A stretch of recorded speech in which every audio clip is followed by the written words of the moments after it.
Tantor Audio, a division of Recorded Books, presents Lonely Vigil, Coastwatchers of the Solomons, by Walter Lord, narrated by Norman Dietz. Introduction. 6,000 miles southwest of San Francisco, just below the equator, lie the Solomon Islands, scene of perhaps the bitterest fighting ever waged by Americans at war. Here, in 1942 and 43, the United States and its allies battled the Empire of Japan for mastery of the Pacific. Today, the visitor flying down from the former Japanese base of Rabaul finds it hard to believe that this great drama ever happened. The clear blue sky, where so many furious air battles were joined, is now at peace. No tracers, no shell bursts, only the silent columns of cumulus clouds that pile up to infinity. The sea is quiet, too. It seems strange that an especially pretty channel should carry the grim name Iron Bottom Sound, until one remembers the many lost ships that lie there. Far below, the islands doze in the sun. At 10,000 feet, the coconut palms of a coastal plantation look like rows of neat green asterisks, in sharp contrast to the scarred and twisted stalks leaning at crazy angles that stood here not many years ago. Landing on Guadalcanal at Henderson International Airport, once a muddy strip called Henderson Field, the traveler takes a bus to Honiara, a thriving town of 13,000, standing where there was nothing but an especially perilous stretch of jungle during the campaign. Now it is normal to stay at an air-conditioned hotel, shop at the supermarket, and hail a taxi that has a little light on the roof, just like London or New York. It is only when going into the interior, or when visiting one of the other islands, that the visitor suddenly discovers that not so much has changed after all. The veneer of Honiara quickly disappears, and the timeless, changeless jungle takes over. There are no roads, only faint footpaths known to a few local natives. Here, at last, one finds reminders of the great struggle. 100-yard walk in from the beach at Munda discloses rusting bulldozers, a shattered Japanese anti-aircraft gun, the wing of an American fighter plane. Wrenched from the fuselage, it somehow has the poignancy of the torn wing of a butterfly. The oddest relic of all is one of the most difficult to reach. 15 miles in from Guadalcanal's north coast, up a mountain trail that teases the climber with an apparently endless succession of hillocks, there stands a ridge that offers a magnificent view of the coast and sea. At the edge of this ridge lie the remains of an old kerosene-run refrigerator. It is no ordinary piece of junk. It is a legacy of the dark days of 1942, when the fate of the Solomons hung in the balance, and when a small group of resourceful individuals operating deep in enemy territory gave immeasurable help to the Allied cause. This book tells their story. 1. Steak and Eggs. The rusty little steamer Morinda sagged under the weight of the people scrambling to get aboard. A local doctor, hurling himself into the mob, dislocated his shoulder. Piles of luggage lay on the pier, abandoned by the planters, traders, missionaries, and minor officials who crowded the ship's rail.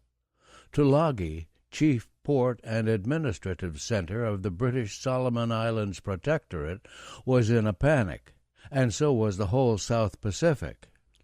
Japan was on the march.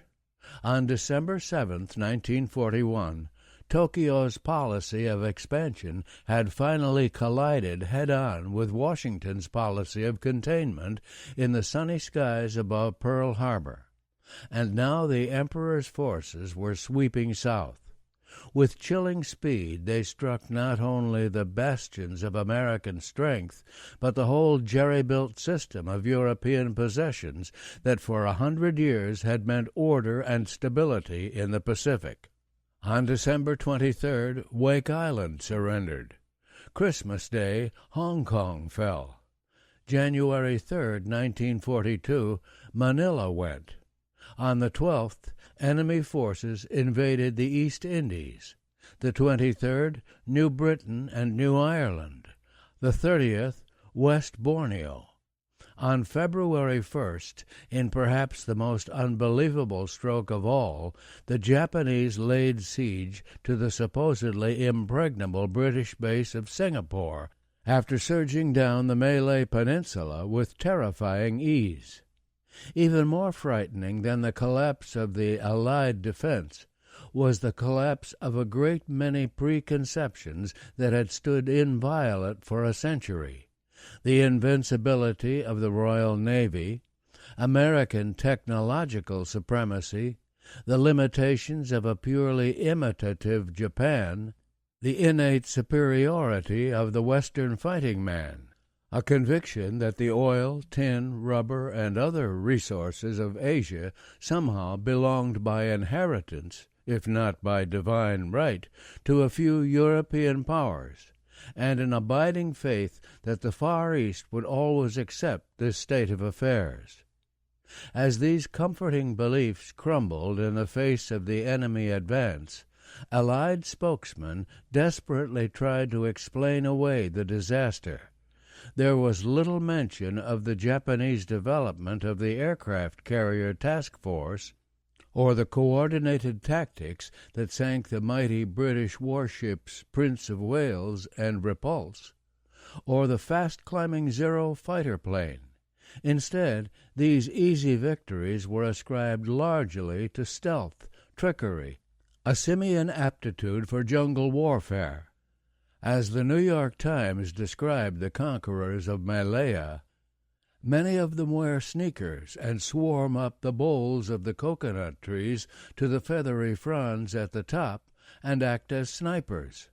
They swing from the jungle lianas like monkeys. They wade through the swamps and become part of them. They infiltrate the British strongpoints dressed in native clothes or in few clothes at all. The effect only added to the cold fear of those in the path of the advance.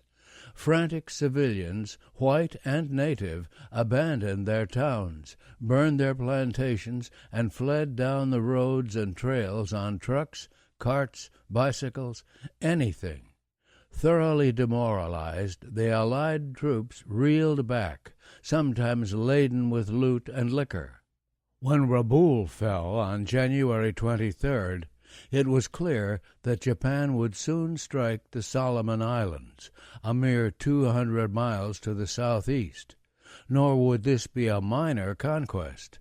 The Solomons were a majestic chain stretching like a necklace from Buka and Bougainville, just below the equator, to San Cristobal, 600 miles still farther to the southeast. Administratively, the islands were divided. Buka and Bougainville formed an Australian mandate, the rest were a British protectorate. But geographically, the chain was really a single unit, a visually striking and even thrilling entity. Starting below Bougainville, the Solomons split into two parallel lines of islands. Choiseul, Santa Isabel, and Malaita to the north, Vella La Vella, the new Georgia group, and Guadalcanal to the south, both lines merging again at San Cristobal. In between ran a narrow corridor of water that cartographers called New Georgia Sound, but which seemed to any traveler more like a groove or a gut, or, as it came to be called, the slot. Near the southeastern end of the slot, midway between Malaita and Guadalcanal, lay a small cluster called the Florida Islands. One of these, only 2 miles long, was Tulagi, seat of the colonial government. The islands that lined the slot were bulky masses of green, rising dramatically out of the sparkling blue sea. Rugged mountains towered above the strips of beach, and on Bougainville wisps of smoke rose from 2 live volcanoes, blending with the huge cumulus clouds in the sky. The vastness of nature loomed everywhere, and even a large vessel steaming along the slot looked like a toy against the spectacular backdrop of mountains and clouds. They were islands of beauty and remoteness. Discovered by the Spanish in 1567, they were so far removed from the world's trade routes that they were lost and not found again for 200 years. During the 19th century, occasional European explorers added a legacy of English, French, and German place names, but no formal government existed until the British established their protectorate over the southern Solomons in 1893. Nearly 50 years later, the islands remained largely empty and unknown. Only 650 white settlers, mostly planters and missionaries, lived in an area of some 60,000 square miles. Tulagi had perhaps 40 or 50 Europeans, although it did include those perquisites of English colonial life, a residency, a cricket pitch, and a small golf course. Even the jungles were largely empty, except for mosquitoes, lizards, agile crocodiles along the river banks, and an occasional bush rat as big as a rabbit. Over 100,000 natives lived wild, secluded lives. Mostly very black Melanesians, they had little contact with the settlers, or even with each other. Some 40 different dialects were in use. Headhunting was not unknown, and few white men had done very much exploring. Choiseul was probably the least charted island in the world. But that was the way the settlers wanted it. Men came out here with the deliberate purpose of getting away from the ordinary world. Some had a restless, independent streak. Some had a past they longed to forget. Some hoped to spread the word of God. For a few, the Solomons weren't the answer, and they just drifted, often lost in drink, little more than beachcombers. But for most, this self-contained world was the end of the rainbow. In the words of one new arrival, I realized that here was the place where one might truly live and learn, a place altogether different, and above all a wild, free place where men succeeded only by their own strength, courage, enterprise, and intelligence. And now it was crashing down around their heads. Defense was hopeless. The antique firearms collected by the British colonial government were no match for the invaders. In the whole chain there were only 2 small units of regular troops, a 24-man unit of Australian Imperial Force commandos stationed at an unfinished airstrip on Buka to the north, and a similar AIF unit guarding a minor Royal Australian Air Force patrol plane base in Tulagi Harbor. In this desperate situation, word was spread that the steamer Morinda would sail one last time for Australia on February 8th. Abandoning their holdings, terrified settlers from all over the Solomons poured into Tulagi, where the ship would make its final stop. The refugees had a glimpse of the dark days to come, even as they waited on the dock. Shortly after the Morinda hove into view at 11 a.m., a Japanese Kawanishi flying boat appeared overhead. As the steamer dodged into an estuary, the Kawanishi casually made 2 bombing runs on her. There were no hits, but this was due to luck rather than any show of defense. There was no ground fire at all. The panic was on by the time the plane flew off and the Morinda finally docked. All afternoon the refugees fought to get aboard, while the captain fretted about lifeboat regulations and tickets. It was after 8 when the ship gave a farewell blast on her whistle, cast off, and headed southwest for Australia. Quiet once more settled over Tulagi. The only trace of the afternoon's tumult was the pile of abandoned luggage still lying on the dock, heaps of government records left behind in the rush, a few forlorn planters who missed the boat, and, of all things, an incoming passenger. It should have pleased Martin Clemens to be coming in when everybody else was leaving. He had a great instinct for the dramatic, and radiated a charm and urbanity that irritated some, but appealed to many. A Cambridge oarsman with aristocratic tastes, he had come to the Solomons in 1938 as a young colonial officer cadet. On leave in Sydney when the Japanese attacked Hawaii, he instantly sensed that this was the end of a way of life. He symbolically tore a pound note in half and tossed it into the harbor from a Sydney ferry. Now he was back in Tulagi, ready for his next assignment. The resident commissioner, a bewildered elderly Englishman named William Sidney Marchant, ordered him to take over the district office on the island of Giso to the northwest, but Giso was already no man's land, and Clemens pointed out that it would be suicide even to land there. In the end, he persuaded Marchant to let him go to Guadalcanal, largest of the British Solomons and just 20 miles to the south. Here he might be able to do some good. On February 11th, he crossed over, joining District Officer D.C. Horton at Aola, a tiny settlement on the north coast that served as administrative center for Guadalcanal. His arrival was a godsend to both Dick Horton and his assistant, Henry Jocelyn. They had long wanted to leave the island and join the armed services. They quickly broke in Clemens, and by early March they were gone. Martin Clemens was now the sole British official on Guadalcanal, a position that was anything but enviable. He was not only supposed to keep the flag flying as the colonial world crumbled around him, but in taking over the Aola station, he also assumed another responsibility that would hold him on Guadalcanal indefinitely. He automatically became a link in the island's coast-watching service.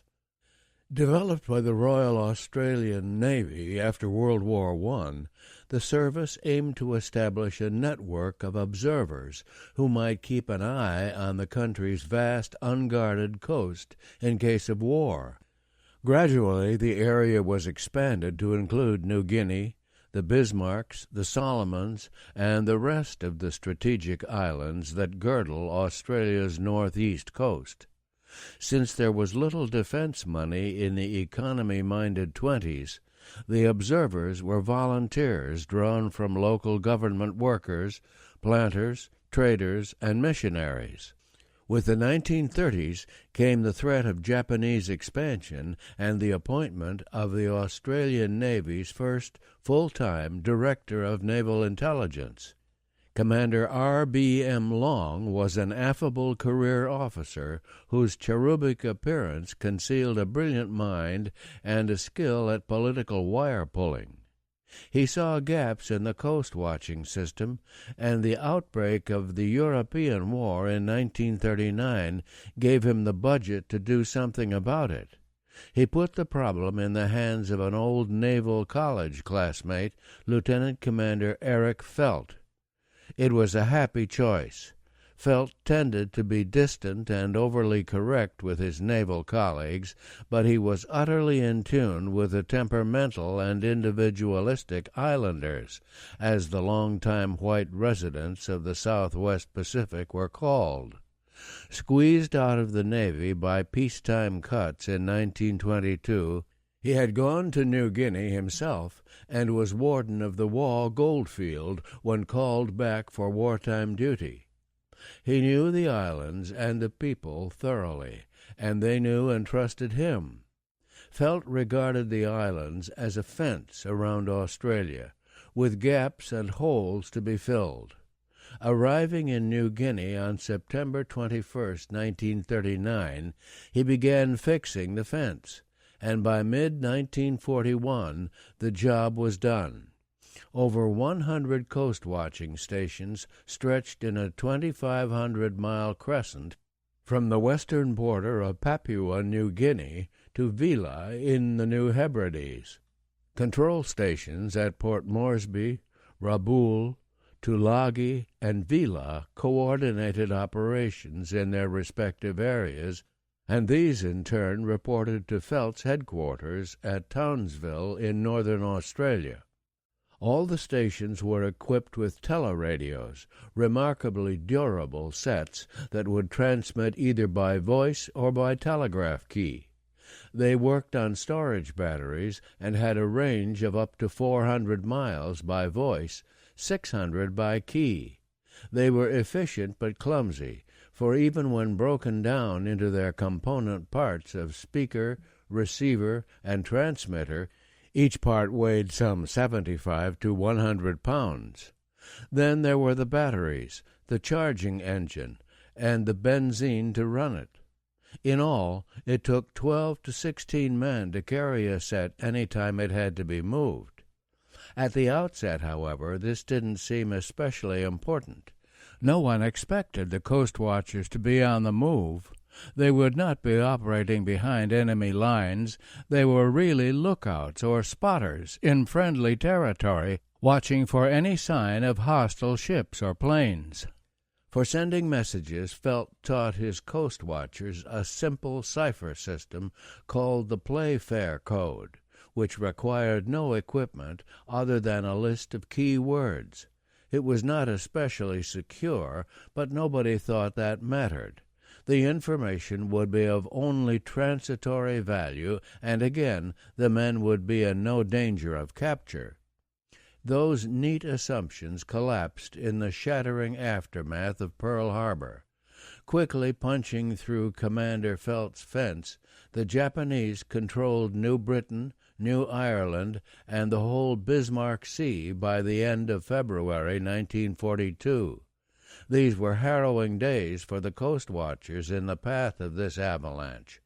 Some, like the ebullient Keith McCarthy on New Britain, made hairbreadth escapes. Others, like C.C. Jarvis on Nissan, had time for one last message. Unknown ship stopping at lagoon entrance, then vanished forever. All found themselves suddenly facing the probability of operating behind enemy lines. But whatever their fate, Felt insisted on one point. They were meant to watch, not fight. To drive the point home, he called the network Ferdinand, after the famous fictional bull who preferred flowers to the arena. March, and the Japanese began moving into the Solomons. The enemy had taken a few weeks to tidy up earlier conquests, so the move came a little later than expected, but it couldn't have been more threatening. The chain flanked the northern coast of Australia and pointed like a spear directly at the supply route from America. Control of the Solomons meant control of the New Hebrides and New Caledonia, and that in turn meant control of the approaches to Brisbane and Sydney. Eric Felt deployed his men accordingly.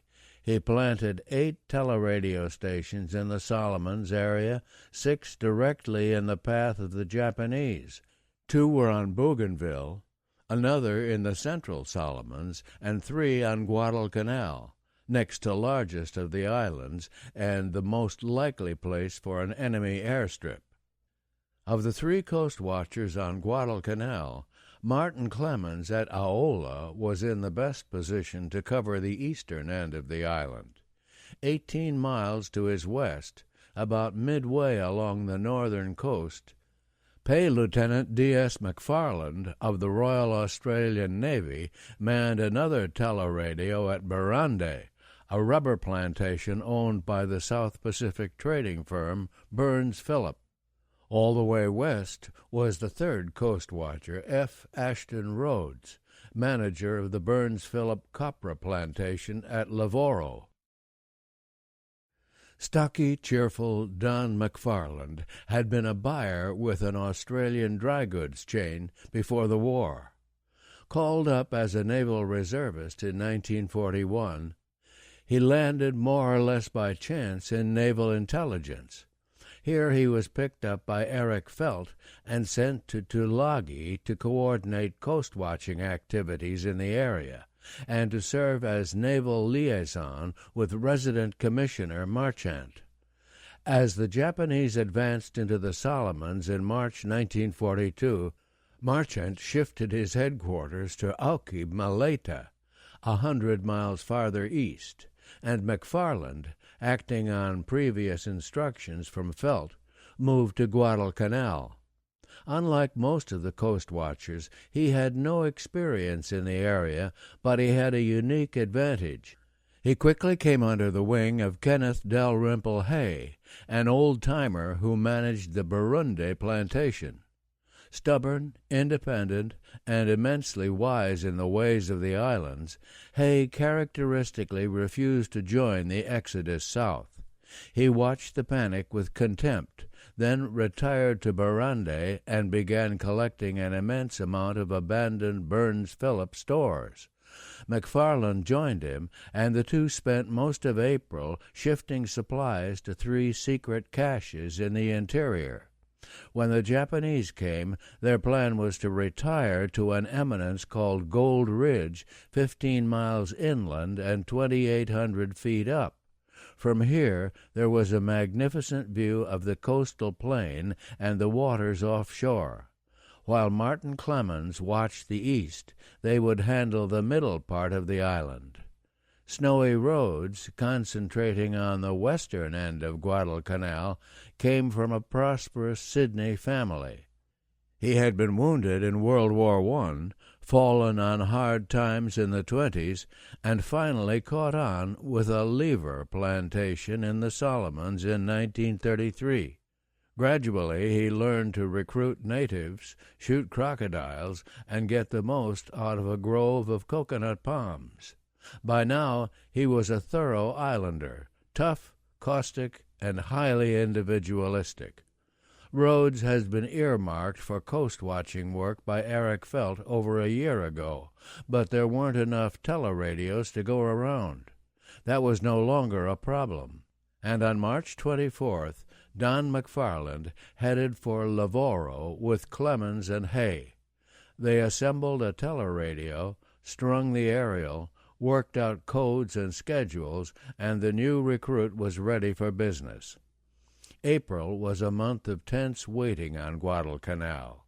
The Japanese had now moved into Buka, Bougainville, and the Shortland Islands. They stepped up their airstrikes on Tulagi. Squadrons of land-based bombers joined the Kawanisi flying boats that staged the earlier raids. The RAAF patrol plane base in Tulagi Harbor reeled under the blows. Watching from a lookout atop a giant banyan tree at Aola, Martin Clemens wondered how long it would be before the Japanese landings began. Of the 3 coastwatchers on Guadalcanal, he was farthest removed from the enemy line of advance, yet Aola was the seat of government. Wouldn't the Japanese head there first? He began preparing a fallback position in the hills behind the station. Meanwhile, as district officer, he struggled to maintain some semblance of British presence on the island. It was a life of ludicrous contrasts. One minute he was trying to fight the war, the next he was settling some native marital dispute, for his authority touched everything. On April 21st, he met the problem of sagging morale in characteristically British fashion. He staged a cricket match. At Burundi, 18 miles to the west, McFarland and Hay continued moving supplies to the secret caches they had established in the interior. Hidden at Koilo, for instance, were 110 cases of food, 93 bags of rice, 200 cases of kerosene, 40 drums of benzene, and at one point 50 cases of whiskey. Even at this late date, McFarland was also attempting to expand his coast-watching network. He gave a spare teleradio, patched together by the RAAF at Tulagi, to Leif Schroeder, an old Norwegian trader who operated a store on Savo, a smallish island between Guadalcanal and Tulagi. Another set went to Joe Martin, a half-caste on Choiseul, but he could never make it work, and the Japanese were now too close for McFarland to go up and teach him.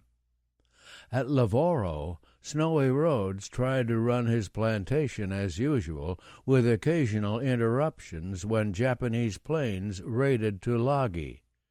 Being all the way west, he was generally the first to see them.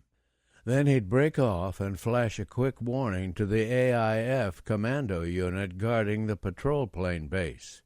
It did little good. They had nothing to shoot back with and could only crouch in their shelters as the bombs rained down. April 29th, the days of waiting ended. That morning, the RAAF radioed McFarland that a large concentration of Japanese ships had been sighted heading for the Solomons. On May 1st, especially heavy raids hit Tulagi. One damaged patrol plane was towed across to Aola, and Martin Clemens wondered how, on top of his other problems, he could hide a 4-engine Catalina. Some 300 natives finally dragged it up on the beach and covered it with palm leaves. On the 2nd, Coastwatchers to the west of Guadalcanal reported a Japanese seaplane carrier and escorting corvette in Thousand Ships Bay, Santa Isabel. That was only 60 miles from Tulagi. The RAAF advised McFarland that they were evacuating the patrol plane base, and the AIF commandos began destroying supplies, equipment, anything that might be of use to the enemy. At Barande, Don McFarland assessed the latest ship sightings and decided the time had come to move to Gold Ridge. He piled his gear into the plantation truck, and during the afternoon Ken Hay drove him cross-country several miles to the interior. At Bamboo Creek, a dozen native carriers were waiting. They took over the gear and disappeared with McFarland up the winding trail that led into the hills. Hay returned to Barande, planning to join him later. Back at the plantation, a visitor was waiting. Snowy Rhodes had piloted the company launch down from Lavoro in search of supplies and news. On Hay's return from Bamboo Creek, he got plenty of both, and the two men sat for a while on the plantation house veranda, watching the smoke boil up over Tulagi. Now it was dark, and the glow of many fires spread across the evening sky as the commandos continued their demolitions. There was no time to lose. If the latest sightings were correct, enemy warships would be arriving any hour. Despite the danger, Rhodes decided to get back to Lavoro. He loaded the launch and at 9 o'clock chugged off into a beautiful moonlit night. Martin Clemens was winding up an especially hectic day at Aola.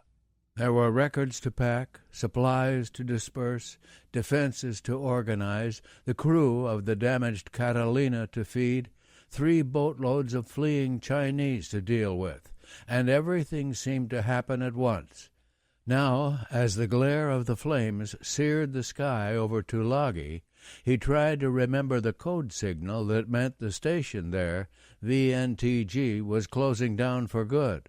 Was it eggs and sausage, liver and bacon? Something like that, but his weary mind drew a blank. Suddenly word came that he was wanted at the radio shack. He rushed in and learned Tulagi was coming on the air. The background noise was appalling, but as he bent low over the set, he could hear a faint, desperate voice calling, "Steak and eggs, damn it! Steak and eggs, damn it!" VNTG calling VQJ4 steak and eggs. Now he knew, but that was all he knew, for the voice faded and there was only static. Had VNTG sighted Japanese ships? Were the Japanese already ashore, bursting into the station? Had the RAAF and the commandos gotten away safely? Shaken and worried, nobody slept in Aola that night. In the first gray light of May 3rd, an ancient coaster wallowed in, clearing up the mystery. It carried the RAAF personnel, who reported the commandos had also escaped on another ship. Even as they slipped out of Tulagi Harbor, they saw 4 Japanese warships sail in. Clemens gave everybody breakfast, and the Tulagi men then sprawled on the lawn in exhausted sleep. He tried to persuade their commander to keep them on Guadalcanal and form a guerrilla band, but the man was an aviator who wanted only to get back in the air. By evening the group was gone, heading south on their little ship. No time to mope about that. During the day the damaged Catalina was scuttled. 3 schooners loaded with Chinese refugees were sent to safety. Most of the native families living on the post were evacuated.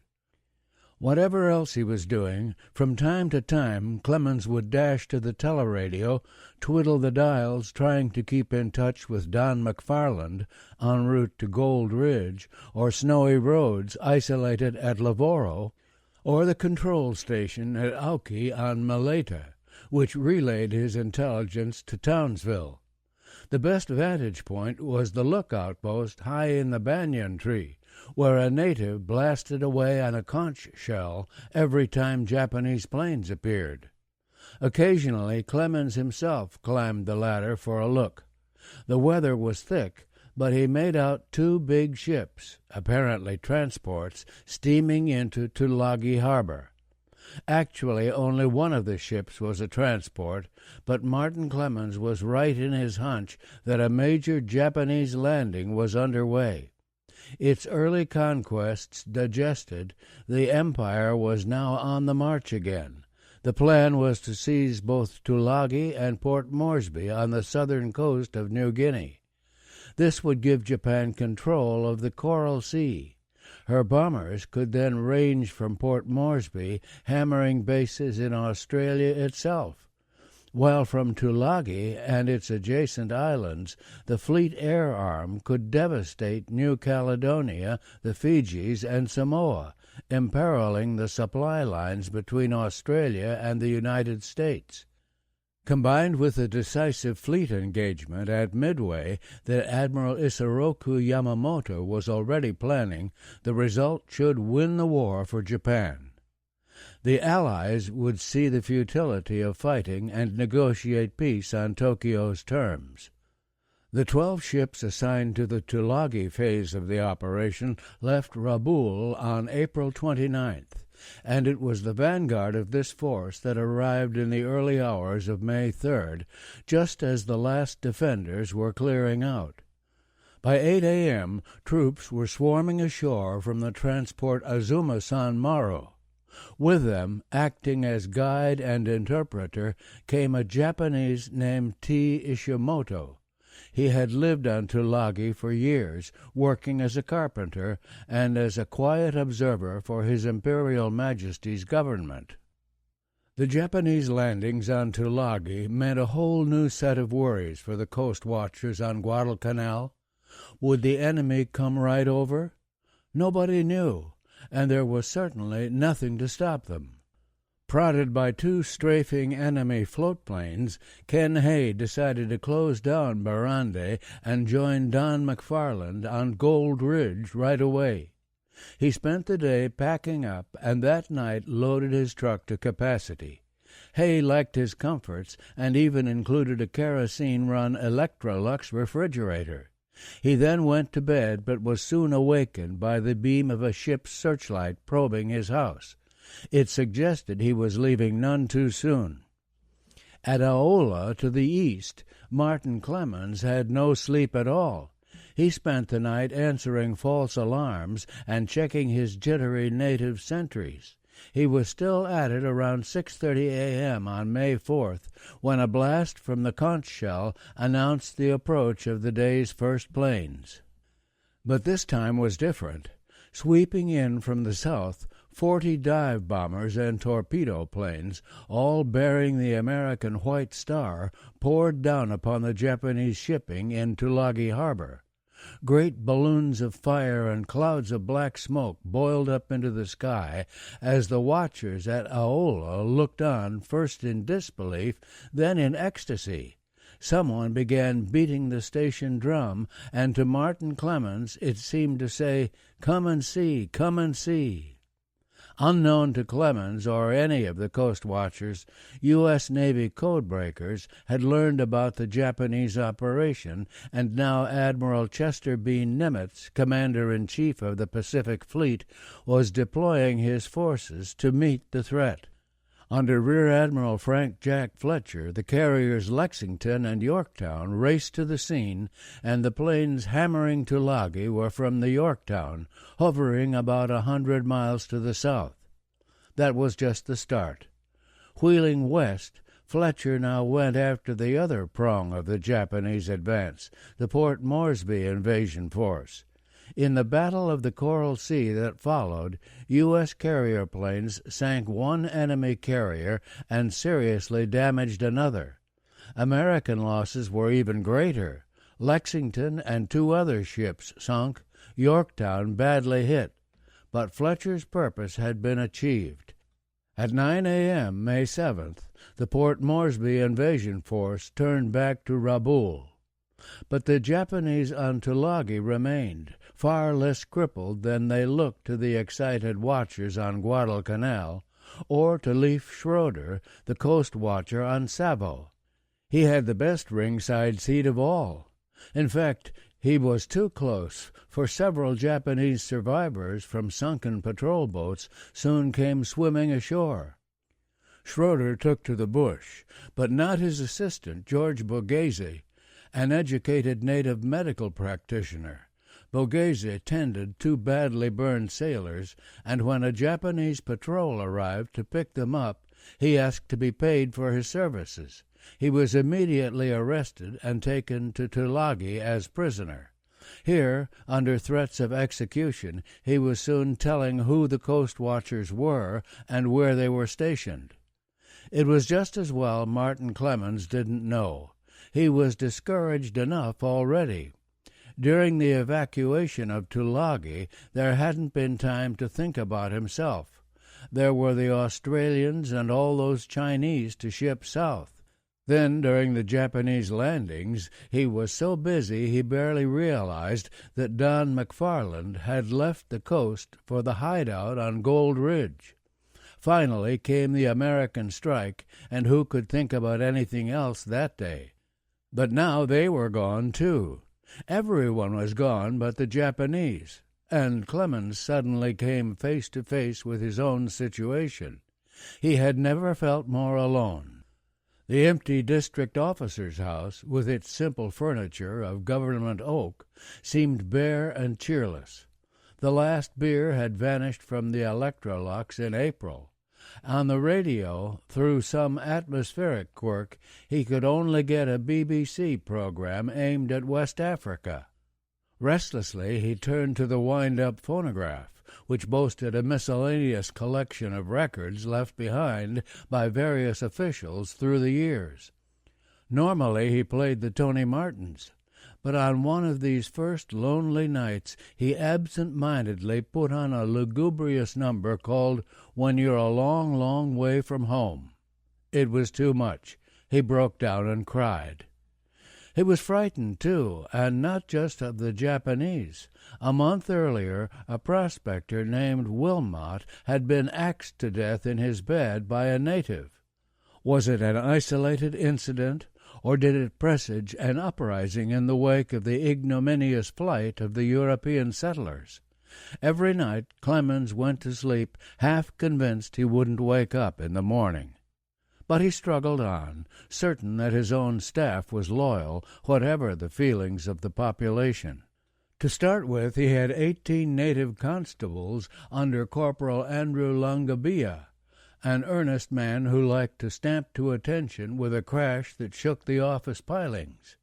Langabia became a sort of chief of staff, in charge of organizing a scouting force drawn from his constables and fresh recruits from nearby villages.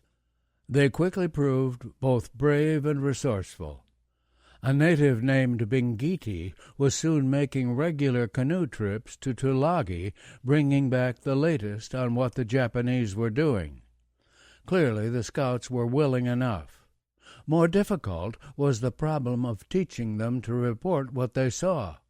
Most of them spoke only pidgin English, hardly suited to modern warfare. Beyond that, how could a man recognize a truck when he had never seen one?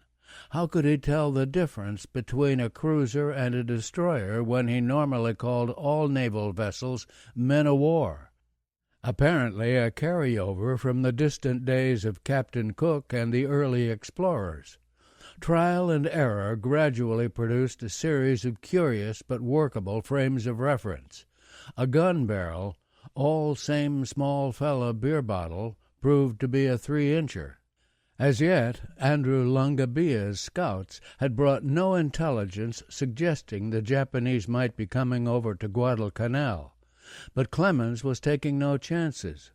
Up in the hills behind Aola, he was already preparing a fallback position at a tiny village called Parapao. His native clerk, Daniel Poulet, bustled about the Aola office, packing and listing the files and records. Poulet, a born bureaucrat, wanted to bring every last form and voucher along, and Clemens never really managed to convince him that the time had come to consider burning rather than saving carbon copies. May 13th, and all preparations were suspended by the unexpected arrival of Brother James Thrift, one of several Catholic missionaries who had remained on Guadalcanal, convinced that they could carry on their work in spite of the war. Sailing in from his mission station down the coast, Thrift was accompanied by 2 American flyers from the carrier Yorktown. Lieutenant Leonard Ewalt and his radio man, Ray Makalinsky, had run out of gas and crash-landed at sea after the raid on Tulagi. Washed ashore on the southern coast of Guadalcanal, they had been taken by friendly natives to Thrift. Now, as Clemens came forward to greet them, Ewald's very first words were, "Could you please get us back to Pearl Harbor?" "I'll see what can be done," Clemens replied in the best unflappable British colonial tradition. He was as good as his word. In 3 days, Ewald and Makalinsky were on their way south in a launch manned by Chinese volunteers. At San Cristobal, a schooner was waiting, which took them to the New Hebrides, where they ultimately caught a ride back to their squadron. Mid-May, and the tireless scout Bingiti paddled the 20 miles from Tulagi with the disturbing news that George Borghese had been captured and was talking. Obviously, it was time to clear out, and at 1:30 p.m. on the 19th, Clemens closed the office and headed for the bush. There was nothing furtive about the departure. Led by the station dog, Suini, it was almost a gala procession. Some 190 carriers had been recruited to bring along the last of Daniel Poulet's beloved files. 16 men staggered under the big office safe, crammed with 800 pounds in silver. Another dozen struggled with the teleradio, now broken down into its various parts. Michael, the cook, and his boys labored under their loads of clanking pots and pans, while Anea, perhaps the world's meekest jailer, escorted his civil prisoners. Since Clemens was not only a coastwatcher, but also the district officer on Guadalcanal, jail, courts, treasury, the whole official apparatus had to be within reach. Andrew Langabia and Daniel Poulet remained at Aola to keep in touch with the native scouts. In addition, Andrew took on a very special assignment. Ever so carefully he planted a potato garden over the first 100 yards of the path leading toward Perepao. By sunset it was impossible to find a trace of the track or to know that anyone had ever gone off that way. Reaching Perepao at 5:30, Clemens found everything ready for him. A leaf hut combining house and office, other huts laid out nearby, a wireless mast with palm fronds lashed to the top for camouflage. He quickly set up the teleradio and renewed contact with McFarland on Gold Ridge, Rhodes at Lavoro, and the overall control station on Maleta. One problem remained. Tulagi couldn't be seen from the house, so a good lookout post was needed. Next day, Clemens found a suitable spot, a 50-foot tree at the edge of the village. Cane loops were nailed to the truck for footing, and at the top he built a camouflaged platform 6 feet by 6 feet, complete with railing. Here a sentry always stood watch, occasionally lowering a bucket for food or beetle nut, searching the horizon with an old pair of field glasses, and blasting on his conch shell whenever he saw anything unusual. But at first there was little to see. A week slipped by, and still no sign of the enemy. Clemens whiled away the time clearing a chicken yard, target shooting with his .22, and reading 3 treasured volumes of Shakespeare's comedies, tragedies, and histories that he always carried with him. Henry V met the French on St. Crispin's Day, and Birnam Wood came to Dunsinane, but still no Japanese crossed to Guadalcanal. Then, on May 27th, a rumor that enemy patrols were ashore at Tenaru, 15 miles to the west, and on the 28th Clemens's scout, Koemate, panted up the hill with the first details. The Japanese came in 2 launches. They were ashore only a few hours, then one launch headed back to Tulagi, the other west toward Lunga. Near the western tip of Guadalcanal, Snowy Rhodes learned of the landing, too. By now he had been joined by Leif Schroeder, ferried over from Savo by native canoe, and the 2 men were operating together. They moved back from Lavoro to a Leif house about 2 miles into the interior, but they were on the coast every day, and Rhodes was on excellent terms with a cluster of Catholic missionaries who had clung to their station at Visale. Bishop Jean-Marie Aubin, like most of the Catholic missionaries in the Solomons, vaguely hoped to maintain a sort of Christian neutrality in this great temporal struggle, but it was hard to be neutral when your friends were in danger. Rhodes learned that more and more Japanese patrols were coming ashore, that they were looting houses, joy-riding on horses, and shooting cattle, which they then dressed and took back to Tulagi. So far, pretty innocuous. Then, early in June, Bishop Aubin slipped him a message that put a more disturbing light on things. A Japanese observation post, complete with radio and machine gun, had been established at Sapporo, only a few hills away.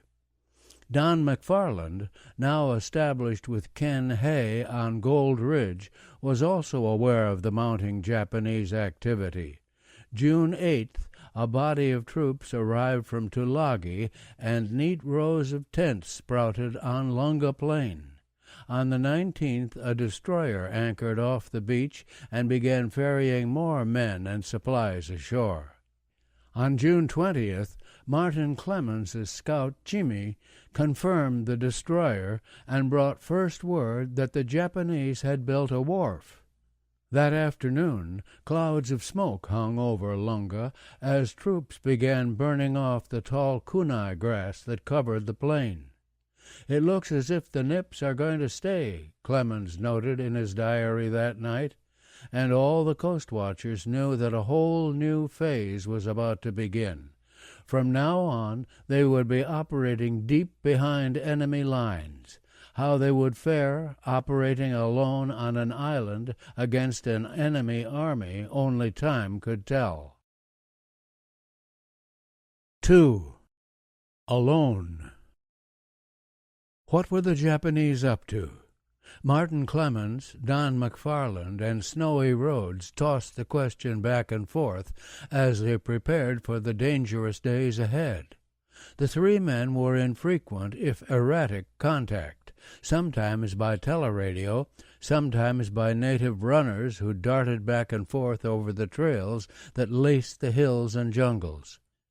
In view of reports that the Japanese troops were vandalizing and befouling the neat plantation buildings on Lunga Plain, Clemens wondered whether they really intended to stay after all. But then, why the wharf?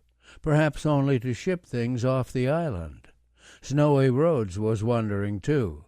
When the Japanese began burning the grass, he thought they might be clearing land for an airfield, but as the days passed there was no sign of construction. And the wharf? On July 1st he radioed that it was only for loading meat. On Gold Ridge, Don McFarland was equally puzzled. As late as July 3rd, he speculated that the Japanese were clearing land just to get timber for rebuilding Tulagi. After all, he wrote Clemens, it is feasible to suppose they are short of billets. July 6th, all doubts were dispelled.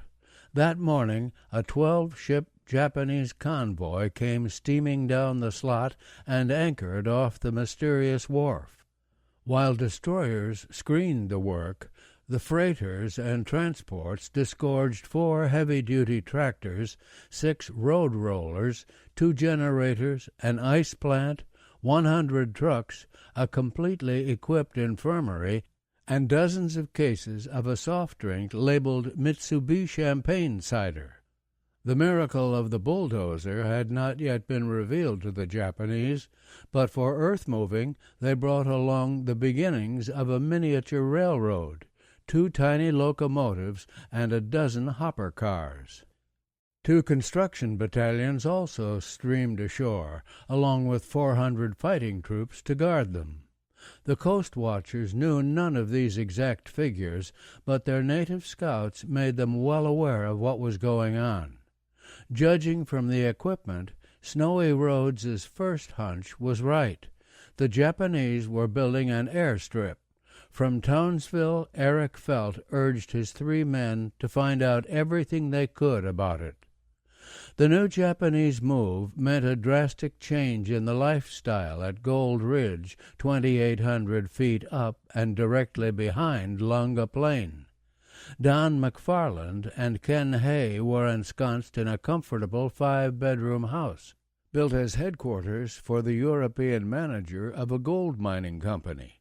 The firm hoped to capitalize on the strain of gold that had been found both on the ridge and in the Servio River Valley below, and at this point nobody yet realized how little gold was really there. The European manager was now gone, but a capable Fijian named Kelemende Nabunobuno remained as caretaker, and he served as a sort of host for the visitors. The tone of the place was set by Ken Hay. A legendary island character, he was a man of gargantuan girth, impassioned kindness, implacable grudges, and 1,000 money-making schemes. He traded in any kind of merchandise. He organized currency exchange deals with the fleeing Chinese traders.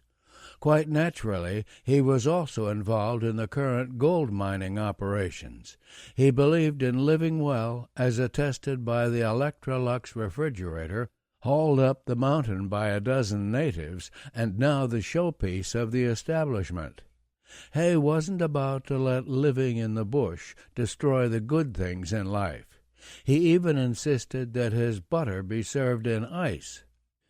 McFarland was the working stiff in this combination, trying to serve as coordinator of all coast-watching work on the island, carefully keeping his teleradio operating under the worst conditions. Both Rhodes and Clemens often found their sets out of order, but never McFarland. His transmitter was always dry, his batteries always charged. No wonder that at the control station on Malaita, and at Felt's headquarters in Townsendville, too, he became a sort of epitome of reliability. But even the most efficient intelligence agent is only as good as his information, and it was here that McFarland was especially lucky. The Fijian caretaker, Kelemende, had excellent contacts. The native police boys, mostly provided by Clemens, proved daring and resourceful. One got a job as a cook in the Japanese officers' mess at Lunga, stayed for 4 days, and brought out highly useful information on the camp layout. The Japanese themselves made these infiltrations easy. In their rush to get the airstrip built, they turned to native labor. Notice number 1. All inhabitants on this island must be ordered by Japanese government to cooperate for Japan. Any inhabitant against it should be severely punished by Japanese martial law. Order number 1. Men only over 14 years old or less than 50 years have to work for Japanese troops at some place on this island. After a month's labor, they will be given the identity as a civilian on this island. During work for Japanese troops, they will be supplied with meals, etc. Ishimoto, the interpreter and guide on Tulagi, now crossed over to Guadalcanal. Promoted to a sort of political affairs officer, he took on the job of putting the order into effect. It was not an easy task. Few of the natives could read, but they were shrewd, and when the order was read to them, they quickly grasped that they were not going to be paid. Their only return for a month's labor was to be given identity as a civilian on this island, whatever that meant. Nevertheless, a trickle of cowed natives began reporting for work, and mingling with them came some of the Coastwatchers' most resourceful scouts. Clemens's man Dovu got work as a carrier, helped bring stores from the beach to the airstrip site, and made careful note of everything he carried. There were some close calls. In a rash moment, the bureaucratic Daniel Poulet took a job helping unload a small schooner at Taivu. As he sweated away, Ishimoto himself suddenly appeared. With head bowed in the best Japanese tradition, he politely inquired, "My friend, I've known you before at Tulagi?" Poulet's heart was in his mouth. Indeed, Ishimoto had often seen him at Tulagi and might well connect him with the government. He tried to indicate that he couldn't speak English and gestured for a cigarette. "You're a liar," Ishimoto said coldly, all politeness gone. Poulet desperately clung to his pose. He gestured that he was hungry and wanted some food. Ishimoto seemed a little more convinced and had some rice brought over. Poulet now tried one more bit of pantomime. He wanted some betel nut. Hesitantly, Ishimoto indicated he might go to a hut some yards away. Once there, Poulet fled and was safely out of sight by the time Ishimoto realized he was gone. In another encounter, one of McFarland's scouts found himself closely questioned by a Japanese officer, not Ishimoto, but one who also spoke good English. The scout managed to convince the officer that he was just another English-speaking native, but as he turned to go, the Japanese casually asked if there were any Europeans in the hills. When the scout replied, "None left, all gone away," the officer, who had perhaps learned his English in America, simply snorted, "Bullshit." It was all too clear that the Japanese knew a great deal about the Coastwatchers on Guadalcanal. From the coerced medical assistant, George Borghese, and perhaps from radio intercepts, Ishimoto knew at least some of the names and would ask affectionately for the whereabouts of Mr. Snowy or Mr. Mack. Early in July, Rhodes passed along a rumor that the Japanese were planning to use paratroopers to trap Clements and McFarland. Knowing the tangled, jagged terrain, neither man worried much about that, but it was different when Rhodes also reported that the enemy planned to use bloodhounds. There was something especially chilling about the thought of being tracked down by dogs, and the Coastwatchers gave the matter considerable attention. Rhodes urged Clemens to put citronella on his heels and walk in streams. He himself scattered arsenic along the trails leading to his hideout. But it was McFarland who had the real secret weapon. Ken Hay kept a mongrel bitch named Susie, and it was said that if her droppings were spread across the path to Gold Ridge, this would draw any bloodhound away from the scent he was following. The theory was never tested, for actually the Japanese at no time used dogs to track the Coastwatchers. They did use watchdogs to guard their facilities, and these were apparently what inspired the rumor. These were especially grim days for Martin Clemens at Parapao in the hills behind Aola. On July 4th, word had reached him that Japanese patrols were coming ashore at Taivu, nearest point on the coast and only 7 miles away. He immediately doubled his sentries and began pulling farther back the following morning. He traveled light now. The big safe and office records had been hidden in a tunnel dug into the hillside, and the party consisted only of 2 scouts in the lead, a dozen carriers, Michael the cook with his helper, and Clemens himself bringing up the rear. All that day and the next he climbed deeper into the interior, soaked by the rain, slipping and sliding in the mud, sweating from the heat, his throat as parched as his clothes were drenched.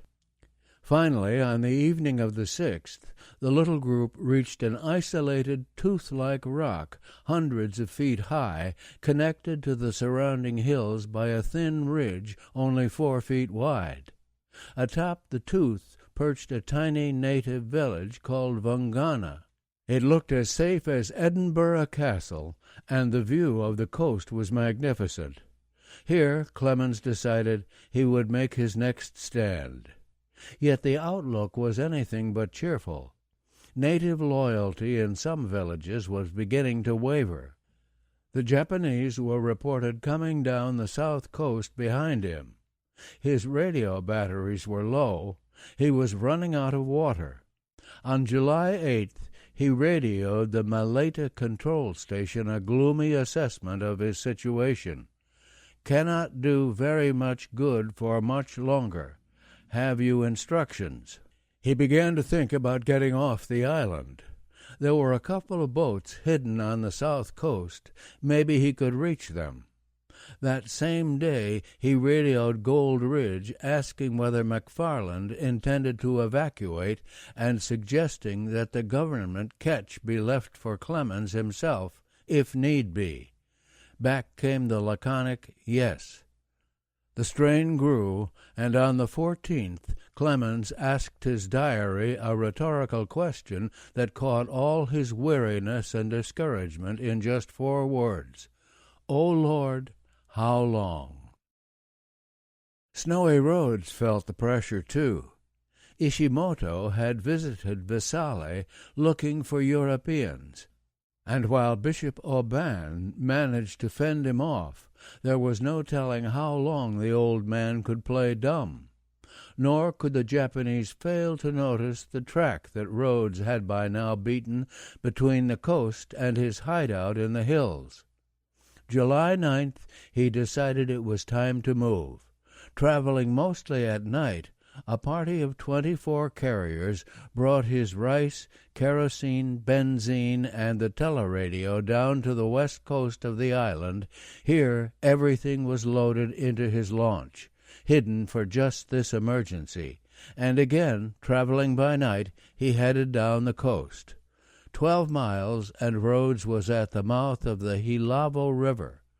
Here he unloaded his gear onto the beach, sent the launch away, and began waiting for a fresh group of carriers who would meet him at dawn.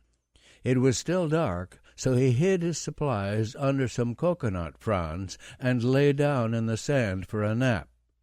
The sound of a diesel engine woke him up. There was no chance to run for cover without being seen, so he rolled under some leaves and waited.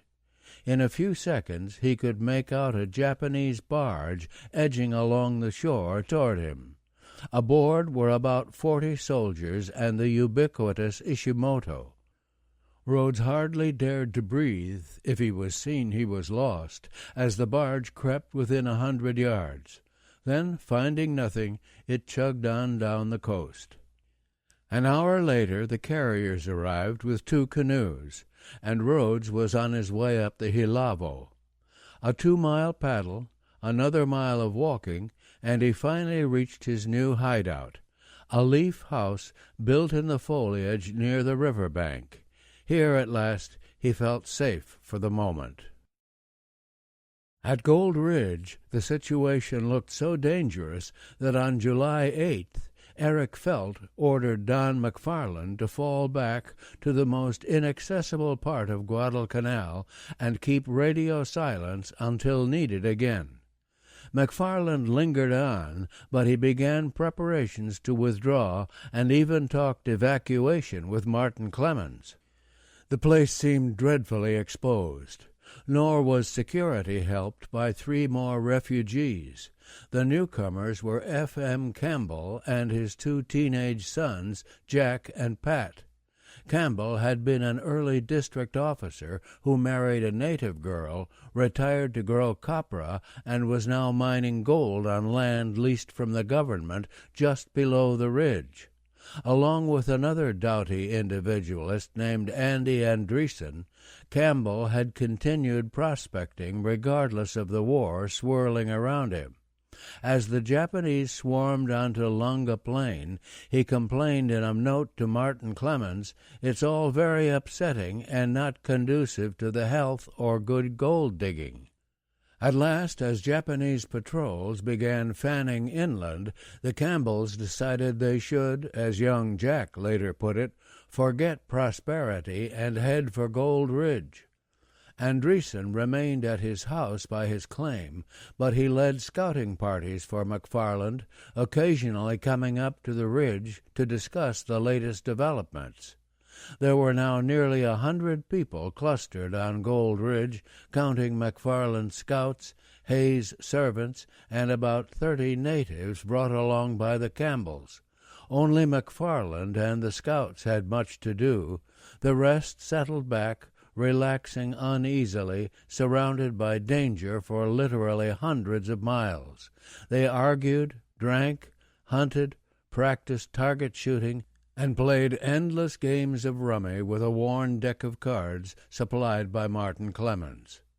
So many people doing so little couldn't help being conspicuous, and it was probably a group of them loafing together that finally attracted the attention of 2 Japanese Zero float planes on the morning of July 12th. Down they roared in a strafing run as the Gold Ridge group dived for the bush. The hideout had been discovered. McFarland decided to move back at once. 2 hours of frantic packing, and they were on their way. They headed south, made about 4 miles, and camped for the night. Shortly after dawn they were on their way again, down into a dark valley, then up the next range to the top of Mount Janapo, then down again into the valley behind that. It was back-breaking work, especially for the lumbering Ken Hay. Finally they tied a rope around his waist, raising and lowering him over the roughest places like so much bulk cargo. July 14th they struggled into Bombadea, a primitive native village on the banks of a swift stream called the Sudakiki. Here McFarland decided to make his new camp. He had by now put 2 whole mountain ranges between himself and the Japanese. That should be enough, and if not, there were good escape paths leading to the south coast. The Campbells joined him, while Hay and Andreessen moved into nearby settlements. The natives gave them anything but a warm welcome. Most of the villagers vanished into the hills, refusing to work at the camp or supply any food. They had paid taxes for years, explained a committee of elders, and here was the government running away. McFarland said he was willing to pay for what he needed, but they told him his money was no good. Japanese money was what they wanted now. The situation looked desperate. Gold Ridge was gone, food stocks were low, the natives were hostile. McFarland was now stuck in a gloomy valley where he couldn't even see the sun, let alone the Japanese. On the 15th, he radioed the grim details to Eric Felt at Townsville. Back came an encouraging but cryptic answer. "Good work, bad luck. Position not as bad as it appears. Stay in bush, but do not, repeat, not transmit from any position within 10 miles of your camp. Stick it out for 4 more weeks, and I will rescue you, but do not move to beach until instructed." For good measure, a separate message was relayed from the Deputy Chief of the Naval Staff at Melbourne, promising it won't be long now. And the control station at Auki assured Martin Clemens things are happening for the best. "There is a big stunt brewing," McFarland wrote Clemens on the 19th, his first cheerful letter in days, and on the 21st he elaborated, "It is only a matter of a few weeks, and we will be in the money again. My advice is, sit pat. Either come here or keep in close touch with us and wait for the big event." For Martin Clemens, the outlook wasn't nearly so rosy.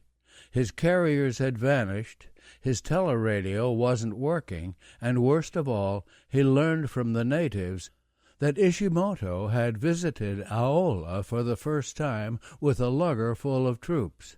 They had torn apart the office, dug up Andrew Langabia's garden, and carried off his potatoes. Andrew himself underwent a stiff grilling, but he was wearing only a pair of shorts and managed to pass himself off as a bush boy. Suddenly, Vangana no longer seemed like Edinburgh Castle. With Ishimoto now concentrating on the eastern end of Guadalcanal, Clemens felt terribly exposed in his lofty perch. He decided to pull back once again, hoping for some place less conspicuous. At 9 a.m. on July 19th, he started off, heading ever higher and deeper into the interior. On the 20th, the path faded out and the party continued up a river, usually waist-deep, against a swirling current. His last pair of shoes gave out, and for a while he hobbled along on bruised and bleeding feet. One of the scouts finally made him a pair of sandals out of a mail bag, and Clemens ruefully recalled the regulation against damaging government property. Late that afternoon they climbed a nearly perpendicular rock face to reach a village of just 4 huts called Vuchicoro. At last he felt safe again and ordered the party to make camp. It was pouring rain and the radio still didn't work, so he whiled away the time rereading his Shakespeare. As a substitute for supper, he made up the menu for the first dinner he'd have if he ever got out of this alive. Toharoa soup from New Zealand, lobster Newburg, and duck with green peas. Then he munched a soggy piece of hardtack and curled up to sleep. Snowy Roads was in trouble, too. One day, as he sat in his leaf hut up the Hilavo River, the place that seemed so safe, he was visited by a native who had been working on the Lunga airstrip. The native brought word from the Japanese commander saying they knew where Snowy was, they were coming to get him, and when they did, they wouldn't execute him, they were going to cut off his hands and feet. "That's when I decided to sleep with a pistol under my pillow," Rhodes later recalled. "He did more than that. A friendly native told him about a secret cave 2 miles deeper into the jungle, and he lost no time moving there. Arriving, he found it was not so much a cave as a long ledge of overhanging rock, but it was perfect for his purposes. Adding a leaf veranda, he had room for himself, 20 carriers, and all his stores. As was his invariable custom, he hid the teleradio in a separate place, this time in a leaf hut a mile away. Making sure that its location was known only to the 4 natives who built it, he once more felt relatively safe. At Bombadea, Don McFarland was again beset by doubt. Food was low, and the carriers were deserting. There were reports of a 500-man Japanese force coming down the south coast. This could cut off all escape. When Eric Felt said to stick it out for 4 weeks, that didn't seem longer, but the last 10 days had been hell, and now it seemed a lifetime. "We are living on hope," he wrote Clemens on July 28th. "If nothing happens before the weekend, I intend to flit. I would suggest you do likewise. Patrols are approaching the ridge, and I don't intend to wait here until I can't get out. I may be wrong, but I am going to get out before it is too late." But of course he stayed. Every once in a while a man discovers he can go beyond the limits he sets for himself, can endure more than he ever dreamed he could. And so it was with Don McFarland. His deadline, Friday, July 31st, came and went, and still no sign of the Allies. But he did not flit, as he liked to put it. Instead, he found himself writing Martin Clemens, "We will hang on for a few more days, as you suggest. I suppose we must have faith." So it was back to the teleradio and the latest information he could get for Townsville. Kelemende slipped up to Gold Ridge again for another look at the Japanese airstrip. They were working on it 24 hours a day now. The construction crews used great flare-like lights at night. The runway, a scout reported, was red clay and gravel over grass. It looked almost finished. Clemens and Rhodes had their scouts out, too. In 3 months, these primitive natives had learned a lot about the ways and toys of civilization.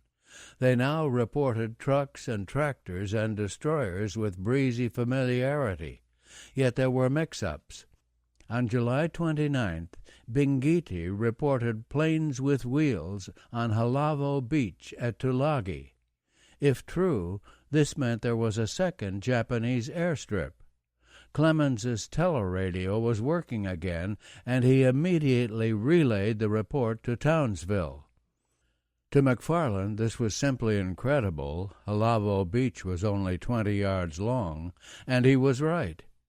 It turned out that some Zero float planes were resting on bogie wheels, and Bingiti's informant mistook the bogies for landing gear.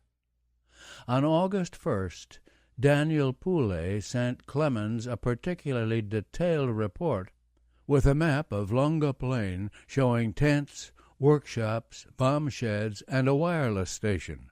Trenches and dugouts were neatly marked in red pencil.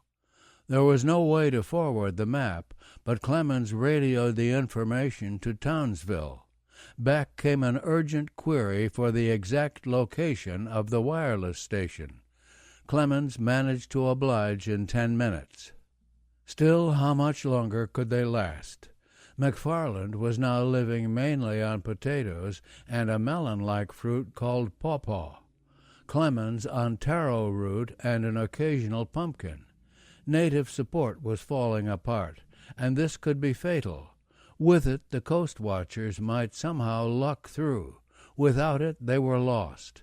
So far they had managed, but the native chiefs were practical men who couldn't afford to stick with a loser if the Japanese were really going to take over the island. The Tasimboko villagers were now openly pro-Japanese, and some of the settlements around Visale were leaning that way. At his cave near the Hilavo, Snowy Rhodes learned that the local chiefs had held a meeting and decided he was too much a liability to have around. They were sure he would ultimately be caught and the neighboring villages wiped out for harboring him. The solution was to liquidate him themselves first and take his head to the Japanese. At this point, a chief named Pelisse objected. Rhodes had a rifle with 1,000 rounds and was a good shot besides. Even if they attacked at night, many of them would be killed. As for himself, he had promised to help Rhodes, and he would keep his promise. On this note, the chiefs deferred their decision. But for how long? And how many Pelisses were there on Guadalcanal? On August 3rd, Don McFarland decided to join Martin Clemens for what might turn out to be a last stand. He had no carriers and wrote Clemens begging him to send any he could round up. "I know it is tough, but if you can't do it, then I'm afraid I have no chance." But even in these dark hours, the Coastwatchers somehow managed to keep up a steady flow of information for the insatiable brass at Townsville and the control station at Auki on Maleta. Headquarters was no longer offering soothing advice to lie low. On August 4th, Auki fired off a particularly urgent request. Any reliable additional information as to number, type, location, troops, positions, types, and caliber of guns to be sent now. During the next 31 hours, Clemens sent 8 different messages giving his scouts latest information on Japanese troop billets, mess facilities, bomb and fuel storage, trenches, and the planting of a naval gun for coastal defense. McFarland was having less luck. At 3:30 p.m. on the 5th, he gloomily reported, "Cannot obtain anything reliable. Native reports very conflicting." Then 5 hours later, pure gold. The competent Fijian Kellamende was now back on Gold Ridge and had his own contacts out. 2 of them had been drafted by the Japanese to work on the airstrip. They had escaped during an Allied bombing raid, and Kellamende rushed them down to McFarland on the Sudakiki. From the information they supplied, he radioed the most complete picture yet of the situation on Lunga Plain. One approximately 6-inch gun on hill behind Lunga Strip. AA guns on Sand Beach. Light caliber, approximately 2-inch. Of these, Scout saw 3 Lunga, 6 Kukum, but our others stop. No armed fighting vehicles observed. Stop. Runway in position previously mentioned, but is gravel and clay from nearby hills, not cement. Stop. Upon 31st July, when near completion, runway hit. Also road roller, but one still remains. Stop. Hangar in course construction near runway. Stop. As near as can be gauged from tent and hut accommodation, of which half Labor Corps. It was just the kind of information needed by the Allied invasion armada now plowing north through the Coral Sea toward Guadalcanal. This great force was the immediate result of the danger posed by the Japanese airstrip, but its genesis could be traced much further back. The Solomons had caught the eye of Admiral Ernest J. King, Commander-in-Chief, United States Fleet, as long ago as February. He saw both the threat they posed in Japanese hands and the opportunity they offered as an Allied strong point in a step-by-step reconquest of the Pacific. Trouble was, the Allies had agreed that the defeat of Germany came first, and both President Roosevelt and Army Chief of Staff General George C. Marshall were cool to any operations that diverted men and resources from Europe. If necessary, Marshall's planning chief, Brigadier General Dwight D. Eisenhower, was even willing to let Australia go down the drain. Nonsense, King argued. The Americans couldn't just stand by while the Japanese gobbled up island after island. It was all very well to beat Hitler first, but certain minimum steps had to be taken to stabilize the situation in the Pacific. Ernie King was a man of ruthless determination. "They always call on the sons of bitches when they're in trouble," was the way he is supposed to have explained his own appointment as Comanche. But he was enormously respected. All spring he kept hammering away for a limited offensive in the South Pacific, and in the optimistic atmosphere that followed the great American victory at Midway, his persistence finally won out. By July, King's War Plans officer, Rear Admiral Kelly Turner, had developed a plan calling for, among other goals, the capture of Tulagi and the simultaneous occupation of an airfield or airfield site on the north coast of Guadalcanal. King and Nimitz quickly approved, and Turner was put in charge of the amphibious force. Christened Watchtower, the Tulagi landings were set for August 1st, only a month off. July 4th, and the whole scheme picked up tremendous momentum. That day, Nimitz's industrious code breakers deduced that the Japanese were planning major landings on Guadalcanal.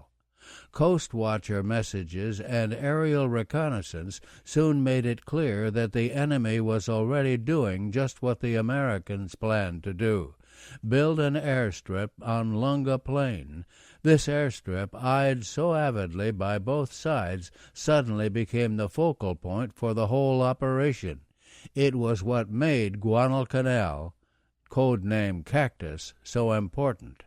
Yet no one seemed to know anything about the place. When Vice Admiral Robert L. Gormley, commander of the South Pacific, informed Brigadier General A. Archer Vandegrift that his 1st Marine Division would be landing on Tulagi and Guadalcanal in 5 weeks, the general was utterly astonished. He didn't even know where they were. On July 22nd, the Marines sailed from Wellington, New Zealand, and few military enterprises have ever begun under greater handicaps. Some components of the division had yet to join up. There wasn't time to load all their equipment. Space was so tight they had only 10 days' supply of ammunition. No one yet knew much about Guadalcanal. There were no good maps, and an aerial photographic mosaic of the island had been lost. Admiral Gormley pleaded for more time, and King grudgingly moved the landing date back to August 7th, but not a day beyond that. From the 28th to the 31st, the operation was rehearsed on the tiny Fijian island of Coro. Everything seemed to go wrong, and Vandegrift consoled himself with the old theatrical maxim that a bad dress rehearsal means a good opening night. On the evening of July 31st, the whole force weighed anchor and headed northwest for the Solomons under Admiral Fletcher, the officer in tactical command. At last the breaks began coming their way. The weather turned hazy, and no Japanese patrol plane caught even a glimpse of the huge armada. Over 80 ships spread out over the sea in a giant circle. Nor did any enemy submarines run across this choice target. The sea remained calm, the voyage completely uneventful. Late afternoon, August 6th, and Fletcher's carriers, Saratoga, Enterprise, and Wasp, peeled off with their escorts to take their covering position south of Guadalcanal. The rest of the ships plowed on. Dusk, and on the 13 transports, nearly 17,000 Marines settled down for a last night at sea. On the mess deck of the transport American Legion, the jukebox blared away while a young Marine, his body glistening with sweat in the stifling heat, did some exaggerated jitterbugging.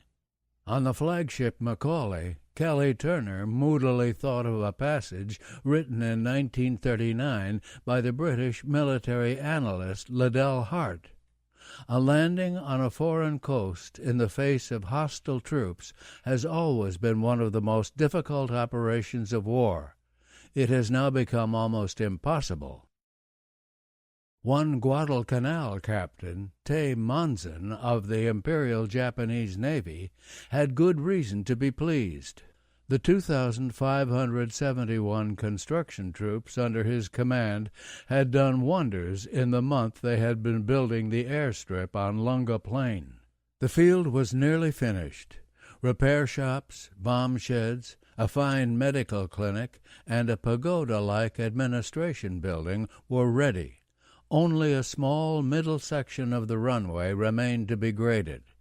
Around the field, a crisscross of serviceable roads connected the positions of the 400-man force assigned to defend the base. It was time for a small celebration.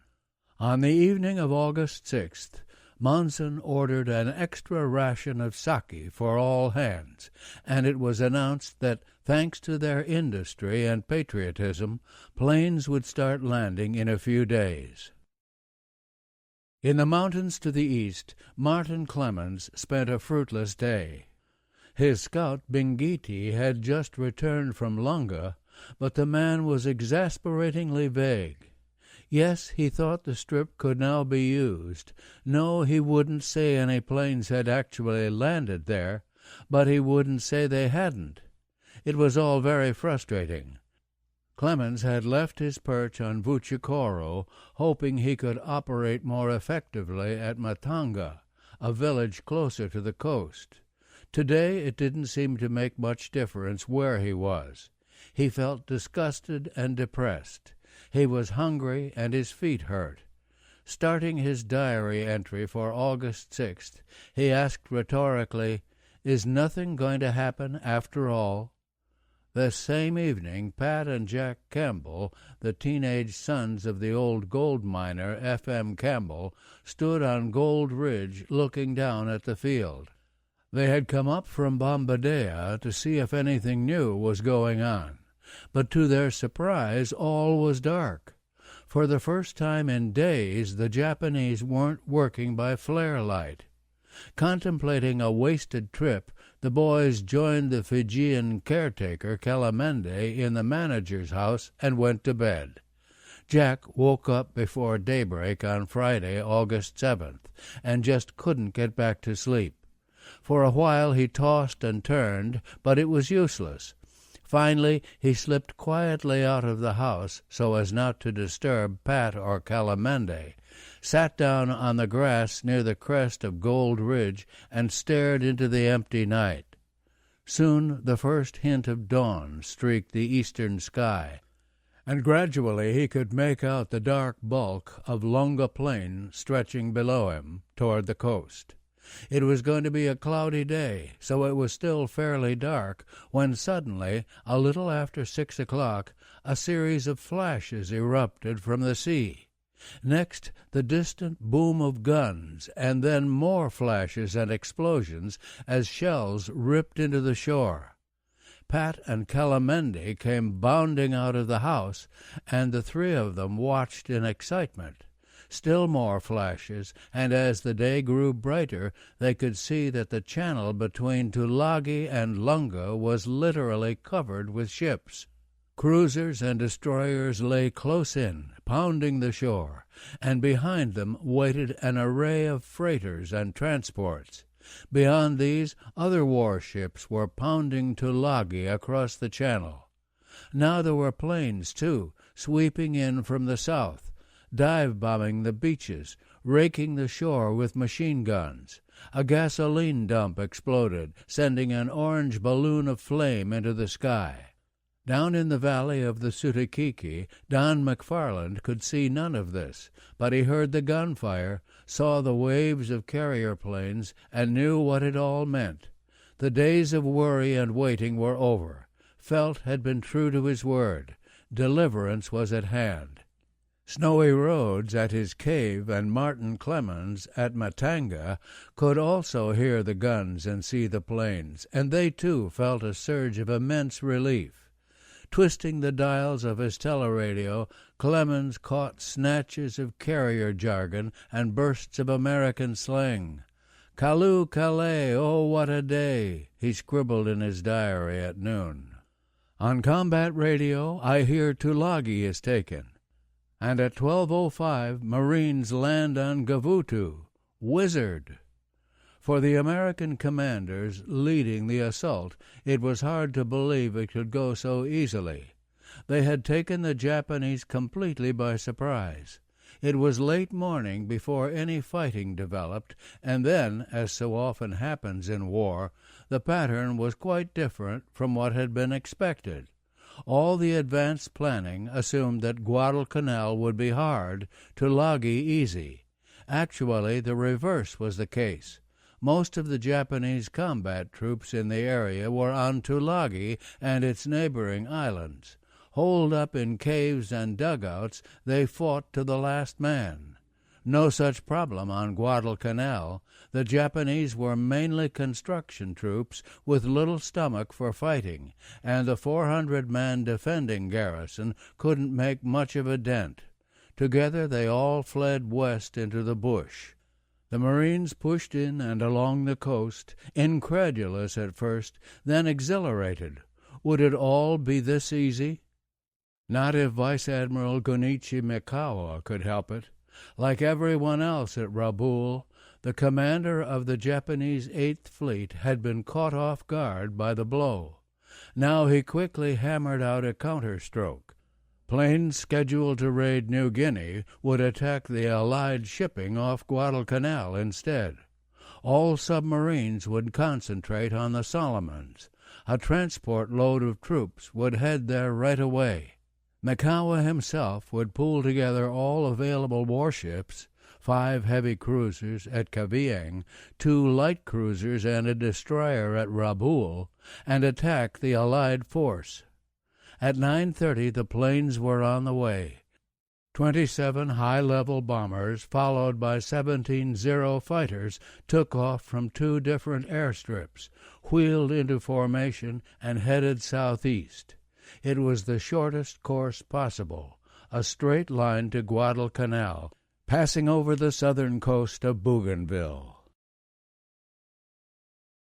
3. 40 bombers heading yours. High on a steep slope called Malabita Hill, near the southern coast of Bougainville, a middle-aged man in white shirt and shorts peered through a pair of round spectacles at the planes passing overhead. At first glance, Paul Mason looked like a bank clerk who had somehow strayed into the jungle. He was small, his mild blue eyes seemed to abhor violence, and he had a self-effacing diffidence that would seem far more appropriate in an office than in the bush. This was, however, deceptive. Mason was born in Sydney, but had been in the Solomons since 1915, and although he was indeed small, he had the strength of an ox and endurance that was the wonder of even the old islanders. He had other assets, too, that specifically fitted him for his present work. He was an expert at repairing and operating radios. As manager of the Enos plantation on the east coast of Bougainville, he knew both the area and the natives intimately. When he volunteered for coast-watching work at the start of the war, Eric Felt eagerly snapped him up. With Mason in the south and the assistant district officer Jack Reed in the north, Bougainville would be well covered. For incidental support, the 2 Coastwatchers could look to the AIF commando unit that had been guarding the unfinished airstrip on Buka.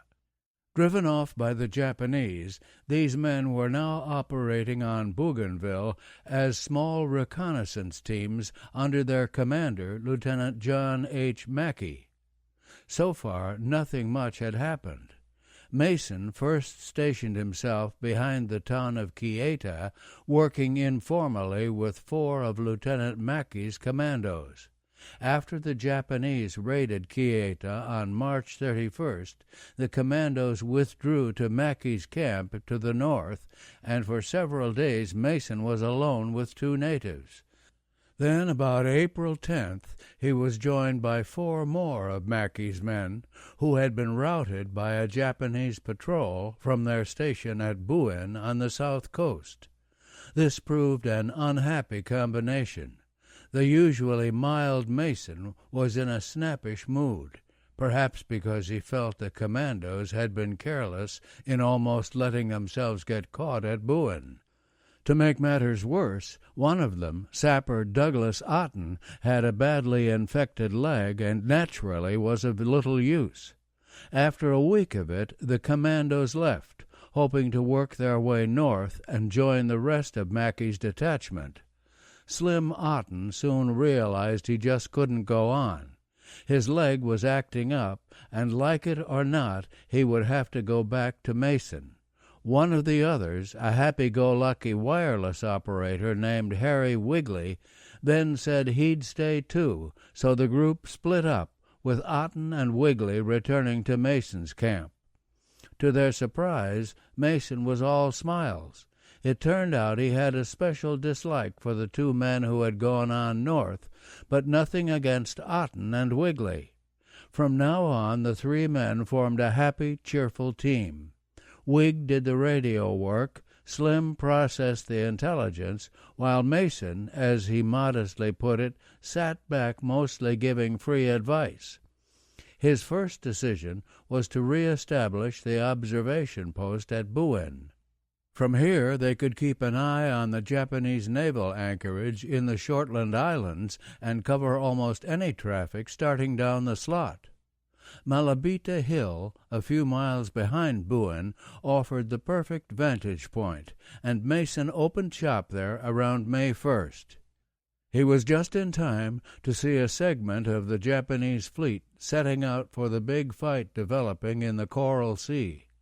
After that, there was little to report for a while, but still plenty to do.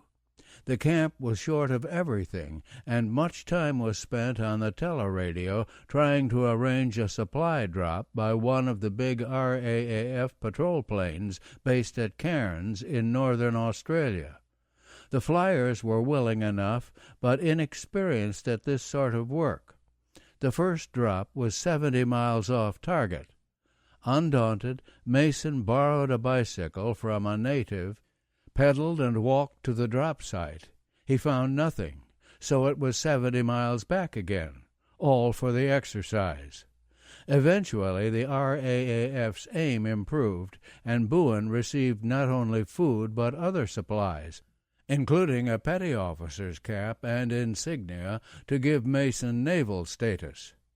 In July, Eric Felt suddenly ordered them to move inland, lie low, and keep radio silence until ordered back on the air. This suggested they were being saved from something big.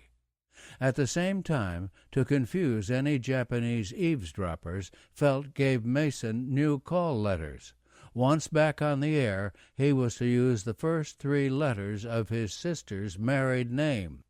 This could only refer to Mrs. John Stokey, wife of a New Britain planter, so from now on the station was STO. August 5th, orders came to move back to the coast and start reporting all enemy movements to the southeast. Speed was essential. Plain language must be used, even though this made it easier for any Japanese listening in. By the morning of the 7th, Mason was operating once more from Malabita Hill. Around 11:30, he caught the drone of approaching planes. In another minute, 27 twin-engine bombers flashed by. Admiral Mikawa's initial response to the American landings on Tulagi and Guadalcanal. Mason carefully counted the planes, rushed to the teleradio, and flicked on the emergency X frequency. At 11:37, he called from STO, 27 bombers headed southeast. Some of the Allied ships caught the message direct from Paul Mason. They knew about X frequency and were tuned in. Most got it by a complicated but highly effective relay. Port Moresby, the control station for the Bougainville Coastwatchers, flashed it to Downsville, which sent it to Canberra, which shot it back to Pearl Harbor, where SyncPAC's big transmitter broadcast it over the whole Pacific. One way or another, every ship in the invasion fleet got the word within 25 minutes. On the carriers south of Guadalcanal, quick calculations were made. Buin was 300 miles away. Cruising speed of the Japanese medium bomber was 160 knots. That allowed nearly 2 hours to vector out the Grumman Wildcat fighters, stack them west of the landing area, and put them in position to pounce. They needed every advantage. They packed a lot of firepower, but the Zero could still outmaneuver them. Down below, the unloading stopped. On every ship, the gunners stood waiting. At 1:15, some fighter pilot gave the tally-ho as the Japanese bombers appeared west of Savo. They were flying in a wide and stately V formation. The Zeros, which had started later, had now caught up and were flying cover. At 1:20, the Grummans poured down on them, and 2 minutes later the ships opened up. Here and there, Japanese planes spiraled down, trailing smoke. The rest came on, but they were shaken, and their bombing was wild. "Rather a poor shot," dryly commented Captain Ferncombe of the cruiser Australia. About an hour later, 9 dive bombers damaged the destroyer Mugford in a brief attack, but the combat air patrol soon drove them off. Thanks to Paul Mason's timely warning, the Japanese lost at least 16 planes, a sobering statistic for the generally overconfident command at Rabaul. Off Guadalcanal, the transports resumed unloading. By nightfall, 11,000 Marines had landed.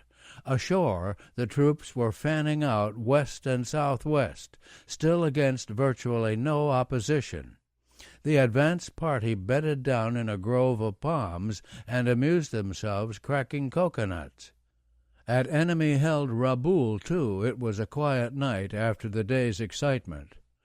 Only the ordnance men were busy, arming the bombers with torpedoes for a new attack on the Allied invasion fleet in the morning.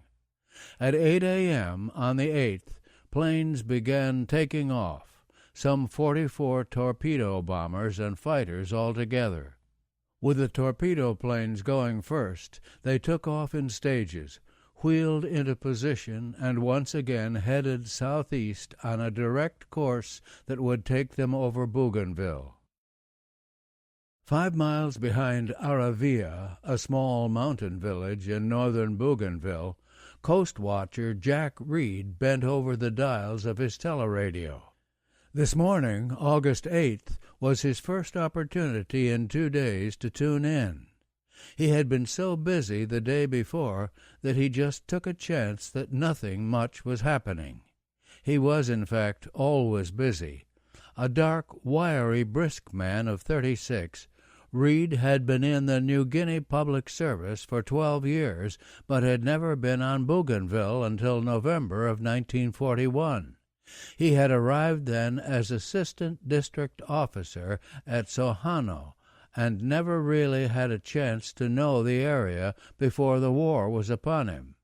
In a way, he had been trying to catch up ever since. As the Japanese swept south, he was faced with the job of evacuating the families of the European planters. They were all difficult, and 3 of the women flatly refused to go. It was the same with the Catholic missionaries, who included 24 nuns. Bishop Tom Wade of Providence, Rhode Island, was one of those idealists who believed that the Church could remain aloof from the war and enjoy the respect of both sides. A few of the missionaries, like Father Albert Lebel at Tinputz, were under no such illusions, but most took their cue from the bishop and tried to carry on. Reed made it clear that they did so at their own risk, but in his heart he knew he couldn't shrug them off so easily.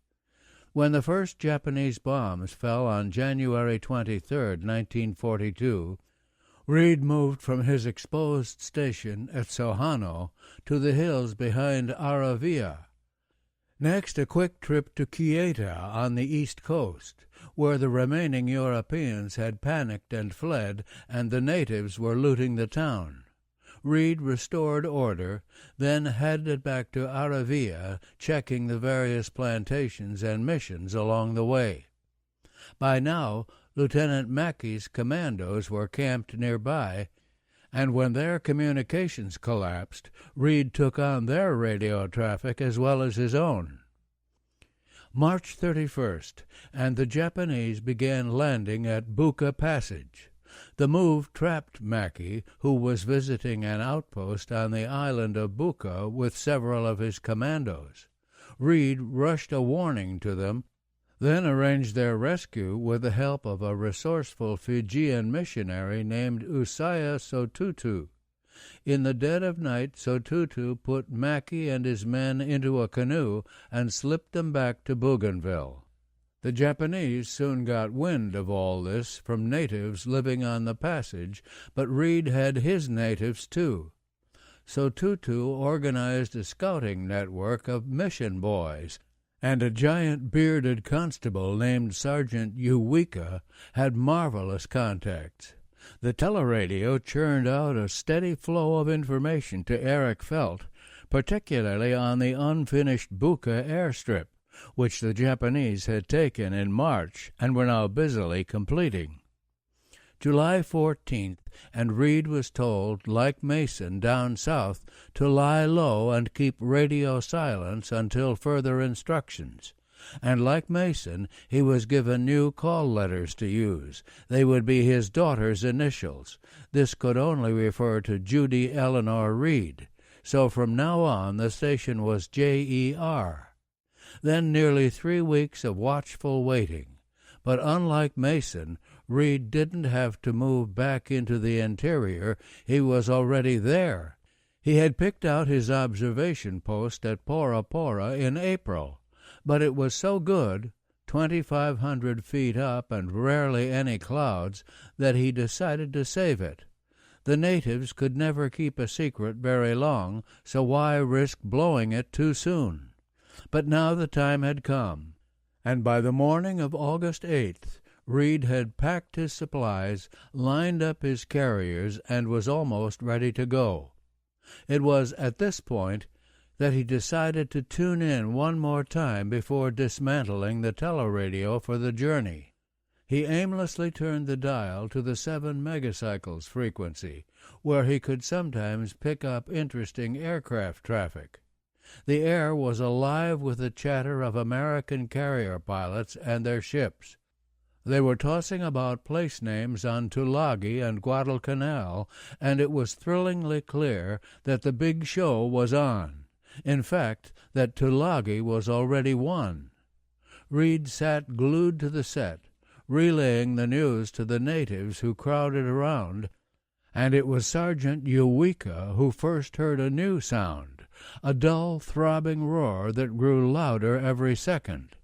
Planes, many planes, were approaching from the northwest. The view was blocked in that direction, and in their excitement several natives shinned up the trees. Then, seconds later, the planes were there for all to see. A great formation of Japanese bombers raced across the break in the jungle only a few hundred feet overhead. Then a second group right afterward. Reed caught a brief but lasting impression of red discs, of propeller blades flashing in the sun as he tried to count them. He twisted the teleradio dial to X frequency and called Port Moresby. For agonizing minutes he could get no one. Finally, some other coast watcher in New Guinea picked up and passed on his message for the Allied invasion fleet. 45 bombers now going southeast. Admiral Kelly Turner caught the relay of Reed's warning about 10:40 a.m. He immediately ordered the transports to stop loading and get under way, the cruisers and destroyers to take up defensive position, all hands to prepare for an air attack. South of Guadalcanal, the hovering carriers caught the relay too. Once again, all available fighters took off for the slot, while the task force's combat air patrol climbed and orbited for an interception west of Savo. This time they were fooled. The Japanese did not come straight down the slot. Instead, they curled north around the Florida Islands so as to come in from the east. They fooled not only the waiting Grummons, but the fleet's radar operators too. The cruiser Australia saw them first, 23 torpedo planes sweeping in from the east at noon. They were skimming the water, some only 20 or 30 feet high, aiming straight for the transports. But Jack Reed had given Kelly Turner 80 minutes warning, and the admiral used them well. The ships were all moving, circling at high speed, and the screen threw up a devastating curtain of fire. 2, 6, no one knew how many Japanese planes exploded into the sea. They were falling everywhere. Only 3 managed to run the gauntlet, and only 1 torpedo struck home. It hit the destroyer Jarvis, stopping her dead. Coordinating their attack with the torpedo planes, 8 Japanese dive bombers now came plunging down. But a circling ship is hard to hit, and all the bombs were misses. Desperately, one of the bombers slammed into the transport George F. Elliott, leaving her a blazing wreck. In 10 minutes it was all over. Here and there a Japanese plane straggled homeward up the slot, but they still weren't safe. The Grumman fighters, originally caught out of position, tore into the survivors. It was after 2 o'clock when they again passed over Jack Reed on Bougainville. He had trouble counting them coming down, but now it was easy. There were only 8. Deep in the mountains of eastern Guadalcanal, Martin Clemens moved forward to Vangana, where he could get a better look at the show. Rising early on the 8th, he climbed to the lookout and was rewarded by an amazing panorama. Ships stretched everywhere. Landing craft bustled to and fro from the shore, trailing wakes that looked like white brushstrokes painted on a canvas of blue. For practice, he counted up to 25 of them through his binoculars.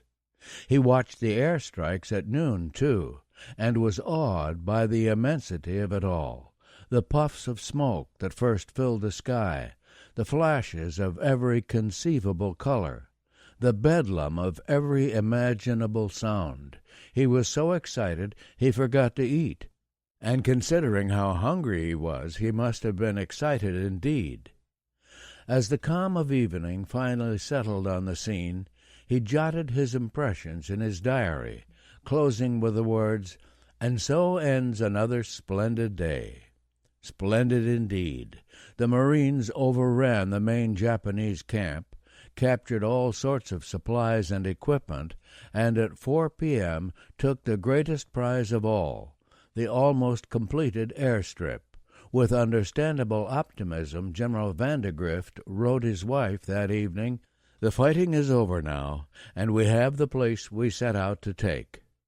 Then an urgent message arrived from Admiral Turner, summoning him to the flagship Macaulay. It turned out that Admiral Fletcher, worried about fighter plane losses, planned to withdraw his carriers immediately. This was appalling news. It meant the amphibious force would have to go too, with the freighters and transports still largely unloaded. There followed a brief discussion about a Japanese force sighted that morning by a patrol plane off the east coast of Bougainville. Since the pilot thought he saw 2 seaplane tenders, the force was probably going to Rakata Bay on Santa Isabel Island, where the enemy was developing a seaplane base. It might mean trouble in a day or so. The conference broke up at 11:55 p.m., with Vandegrift heading for Tulagi on the mine layer Southmore to check the supply situation there. He had just settled down in the wardroom for a cup of coffee with a skipper when a sailor shouted down the speaking tube, "Commodore, you better come up here. All hell's broke loose." Admiral Mikawa had arrived. In a remarkable combination of audacity and plain good luck, his 7 cruisers and single destroyer had burst through every Allied barrier protecting the Guadalcanal landing area. Now the Fox was in the henhouse. At 1:38 a.m. on the 9th, the torpedoes hissed from their tubes, and at 1:43 the cruiser's main batteries opened fire. At the same moment, spotter planes dropped flares silhouetting the Allied ships, and the Japanese flagship Chokai's searchlights snapped on. They revealed a scene of surprise and confusion, guns still trained in, sailors scrambling frantically about the decks of the screening warships. In 6 devastating minutes, Mikawa ravaged the South Force, guarding the shipping off Guadalcanal. The cruiser Chicago had her bow blown off. The Canberra turned into a blazing, sinking wreck. Then he wheeled, left, and headed for the North Force, protecting the transports off Tulagi. About 1:50, the hail of torpedoes and shells began again, shattering the cruisers Astoria, Quincy, and Vincennes. Another 25 minutes, and it was all over. Continuing to bear left, Mikawa rounded the north side of Savo and headed back up the slot. At trifling cost, he sank 4 cruisers, badly damaged a 5th, and turned the screening force into a shambles. Kelly Turner had originally planned to unload all night and leave at 7:30 a.m., but Mikawa's visit upset that timetable. Now they unloaded all morning and began pulling out in the afternoon. By 7 p.m., the whole force was gone, 18 transports escorted by what was left of the screening force. Still in their holds were half the Marines' food, all their barbed wire and sandbags, and their heavy earth-moving equipment, except for 1 bulldozer that somehow reached shore. As they watched the last of the ships disappear to the southeast, the Marines needed no one to remind them that they were now alone. The Coastwatchers on Guadalcanal were blissfully unaware of this sudden change in the fortunes of war. In the early hours of August 9th, Don McFarland saw flares, gun flashes, and occasional searchlights from an observation post he had established on Mount Janapu. It was clearly a sea fight, but he had no clue as to the outcome. At Bungana, Martin Clemens saw and heard gunfire too, but he was equally mystified. "May be a naval battle off Savo," he noted laconically in his diary. Snowy Rhodes knew even less. At his cave on the other side of the island, he could only hear the rumble of distant guns. He guessed correctly that he was cut off from the landing area by the Japanese garrison retiring westward, and there was really nothing he could do at the moment.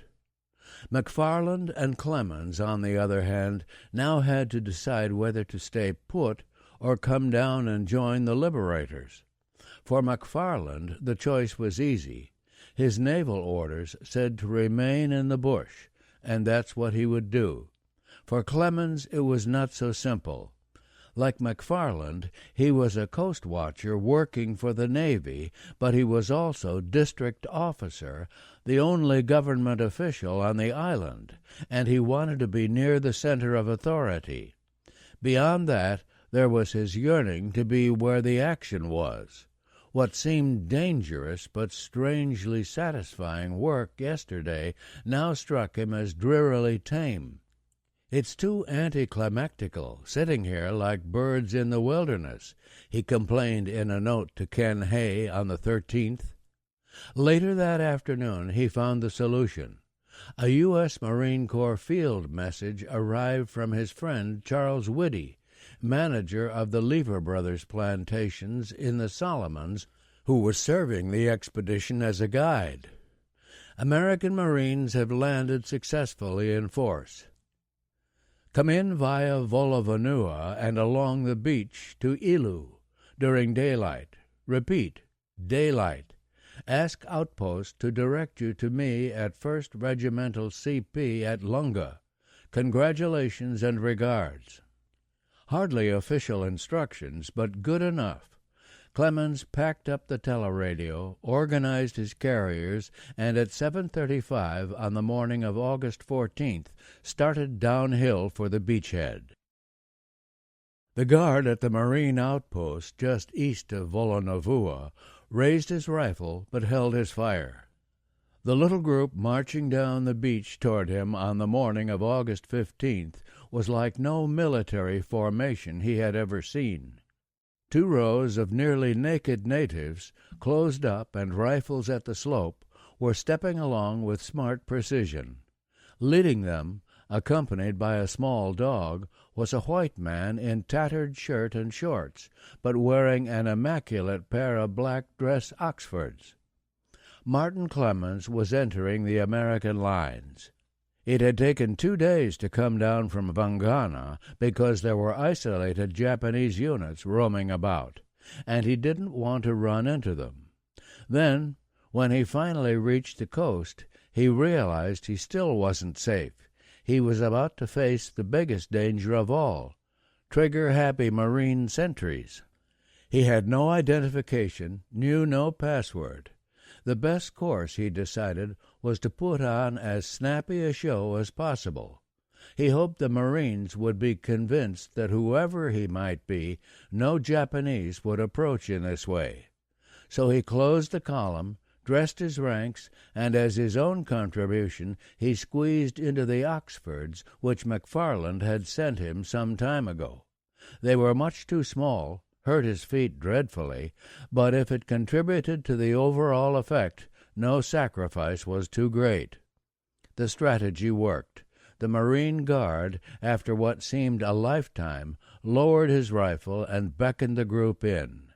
As he came forward, Clemens suddenly felt a queer lump in his throat and wondered what it would be like to speak to someone in his own tongue again. He had tried to rehearse what he would say before he got there, but now the words wouldn't come. He could only whisper his name. The guard relaxed, gave him a cigarette and a piece of chocolate. In seconds, a mob of Marines milled around, everyone asking questions at once. Later he visited D2, the division intelligence post, and finally had a meeting with General Vandegrift himself. The general was quite taken by this urbane newcomer who had appeared so casually from nowhere and assigned him to his intelligence staff. From now on, Clemens would supply the Marines with scouts and guides while continuing to collect information through his innumerable native contacts. That evening he had a sentimental reunion with Charles Whitty, helped along by a bottle of sake and 2 miniatures of brandy. Clemens was still so excited that he didn't feel the liquor at all as he and Whitty talked the night away. But they did grow louder and louder until finally at 3 a.m. a weary Marine yelled at them to knock it off. Then the letdown. As he turned in at last, Clemens suddenly felt a surge of emptiness and disappointment. He had looked forward to this day for months, and in his misery had even conjured up visions of a beer, a hot bath, a soft bed. Now here he was without any of these pleasures, only a foxhole in a coconut grove that he had to share with Whitty. It was ludicrous to have expected more, yet it was still an anticlimax. Clemens soon learned there were other things, too, that fell short of the high hopes he held on his mountain-top. The Allied force, which looked so triumphant from Vangana, turned out to be a beleaguered garrison. With the loss of sea and air support and so much equipment, General Vandegrift had pulled his troops into a compact beachhead designed mainly to protect the airstrip. From the center of the strip, it was never more than 2.5 miles to the perimeter in any direction, and to the south it was only a few hundred yards. Overhead, the shallow V formation of the Japanese bombers was an all-too-familiar sight.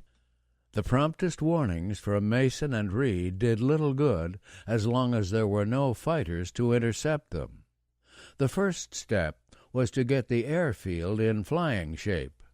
Marine engineers worked day and night, filling the gap in the center of the strip, lengthening the runway, chopping down trees that blocked the approach. Captured Japanese trucks and grading equipment proved a godsend, as did stores of rice and liberated sake. The engineers were still hard at it on the evening of the 15th, when 4 U.S. destroyer transports slipped in from the New Hebrides, the first ships to arrive since Kelly Turner's departure. Banking on assurances that the strip was ready, they brought 400 drums of aviation gas, 300 bombs, 120 maintenance personnel, and an air operations staff. Looking slightly out of place among the rest came Lieutenant Commander Hugh Mackenzie, Eric Felt's deputy for the area. Mackenzie had graduated from Naval College with Felt, then retired in the 20s for a life in the South Pacific. Back in the Navy in 1940, he became Felt's assistant and later served with credit during the disastrous retreat from New Britain. Brave and cheerful, he hated routine. As a friend later put it, he knew no fear and no organization either.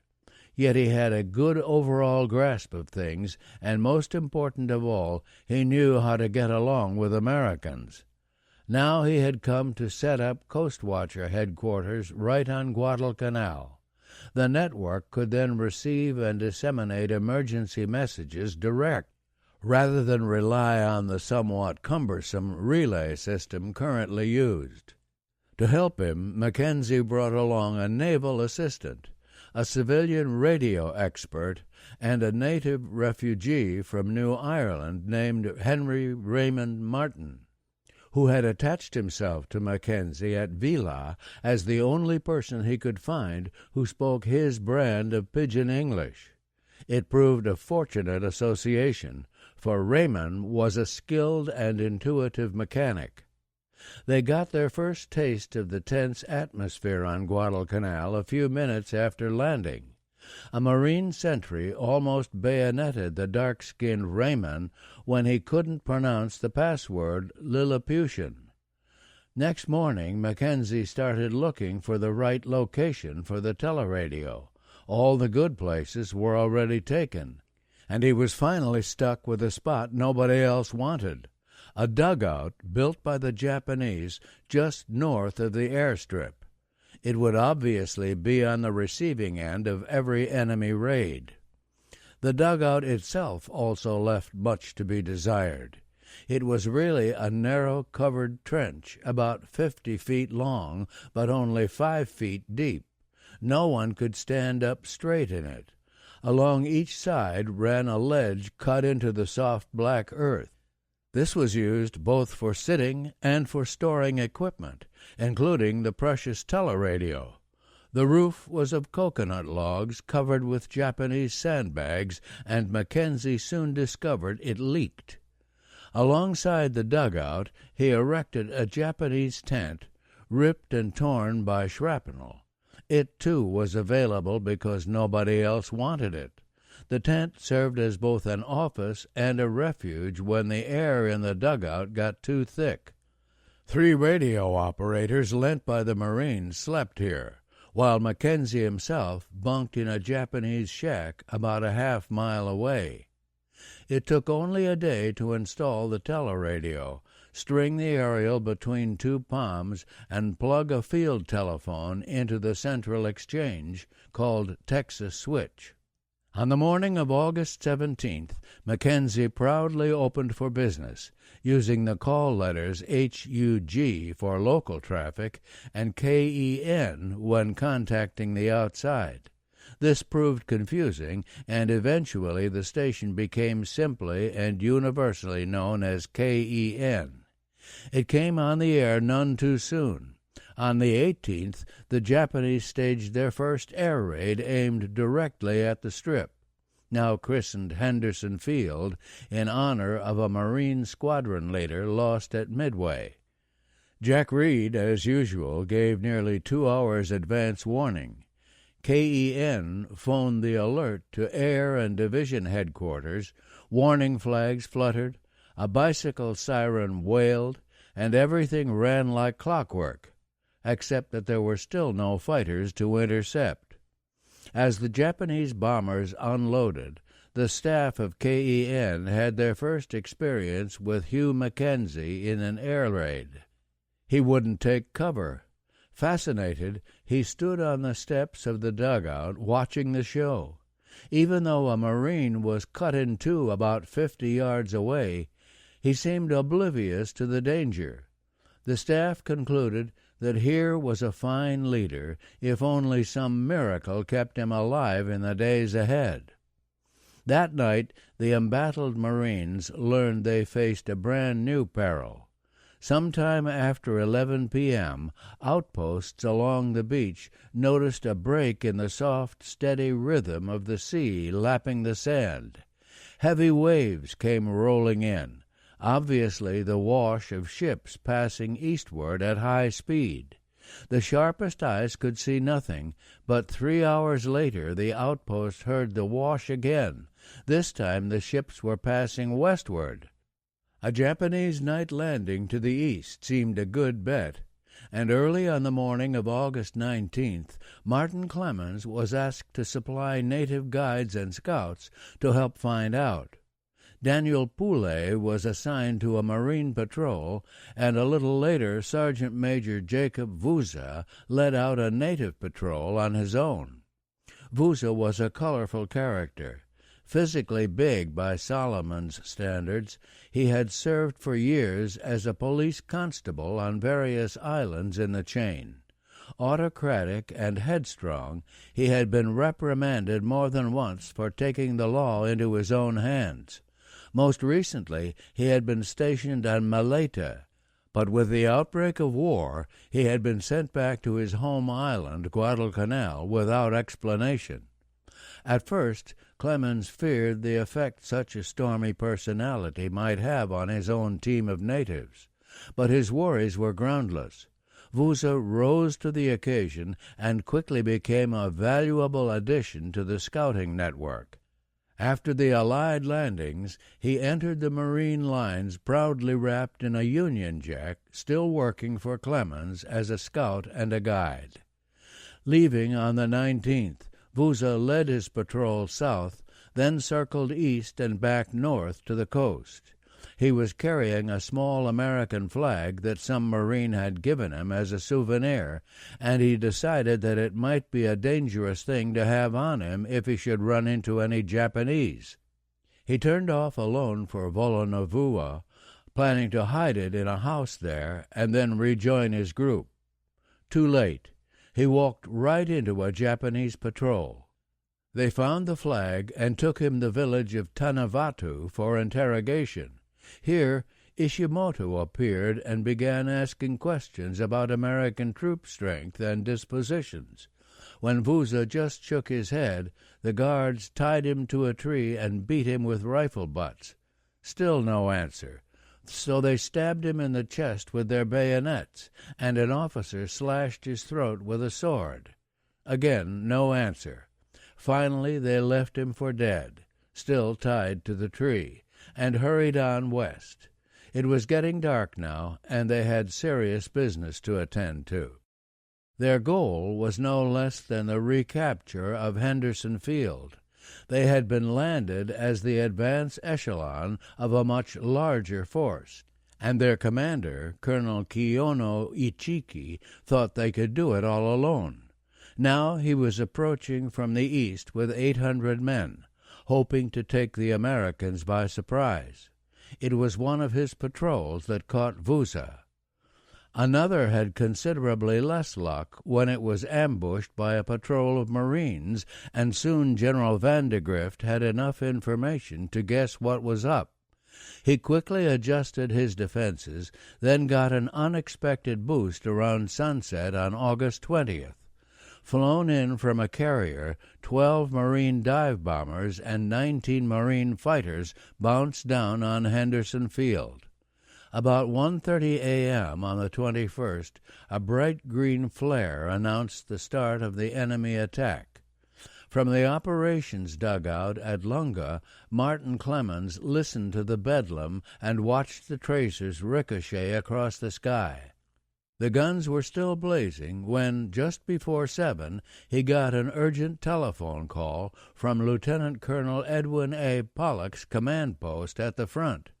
A badly wounded native had staggered through the enemy lines and was asking for him.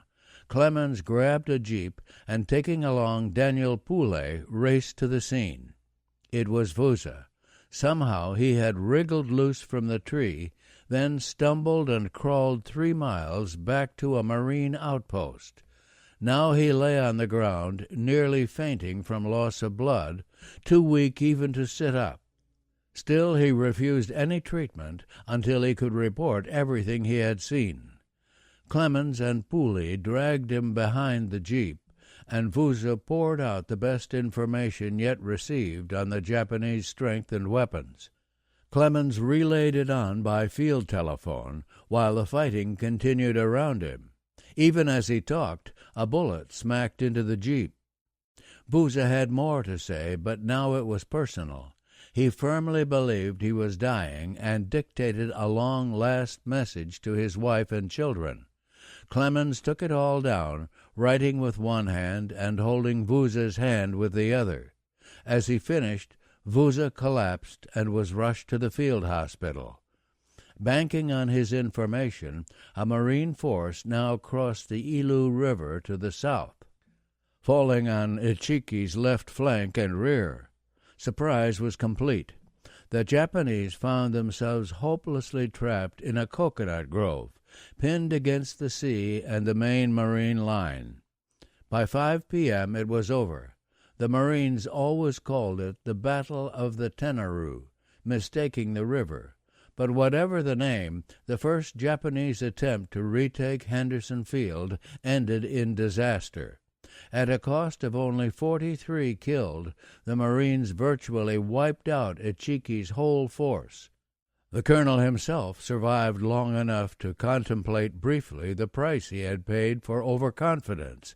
Then he burned the regimental colors and committed harakiri. Amazingly, Jacob Vuza lived. At the Marine Field Hospital, the doctors sewed him up, pumped him full of new blood, and in 12 days he was back on his feet. But for the first few hours it had been touch and go, and he was unconscious most of the time. Just before being placed under the anesthetic, he came to long enough to mutter, "I didn't tell them anything." After Colonel Ichiki's disaster, the Japanese began a steady build-up of their scattered forces on Guadalcanal for a new try at dislodging the Marines. Major General Kiyotaki Kawaguchi, a magnificently mustachioed infantry officer, was put in charge of the attack. He drew up a complicated plan calling for separate landings east and west of the perimeter to be followed by a coordinated assault from both directions.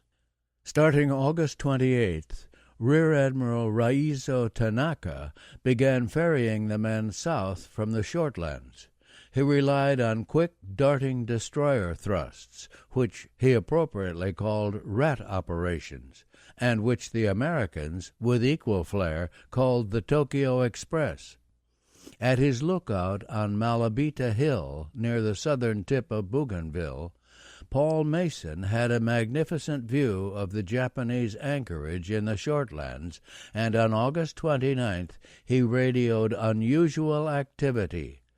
5 warships, either cruisers or large destroyers, suddenly started for the southeast at high speed at 12:45. From time to time, Mason reported more of these forays, and the overworked flyers at Henderson Field did their best to intercept. Tanaka, a smart tactician, quickly learned to gear his departures so he'd remain beyond the range of the Marine bombers until dark. Then he'd barrel in at flank speed, land the troops, and be on his way back home, again out of range by sunrise. But if it wasn't always possible to capitalize on Mason's messages, they were no less important. They clearly indicated another attack was coming soon. Those were busy days for Jack Reed, too. He managed to borrow one of Lieutenant Mackey's radio men, Corporal H.L. Sly, to help on the routine traffic, but plane sightings he always handled himself. The Japanese Air Command at Rabaul was doing its best to neutralize Henderson Field, and every morning, when the weather was right, flights of bombers and fighters passed over northern Bougainville. Perched in his observation post at Pora Pora, Reed would meticulously count them, then open up on the teleradio, now linked directly to KEN. August 29, 8:25 a.m., 18 twin-engine bombers, 22 fighters, now heading southeast. August 30, 9:25 a.m., 15 planes, maybe fighters, just passed going southeast via East Coast. August 31, 8:45 a.m., 18 twin-engine bombers, 23 fighters, now en route yours. September 1, 8:55 a.m., 18 bombers, 22 fighters, going yours. Listeners in the stifling dugout marveled at the calm, unruffled voice of this man so deep in enemy territory.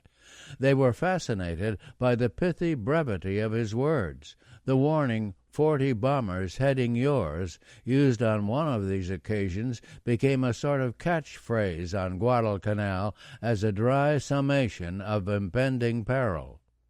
Reed was off the air almost as soon as he came on. Japanese radio direction finding was a constant worry, but his few brief words were always enough. As his voice crackled over the receiver, one of the Marine operators would scribble the message down and hand it to Hugh Mackenzie. The commander would then relay it over the direct phone to Air Control, now located in the picturesque pagoda just north of the airstrip. Then a call to D2 and around to Texas switch to be passed on to all anti-aircraft units. Reed's signals usually gave about 2 hours' notice, but communications were erratic on Guadalcanal, and it took time to alert pilots, bring them to the strip, and generally get the defenses organized.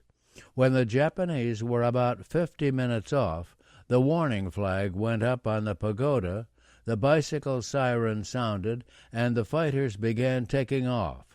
Later, the dive bombers and some Army P-400s, next to useless in fighting Zeros, also took off, but their job was simply to stay out of harm's way. The Grumman Wildcats carried the burden of the defense, and they were tough little fighters indeed, but they were slow climbers, and it took 45 minutes to reach 30,000 to 35,000 feet, the altitude they needed to get the jump on the faster and more maneuverable Zeros. Their wait was never long.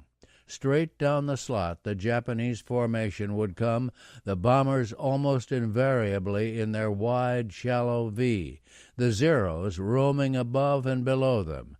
Picking the moment for attack was the skipper's art, but when he gave the signal, the fighters plunged down on the enemy formation, hurtling by the top layer of Zeros and boring in on the bombers. Every fight was different, yet somehow always the same. The Japanese formation, shaken and broken, bombers fluttering down out of control, Zeros turning grimly on their tormentors, dogfights in and out of the towering columns of cumulus clouds. watched with fascination by both sides below. And then, 2 hours later, Jack Reed would be on the air again, counting the aircraft as they limped back to Rabaul. They were rarely in formation now, just struggling along, and sometimes he saw only 3 or 4 planes. In the midst of these great aerial battles, the Marines got a welcome assist. On August 31st, the first air search radar arrived and was immediately installed at Henderson Field. The manual said the range was 125 miles, but 80 miles was more like it, much too close to give the hard-pressed fighter pilots the time they needed. Jack Reed remained their priceless secret weapon. Yet the Tokyo Express continued to run, gradually building up General Kawaguchi's force to 6,000 men. By September 12th he was ready, and that night a red rocket burst in the sky just south of Henderson Field. It was the signal for a coordinated attack from the east, west, and south. But the general neglected to take the jungle into account. It made such exquisite timing impossible, and the result was a piecemeal assault that ended in disaster. Colonel Merritt Edson's 1st Marine Raiders had a close call on Bloody Ridge, but the Marine lines held, and Kawaguchi was repulsed on all fronts. In 2 days he lost over 1,200 men, as against Marine casualties of 143 killed and wounded. So the perimeter was safe. The Marines had defeated the second Japanese attempt to retake Henderson Field and throw them off the island. But they were so battered, so exhausted, and still so lacking in the tools of war that they were unable to follow up their advantage. Paradoxically, the victors remained penned up while the vanquished controlled the island. An ugly stalemate now developed. The Americans controlled the air, leaving the Japanese unable to mount an offensive powerful enough to dent the Marines' perimeter. But the Japanese controlled the sea, leaving the Americans unable to land enough men to break out of the perimeter. Until the Japanese could knock out Henderson Field, or until Nimitz could regain control of the sea, there seemed no way to get off dead center. While the battalions and regiments remained at loggerheads, a far more mobile, more personal kind of warfare was breaking out on the other side of the island, which would introduce a most remarkable individual to the coast-watching fraternity. 4. The Good Shepherd. It all began on August 15th, when Snowy Rhodes, operating on the western end of Guadalcanal, heard from a native that an American flyer had landed in a rubber raft at nearby Tiaro Bay. Taking no chances, Rhodes sent Leif Schroeder, armed with a .45, to investigate. Schroeder found the flyer about 50 yards from the beach, but his uniform was in tatters, and the man himself was so sunburned that it was hard to tell whether he was American or Japanese. The castaway seemed equally suspicious of Schroeder, and for long seconds the two men stood examining each other uncertainly. Finally, the flyer made up his mind, walked boldly up to Schroeder, and announced he was American. It was machinist William H. Worden, fighter pilot from the Enterprise, who had been shot down during the landings on the 7th. For a week he had paddled about the slot, going first to the Russell Islands, where he found no one, and then on to Guadalcanal. He made contact with some natives almost at once, but they knew no English, so it was impossible to tell them who he was. They finally decided he was American, not because of the way he talked or looked, but because some of the stitching on his yellow raft happened to be in the shape of a star. To the natives of Guadalcanal, anything with a star was American. Identification settled, Schroeder now led Worden back to the cave, where he was greeted by a somewhat grumpy, snowy Rhodes. Most of the Coastwatchers liked to operate alone, the fewer boarders the better, and Rhodes was no exception. Nor did it help that Warden had badly sprained an arm when he tripped over a rock on his way to the cave. That made him even more of a liability. Fortunately, there was medical help nearby. Father Emery de Klerk, in charge of the Catholic mission station at Tangarare, only 10 miles down the coast, was a skillful medical man, and on August 15th, Rhodes wrote him asking whether he would come up to the cave and take a look at Warden's arm. De Klerk was on a trip to Vigil at the time, but the message was relayed to him, and he promised to drop by on his way back. Sure enough, he appeared out of the jungle on the 21st. By this time, Warden not only had a bad arm, but was feverish and immensely depressed, and his first glimpse of his benefactor could not have been very encouraging. Father de Klerk was only 5 feet 4 inches tall, a meek and somewhat ineffectual-looking Dutch missionary of 36. It was easy to believe that here was a man of great piety, but hardly very practical. A devout follower of Christ, perhaps, but not much of a leader himself. He was, in fact, quite different. After 7 years at Tangarare, his position made him an important figure in this isolated area. As priest, he tended the spiritual needs of some 1,500 natives. It was not unusual for him to hear 150 confessions a day while making his rounds. As head of the church's 10 schools in his district, he presided over the only education there was. As doctor, he had a practice of some 1,500 to 2,000 patients. His specialty was giving injections against yaws, and he applied his needle with the skill of an expert who had given over 21,000 inoculations through the years. He easily met the natives only 2 tests. He didn't hurt, and his medicine worked. But his greatest strength lay in the fact that he identified with the natives completely. He understood and respected the matriarchal system that governed the island's tribes.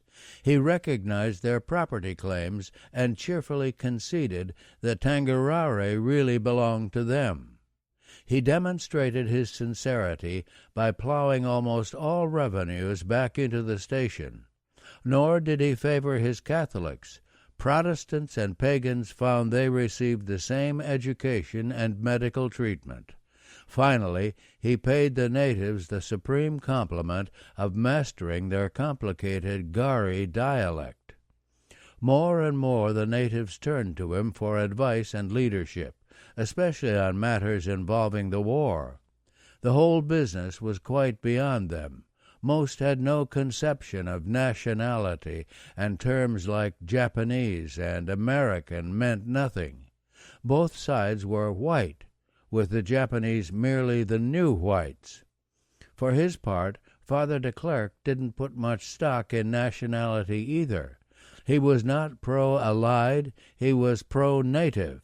As a practical matter, he simply wanted what was best for his flock. The old colonial regime had its faults, but it seemed infinitely better than anything the Japanese might offer, judging from their performance in Malaya and the Philippines. So he went his own way, applying only the test of what was best for his flock, not caring too much whether that was in line with official policy or not. When Bishop Aubin, the elderly Belgian who presided over Catholic affairs in the Solomons, advised his missionaries to be neutral and give their parole to the Japanese, Father de Klerk wanted none of it. The Japanese were bad for the flock, so neutrality was simply wrong. But this didn't mean he necessarily followed the Allied line. When the resident commissioner ordered all natives inland, de Klerk decided this was bad for the flock. They were coastal people who would no doubt starve in the bush. So he told them to ignore the order stay on the coast and watch, and perhaps they could help by reporting what they saw. He himself became increasingly involved as an informant for Snowy Roads.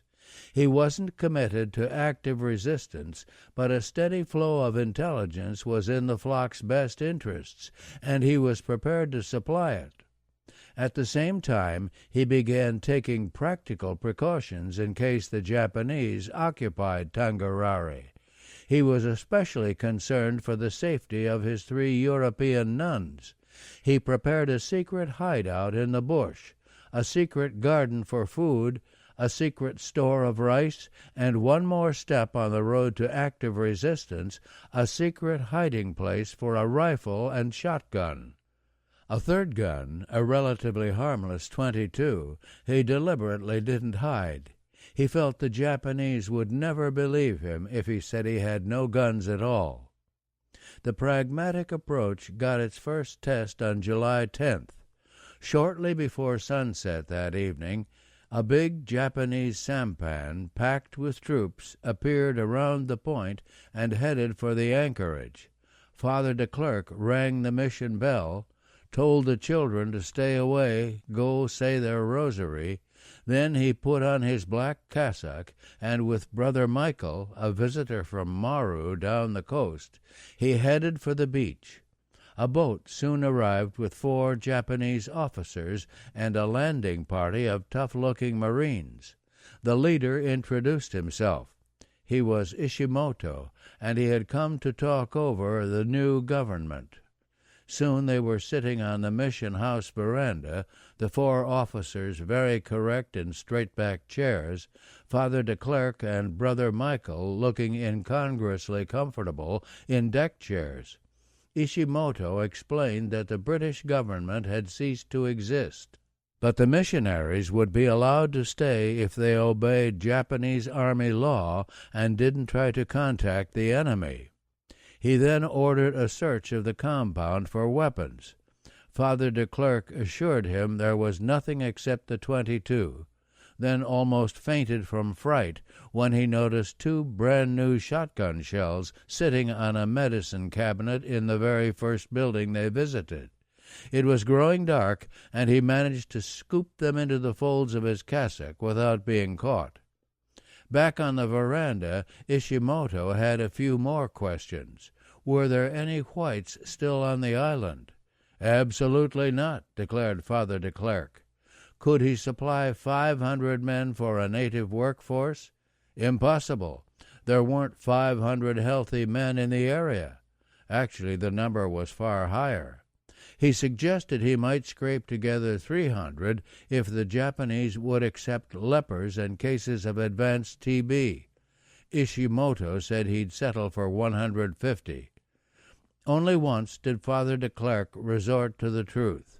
When asked the best place on the south coast for a radio observation post, he immediately suggested Cape Hunter. He felt this was so obvious the Japanese would pick it anyhow, and he would enhance his own credibility by suggesting it first. The strategy worked.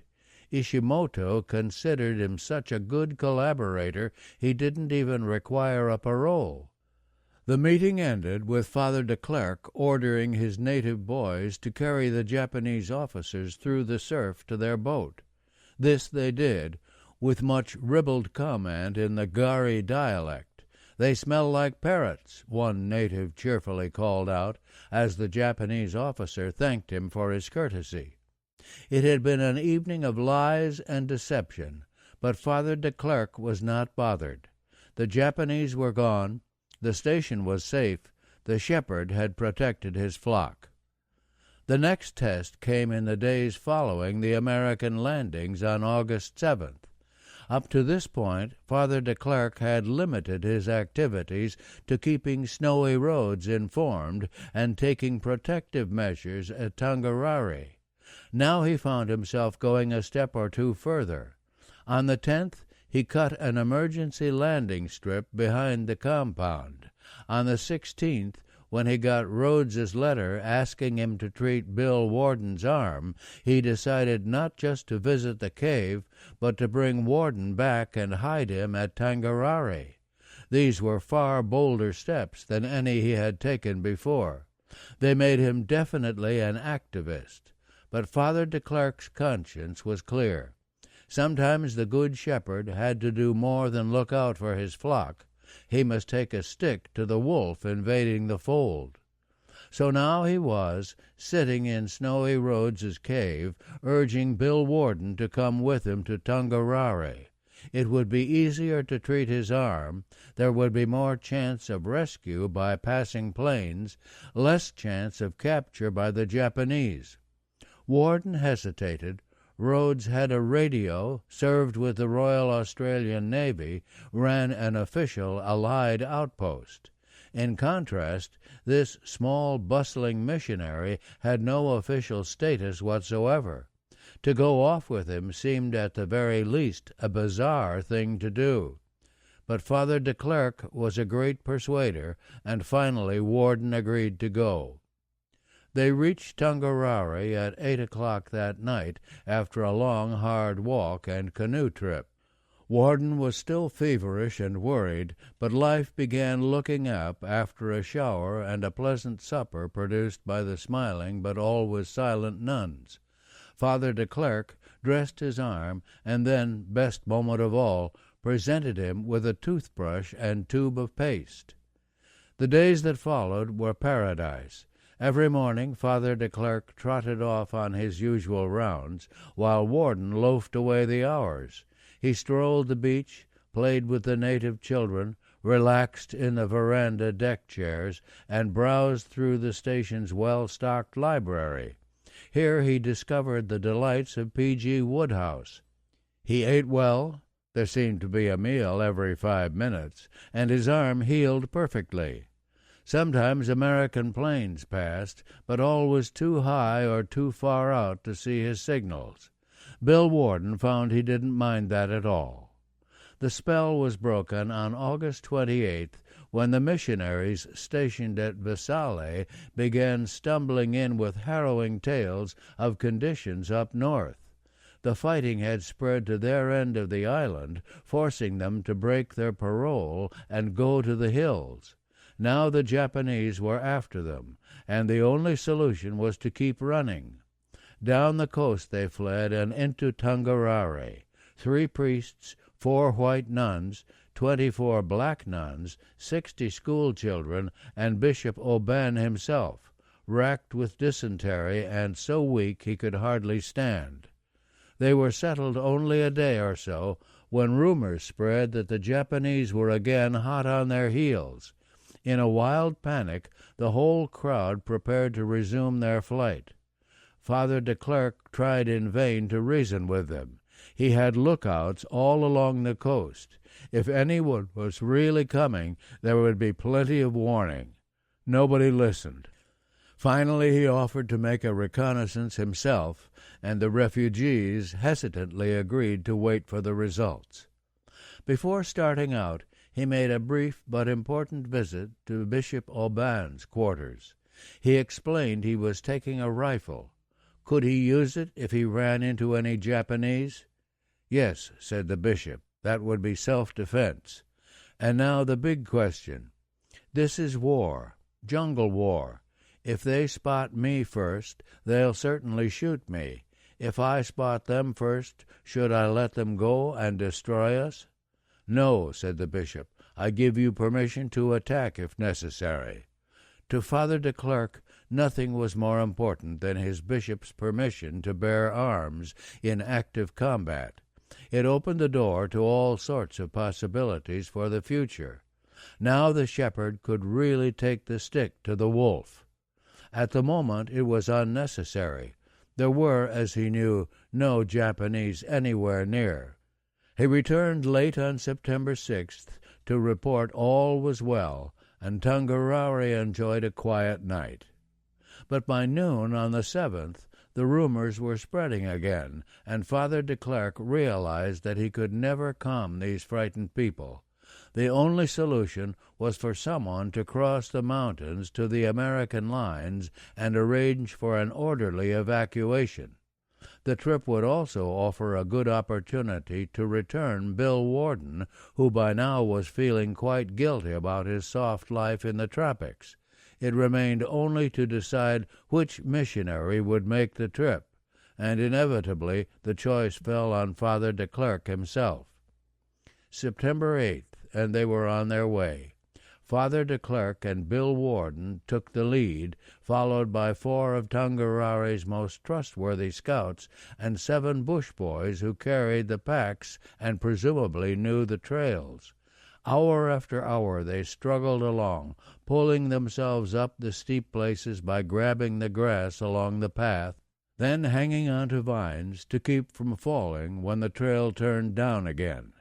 As usual, the jungle never seemed level and always seemed slippery. It was hard, exhausting work, and they faced 35 miles of it. By the 3rd day they were running out of food. They had planned to live mainly off the land, but there was almost nothing edible, and at noon break Father de Klerk opened their last can of corned beef. Dividing half the contents between himself and Warden, he explained, "Bill, this is the last you'll get today. The rest is for tonight, so eat it slowly." Warden downed it all in 2 gulps. Then Betty could persuade de Klerk to give him the rest of the can, too. "Go ahead and try," the father told him, "but you'll never get a crumb before sunset." "Well," said Warden, "it's my 24th birthday today." His heart utterly melted. Father de Klerk gave him the beef and his last crust of bread, too.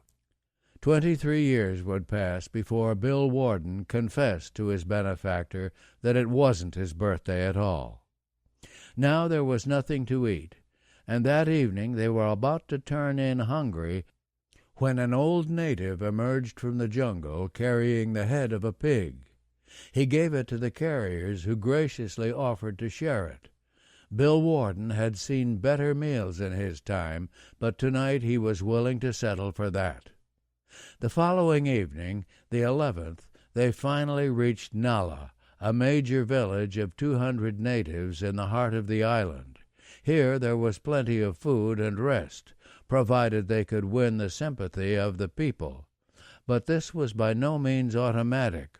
As always, the war was a mystery to the natives deep in the interior, just a fight between 2 sides of whites, and the villagers of Nala were doubly wary because they had just massacred a patrol of 16 marauding Japanese. How would these visitors react to that? Cautiously, a native named Wiki, representing the chief, described the massacre and asked whether the district officer would punish the village.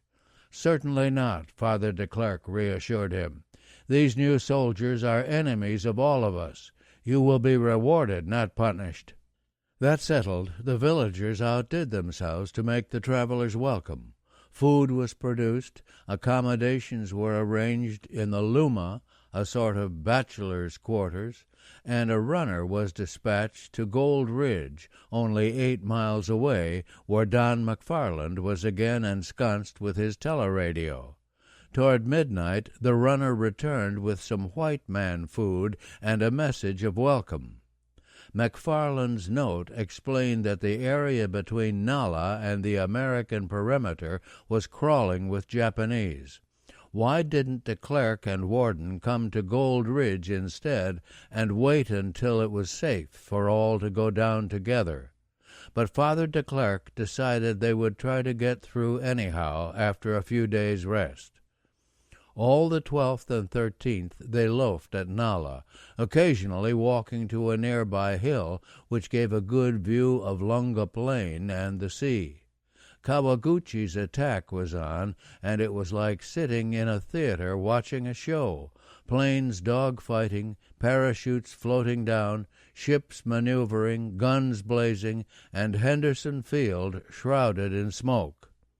Late on the 13th, a runner arrived from McFarland, advising them to head for Belana, a village down toward the plain about 6 hours away.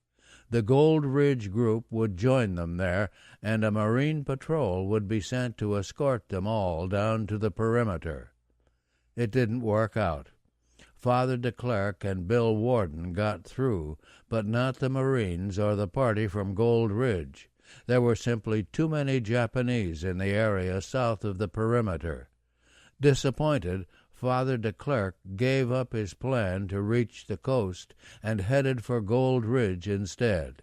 Here they could all wait together until the way down was open again. Another long, hard day of climbing, and at last around 5 p.m. on September 16th, Father de Klerk, Bill Warden, and their string of scouts and carriers trudged into the Gold Ridge camp.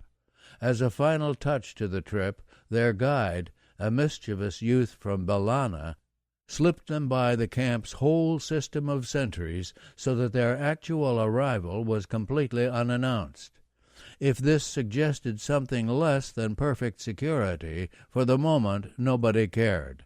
The newcomers received a tumultuous welcome. Father de Klerk was quickly introduced to the refinements of coast-watching life, Ken Hay style. First, a comfortable chair with a scotch and ice. Then a hot shower, clean whites, and an excellent dinner. With the American landings and the return to Gold Ridge, many of the hidden stores had been retrieved, and Hay's Maleta cookboy was never in better form. The dark days in the valley of the Sutakiki were over. Once again the butter was served in ice. On September 18th, Father de Klerk was still relaxing on Gold Ridge, waiting for a chance to take Bill Warden safely through the lines, when two of McFarland's scouts burst into camp with some shattering news. The Japanese had just executed 2 priests and 2 nuns at Ruavatu, a picturesque Catholic mission on the north coast. Only Sister Edme, an elderly Belgian, had escaped. Now she lay hidden in the bush, still wearing her mud-splattered black habit, trying to care for a 7-year-old orphan. No time to lose. McFarland immediately sent 4 of his best police to bring her up to the ridge. To allay her fears, Father de Klerk penned a hasty note in French, assuring her that all would be well, and she need fear no trap. As the day wore on, more bad news.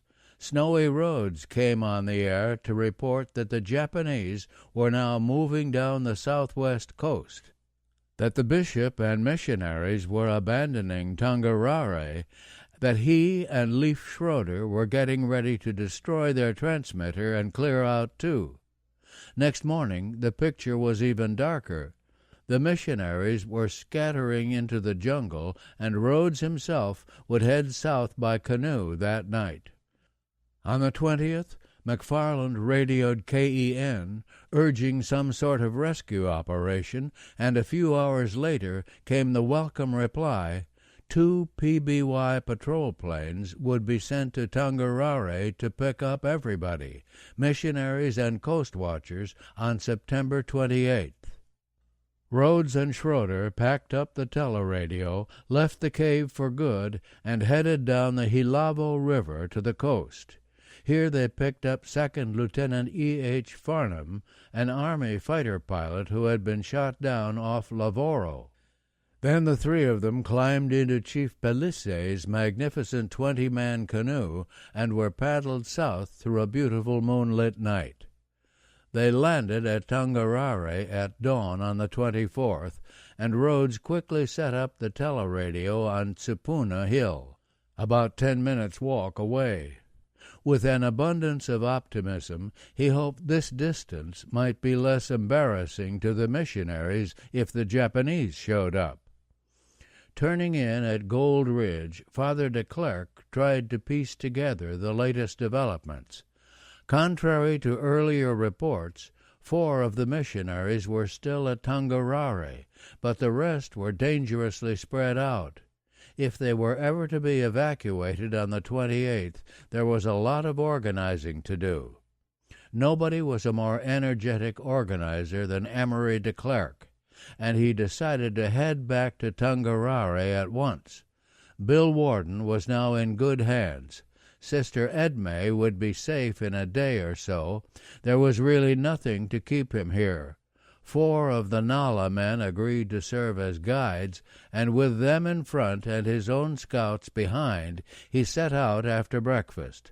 McFarland loaded him with sea rations, coffee, hash, and 4 packs of Lucky Strikes, while Ken Hay came through in handsome style with 2 bottles of dry vermouth. Toward sunset, September 27th, he arrived back in Tongariro after an astonishingly fast trip. The party rarely rested, and taking advantage of the brilliant moon, continued walking far into the night. They had one big scare when they heard a blast of rifle fire not too far away.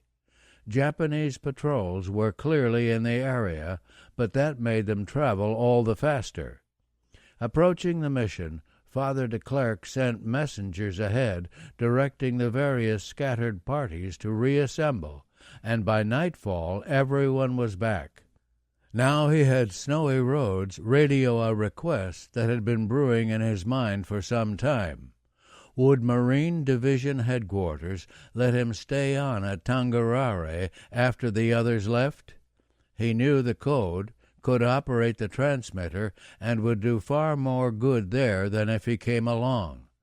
Division Headquarters turned him down. All, repeat, all must come. There seemed no way out, so he spent the 28th organizing for the evacuation that night. The 2 PBYs could take only the most essential luggage. Everything else was buried or hidden in the bush. Around sunset, the station's biggest canoe began ferrying the group to the embarkation point. And then the anticlimax. Lunga radioed that the evacuation was postponed until further notice. On the 30th, it was on again for that very night. This time, there would be only 1 PBY making 2 trips. But that gave Father de Klerk an idea. He would hang back, sending Bishop Aubin on the first plane to argue his case with the Marines. The bishop wanted none of it. Hot words were exchanged. But calm returned when, at the last minute, once again the operation was postponed. At Lunga, Hugh Mackenzie was thoroughly exasperated. Twice now, Division Headquarters had canceled his arrangements for sending the PBYs. Presumably the planes were needed more urgently elsewhere, yet the Japanese were moving steadily down the coast. Rhodes and Schroeder would soon be trapped if something wasn't done. Division clearly recognized the value of their intelligence, but seemed to regard them as expendable, a loss to be accepted as the cost of waging war. Mackenzie wasn't prepared to accept it at all. He was strictly staff, not meant to dabble in operations, but he now mounted his own rescue mission. By radio, he persuaded Maleta to send over the resident commissioner's ketch, Ramada, which he then put in charge of Dick Horton, the former district officer, now a naval sub-lieutenant assigned to KEN. At dusk on October 3rd, with no permission from anybody, the Ramada slipped out of Lunga anchorage and headed west. If all went well, she would round Cape Esperance before the nightly run of the Tokyo Express and reach Tongariro at dawn. Picking up the evacuees, she would then return by daylight when the Marine planes could fly cover if necessary. Tongariro was alerted, and once again everyone began packing, except Father de Klerk. He had reached a momentous secret decision. No matter what the Marines ordered, regardless of the bishop's instructions, he was not going to leave Tongariro. At this point he told only Father Brugmans, his closest confidant. Brugmans, who acted as a sort of mission treasurer, quietly handed him £20, virtually all the cash he had. After supper that night there was a knock on Father de Klerk's door, and 10 of the mission natives filed in. He thought they had come to say farewell, but this was not the case. Their spokesman, Teotimo Sautu, the station's chief catechist, bluntly asked, "Are you leaving too?" "Those are the orders of the government and the Americans," Father de Klerk hedged. Then Sautu explained they had been discussing all those sermons about the Good Shepherd who does not run away when the wolf comes. "Father, did you mean that?" "Of course I meant it." "Father, the wolf is here now. The Japs will take away our religion. Are you running off before the wolf?" Father de Klerk could carry on the charade no longer. He explained that he really wasn't going to leave, not ever, but it must be a secret so nobody could upset his plan. Later this evening he would slip off to a hiding place where he would remain until the boat had picked up all the others and left. Promising to send him 4 scouts, the delegation quietly withdrew. Now it was time to tell Snowy Rhodes, who responded with the practical contribution of his .303 rifle and ammunition. Next, the sisters. This was a particularly teary parting. Sister Leon had been at Tongariro since 1905, but Father de Klerk managed to make them laugh by asking Sister Rain to jot down her recipe for curing meat. Then a final farewell for Father Brugmans, and at 10 p.m. he vanished into the night. Left behind on his desk was a short note addressed to the bishop. "Please do not wait for me when the ship comes. I have been urgently called away and cannot possibly be back to join you. I shall be all right. Farewell, and bless me. Father Emery." At daybreak on October 4th, the Ramada arrived and hovered offshore, while Dick Horton scanned the beach with binoculars. One glance at the excited people waving and running up and down convinced him that no Japanese could be around. The Ramada inched through the gap in the reef, anchored, and Horton came ashore to greet his passengers. On Supuna Hill, half a mile behind Tongariro, Father de Klerk waited until he was sure the boat was gone. By 8 it seemed perfectly safe, and in the bright morning sunlight he headed back toward the mission with his 4 scouts proudly carrying their rifles. As he approached, a great shout went up. Natives crowded around him, and a small boy ran to the little mission tower and began ringing the bell. The shepherd was back with the flock. 5. New Eyes, New Ears. While the little Ramada was completing her rescue mission to Tongariro, a far more ambitious expedition was shaping up 1,200 miles away at Brisbane, Australia. On October 6th, crew members of the U.S. submarine Grampus, moored at New Farms Wharf, studied with curiosity the strange cargo coming aboard: cases of ration packs, folding camp chairs, 4 rubber boats, 2 collapsible canoes, a little whiskey, a great deal of radio equipment carefully wrapped in waterproof canvas sacks. Even more curious, that night 4 merry strangers trooped aboard wearing American sailors' uniforms, but speaking with unmistakably English and Australian accents. The explanation went all the way back to decisions reached in Tokyo as the Japanese struggled to cut their devastating losses in planes and pilots over Guadalcanal. The Americans always seemed to be waiting for them, yet there was so little they could do. The planes had to strike around noon in order to cover the 1,120-mile round trip by daylight. They had to fly the same course because they didn't have enough gas for fancy tactics, and they chose to fly low, hoping to cross up the Allies' radar. Clearly, the solution was to establish airfields near Guadalcanal. With less distance to cover, the Emperor's Sea Eagles could maneuver more freely and vary their approaches. One such field was practically ready and waiting, the nearly completed airstrip captured at Buka Passage. This alone would shave off 300 miles of the round trip to Henderson Field.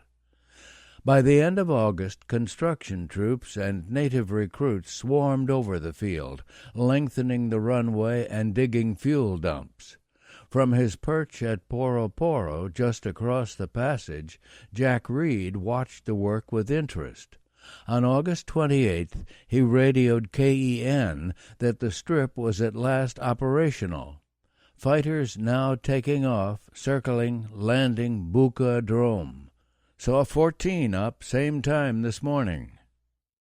The Japanese could save another 208 miles by developing a new fighter strip on the plain near the south tip of Bougainville. On September 9th, several transports began unloading off the coastal village of Kahili. A delegation of natives hastened up Malabita Hill to Paul Mason's observation post about 4 miles in from the sea. Better clear out, they advised. The enemy had made brief visits before, but this time they were bringing their beds ashore. Mason hurried to the lookout and saw a lot more than beds. Tractors, trucks, heavy guns, and war materials of every sort were being landed. Another native appeared to report that a Japanese patrol was already working its way inland looking for the Coastwatchers. And to show that this was no rumor, he really knew what he was talking about, he produced a Japanese cigarette that one of the landing party had given him. No more delay. Mason, Otten, and Wiggly quickly packed their gear and headed deeper into the interior. Climbing steadily, they finally settled near the village of Barugo on a saddle of land that joined the Douro Range to the Crown Prince Range. To the south they still had an excellent view of the Shortland anchorage, and eastward they could see across the busy Bougainville Strait all the way to Choiseul. On the debit side, a mountain spur caused a blind spot directly in front, and it was harder to pick up planes coming down from Rabaul. It was also harder to identify Japanese shipping when the weather was bad, for they were now 10 miles from the coast. References to the problem peppered Mason's neat, concise reports. September 16th, visibility nil. 17th, Faisi not visible. 22nd, Faisi obscured. 28th, visibility hazy. 30th, a number of warships, but heavy ground mist prevented count and identification. At KEN, the Coastwatcher Control Center near Henderson Field on Guadalcanal, Commander Mackenzie was already worried about the gaps in his network. For nearly a month, Reed and Mason had been sending priceless advance information on Japanese airstrikes. Their warnings made the big difference, but they didn't catch them all.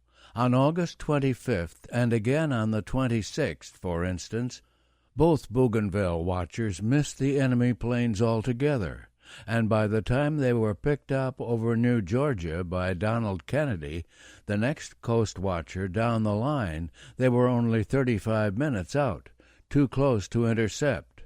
The new enemy field being built at Kahili and the new seaplane base at Rakata Bay on Santa Isabel would mean still more undetected flights. Then there was the Tokyo Express. The Japanese were replying on it more and more to strengthen their hold on Guadalcanal, and they were perfecting the timetable.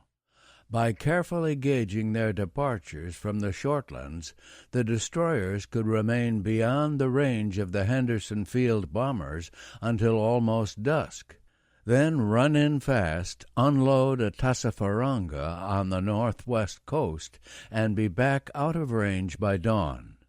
If the Cactus Air Force, as the pilots liked to call themselves, was to get a crack at the enemy, quick, accurate information was essential. To Mackenzie, the solution called for new eyes and ears in his coast-watching network. He must fill the gaps between Mason and Kennedy, some 150 miles, with additional coastwatchers on Vella La Vella and Choiseul, the two islands below Bougainville that marked the beginning of the slot. It involved complicated problems of recruiting, supplying, communications, and transportation, but fortunately there was high-level help at hand. On August 30th, a courtly gentleman in a Palm Beach suit and Panama hat sauntered ashore from the destroyer Colhoun, just in with a shipment of emergency supplies. To the gawking, sweating, grubby Marines he looked like something from another world, a guest, perhaps, at a quiet summer hotel, and they watched with amazement as he made his unperturbed way to Commander Mackenzie's headquarters. The new arrival was Walter H. Brooksbank, the civil assistant to Australia's Director of Naval Intelligence and the closest thing to a career professional in the whole organization. B1, as he was called, to distinguish him from his brother B2, also in intelligence, had helped develop the coast-watching operation from the start. He had been in the New Hebrides straightening out a communication tangle. Now he was checking up on conditions at Guadalcanal. He instantly took to Mackenzie's scheme for expanding the coast-watching network, and the plan was formally approved a few days later at a meeting with Resident Commissioner Marchand and General Vandegrift's intelligence officer, Lieutenant Colonel Edmund J. Buckley. Nor was there any difficulty finding the right men. Henry Jocelyn, formerly assistant district officer on Guadalcanal, had proved himself as a guide with the Marines during the Tulagi landings. Perky and resourceful, he was now available and volunteered for Vella La Vella. He had never been there, but he knew the Solomons, was used to working with natives, and Mackenzie was happy to have him. Choiseul was even easier. Nick Waddell, another young district officer, had established a first formal administration there in 1941. He knew both the area and the natives better than anyone else. He, too, had worked with the Marines during the landing and was now recovering from a spell of malaria and aching for a new assignment. He was a natural. So the men were chosen, but how to get them there? Brooksbank took on the assignment and headed for Espiritu Santo, the Allied advance base in the New Hebrides, hoping to pry a PBY out of Rear Admiral John McCain. "No, sir," said the Admiral on hearing the request. It was an exchange made memorable to Brooksbank because it was the only time in a 40-year career that an admiral ever addressed him as sir. McCain went on to explain, "It would just mean the Zeros would get my plane and your personnel." Brooksbank now went to Admiral Gormley to beg for a submarine. This could be difficult. The submariners traditionally didn't like diverting their boats from their primary mission of sinking enemy ships, but this time there was no hitch. Gormley's chief of staff put through the request to SO Westpac headquarters, which controlled the subs, and back came swift approval. Grampus would be leaving Brisbane October 7th on her next war patrol. She would deliver the Coastwatchers to Vella La Vella and Choiseul en route to her station. By late September, Jocelyn and Waddell were in Brisbane, busily collecting supplies. This proved unexpectedly complicated. No one knew how much support to expect from the natives, so it was hard to know how much to bring. They'd be gone at least 3 months, so they mustn't take too little. They'd be constantly on the move, so they mustn't take too much. They'd be landing highly capsizable rubber boats, so the packages must be waterproof. They'd be carrying everything by hand, so nothing, except the radio, should weigh more than 50 pounds. And to top it all, whatever they brought had to be small enough to fit through the submarine's 30-inch by 30-inch hatch. While Jocelyn and Waddell were working out this monumental logistical puzzle, Eric Felt came to the conclusion that each of these missions really required 2 men. Lists of the talent pool were hastily consulted, and for an assistant, Jocelyn picked a tall, dark Australian named John Keenan, who had been a patrol officer on Bougainville just before the war. Waddell chose Carden Seaton, a former planter from the Shortlands, with an intimate knowledge of the whole area. Yet the choice wasn't that easy. A physical giant of a man and a fabled figure in the Solomons, Seaton was temperamentally a person of huge extremes. Aroused, he was a man of sweeping, overwhelming passion. At other times, he was gentleness itself. No one could look after a sick or injured person with more loving care. This was a volatile mixture, and Waddell wondered what would happen when the 2 of them were thrown together alone. He need not have worried. From the start, they worked in perfect harmony. October 6th, their gear was quietly loaded on the Grampus as the crew began wondering what was up. To avoid the attention that would naturally be drawn by 4 Australian servicemen embarking on a U.S. submarine, the Coastwatchers were now outfitted as American sailors. It was at this point that Waddell had a brilliant inspiration. Since they had to dress like gobs, why not act like gobs? So they spent a final glorious evening on the town, ultimately stumbling aboard in most authentic fashion. Awaiting them below was Australian Colonel C.G. Roberts, head of the Allied Intelligence Bureau, a sort of super-agency coordinating everybody. He had come to give them a final briefing and was appalled by the frivolous chaps to whom His Majesty's affairs were about to be entrusted. It was a very grim briefing. Next afternoon, the 7th, the Grampus finally cast off, slipped out of Brisbane harbor, and disappeared into the northeast. The skipper, Commander J.R. Craig, proved a good host, and for the next 6 days the Coastwatchers learned what submarine duty was like: the heat, the melting ice cream, the complicated head, the intimacy, even a depth bombing by a Japanese destroyer. But for Waddell, the greatest discovery was finding that his companions had never played backgammon. He spent many lucrative hours teaching them the art.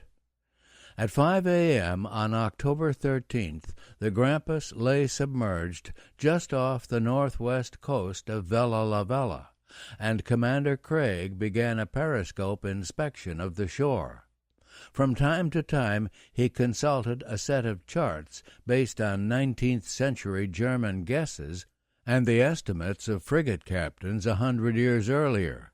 Nothing seemed to match this coastline of tangled jungle or solid reef that stretched before him.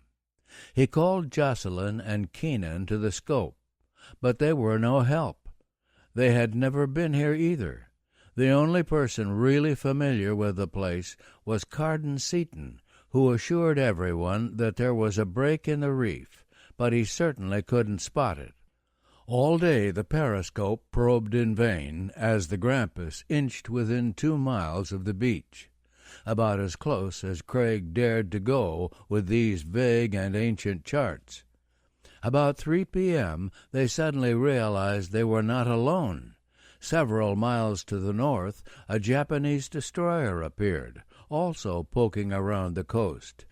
Commander Craig turned toward the newcomer, but finally resisted the temptation to attack.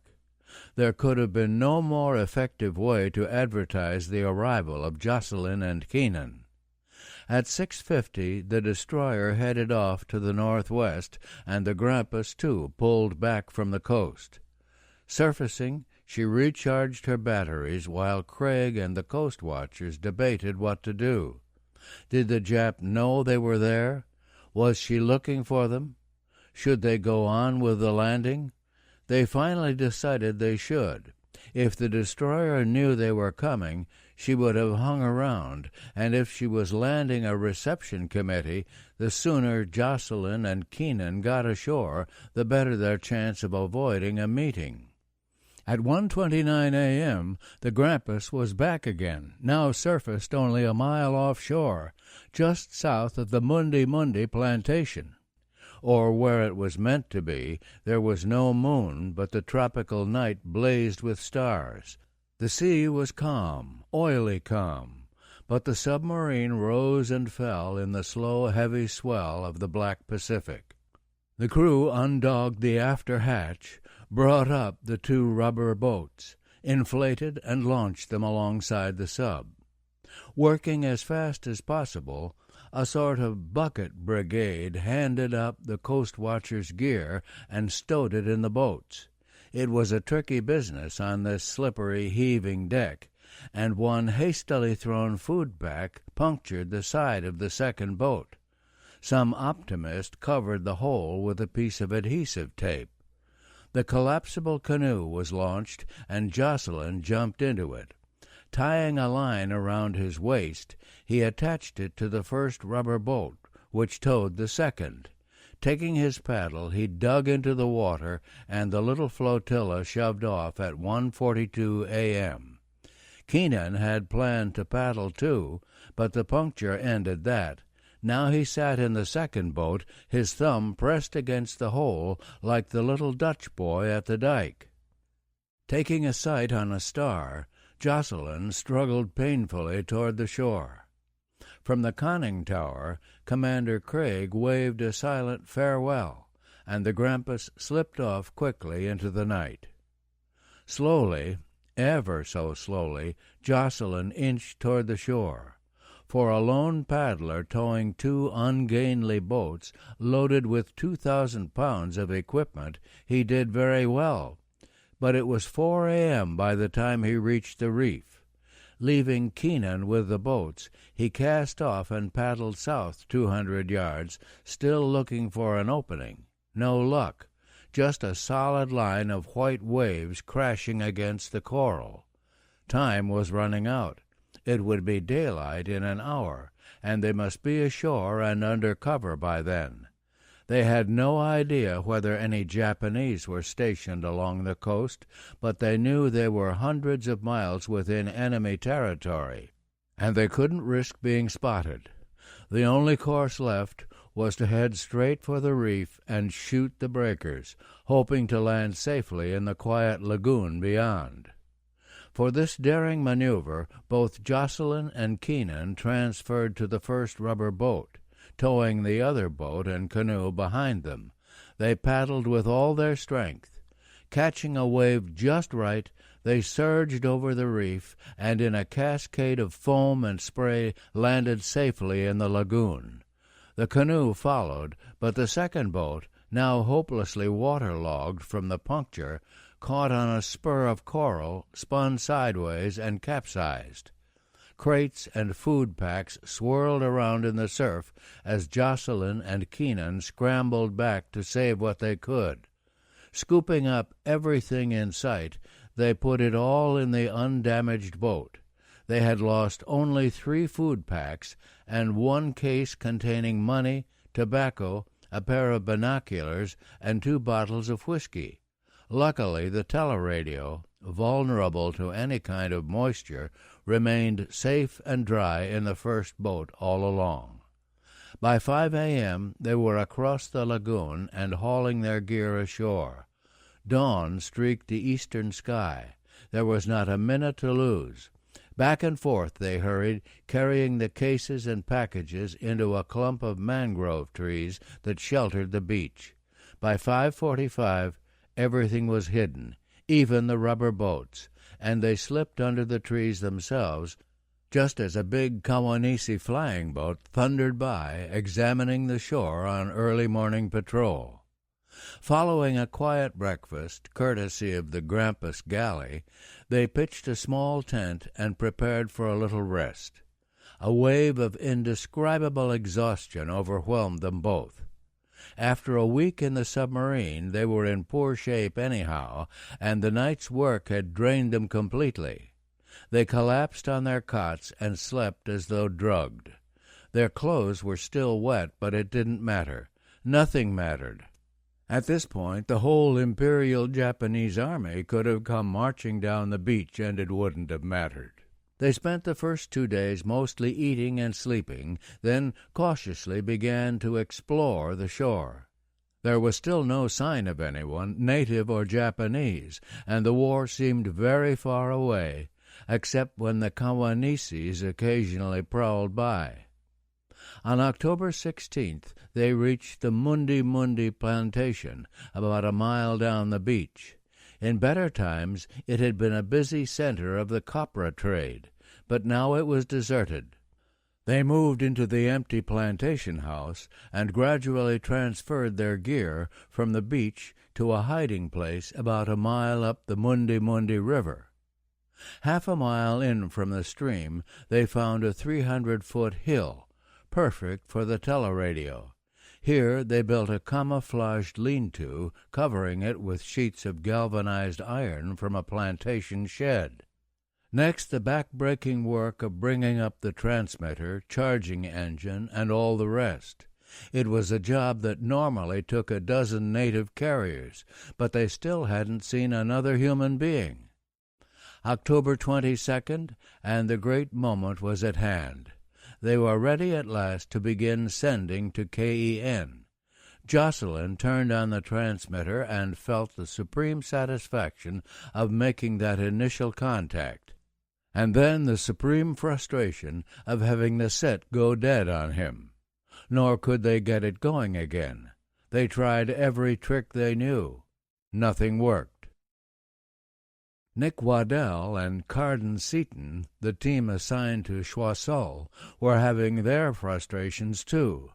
The original plan was to land them the night after putting Jocelyn and Keenan ashore, and at first all went well.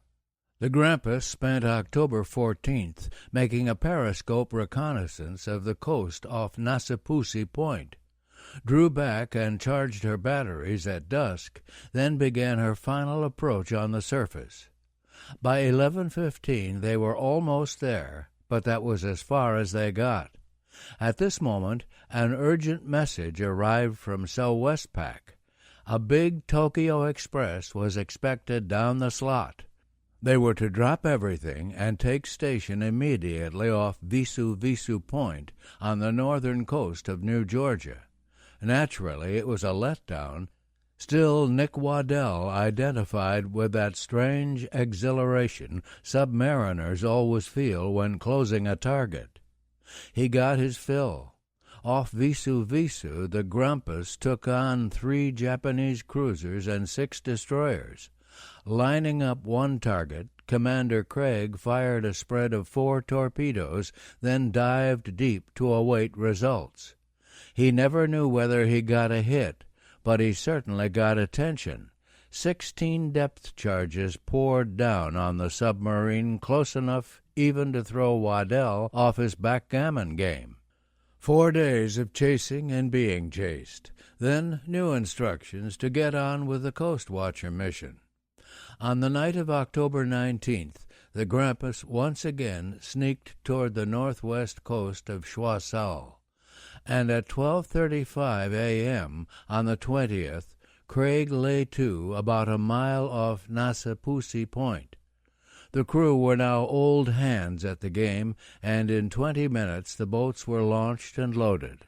Seaton would paddle the canoe, while Waddell played anchorman in the second rubber boat. At 12:54 they shoved off and watched the Grampus vanish into the night. Now they were alone, and as they silently paddled toward the shore, Waddell was gloomily reminded of the passage in the burial of Sir John Moore at Corunna.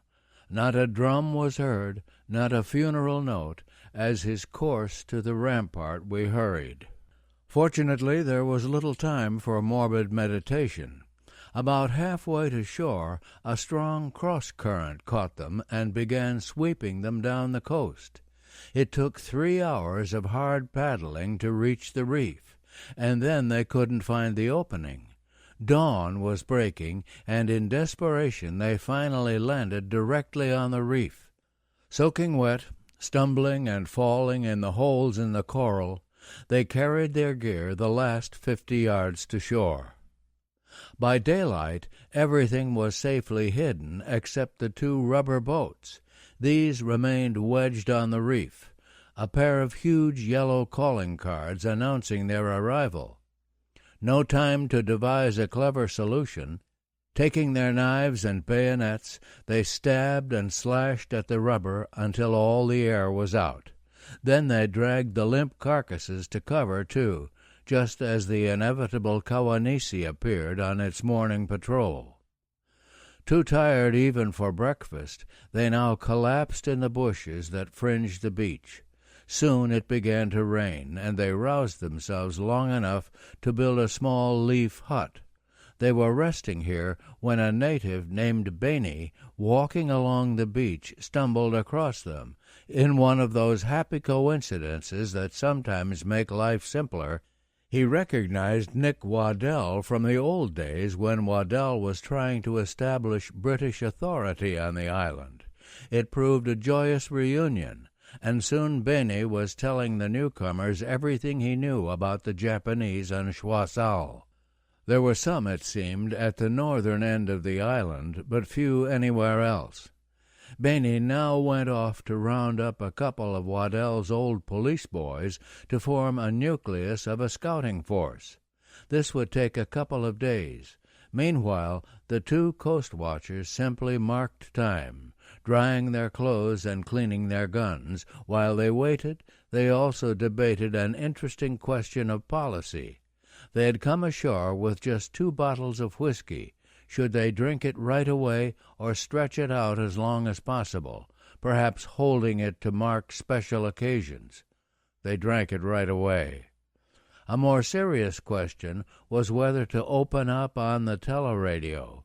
Overhead they could see large formations of Japanese planes, tiny silver specks in the sky, winging their way down the slot toward Guadalcanal. It looked as if a big show was brewing. On the other hand, they were dangerously exposed right there on the beach, and it would be a disaster if they were monitored and routed before they even got organized. In the end, they decided to wait a few days until they had a chance to set up a lookout deeper in the interior. On Vella La Vella, Jocelyn and Keenan didn't have the luxury of such an option. All day October 23rd, they sweated over their balky transmitter, but it was no use. It still wouldn't work. High overhead, the biggest formations yet of Japanese planes rumbled by. On the 24th, they finally gave up and returned to the Mundi Mundi plantation house in disgust. The job clearly required a radio expert, and the nearest was Donald Kennedy, the coast watcher at Segi on New Georgia, 150 miles away. One of them would have to take the transmitter there, while the other held the fort. But this meant finding natives trustworthy enough to organize a relay of canoes for the trip. And at this point they still hadn't seen anyone, friend or foe. Suddenly, as they were still puzzling over the problem, they spotted 2 natives passing by in a canoe just offshore. Jocelyn impulsively hailed them. The natives took one look, then paddled wildly out of sight. Fearing the worst, the Coastwatchers quickly packed their bedrolls and prepared to head for the interior. They were ready to leave when they spied a second canoe approaching. Focusing his binoculars, Jocelyn made out several paddlers and a native passenger. Certainly no Japs. He decided to take a chance and wait. The passenger was Silas Lezatuni, chief of the Parramatta village 6 miles to the south. Far from being hostile, he was friendly and full of information. Yes, there were Japanese on the island, with a radio at Iringila, just up the coast.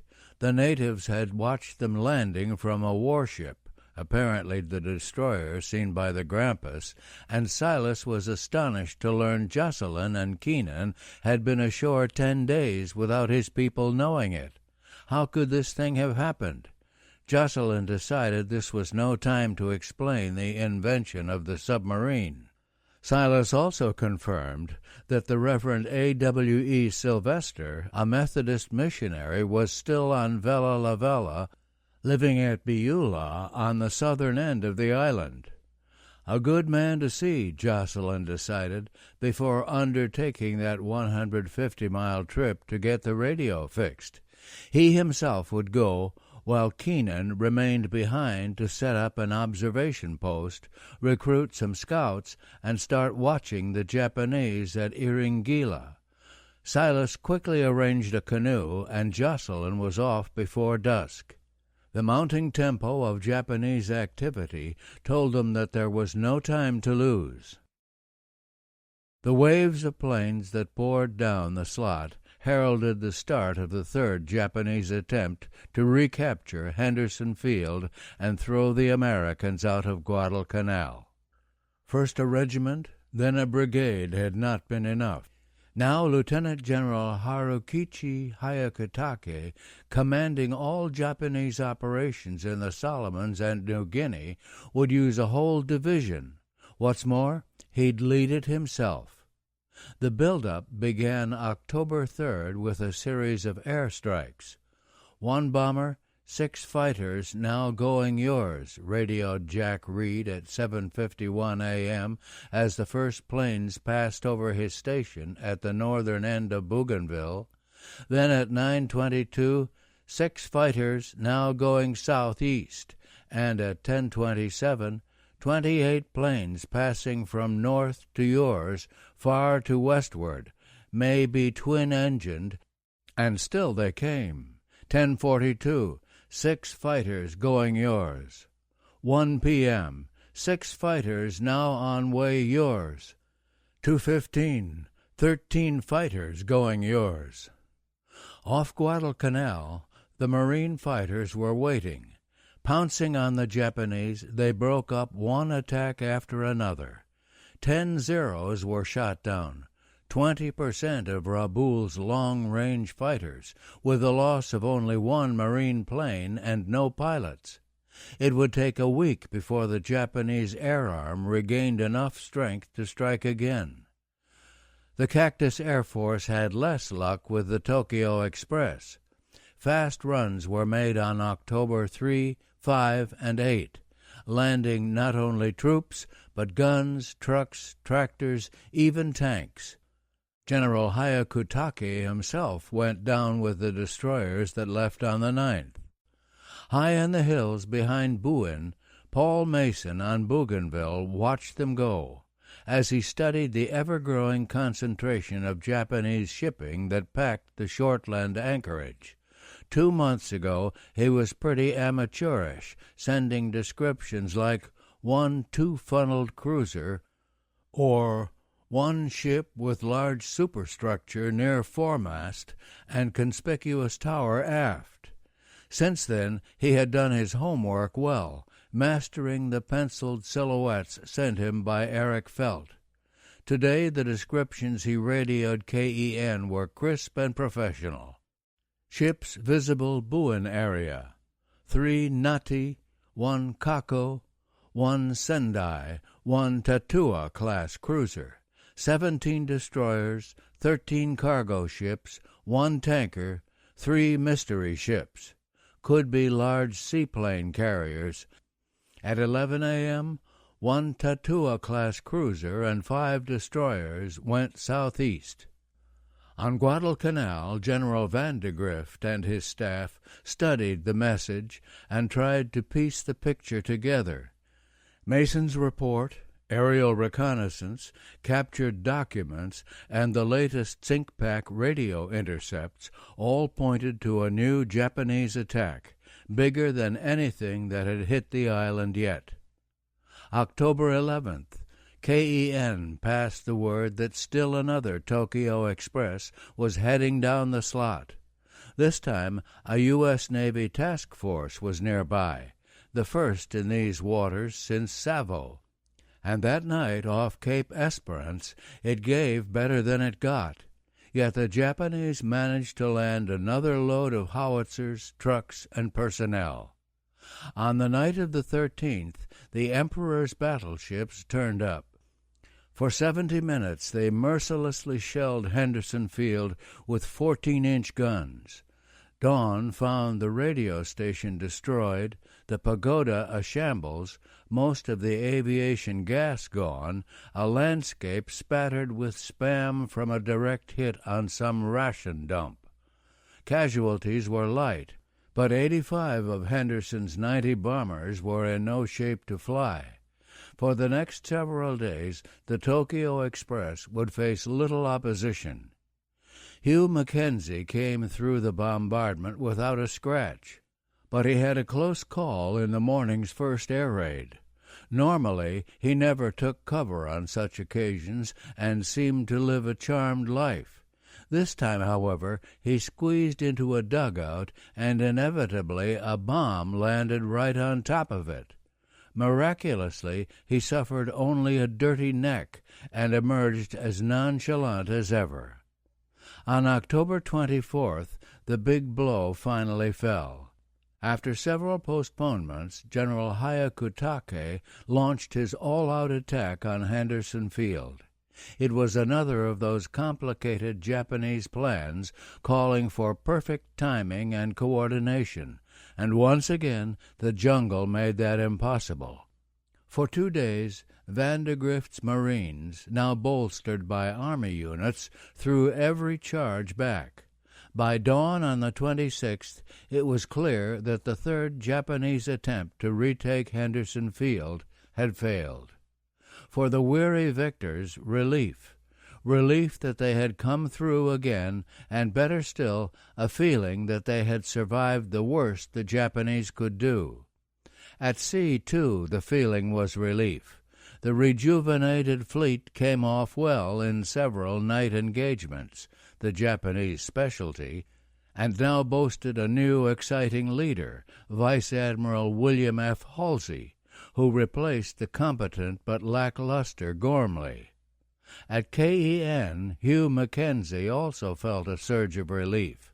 On October 28th, after more than a week of tense waiting, Nick Waddell's familiar voice came on the air.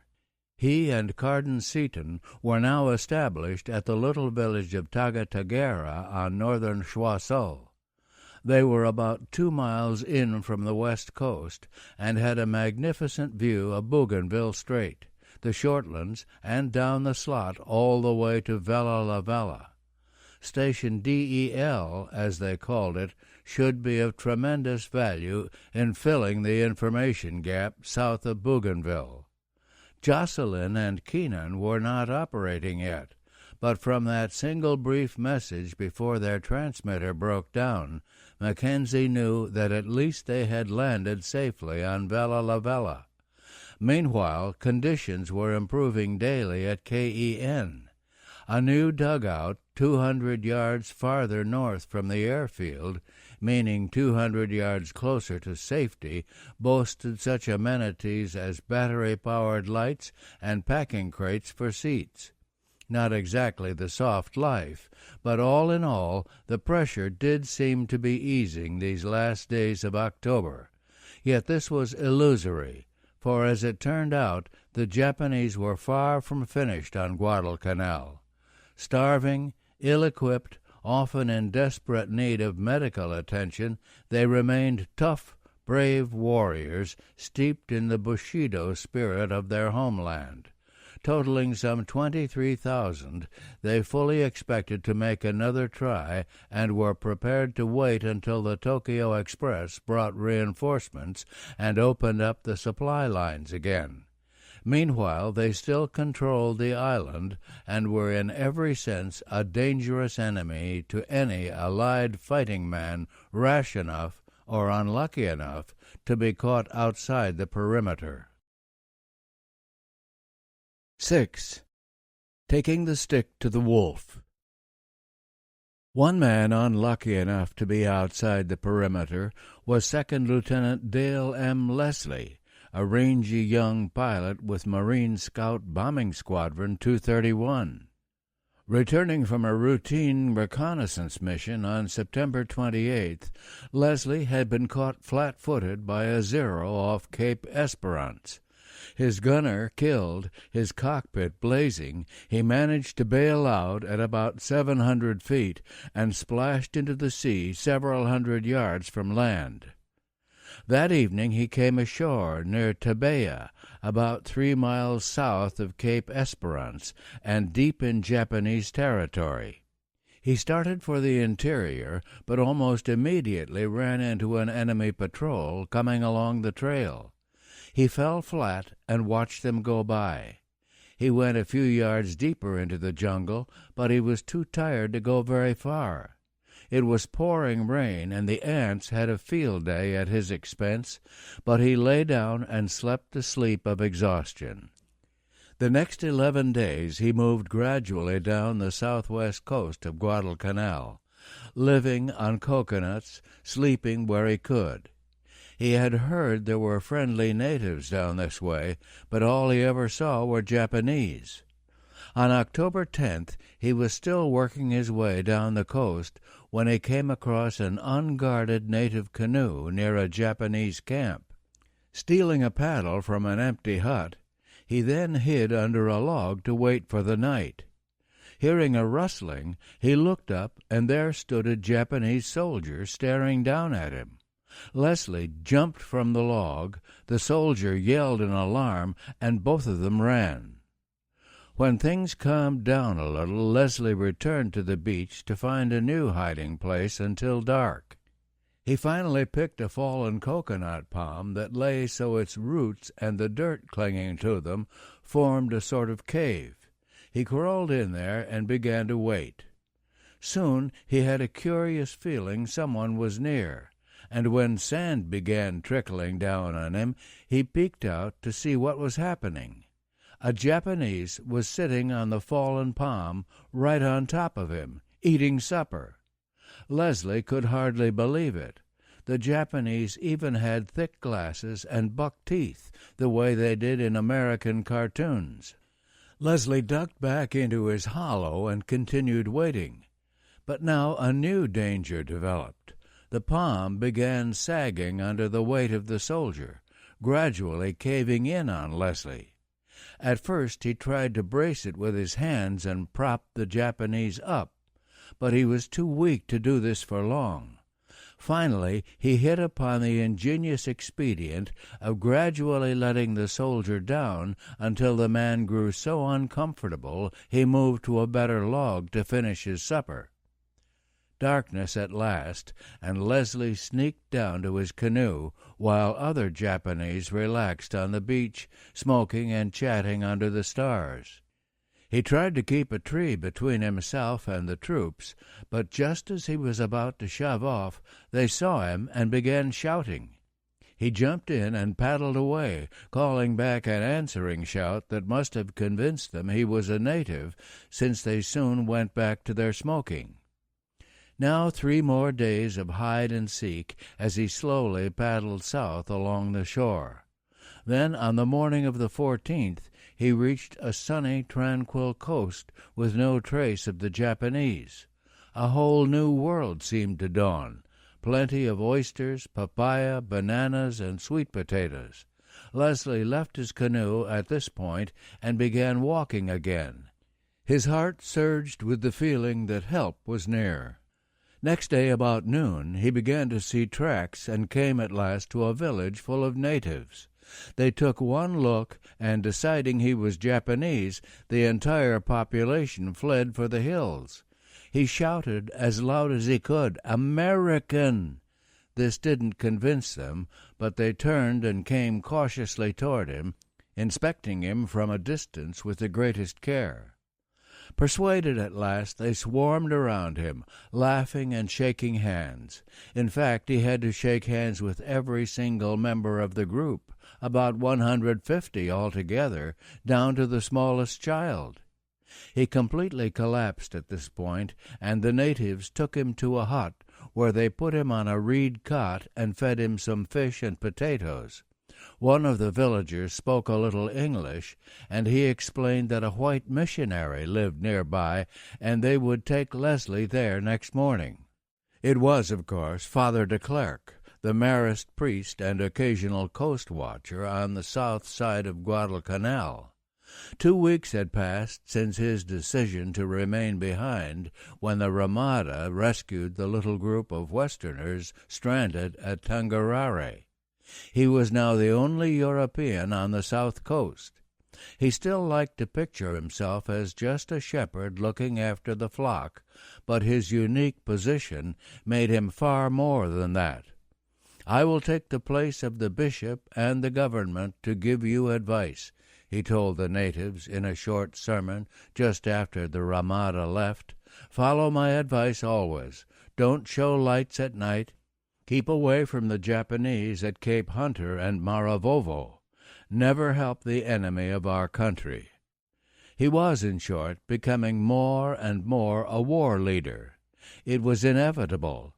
Outwardly, life returned to normal at Tangarare, but the major problem facing the people was not medical or educational or even spiritual. It was the problem of survival. The great struggle for the island dominated everything, and Father de Klerk found himself increasingly concerned with such matters as anticipating shortages, protecting the mission, and maintaining discipline. Almost immediately, in fact, he faced a possible revolt. A local chief named Kesa was reported to be conspiring with 4 other natives to kill him and divide up the mission property. In a face-to-face confrontation, Kesa backed down, said he meant no harm, but Father de Klerk cut him short. "You know I have a rifle, and Mr. Roti, Snowy Rhodes, left me his rifle. I can kill at a mile's distance. Now I want you 5 to leave right away and on the run. I'll walk up to my house, get my gun, and start shooting, and I shall shoot to kill." Strange words for a missionary, but effective. Kesa ran off, and Father de Klerk had no more trouble with his people. The arrival of Dale Leslie involved him still more deeply in the war. Leslie was, in fact, the second Marine aviator now on his hands. Another downed fighter pilot, Second Lieutenant Douglas Grow, had been brought in a few days earlier. Like everyone else at Tangarare, Leslie was immediately captivated by the sensuous loveliness of the place. The rustling palms, the sparkling coral sea, the distant crash of the surf on the reef, those tiny silver specks of planes wheeling back and forth across the sky seemed light years away. "You know," he remarked one day to Father de Klerk, "I wouldn't mind staying here till the war is over, if only I could let my mother know I'm still alive." While the flyers loafed and browsed through Woodhouse, a new drama was completing the metamorphosis of Emery de Klerk from priest to warrior. On Sunday, October 18th, a delegation of natives called on him and asked him to lead them in combat against Japan. They explained they were tired of living away from their villages while the Japanese plundered their homes and gardens, weary of being on the run, afraid even to go fishing for fear of being strafed. De Klerk dodged the request, pointing out that they were already perfectly free to fight and kill the marauders. "But how?" asked the village chief. They had only machetes and knew nothing of modern war. They needed someone to instruct them in its ways, and who better than the Father? He knew them, and they knew him, trusted him, would follow him. De Klerk still hesitated. Until now, it could be argued he had acted only in self-defense, for the safety of the natives, the missionaries, and a few U.S. pilots. He had shouldered a gun, all right, but he had not gone looking for a target. Then he thought again of the shepherd and his flock. The truly good shepherd should not be content simply to use the stick when the wolf attacks. Then it might be too late. If he knows the wolf is on the prowl, the truly good shepherd will go after him before he strikes. And most important, he had the sanction of the church. The bishop himself had given him permission to shoot first during the big scare in September. The danger was far greater now. What was permissible then must be doubly so today. "All right," Father de Klerk told the delegation, "I'll lead you, but I must have the authority of all the chiefs." Then, without waiting for this formality, he immediately began issuing his orders. A call for 20 volunteers to start our army, all refugees to be fed, work to continue in the gardens, anyone working for the Japanese to be killed, all possible aid for downed Allied airmen, only those selected for the army to bear arms, no fires anywhere at night, a system of runners to be established, penalty for desertion, death, and finally a simple restatement of his role as he saw it. "I am now your leader and your government, but I remain your father and priest and doctor just as always." The first objective was to wipe out the Japanese post at Cape Hunter. This consisted of 9 men equipped with rifles, 2 machine guns, and a radio transmitter.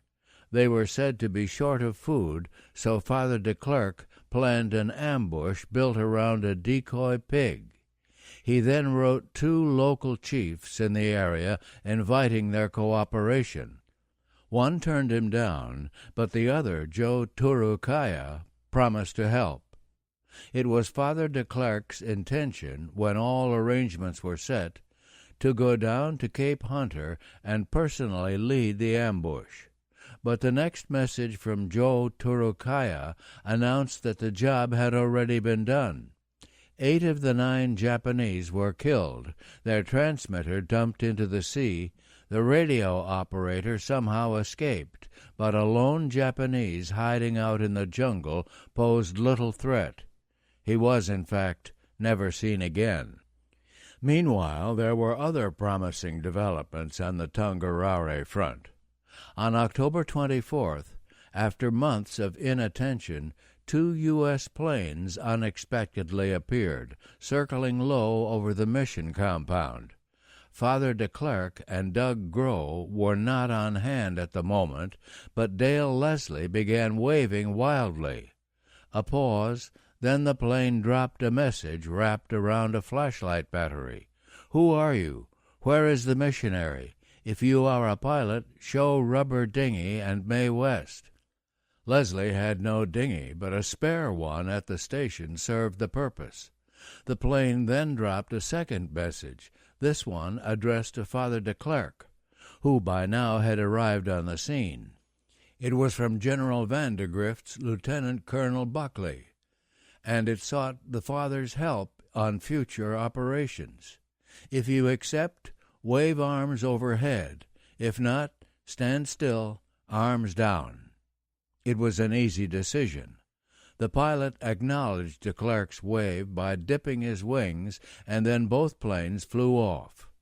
They were back that afternoon with a longer message, asking whether de Klerk could supply guides and carriers for a marine landing on the south side of Guadalcanal. If yes, show a white cross.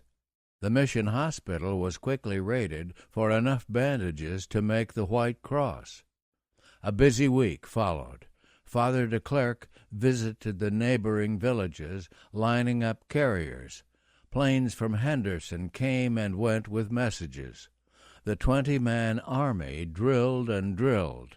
Tongarire took on a new air of bustle and excitement, which reached a climax on November 2nd, when a native police sergeant named Tsaku, one of Snowy Rhodes's old scouts, arrived with a contingent of 40 armed men from Nala. They had just killed 55 Japanese soldiers, Tsaku explained, and now wanted to join Father de Klerk's army. He accepted them gladly, turned the boys' dormitory into a barracks, and Tangarare looked more than ever like an armed camp. This was the situation on November 4th, when, without any advance notice, Dick Horton unexpectedly appeared with the Ramada. He had been picking up pilots stranded on Isabel and the Russells, and was now here for Gros and Leslie. Would Father de Klerk come too? Horton could only ask. He had no actual authority over this valuable informant, but he did emphasize that this was what General Vandegrift wanted. The father politely declined. "Tell the general I'll come later. I'm still too busy here." So the Ramada left without him, and the Good Shepherd continued to take his stick to the wolf. 7. Derailing the Tokyo Express. Hunting down the Japanese was the last thing on Jack Reed's mind this same 4th of November. His main concern was how to elude them. For weeks he had heard rumors that Raboul was sending a force of picked troops to get him at his hideout at Porapora in northern Bougainville. Now it looked as though they were here. Focusing his binoculars on the little village of Sorakin, 2,500 feet below, he counted 100 men coming ashore from a Japanese schooner that had just anchored. Taken alone, there was nothing so unusual about that. Landing parties often poked about Buka Passage, and Reed never worried because they all was dressed in their whites. No one in his right mind would wear whites very far into the Bougainville jungles, but this particular group had black uniforms, and they were loaded down with gear. Each man shouldered a pack and a rifle, and they were followed by a line of natives carrying supplies. Reed hung on for 2 days. The Porapora lookout was too good to abandon until he had to. But as the Japanese patrol fanned out, he finally signaled headquarters on the 6th that he was pulling back to the mountain village of Aravia. Eric Felt understood. The head of the coast-watching organization not only approved the move, he immediately ordered Reed off the air. The Japanese might be using radio direction-finding equipment. November 7th, and Reed's party moved ever higher and deeper into the interior. It was a hot, muggy morning, terrible for climbing, and worse in the afternoon. It began to rain, and it came down in torrents, the patented way it did in the Solomons. Reed, Corporal Sly, the police boys, and carriers continued on, pulling themselves up the slippery trail by roots and vines. Finally they reached a ridge where Reed decided to spend the night. Visibility was nil. The rain, the clouds, the steaming jungle took care of that, and they sank down exhausted, too miserable to care really where they were. Then the rain stopped, suddenly, as it often did. The sun broke through. The clouds vanished. The air cleared. Below them stretched a breathtaking expanse of sea to the east. Reed looked and looked again, for there on the horizon was a convoy of 12 big Japanese transports majestically steaming southeast. The orders might say radio silence, but they never contemplated a scene like this. Reed immediately hooked up the teleradio, strung out an aerial, and began sending. No risk was too great. A convoy like that could be carrying a whole division to Guadalcanal. He was right. Aboard were 12,000 Japanese troops, the main body of the 38th Division, which would spearhead General Hyakutake's 4th attempt to retake Henderson Field. It would be his biggest effort yet, and the simplest. Instead of complicated feints and flanking attacks, the Imperial Navy would first knock out American air power by bombarding the field, Then the troops would land and smash their way to victory by frontal assault. When the convoy reached the Shortlands on November 8th, the preliminaries were already underway. Some 1,300 men had gone down on the 7th. Another 600 would be leaving on the 10th. The main body would start on the 12th. And this time, instead of feeding them in piecemeal via furtive destroyer runs, Admiral Tanaka would shepherd them down in one big convoy, 11 transports guarded by 12 destroyers. The anchorage teemed with the traffic of a major operation. Destroyers raced in and out, tankers moved wherever needed, supply vessels hovered near the transports, the covering cruisers and support ships awaited their assignments, patrol boats and harbor craft scurried about like water bugs. From his lookout near Barugo in southern Bougainville, Paul Mason calmly studied the Japanese anchorage. He noted that the buildup was bigger than ever. November 6th, he counted 33 vessels. By the 10th, the number had increased to 61. He was now equipped with pages from Jane's fighting ships, and he was marvelously precise in the summary he radioed that day. It was the largest concentration of Japanese shipping he had ever seen. At least 61 ships this area, viz. 2 Nati, 1 Aobai, 1 Mogami, 1 Kiso, 1 Tatua, 2 sloops, 33 destroyers, 17 cargoes, 2 tankers, and 1 passenger liner of 8,000 tons. At Lunga, General Van de Grift pieced Reed's and Mason's reports together with the other information flowing in. The latest radio intercepts, patrol plane reports, submarine sightings, everything pointed to an all-out Japanese attack in the immediate future. Once again, the Marines hunkered down inside the perimeter. But with a difference. They were much stronger. The Navy had finally made up its losses in the early battles. It could now keep the sea lanes open, and a steady stream of reinforcements and supplies flowed in. October 30th, some heavy artillery. November 4th, a fresh regiment of Marines. November 11th, more Marines, ammunition, and provisions. November 12th, the 182nd Infantry. Responding to the Coastwatchers' alerts, the Cactus Air Force did its best to intercept the Tokyo Express, but Admiral Tanaka had his timing down pat. Some ships were hit, but most got through. 65 destroyer runs between November 2nd and 10th. Now the big convoy at Faisi was ready to try its luck, too. On the 11th, the planes from Rabaul began bombing Henderson again. Admiral Yamamoto's combined fleet edged south from Truk, and on the 12th, 2 battleships, a cruiser, and 14 destroyers moved in to soften up the field for the big attack. Thanks again to Sinkpak's codebreakers, Halsey knew they were coming. For 3 nights, the U.S. fleet slugged it out with the Japanese in what became known as the Naval Battle of Guadalcanal. American losses were greater, but the Japanese were stopped. They failed to knock out Henderson Field.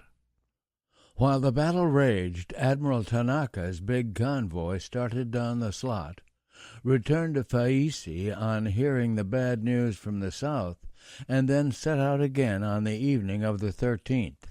The weather was too thick for Paul Mason to see them go, but when the fog lifted early on the 14th, he flashed word that the anchorage was empty. All day November 14th, American planes pounded Tanaka's 11 transports and 12 destroyers. Strike after strike took off from Henderson Field, joined by B-17s from Espiritu Santo and dive bombers from the carrier Enterprise. By evening, 6 of the 11 transports were sunk, another so battered that it limped back to the Shortlands. The remaining 4 steamed doggedly on, reaching Guadalcanal at dawn on the 14th. Tanaka drove them hard on the beach and commenced unloading as the airstrikes began again. It was all over. The Japanese had managed to land just 2,000 of the 15,000 that set out from the Shortlands. Of 10,000 tons of supplies, only 260 cases of ammunition and 1,500 bags of rice ever reached shore. General Hyakutake did the only thing he could do. He canceled the great attack. War can be a parochial business, and as the bombs rained down on Tanaka's transports and the warships battled it out, the big excitement at KEN on November 14th was the sound of a single voice through the crackling static of the station's receiver. After 23 days' silence, NRY, Henry Jocelyn and Jack Keenan's coast-watching station on Vella La Vella, was back on the air. The biggest gap in Commander Mackenzie's network was filled at last. Jocelyn had been anything but idle during those 23 days. After leaving Keenan on the evening of October 25th, he had taken the faulty transmitter by canoe to the Methodist mission at Beulah, where the Reverend A.W.E. Sylvester was still carrying on. It was an all-night paddle, interrupted at one point when a Japanese patrol plane spotted the canoe. As it swooped down for a closer look, Jocelyn hid under some palm leaves. Seeing nothing unusual, the plane flew on. When he reached Beulah early the following morning, the Reverend Sylvester greeted him with astonished delight. A small, energetic, immensely precise man, Sylvester had been here since 1935. He was extremely efficient, and the mission station, with its neat church, outbuildings, and airy residence, was a real showplace. To the natives he was appropriately pious, but not above occasionally swatting anyone who got out of line. But it was a brand of paternalism that worked, for there were no natives in the Solomons more loyal or devoted than those on Vella La Vella. This was just as well, for the danger was growing. No Japanese had visited Beulah yet, but they were now on the island, and a few days earlier a Zero float plane had shot up the mission launch. Preaching the gospel some 200 miles inside enemy-held territory, the Reverend Sylvester was very isolated indeed. But he was not alone. Working with him was a slender, tousle-haired, trained nurse from New Zealand. 36-year-old Merle Farland had switched from piano teaching to nursing during the Depression. She came out to the Solomons in 1938 and insisted on staying when most of the other missionaries fled before the advancing Japanese. As she wrote a friend, "It is surely not consistent with Christian service that our medical work should be completely dropped because things are a little difficult. I am the only medical person left. Therefore I stay. There is no other course." She had the right temperament, too. She was humorous, adventuresome, and a bit brisk, the way experienced, trained nurses sometimes are. She presided over the mission hospital, which had its own compound, complete with operating theater, wards, and a little outpatient clinic. The days were always busy. Injections, setting broken bones, dentistry, which she loathed, maternity cases. The evenings were usually spent trouncing the Reverend Sylvester at Chinese checkers. This morning, the 26th, she was still in her quarters when Sylvester burst in to announce he had a visitor, an American, he said. Jocelyn was, of course, English, but the confusion was understandable. He was the first Westerner Sylvester had seen in 6 months. Jocelyn, in turn, was amazed to find Merle Farland. He had no idea there was a white woman on the island. He explained his problem, and the Reverend Sylvester understood perfectly. He himself was part of the network run by Donald Kennedy, the Coastwatcher at Segi on New Georgia. Sylvester meticulously recorded all ship and aircraft sightings, planted native spies on nearby islands, sent regular reports to Segi by canoe. He couldn't transmit, but he could receive coded messages on his shortwave radio, and he even had his own call letters, MSF, Merle Farland's initials. Now he immediately dispatched a canoe to Segi with a message from Jocelyn requesting a new transmitter. The message had to be relayed to KEN, and while they waited for an answer, Jocelyn fitted easily into the life of the mission. He attended evening services, and Merle Farland noted approvingly in her diary, made quite a good attempt at the hymns, too. On October 29th, KEN radioed that it was impossible to send a new transmitter. Jocelyn should take the defective set to Donald Kennedy for repairs. There was no question that Kennedy was up to the job. The radio hadn't been built that he couldn't fix. The problem was getting it to him. Even from Beulah, the trip was 130 miles through enemy waters. The natives could do it without arousing too much suspicion, but a white man with a radio transmitter was a different matter. Jocelyn left at 7 p.m. on the 30th. He traveled only at night, moving from village to village. At each stop he was handed over to a new set of paddlers and a new canoe, always the best the village had. The Reverend Sylvester's connections seemed miraculous. The first night they paddled across Vela Gulf, down Blackett Strait, and into Wana Wana Lagoon. At Mandu village he holed up for the day and lay watching the Japanese campfires on the beach at Rendova. Then it was dusk and on again. Soon they were dodging a steady stream of Japanese barges ferrying men and supplies to various posts. Their engines gave them away, but it was hard to judge sound in the dark. And one barge chugged by within 20 yards. Now they were in the Roviana Lagoon, and here they were met by a 30-man canoe sent up by Kennedy. On down the lagoon with only one hurdle left. The Japanese were building an advance base at Viru Harbor near the southeast tip of New Georgia, and it was just too dangerous to pass. So the canoe landed a little to the west, and Jocelyn crossed New Georgia on foot, coming out on the north coast by the Marovo Lagoon. By this time it was daylight, so he holed up again until dark. Nightfall, and still another canoe picked him up. On down the coast they paddled, around the eastern end of the island, and into the sheltered passage that separated New Georgia from the island of Vangunu. The passage gradually narrowed, and finally, just before dawn on November 2nd, Jocelyn and his transmitter were landed on Kennedy's dock at Segi. Donald Kennedy was far more than the best radio repairman in the Solomons. As district officer for the Western Islands, he knew the area perfectly.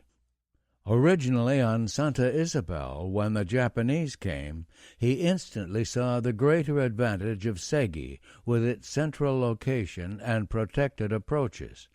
The charts might say foul ground and warn mariners to keep away, but he knew where the channels were. He was also a superb organizer. He took the old Markham plantation and made it a perfectly run base, complete with mess facilities, arsenal, and even a prisoner-of-war compound. Finally, he was a tough warrior, a resourceful commander, and relentless disciplinarian. As one of his natives later confessed, only half jokingly, they were more afraid of him than they were of the Japanese. At the moment, these impressive credentials were underutilized. The big action was to the west toward Bougainville and to the east on Guadalcanal. Segui was neither here nor there. It was in a dead calm, or was it the eye of the hurricane? In any event, Jocelyn provided a welcome change, and as Kennedy puttered over the transmitter, the two men divided up their areas of responsibility. Jocelyn would take everything west of Kula Gulf, Kennedy everything east. As for the transmitter, Kennedy diagnosed the problem as a bad transformer. He radioed KEN for a new one, then had the frustration of seeing it broken in the airdrop. Disgusted, he gave Jocelyn his own transmitter. He could always patch up the smashed set he had just salvaged from a downed Japanese bomber. November 11th, Jocelyn headed back for Vella La Vella. It was far easier than the trip down, for Kennedy lent him a launch, and by taking the long way home via the slot, he avoided the Japanese barges. By dawn on the 14th, he was again at Beulah, where the Reverend Sylvester had gathered all the local chiefs and headmen to be organized for intelligence work. Working out assignments would take an extra day, so the new transmitter was sent ahead to Keenan, and it was his voice that Hugh Mackenzie heard when NRY finally came on the air that evening. Jocelyn himself reached NRY on the 15th and found that his partner had been far from idle in his absence. Keenan had established the station at a place called Deneo, about 3 miles inland from Mundi Mundi and 1,000 feet above the coast. There was a ridge here, and he had a lookout built in a tree atop the ridge. It commanded a broad view of the north and the west. On the reverse side of the ridge, about 400 yards to the south, he then prepared a leaf house for Jocelyn, himself, and the teleradio. The intervening hill, he hoped, would interfere with any Japanese attempt to use direction-finding equipment. Far below the lookout, but in clear sight, lay the Japanese post at Iringila, about 3 miles to the northwest. On one of his reconnaissance trips, Keenan had crept within 500 yards of it, carefully studying the setup. A large building with red corrugated iron roof, a smaller storehouse, an observation platform built between 2 coconut palms. Permanently mounted on a swivel on the platform was a fine pair of telescopic binoculars, which Keenan noted with envy. So far the Japanese hadn't been very active, but whatever they did could be watched and reported from Deneo. Events elsewhere on the island should be well covered by Jocelyn's network of natives, for his meeting with the chiefs had been a great success. They all agreed to help. Sentry posts would be established at 14 different points along the coast. Duty shifts were arranged so that the posts could always be manned without interrupting work in the fields. The sentries were to report all air and ship movements, enemy landings, any downed aircraft. The first test came on November 18th, when Colonel Laverne Saunders led 18 B-17s up the slot in a bombing attack on Buin. A swarm of Zeros caught the colonel's plane, killed the pilot, badly wounded the co-pilot, knocked out the left engine, and set the wing tanks on fire. Saunders scrambled into the pilot's seat, and picking the nearest island, he smacked down offshore in a plume of spray. Scrambling into 2 rubber rafts, the crew shoved off as the bomber sank. Saunders managed to get everybody out except the pilot, who went down with the plane. By the time they reached shore, the co-pilot was dead too, and the navigator, Lieutenant Nelson Levi, suffered from a badly wounded thigh. Saunders himself had a severe head gash. Once on the beach, The survivors did their best to make Levi comfortable, buried the co-pilot, and began to wonder where they were. Soon they noticed a native canoe approaching from a much larger island 2 miles away. Friendly or unfriendly, there was no way to tell, but Blondie Saunders knew all too well that he was deep in Japanese-controlled territory. Taking no chances, he stationed his men behind various trees and bushes with the few pistols they had, prepared to fight to the end. Then he went alone to the shore to negotiate. None of the natives could speak English, but when he indicated he was thirsty, one of them ran up a tree like a squirrel and shook down some coconuts. Then they piled back into their canoe and were gone again. Another hour, another canoe. Again Saunders stationed his men for a last stand, but as it drew closer, the colonel saw to his immense relief that it contained a white man. Jack Keenan stepped ashore, introduced himself, and in what surely must have been a high in coast-watching etiquette, gave Blondie Saunders his card. Keenan had been on duty in the observation post that morning when one of the new native sentries rushed up to report that a big American plane was down, with survivors on nearby Baga Island. While Jocelyn stood by the teleradio, Keenan hurried to the scene with first-aid kit and now, only 3 hours after the crash, was on hand distributing K-rations and bandage rolls. Next step was to get everybody over to Vella La Vella, where food, medical help, communications, and ultimate rescue would be easier. There were too many Japanese patrol planes to risk the trip in bright daylight, but as soon as dusk came, the survivors were paddled across. They landed at Parramatta, Silas Lezatuni's village, and this always resourceful chief outdid himself. From somewhere he came up with blankets, a cooked meal, even knives and forks. Meanwhile, more messengers fanned out. One runner hurried up to the lookout, bringing Jocelyn up to date so he could contact KEN and arrange for a pickup. Another runner headed down the coast and across the island to Beulah to alert the Reverend Sylvester. It was 3:30 a.m. on the 19th when the messenger panted up the path to the missionary's house. Taking in the situation, Sylvester rushed over to Merle Farland's quarters. He explained that he had better head for Parramatta with some medical aid while she prepared the mission to receive possible survivors. That wouldn't do at all, she told him in her nicest, brisk way. She was the one with the medical training. She would go, and he could get out the sheets and blankets. She quickly pulled together an emergency kit, recruited 4 native guides, gulped a cup of tea, and was off by 6 a.m. At first it was cross-country on a rough but well-cleared path. Then the trail petered out, and she walked mile after mile along the rocks that lined the shore. A fine rain was falling, and all the stones were round and slippery.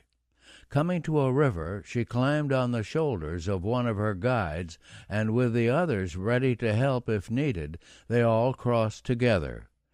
Then on again, now going harder than ever, leaving 3 of her guides far behind. When she finally reached the little village of Supato at noon, she had walked more than 14 miles. Here she shifted to a canoe and continued up the coast. Planes were prowling overhead. They sounded American. She was becoming quite an expert, but playing it safe, she pulled a native umbrella over herself. Henry Jocelyn was waiting on the shore when she reached Parramatta at 3 p.m. During the night he had come down from the lookout, trading places with Keenan. Jocelyn quickly briefed her on the injuries as she walked up to Silas's house, where the flyers were waiting. A PBY was expected any minute, so she decided not to touch Lieutenant Levi's thigh. With any luck, he could have real hospital treatment in a few hours.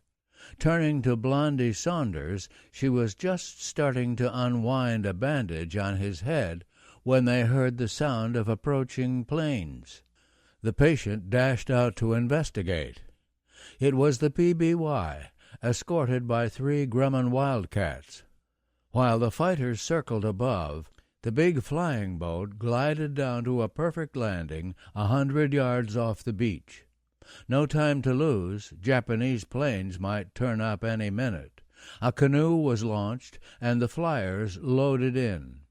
Seeing Lieutenant Levi in obvious pain, Merle Farland, always quick with her needle, managed to give him a shot of morphine in the buttocks as the party shoved off. It was a long way to go just to give a shot in the buttocks, but far more important, the episode proved that Jocelyn's setup worked. The downed plane had been promptly reported, help was immediate, KEN was notified, the pickup was carried out, everything went off exactly as planned. 6 days later, and 80 miles to the east, an unexpected Japanese move gave NRY a new chance to prove its usefulness. On the afternoon of November 24th, several enemy warships approached Munda Point on the southwestern coast of New Georgia, as a couple of Methodist mission schoolboys excitedly watched from the shore. Alasasa Bisili and Solomon Hitu were 2 of the very few natives left in the village. Nearly everybody else had fled to the hills when some trigger-happy American fighter pilots strafed the settlement a few weeks earlier. The warships anchored off the mission around 5 p.m., and it must have been nearly 7 when one of them fired a rocket.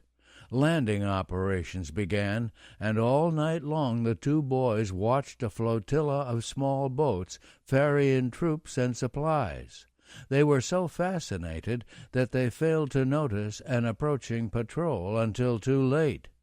They were seized and taken to an officer who spoke a little English. Did they know where the white men were? The boys said all were gone. The officer then released them, but told them to report back the following morning, adding, "If you lie, we'll cut your neck off." He never had the chance. Alasasa and Solomon ran into the bush and joined their families in the hills. The refugees were, of course, in touch with Donald Kennedy's scouts, and word was quickly passed to Segi that the Japanese had landed in strength at Munda. At this point, that was all Kennedy knew. His best man in western New Georgia, Willie Paia, was completely in the dark. Operating from a small island in the Roviana Lagoon, Paia controlled some 30 scouts, but none of them could find out exactly what was going on. For once, Japanese security was just too good. This time they weren't even using native labor. Creeping as close as they dared, the scouts could only report that more ships were arriving and unloading equipment, that construction troops were working with picks and shovels, that others were busy chopping down trees. It was NRY that caught the first clue. Japanese barges en route to Munda made a habit of hiding out along the Vella La Vella coast during daylight hours, and Jocelyn's natives were watching them closely. Based on their descriptions of the cargoes carried, he radioed KEN about December 1st, "Suggest that Japs are landing heavy gear, cement, etc., Munda Point, possible airfield materials." Airfield was right. The destruction of Admiral Tanaka's big convoy didn't end Japanese hopes of recapturing Guadalcanal, but it convinced Tokyo that nothing could be done until Japan could hold its own in the air. More planes were available through a new agreement of cooperation between the Army and the Navy, but there remained the problem of distance. The new fields at Buka and Kahili, the new seaplane base at Rakata Bay, all helped, but they were not enough. A base still closer to Guadalcanal was needed, and careful reconnaissance indicated that the big Lambetti plantation at Munda Point might be the answer. It would shave another 240 miles off the round trip to Guadalcanal, saving enough fuel to provide real fighter protection for future convoys. The problem was how to get the field built before it was destroyed by the very planes it was meant to counter. One way, as Willie Paella had discovered, was better security. But the real stroke of genius was a brilliant job of camouflage. Instead of clearing away the coconut palms that were chopped down for the runway, the tops were left suspended on wires while work on the strip continued below. To the American photo reconnaissance pilots poking about overhead, the plantation's neat rows of trees appeared absolutely normal. It was not until December 5th that some sharp-eyed photo interpreters detected the truth, and by then the strip was virtually complete. For Donald Kennedy at Segi, it was one more headache in a growing list, all indicating that the war on New Georgia, after a long lull, was definitely heating up. Besides Munda, he had to keep an eye on new Japanese landings at Wickham Anchorage to the east, at Ramada Island to the north, at Vila, a plantation on Kolombangara far to the west. He had to cope with aggressive enemy patrols that were now fanning out from Viru, only 9 miles away. He had to run a hotel for the American flyers his natives had rescued, and a jail for the Japanese pilots they had captured. He felt so short-handed that he decided to try a daring experiment. Recalling that Merle Farland had once offered to do anything anywhere, he wrote her and very hesitantly suggested she might shift from Vella La Vella to Segi and relieve him on the teleradio. It would release him from the base, give him more time to keep on top of these new, fast-breaking developments. Merle knew the area, knew the native dialects, knew the codes, and loved the challenge. She was a little worried about leaving her medical work at Bilua, but there would also be plenty of that at Segi. At 1 a.m. December 3rd she was on her way. It was another of those hair-raising canoe journeys made all the more dangerous by the increased Japanese traffic off the western end of New Georgia. To avoid Munda, they curled north through Hawthorne Sound, then east into the Morovo Lagoon, dodging enemy barges and once gliding right by a Japanese outpost on Buko Buko Island. A mildly curious sentry emerged from his hut to watch them pass. Then, satisfied, he ducked back in as Merle lay flat in the canoe. Dawn, December 6th, they reached Segi, and Donald Kennedy was soon indoctrinating his new assistant. She scored 22 out of 25 on her first target practice with a rifle, not bad for a missionary nurse, and proved a skilled radio operator. But one of the very first messages she decoded brought disastrous news. Sent by Resident Commissioner Marchant, a Raj of the old school, it said simply, "Arrangements being made to evacuate Sister Farland. Have you any news of other members of the mission?" The irony of it! For nearly a year she had worked on Vella La Vella, completely overlooked by the powers that be. Now, by coming to Segi in order to make an even greater contribution, she had apparently reminded them of her presence, and they would have none of it. For a week she parried with officialdom, trying to get the decision reversed, but it was no use. She was violating present restrictions on white women remaining in the protectorate. She would have to go. she did have the consolation of one last fling. On December 16th, word came that a B-17 was down at sea, and Donald Kennedy rushed off in a boat to the rescue. Handing Merle a loaded automatic, he left her virtually in charge of the station. For 3 days she handled all the radio traffic, received reports from the scouts, and even concocted a signal recommending bombing targets for Henderson Field. Then it was over. On December 21st, while no less than 17 U.S. fighters flew cover overhead, a PBY landed off Segi Point, picked Kennedy's 14 Japanese prisoners, and plucked Merle Farland out of the Solomons campaign. At Tulagi and later on Guadalcanal, where she stayed overnight awaiting transportation to Noumea, she caused something of a stir. She was, after all, the only woman among 30,000 troops, and it was quite understandable when one malaria-racked boy glanced up from his stretcher and declared, "Now I know I'm delirious." As others caught a glimpse of her pert look and tousled hair, a new rumor swept the island. Amelia Earhart had been found alive. Despite the sensation that Merle Farland caused, life on Guadalcanal was far more normal than 6 weeks before, when the Marines were grimly waiting for the fourth and greatest Japanese attack. General Hyakutake still had 25,000 men on the island, but they had lost much of their punch.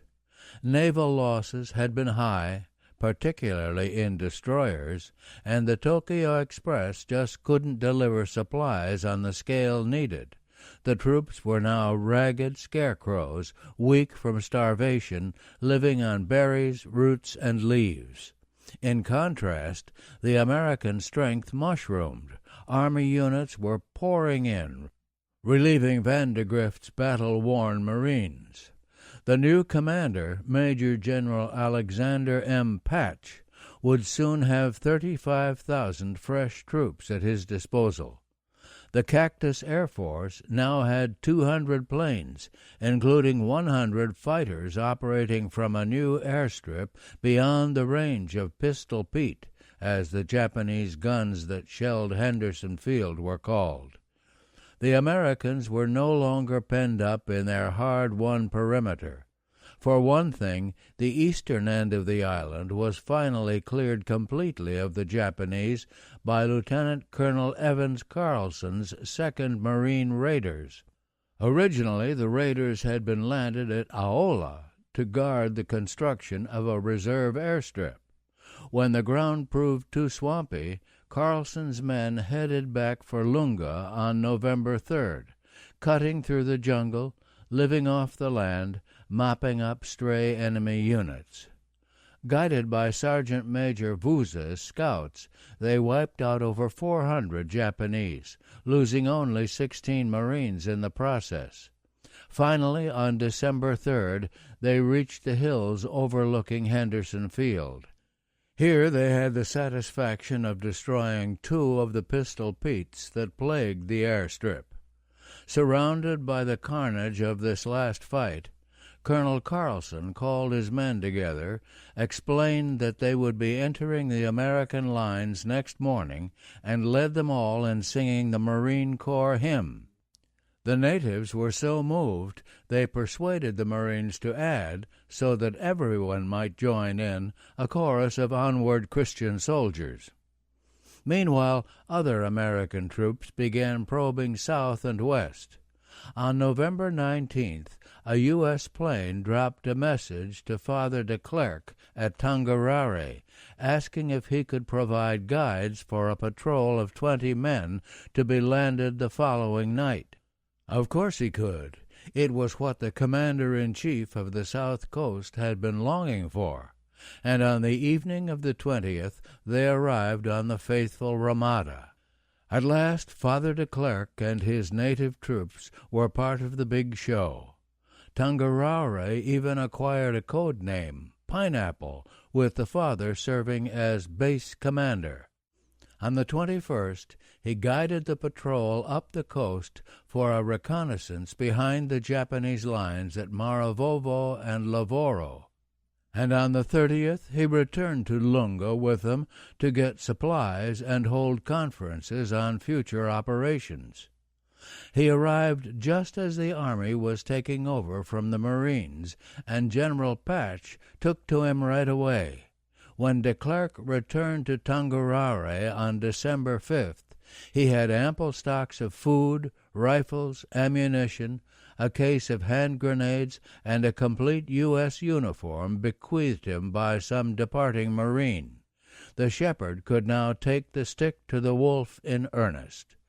As the Americans steadily consolidated and expanded their hold on Guadalcanal, the Coastwatcher station on Gold Ridge became less important. By December, the way to the ridge lay open, and on the 7th, Ken Hay sent down the elderly Sister Edme, who had been marooned there since the Ruavatu massacre. Hay himself remained a month longer, fretting over his deadly boredom. The big action was now 300 miles to the northwest. Here the coast watchers on southern Bougainville, Choiseul, and Vella La Vella vied to be first in reporting the Tokyo Express starting down the slot on its regular runs from the Shortlands to Guadalcanal. Their messages were often received at KEN within 5 minutes of the actual sighting, and within another 5 minutes the information was in the hands of the Air Command. By cutting the time lag to an absolute minimum, the Cactus Air Force began getting in some hard blows before darkness swallowed the approaching destroyers. More and more often the Express was derailed, and Admiral Yamamoto turned to desperate measures to keep the supplies flowing. Submarines were tried, but they carried little and the risks were great. Airdrops were attempted, but the planes were torn to bits by the American fighters. Then Admiral Tanaka came up with a scheme to cut the turnaround time of the Tokyo Express. He would load his destroyers with drums of supplies linked together by rope like a string of beads. Reaching Tassafaronga, the destroyers were to jettison these necklaces, and troops waiting on the beach would haul them ashore. This should cut to an absolute minimum the amount of time his destroyers would be within range of those devastating Henderson Field bombers. It never really worked. On their best night, the destroyers managed to cast loose 1,500 drums, but only 300 ever reached shore. The lesson was clear. Stopgap measures would do no good. The solution lay in new bases like Munda, near enough to give Japan a reasonable chance in the air. Only then could she hope to retake Guadalcanal, or at the very least seal it off as a springboard for any American advance. All this focused Japanese attention on the other islands in the Solomons. They began establishing supply dumps for food and materials, hideouts for barges during the daylight, outposts to protect the new flow of traffic. At KEN, Hugh Mackenzie caught the drift and further expanded his network of coast watchers. As early as November 18th, he sent Andy Andreessen, recruited from the Gold Ridge miners, with a U.S. team to Rennell Island, 120 miles south of Guadalcanal. They found plenty of Polynesian girls, but few Japanese ever came that way, and the station was soon closed. He decided to put another new station on Ontong, Java, about 300 miles north of Guadalcanal. This flat coral atoll was ideal for observing traffic coming down from the great Japanese base at Truk, but it was also highly exposed. None of the islets forming the atoll were more than a few feet high or a few hundred yards wide. There was literally no place to hide. It might be supposed that the Coastwatcher selected for such a strategic, vulnerable spot would be one of Commander Felt's most experienced hands. Actually, Sub-Lieutenant William McCasker had never even been to the South Pacific Islands before the war. He was a bright, breezy intelligence officer who had been sent to New Caledonia because of his knowledge of French. As the fighting moved north, this was no longer so important, and he was shipped up to Guadalcanal, told to report to Mackenzie. He was selected for Ontong, Java, because, as so often happens in war, he was available. On December 1st, he arrived by PBY, accompanied by two equally bewildered U.S. Army privates named Robbins and Gillette. Fortunately, some excellent groundwork had been laid by Dick Horton. He had managed to visit the atoll a few days earlier, and when the three neophytes reached shore, a royal welcome was waiting. The island king, an enormous Polynesian named Isaiah, waddled down to meet them, followed by his chief constable, Billy. Then, with great ceremony, Isaiah formally declared war on Japan and put McCasker in charge of defense. It turned out that there was nothing to do. Instead of truck, the Japanese used Rabaul as their base for mounting operations against the Solomons, and Ontong, Java, was far off the beaten track. Through rare good fortune, or truly great insight, McCasker was remarkably well prepared for this state of affairs. He had brought along an entire set of Gibbon's Decline and Fall of the Roman Empire, and when that ran out, he had a Latin edition of Ovid's Metamorphoses. The months rolled by. His assistants changed and changed again, but still no one at headquarters could bring himself to believe that Ontong, Java wouldn't somehow become important. McCasker finished Gibbon and Ovid, then passed away the time compiling a dictionary of the native language. 9 months went by before he was finally recalled, the Coastwatcher stationed where nothing ever happened. Lastly, on December 21st, Mackenzie sent Dick Horton, one of his most trusted assistants, to New Georgia to set up a new station for the express purpose of watching Munda. Flying to Segi on the same PBY that picked up Merle Farland, Horton checked in with Donald Kennedy, then headed west on the Morovo Lagoon to a little village called Alalu. Here, on the 23rd, he met a half-caste trader and plantation manager named Harry Wickham, who he hoped would be the key to his whole operation. Member of New Georgia's most famous family, his half-brother had been a world champion swimmer, Wickham was married to a Roviana Lagoon girl and knew every foot of the area. Only time would tell, but if anybody could find the right spot for watching the Japanese at Munda, he would be the one. As a base for exploring the possibilities, Wickham had prepared a leaf hut hidden deep in a jungle ravine. Horton set up his teleradio here, and the following night, Christmas Eve, he caught the distant signal of a San Francisco station. Bing Crosby was singing White Christmas. The other Coastwatchers, too, had their reminders. In the mountains of southern Bougainville, Paul Mason was on the run again. The local Japanese political officer, Tashira, had won over many of the natives, and they were chasing him. Mason led his party still deeper into the interior, and just before Christmas a playful message arrived from Tashira, indicating that his move was none too soon. "Come in and spend Christmas dinner with us, and bring your friends. If you don't, we'll shoot you on sight." Instead, Mason had Christmas dinner with Tom Ebery, a European planter also hiding in the hills.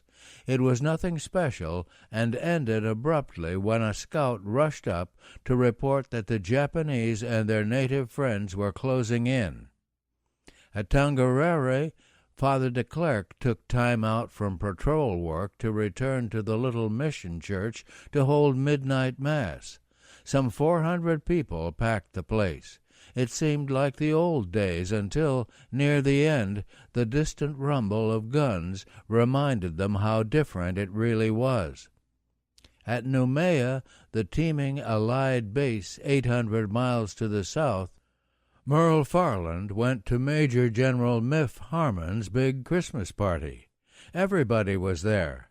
Admiral Halsey, all the brass, Allied liaison officers, French colonial wives, a few self-conscious American Red Cross girls. It was one of those parties where the ceilings are too low and the voices too high. Merle had a good time, especially when she had a brief reunion with Blondie Saunders. But there was something superficial about this babbling headquarters world. She thought of Vella La Vella and knew that was where she really wanted to be. 8. The Strangest New Year's Eve. There's not much room in a submarine, so Christmas was a matter of small pleasures for the crew of the USS Nautilus patrolling off the east coast of Bougainville. For Ensign George Davis, it meant filling his pipe with the deliriously aromatic 79 mixture tobacco his wife had sent him. Then he lit up for a quiet smoke in the forward torpedo room. He was just settling down when the Nautilus's skipper, Lieutenant Commander William H. Brockman, Jr., happened by. "Davis," he remarked, "let this be the last time I ever find you smoking a pipe while we're running submerged." Since Brockman said nothing to Chief Red Porterfield and an old torpedo-man who were also in the compartment smoking their pipes, the incident confirmed Davis's hunch that young ensigns survived only by keeping a low profile. It also showed the blunt, unpredictable side of Bill Brockman. He was a passionate, exasperatingly stubborn man, but he knew no fear, would try anything, and had the complete confidence of his men. Alone among the submarine commanders at Midway, he had mixed it up with the Japanese carriers.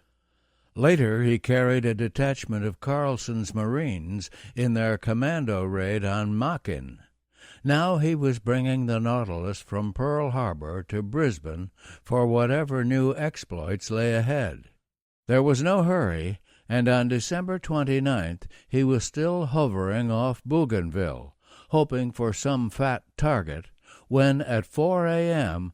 he received an unexpected radio message from COMSOPAC, Admiral Halsey's headquarters at Noumea. It ordered him to proceed immediately to Teop Bay on the northeastern coast of the island, where some stranded personnel were waiting to be rescued. "How many women can you take care of?" the Nautilus's communications officer, Lieutenant Phil Eckert, asked the commissary officer, young Ensign Davis, as more information about the refugees trickled in. "Any number, sir," brightly answered Davis. But the women Eckert referred to were a far cry from those Davis had in mind. Sister Mary Isabel Aubin, for instance, was a 50-year-old nun from Newport, Vermont, who taught school, spoke fluent French, and played either violin or trumpet as the occasion required. A born organizer, she was the natural choice as superior when the Sisters of St. Joseph of Orange, California, decided to send 4 missionary pioneers to Bougainville in 1940. Under her wing were another teacher, Sister M. Celestine Bellinger of Lowell, Massachusetts, and 2 registered nurses, Sister M. Hedda Yeager of Saskatchewan and Sister M. Irene Alton of Huntington Beach, California. They were stationed at Hanahan, a remote mission on the eastern coast of Buka Island. None of them had ever been to the South Pacific before. All were middle-aged, and war was raging over half the globe. In the face of what others might consider handicaps, they plunged into their work with good cheer and boundless optimism. To cover more territory, they even learned to ride bicycles, and could be seen scorching along the jungle trails, their white habits flowing out behind them. December 8, 1941, and their lives were changed more than they had ever dreamed. At first, like most of the Catholic missionaries in the Solomons, they thought they could be above it all. Expecting Japanese occupation, Sister Hedda noted in her diary, "We wonder if the new officials will be staying at Buka Passage and just what we are meant to do to fulfill our role as neutrals." Seeing their bicycle tires wearing thin, she hoped they would last until we can order some from Sydney or Tokyo. Jack Reed knew better.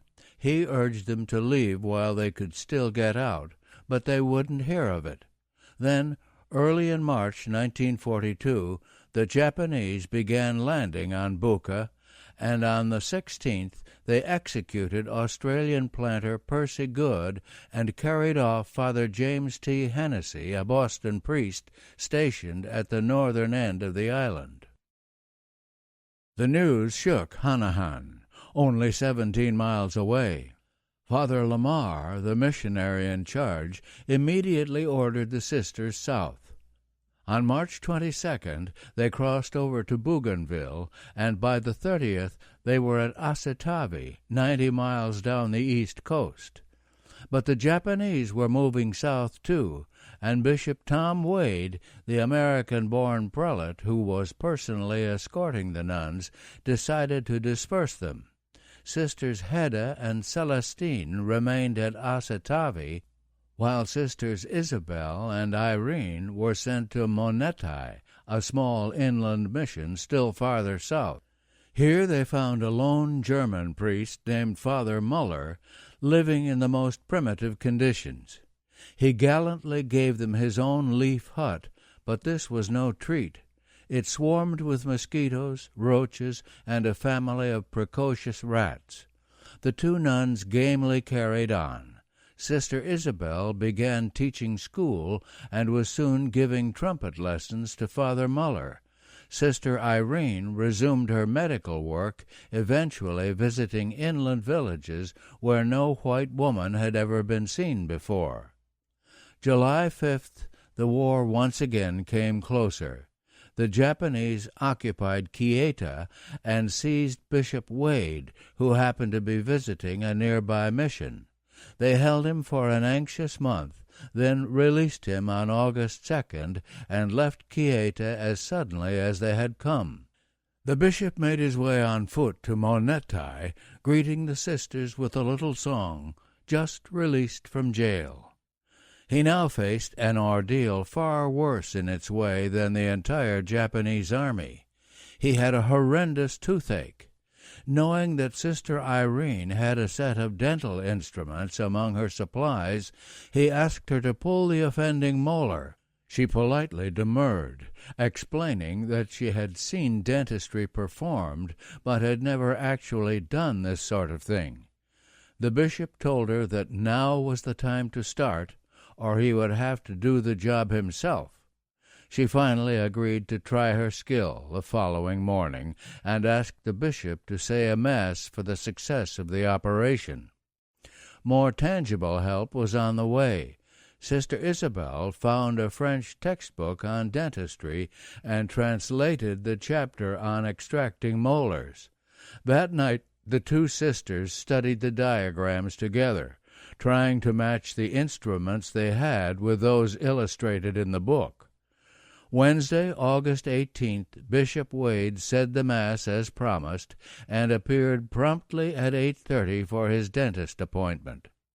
Sister Irene gave him a Seconal, added a shot of Novocaine, and seated her patient in a deck chair on Father Muller's porch. Then, while the entire village gathered around in a huge semicircle, she went to work. Sister Isabel held a spoon as a retractor, and Father Muller stood by for emergencies. But his services were never needed. After a few twists with the forceps, Sister Irene triumphantly held the tooth aloft.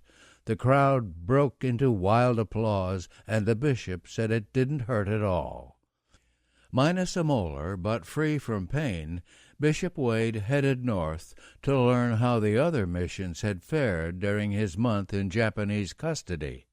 It was now clear that whatever long-run benefits might result from the American landings on Guadalcanal, for the short run they meant even harder days for the missionaries on Bougainville. The 5 priests on Buka were rounded up, their missions closed and pillaged. At Turiburi, 3 priests and 7 nuns were seized and locked up in a small metal shed near Buin. And from Guadalcanal came the shattering news of the execution of the 4 missionaries at Ruavatu. October 10th, the bishop discussed the situation with Father Albert Lebel, the priest in charge of Tinput's mission. In the course of their talk, the bishop formally gave Lebel full authority to act in his name on the evacuation of all the sisters still on Bougainville. He couldn't have made a better choice.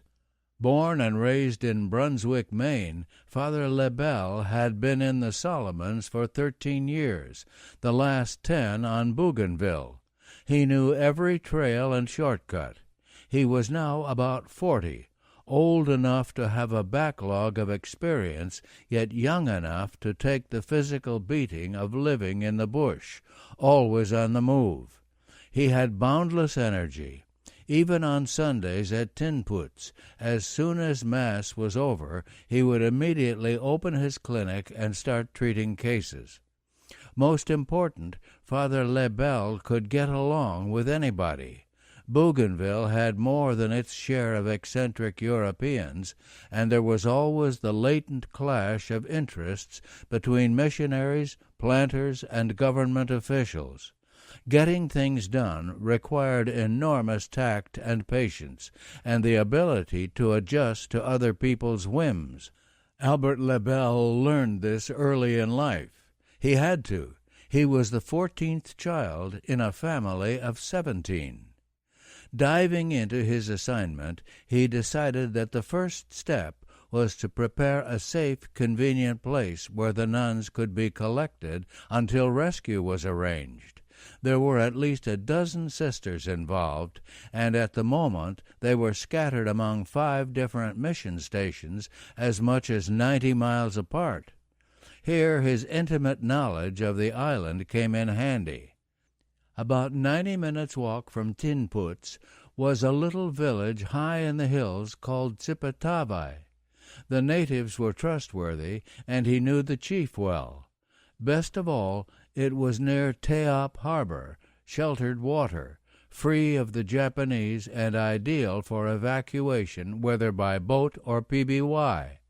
A quick visit to his friend the chief produced immediate results. The entire village went to work building a leaf dormitory some 50 feet long, which would help house the refugees.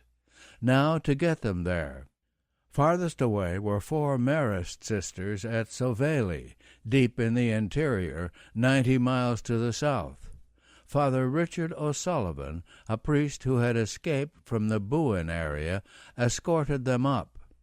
Meanwhile, Sisters Isabel and Irene headed north from Monetai, rejoining Sisters Hedda and Celestine at Asetavi. By November 13th, all 8 nuns were assembled there awaiting Father Lebel's next instructions. At the moment he was busy taking the most daring gamble in his whole rescue scheme. Near Buka Passage, and completely under the thumb of the Japanese, was the mission of Tarlena. 2 priests and 3 nuns were confined here. 2 of the sisters were so ill they could barely walk, and all 5 were under strict orders from Captain Ito, the local commander, to stay put. A guard was posted to see that his orders were obeyed. Nevertheless, Father Lebel was determined to save them all. November 24th, he set out for the beleaguered mission with 7 of his huskiest natives. It was a 30-mile walk, and to make it more difficult, he didn't dare take the well-beaten coastal track. Reaching Rugen, a former coffee plantation, he found Jack Reed there with his teleradio. The place had been chosen for a supply drop, and the plane was expected that night. It was Father Lebel's first chance to tell Reed what he intended to do, and surprisingly, Reed was less than enthusiastic. The plan was a long shot at best, and if it failed, the Japanese would crack down hard. "It's a big risk, Father." "Yes, I know. I've weighed the pros and cons, and the pros have it." Reed pointed out that the Church would no longer be able to argue that it stood apart from the war. "Now you are on this side of the fence." Father Lebel said he knew that too. Reed finally gave up and did the only thing possible.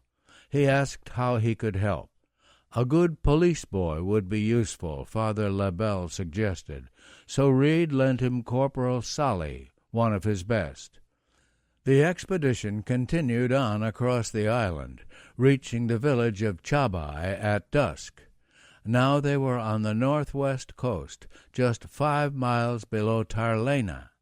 Here the natives went to work, cutting poles and lashing them onto 2 cane chairs, which would be used for carrying the ailing sisters.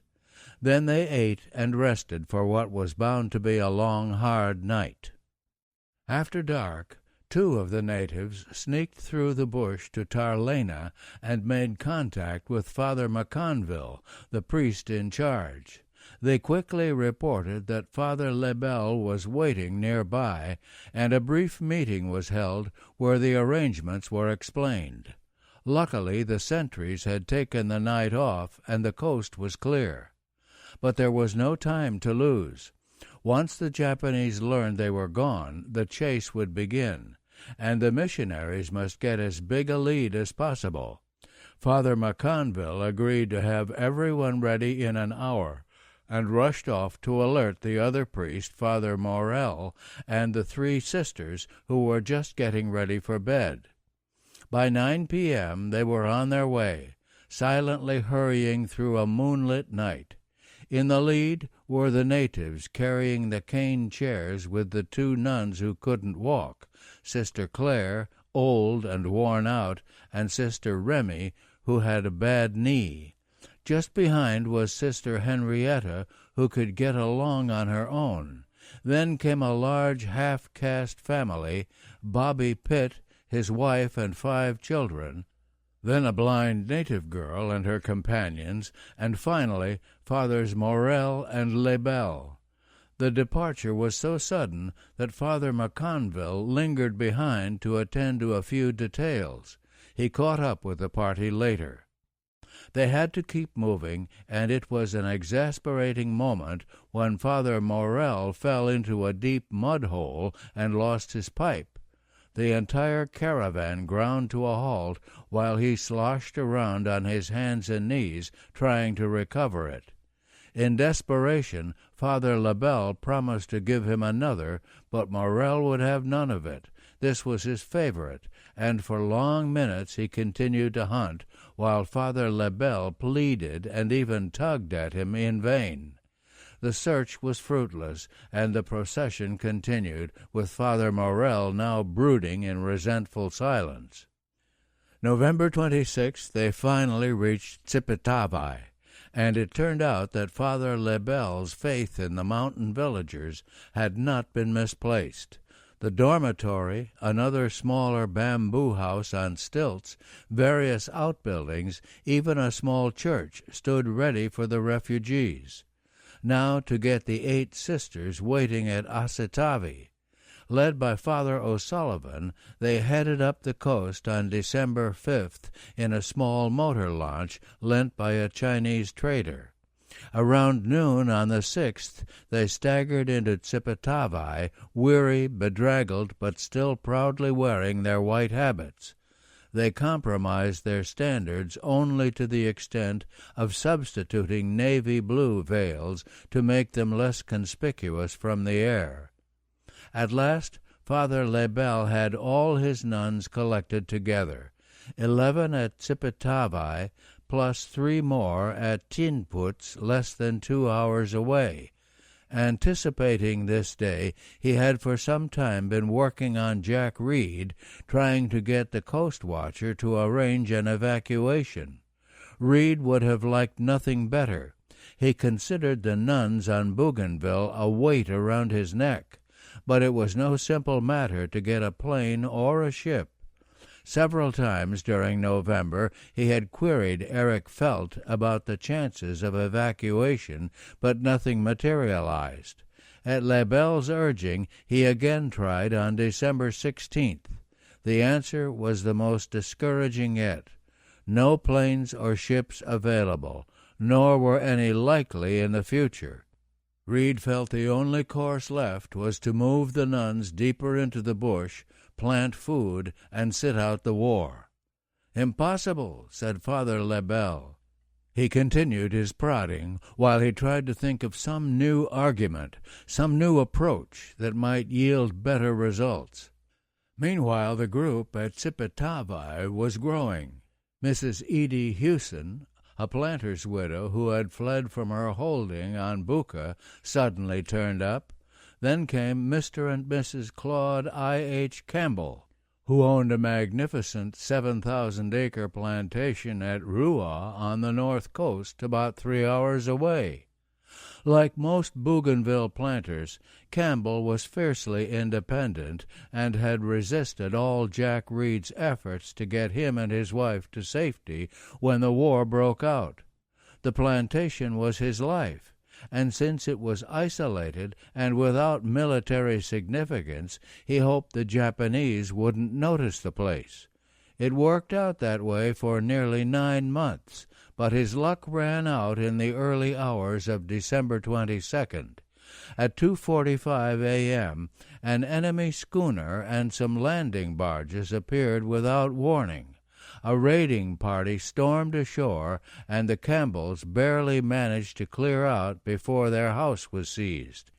They fled to a hideout they had prepared, but the Japanese were hot on their heels, and they escaped only by tumbling into the gorge of the Ramoisan River. Climbing the opposite side, they found temporary shelter in a leaf hut.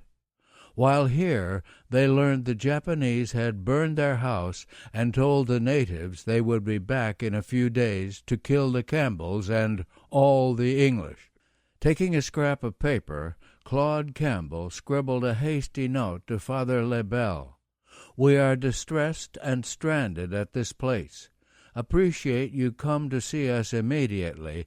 Please come, Father." The results were immediate. Within a few hours, Father Lebel was on the scene, persuading the Campbells to join the group at Tsipetavai. The episode showed clearly that Japanese pressure was growing, and that harsh treatment awaited any Westerners caught. On December 23rd, Father Lebel visited Jack Reed at Pora Pora to press once more for evacuation. Reed said there wasn't a chance. Eric Felt had made that clear again and again. At this point, Lebel had an inspiration. Would Reed bypass the whole command structure and let him send an appeal in the bishop's name direct to Admiral Halsey? After all, most of the nuns were American. Jack Reed had no fondness for red tape, but this seemed to be going too far. Well, how about asking Felt for permission to send such a message? Reed still seemed reluctant. "Jack, this is an American bishop asking an American commander for the evacuation of American women." As usual, Father Lebel got his way in the end. Jack Reed radioed Townsville asking permission to send an appeal direct to Halsey. Then began the long wait that inevitably occurs when a military headquarters, faced with an unusual request, tries to crank itself up for an answer. Christmas Eve, the time was running out. That morning the Japanese raiders struck Tinputs itself. Father Alat, temporarily in charge, Brother Gregor, who ran the sawmill, and the mission's 3 nuns barely escaped. While the 2 priests hid in the bush, peeking at the invaders, the nuns joined the group at Tsipitavai, making 14 sisters altogether. The Japanese left during the afternoon, but that night word reached Tsipitavai that they were back again, maybe heading for the hideout. Father Lebel interrupted midnight mass to announce that the refugees must head deeper into the hills at once. Be prepared to be cold, wet, and hungry. I want you to cooperate with everything I ask you to do. Move quickly and be ready for anything. Half an hour later, 1:30 a.m. Christmas morning, they were on their way. A native scout took the lead, with Sister Henrietta close behind, holding up a flickering lantern. The others trailed along in single file, each nun carrying a blanket roll with a few necessities across her shoulders. A bright moon helped light their way. Soon they came to a terrifyingly steep gorge, which the nuns descended on their hands and knees, clinging to roots and bits of rock. Then across a shallow stream and up the other side. It was an almost vertical climb, with very little to cling to for support. No one ever knew how the natives made it, who were carrying the 2 sisters who couldn't walk. They continued, faster now, but tripping, stumbling, slipping, always out of breath.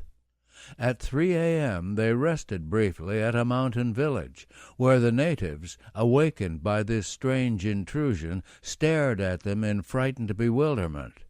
Then on again, with Sister Ellie from Tinputs handing out biscuits in hopes they would give the group fresh energy.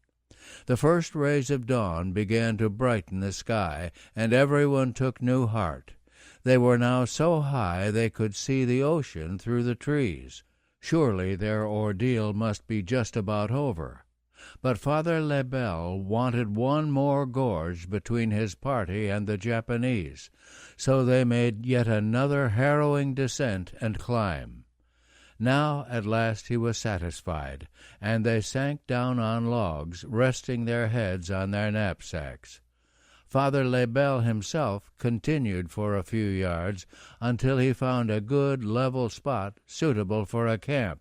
The rest then joined him, except the independent Campbells, who decided to go on to the Australian commando post at Mutahai, still higher in the mountains.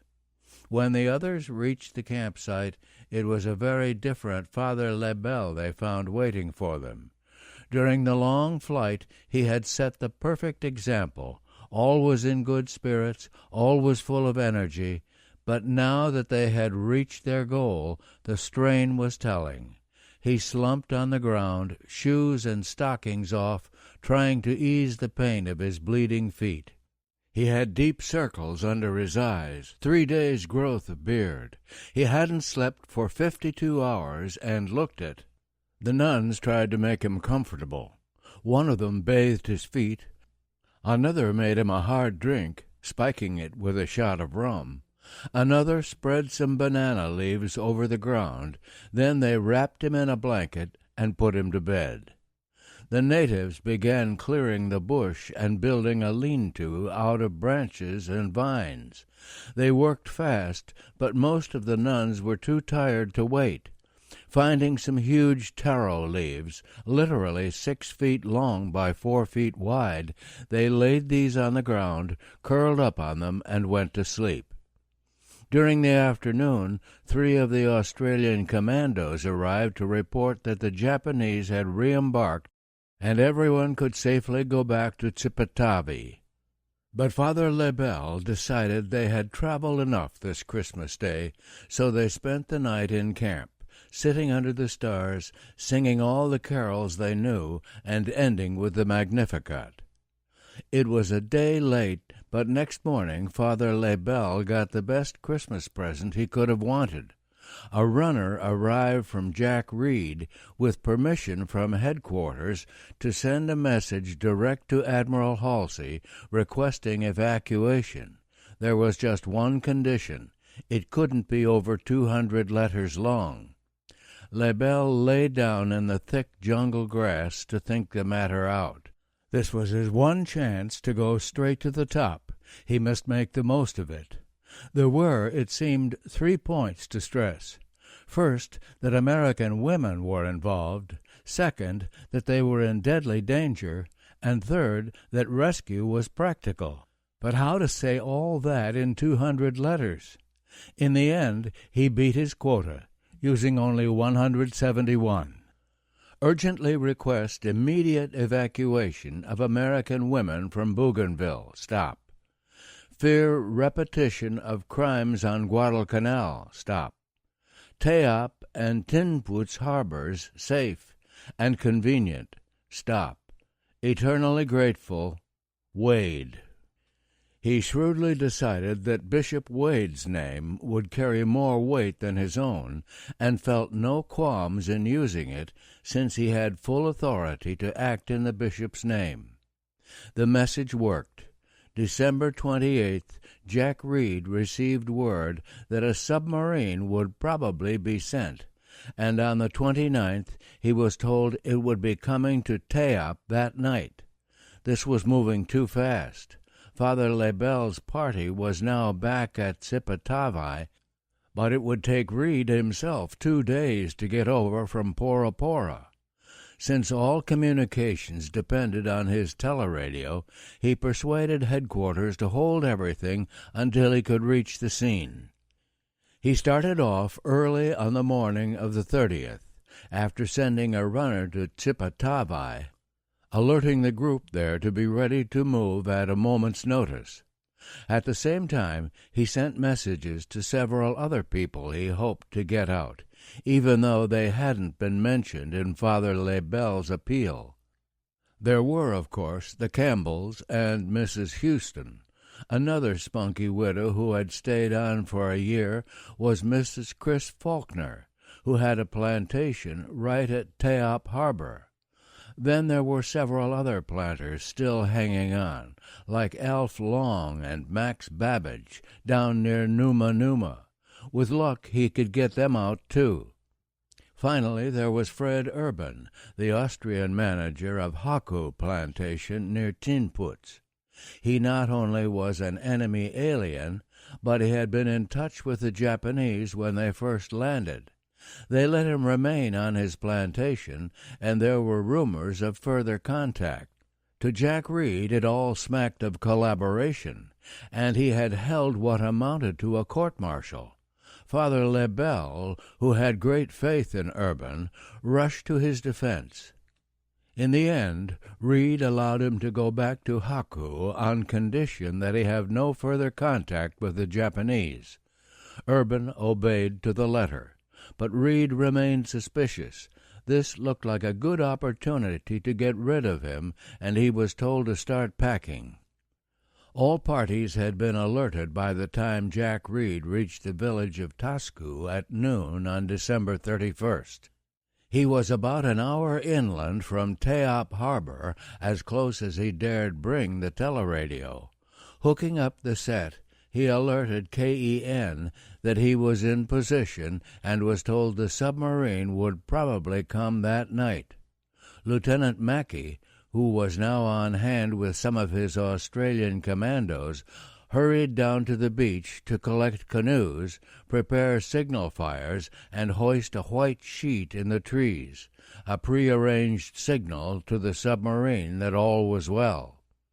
Now it was 1 p.m., and at Cipatavai, Father Lebel checked to make sure everyone was ready. The big problem at the moment was footwear. All that tramping over Christmas had taken its toll. Sister Irene was clamping about in Bishop Wade's tennis shoes, and Sisters Hedda and Henrietta had nothing at all. Father Lebel quickly gave them his own last 2 pairs of sneakers. At 2 p.m. the caravan started, single file as usual, with Sisters Remy and Claire being carried on stretchers. Father McConville was in charge. Father Lebel himself stayed behind to help the Campbells, who had to come all the way from Mutahai and were bound to be late. All afternoon they trudged along the slippery trail. Downhill was always slow going, and to make matters worse, a heavy rain set in, soaking them to the skin. At 5 they reached Tasku, where they found Jack Reed, earphones on his head, trying to get the latest word from KEN. They waited a while, but there was nothing new. Probably tonight, but still not definite. Reed ordered them to continue on to Fred Urban's place and wait for further orders. Urban himself would join the party there. He emphatically didn't want to go. But there was no sign of friction when the refugees reached Haku around 7. He graciously welcomed them and served everyone supper on his veranda. It was 8 p.m. when Jack Reed finally got the signal he was waiting for. KEN radioed that the operation was definitely on for tonight. He was to light his signal fires at 10, and everyone was to be on the beach ready for immediate embarkation. He hurried over to Haku. There must be no slips or miscalculations. He himself would lead the party on this last leg. As they fell in at 8:30, word spread that they would be going by submarine. The nuns were utterly astonished. Visualizing their rescue, they had pictured planes, speedboats, island coasters, but in all their speculations the possibility of a submarine never entered their minds. No time now to wonder what it would be like. With Jack Reed leading, they started off. Close behind came Sister Irene with a lantern, and behind her the other nuns, the 3 priests, Mrs. Hewson, and Bobby Pitt's 3 young daughters. Pitt himself stayed behind with his wife and 2 boys. As half-castes, they hoped to stick it out in the bush, but didn't dare take a chance with the little girls. Bringing up the rear were a few of the AIF commandos who had magically turned up to help them. Here and there, other lanterns and an occasional worn-down flashlight dotted the line of march. But it was really a game of follow the leader as they hurried through the night, tripping over roots, stumbling into mud holes, slipping on the wet leaves and grass. Holding her lantern high, Sister Irene found it impossible to please anybody. One minute Sister Ellie would beg her to slow down, she had lost her glasses, and then Jack Reed would call out, "Faster, faster, we have to be there by 10. Somehow they made it. Drenched and disheveled, splattered with mud, the party finally pushed through to the beach, where the mood was more like a family reunion than an evacuation. Jack Reed's system of alerts had worked perfectly. Alf Long, Max Babbage, 3 or 4 other planters were all on hand. Father Fluet had come up from Asitavi to see the sisters off. The rest of Lieutenant Mackey's men were there, too, organizing the canoes and paddles. Many of these people had not seen each other for weeks, even months. There were quiet greetings, embraces, exchanges of news. Shortly after 10, Reed's favorite scout, Sergeant Hugh Wicca, touched off 2 signal fires, one behind the other. The flames roared up, casting a flickering light on the group milling around. All eyes scanned the sea, but there was no sign of the submarine. The 4 sisters of St. Joseph decided they had time to wash up and change to dry clothes at Mrs. Faulkner's plantation house, right on the edge of the beach. They walked into a different world. Not a cushion was out of place in the beautifully furnished living room. Bowls of sweet-smelling frangipani graced the polished tables. Here and there a handsome lamp cast a soft glow, picked up and reflected by the carefully waxed hardwood floor. Servants glided in and out, going about their normal duties. Dressed in exquisite black lace, Mrs. Faulkner graciously received the sisters.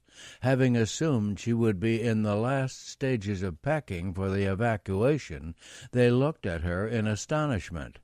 "I am not joining your party to Australia," she explained pleasantly. Outside, Jack Reed was seething. After all the difficulty of arranging for the submarine, after all the work of collecting everyone together, it was just too much to have this impossible woman suddenly balk at going.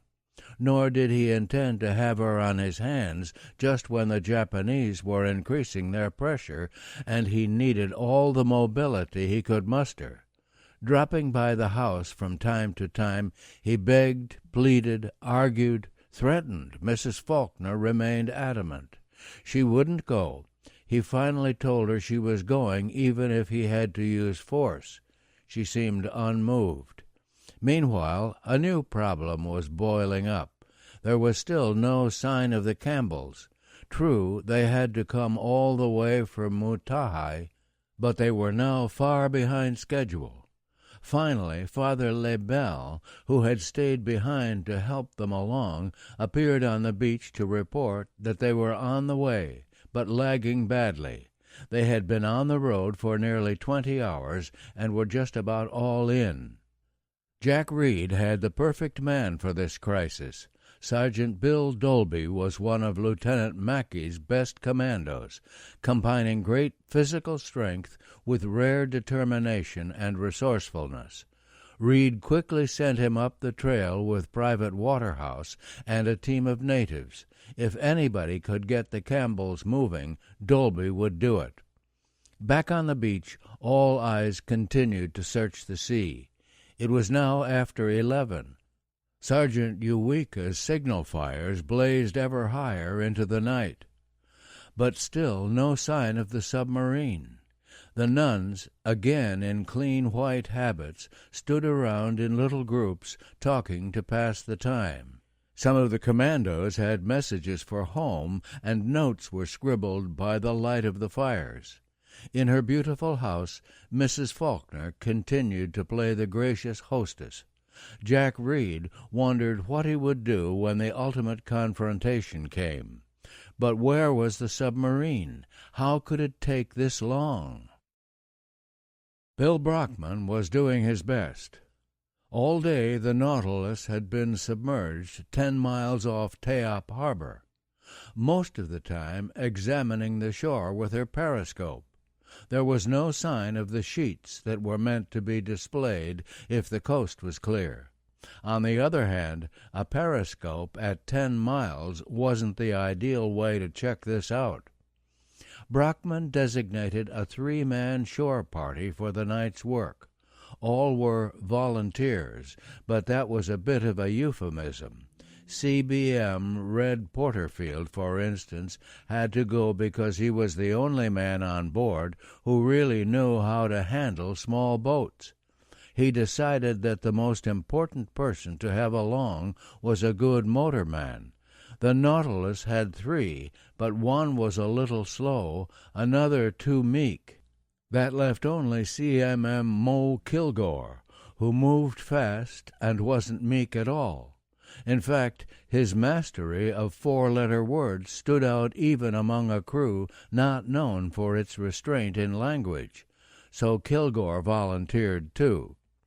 Lieutenant Richard B. Lynch, the Nautilus's torpedo and gunnery officer, would be in charge. Ozzie Lynch was a rangy 6-footer of great charm and brilliance. Like many academically inclined people, he sometimes seemed a little removed from the practical world, but he balanced the other 2 men nicely. At 7:39 the Nautilus surfaced and began edging toward the harbor entrance. She was always a clumsy boat, and the charts, as usual, were awful. The night was pitch black, and it was hard to see anything ahead. Brockman took her in as close as he dared, and finally hove to about 3 miles offshore. Crew members scrambled onto the deck and immediately began rigging the boom to hoist out the Nautilus's whaleboat. A slow business, even in daylight, it took all the more time in the dark. Finally, they got the boat into the water, only to discover the motor was hopelessly flooded. So they hoisted it back and broke out the ship's launch instead, as more minutes ticked by. Now the loading began. Tommy guns, flashlights, binoculars, rubber raft, a walkie-talkie, emergency rations. Everything the shore party could conceivably need was dumped in. Then supplies for the Coastwatcher, cans of boneless chicken, corned beef hash, spaghetti, pork and beans, brandy miniatures, things Jack Reed hadn't seen for a year. Caught in the spirit of the affair, the crew below began sending up presents for him, too. Soap, cigarettes, a scout knife, toothpaste, sewing kit, pipes, tobacco pouch. Perhaps it was the tobacco pouch that gave Bill Brockman an inspiration. He still hadn't forgotten Ensign Davis and the overwhelming aroma of that Christmas tobacco. He sent a sailor down who announced to Davis, "Captain says you have some pipe tobacco you want to give to the Coastwatcher." George Davis knew when he was licked. He surrendered unconditionally and handed over the tobacco. It was almost 10 by the time Lynch started off, and almost immediately he was back with a broken rudder. 40 minutes more while the rudder was repaired, and then off again around 10:30. By now the 2 signal fires were blazing on the shore, and the launch was meant to take its bearing by lining them up. For some reason Lynch didn't do this, and instead aimed directly at one of the fires. The boat veered off course, ran onto a reef, and capsized. The 3 men tumbled out into the shallow water that surged around the reef. Scrambling to their feet, they began the slow process of righting the launch and bailing it out with their helmets. Kilgore was furious, sure they would be taken by the Japanese, and his language was never more picturesque. He saved his choicest comments for Lieutenant Lynch, who silently took it all, but Porterfield got his share too. On the beach, Jack Reed and the others continued to wait. Thanks to Bill Dolby's efforts, the Campbells had now arrived, and Father Lebel had taken on the job of trying to persuade Mrs. Faulkner to come voluntarily. It was now nearly midnight, and still no sign of the submarine. Then, suddenly, Dolby's sharp ears picked up the sound of voices out on the water. Reed listened, heard something too, and took a native canoe to investigate. Several hundred yards out, he came to the Nautilus's launch. Lynch, Porterfield, and Kilgore had just finished their bailing and were trying to push the boat off the reef. Reed and his native crew pitched in, and the launch was soon refloated.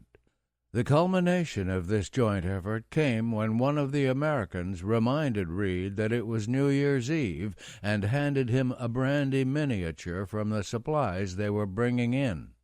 All hands paused for a moment to toast the occasion. With the launch refloated, Reed and Lynch quickly worked out the mechanics of the evacuation. They decided Lynch would remain offshore and get the rubber boat ready, while Reed went into the beach, loaded the evacuees into the canoes, and brought them out to be transferred. At some point, Reed broke the news that there were not only the nuns, but a number of other refugees, 29 altogether. This was far more than Brockman expected, far more than could be carried out to the submarine on one trip.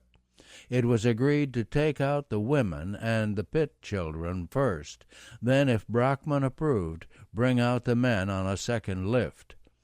Reed paddled back to the beach, calling out that the submarine had come. It was time to leave. Sister Irene was still at Mrs. Faulkner's house, chatting with some of the commandos, when an excited native rushed up. "Boat he come! Boat he come!" Inside, Father Lebel was talking with Mrs. Faulkner. She poured out her worries, her property, her house, all the reasons she should stay. Lebel listened patiently, then gently explained why it would be best for all if she left, and he felt sure she would want to help if she could. Finally she broke into tears and said, "Yes, Father, I will go." In minutes she had a small bag packed and was on the beach with the others. Lieutenant Mackey had his canoes launched, paddlers standing by, and the loading was now in full swing. Jack Reed was losing an argument with the Campbells over how much luggage they could bring. A few steps away, the 14 sisters knelt in the sand to receive Father Lebel's final blessing. "What if I fall in?" Sister Irene asked the native paddling her out toward the Nautilus's launch. The harbor was choppy, and it did not seem a silly question. "Don't worry," he answered. He'd pull her out. Somewhat reassured, she nevertheless took the precaution of saying her rosary. Reaching the launch, the canoes clustered around, while Red Porterfield finished pumping up the rubber boat. He made some joke about the amount of air these things took, and to Sister Hedda his Oklahoma drawl was the most welcome sound in the world. At last all was ready. While the supplies for Jack Reed were shifted to the canoes, the refugees piled into the launch and rubber boat. Some 21 were transferred altogether, 17 women, the 3 pit girls, and Mr. Campbell, who had managed to squeeze in with his wife. When Mrs. Hewson's turn came, Lieutenant Lynch made some remark about excess baggage. Without a word, she tossed one of her 2 suitcases overboard. Slowly the launch headed out of the harbor, towing the rubber boat in its wake. A native pilot guided them safely through the reef. From time to time Lynch flicked on a pencil flashlight, and occasionally there was an answering flash in the distance. No one said much. Mo Kilgore, perhaps awed by the presence of 14 nuns, used impeccable language. On the Nautilus, Bill Brockman was anxiously waiting. Over 4 hours had passed since the launch shoved off, a far longer time than expected, and everyone's nerves were on edge. The submarine lay flooded down to reduce its silhouette. The 20-millimeter guns were manned, the 6-inch gun crews were standing by. Finally, at 3 a.m., the launch and rubber boat loomed alongside, to everyone's relief. Relief and surprise. Sopak had said a few nuns had to be evacuated, but here were 14, plus 6 more women and children, plus a man. Nor was that all. Ozzie Lynch was already requesting permission to gas up and go back for 8 more people. Fortunately, Bill Brockman loved challenges and enjoyed the unusual. Here was a full share of both. The only thing that worried him was time. He was determined not to be caught here on the surface at daylight. He approved the trip, stressing that the launch was to be back by 4:30. The nuns were now scrambling aboard the Nautilus, aided by outstretched hands from the deck. Sailors guided them to the forward escape hatch and down into the forward battery compartment, which also served as wardroom. Here Ensign Davis was ready with coffee and sandwiches. Sister Hedda couldn't get over her first sight of the table. "Real sugar, real salt," she gasped in an awed whisper. Topside, the launch cast off and headed back to the harbor entrance, where the 8 remaining evacuees were waiting in canoes. They were deeper inside the harbor than Lieutenant Lynch anticipated, and getting back to the ship was a race with the dawn. Bill Brockman's deadline of 4:30 slipped by, but he was still there at 4:41 when the launch finally eased alongside. More than willing hands hauled aboard Fathers Allot and Morel, 5 planters, and the Austrian Fred Urban. There was good reason for all to feel relieved, but planter Fred Archer was particularly pleased. He was a great Jules Verne fan, and it seemed especially fitting that the submarine was called the Nautilus. The crew quickly hauled in the launch, drained the oil, and stowed the gear. At 5:37 the klaxon sounded, the Nautilus submerged to 100 feet and crept away from Teop. "Make the submarine your home," said Bill Brockman, sensing the bewilderment of the nuns sitting in the wardroom, and he really meant it. He turned over his own stateroom to one of the Marist sisters and the 3 Pitt children. The other women moved into the wardroom, an officer's stateroom, the chief petty officer's quarters. Various members of the crew gave their bunks to the priests and planters. Father Allot lay much of the time on a cot in the forward torpedo room, praying with his beads. "Nothing can happen to this ship," said a young crewman watching him. The refugees enjoyed a New Year's Day dinner that seemed simply incredible after months of taro and pawpaw. Soup, fried chicken, vegetables, even buttered asparagus, peach pie, and fruitcake appeared in miraculous succession. A neatly typed menu cheerfully proclaimed "Happy New Year to all hands and guests." After spending the day submerged, the Nautilus, as usual, surfaced at night. Now was the time for recharging batteries, gulping fresh air, picking up radio traffic. Tonight, a message came in from Sopak that meant a lot to Brockman, even more to his guests. "Congratulations, Nautilus. You were just ahead of the Sheriff. Jap destroyer entered Teop Harbor shortly after you left." The Nautilus was always a happy ship, but never more so than during the next 2 days. The nuns quickly adapted themselves to submarine life. The heat was stifling. It averaged 94 degrees, and they had only their long white habits, but they endured this new world of sweat and skivvy shirts with vast good humor. In only one respect did they fall short. They never learned how to work the head.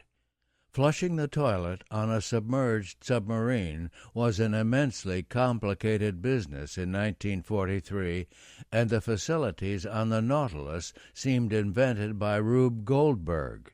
The process involved 19 separate steps, mostly opening and closing various valves, which had to be done in exactly the right sequence or nothing would work at all. Bill Brockman knew this would be a problem and gave Sister Isabel a special course so she could teach the others. But it was hopeless. He finally put his steward, Billy Fernandez, in charge of what became known as the head watch. Otherwise, the nuns proved perfect shipmates. They showed an interest in everything, never got in the way, and soon were learning to play cribbage and that perennial Navy favorite, acey-deucey. In return, the crew showered them with gifts, toothbrushes, candy, cake from home. They even threw a children's party for the Pitt girls, complete with wrapped presents. These turned out to be socks, sweaters, souvenirs, and knickknacks drawn from the crew's personal possessions. There were serious moments, too, as Brockman's officers pumped the planters for useful information. They picked up a good deal that should come in handy later. Tanker traffic, heavy off the north coast of Bougainville, ships usually kept about 10 miles out. A patrol plane passed down the east coast every morning about 7. January 3rd, and the ship's company learned that their improbable idyll was drawing to a close. The Nautilus, heading southeast for 3 days, was ordered to rendezvous with a patrol craft off Tulagi that night, transfer the evacuees, and resume her regular operations. Late in the evening, Bill Brockman issued a typed sheet of instructions. Everything was spelled out. Passengers would leave by the forward hatch. Lieutenant Eckert in charge. Baggage via the after hatch. It was 2:47 a.m. on the 4th when radar contact was made. A minute later, the Nautilus's signal lamp flashed its challenge and got the correct response. At 3, the dim outline of the PC-476 could be seen lying about 900 yards off. The refugees were ordered up and emerged on deck. Now it was time to say goodbye, and there were even, Brockman noted, a few farewell kisses. A rubber boat from the PC came alongside, bobbing in the choppy sea. "Don't drop anybody," Brockman called as the first nuns were lowered. It was Red Porterfield who came up with the practical answer, "We won't drop them now after going way out there to get them." The boat took them in batches of 6 to the PC, where sailors helped them up a rope ladder thrown over the side. Other crew members lined the rail, peering into the dark, trying to figure out what was up. Catching a glimpse of the white habits of the nuns, one mystified sailor asked, "What are we taking aboard, sacks of flour?" By 3:49, all the Nautilus's guests had left, and the submarine vanished into the night. Watching her go, Sister Hedda felt her eyes fill with tears. December 31st, 1942, proved an eventful New Year's Eve in Tokyo, too. After weeks of soul-searching and buck-passing, Imperial General Headquarters had come to the reluctant conclusion that, indeed, Guadalcanal could not be held. The garrison was starving and support impossible. Any further investment of the national treasure would be throwing good money after bad. Resplendent in full-dress uniform, the Army Chief of Staff, Lieutenant General Sugiyama, and his Navy counterpart, Vice Admiral Osami Nagano, called on the Emperor during the day. They reviewed the problem and formally recommended withdrawal. His Majesty gave his approval. On January 4th, the same day the Nautilus evacuees reached Tulagi, a staff officer, Major General Ayabe, arrived in Rabaul from GHQ. He brought with him a set of top-secret orders implementing the decision. The troops were to be withdrawn in late January and early February, but this did not mean, he stressed, the end of the Japanese effort in the Solomons. On the contrary, operations on Santa Isabel, New Georgia, and the Northern Solomons were to be pushed more vigorously than ever. The effect would be a whole new chapter in the air war over the islands, and another opportunity for the Coastwatchers to prove their unique value to the Allied cause. 9. Friends in Need. It looked like any other Tokyo Express to Marine fighter pilot Captain Jack R. Moore in the early morning light of January 15th. Actually, the purpose this time was not to land troops for some new offensive, but to put fresh men ashore to cover the Japanese evacuation of Guadalcanal. Now the 9 destroyers were scurrying back up the slot, and the Cactus Air Force was trying to stop them from getting home. The results were disappointing.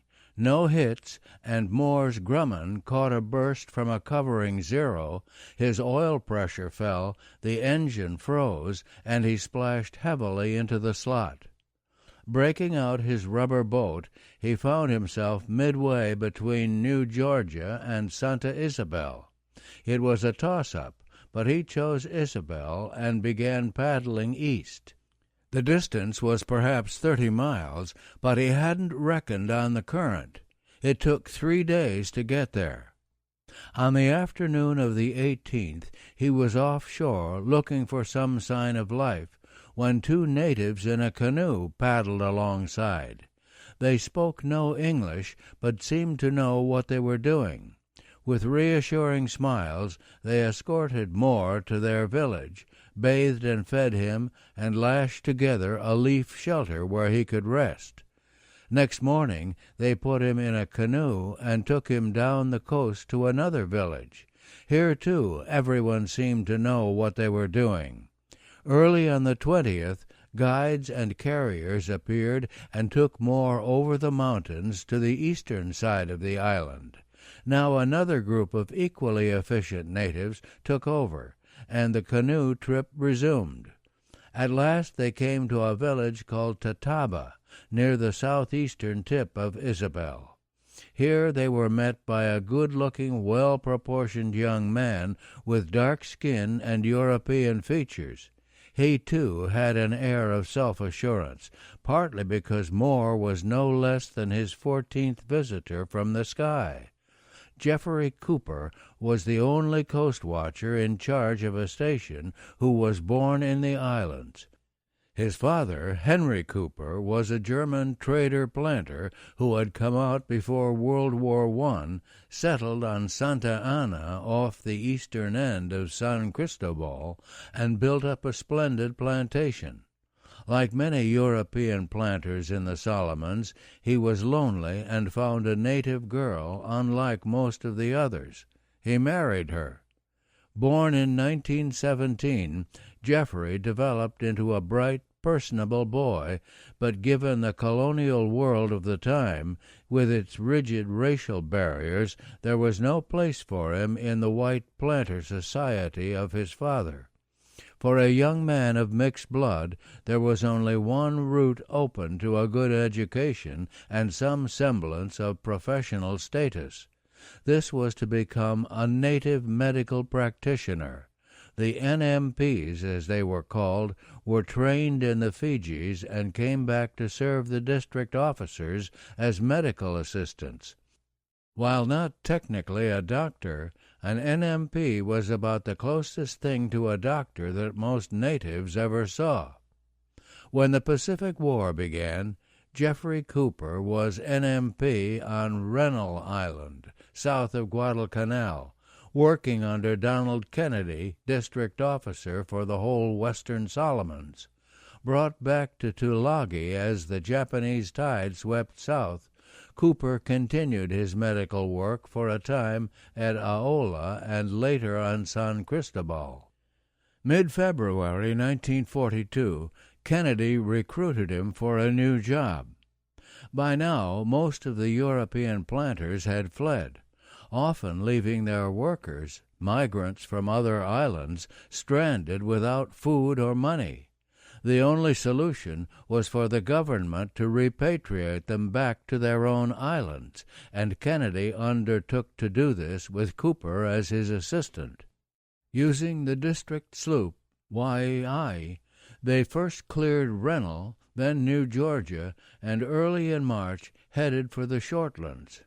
Here they visited Faisi, back to Gizo, and finally down to Ranonga Island, just below Vella La Vella. Life wasn't all work, and on Ranonga, Cooper met Linda Martin, daughter of a leading local family of mixed blood. In a week they were engaged. On March 28th, the Reverend Sylvester came over from Vella La Vella and married them, with Merle Farland in attendance. There were the usual toasts and refreshments, but when the newlyweds sailed away next morning, it was the Japanese who provided the big send-off. As the YI headed north for the Shortlands again, a Zero float plane swooped down from nowhere, machine gun blazing. Jeffrey, Linda, Donald Kennedy, the whole crew dived for cover as the plane flashed by at masthead height.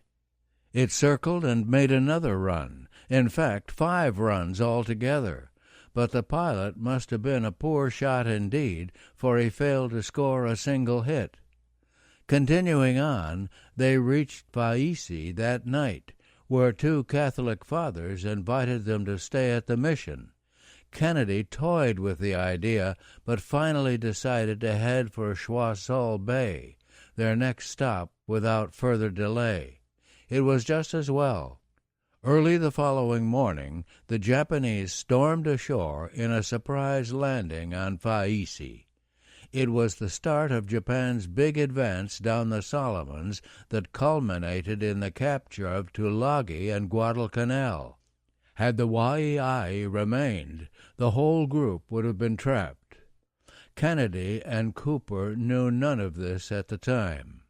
Reaching New Georgia a few days later, they assumed Faisi was still safe, and two young half-castes, John Kluke and Hugh Wheatley, were sent there with a teleradio.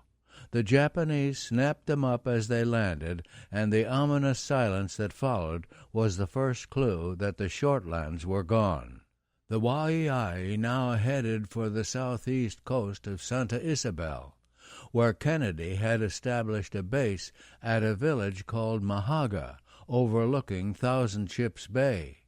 Next, a quick visit to Rennell, then back to Mahaga around the end of April. On all these trips Linda went along, quickly adjusting to the peripatetic life of a Coastwatcher's bride. May, and they were caught in the tide of the Japanese offensive. With the capture of Tulagi, they were now deep in enemy territory, and with the submission of George Borghese, the native medical practitioner on Savo Island, they were suddenly in deadly danger. He knew all about the Coastwatchers. Worse, he came from Santa Isabel himself, had plenty of contacts there, and knew the best hiding places. Early on May 17th, Kennedy's party sighted two Japanese barges with about 100 troops landing at Kolare, a small island directly below Mahaga on the southeastern coast of Isabel. Scouts soon confirmed their worst fears. Borghese was with the force and was now recruiting his relatives to serve as guides in an assault on the camp. There was little to do but wait. Besides Kennedy and Cooper, the defenders included only 5 police boys and 6 Rennell Islanders brought north on the Waiai's last trip. Between them all, they had only 5 Lee Enfield rifles. It looked like a last stand, and Kennedy prepared to destroy the teleradio and burn the fuel and provisions. Then a reprieve. A Japanese float plane appeared, dropped a message to the force, recalling it immediately to Tulagi. No one ever knew why, but whatever the cause, the result was clear. Kennedy, Cooper, and all the rest lived to fight again another day. But they didn't get off scot-free. One of Borghese's relatives showed the Japanese a creek where Cooper had hidden the Waiai, and as the barges retired, they opened fire on the little sloop. The boat burst into flames and sank at her moorings. Clearly, Mahaga was no place to linger. Kennedy put everyone aboard his only other boat, an ungainly auxiliary ketch called the Marara, and sailed northwest up the coast. They had no particular objective, just some good observation point as far away as possible from Borghese and his relatives. For the next month they were pretty much on the move, but Kennedy managed to keep up a steady flow of radio traffic on Japanese movements, and he also had a chance to see Jeffrey Cooper under pressure. He liked very much what he saw. Around the middle of June, he decided that Cooper should operate independently. There was an extra boat now. A scavenging party had brought in an 8-ton auxiliary cutter called the Joan, and with his genius at radio, Kennedy put together an extra set from spare parts lying around. Cooper, with Linda and a 3-man crew, took off for New Georgia. Soon he was radioing regular reports to Kennedy, using the rather odd call sign, unattached K. The arrangement didn't last long. Toward the end of the month, Cooper ran aground in heavy weather and had to bring the Joan back to Isabel for repairs. This left New Georgia uncovered, and Kennedy decided to move into the breach. It was now clear that most of the Japanese convoys from Rabaul were coming down west of the slot, and New Georgia would offer a far better spot for observing them. On July 8th he established himself at Segi, that perfect example of site selection, and left unattached K to cover Isabel. By August the Joan was repaired, and Cooper started down the northwest coast, planning to recruit some natives to cut a new trail across the island. Early on the 7th he was well on his way when the boat's engine conked out, leaving her drifting and rolling in the offshore swell. At 8 a.m. he was still struggling with repairs when a fighter plane with stubby wings roared down from the clouds without warning. It held its fire but buzzed the Joan twice and flew off. Later, Cooper would recognize this sort of plane as a Grumman Wildcat, but this morning he didn't know what it was. It happened so suddenly he didn't even notice the white stars on the wings. The American landings in the Solomons had begun. Jeffrey Cooper didn't know this either. He only knew that the helmsman had fled the wheel and the Joan was now stuck hard on a reef. No way to get her off till high tide, so he let go the anchor and ordered abandon ship.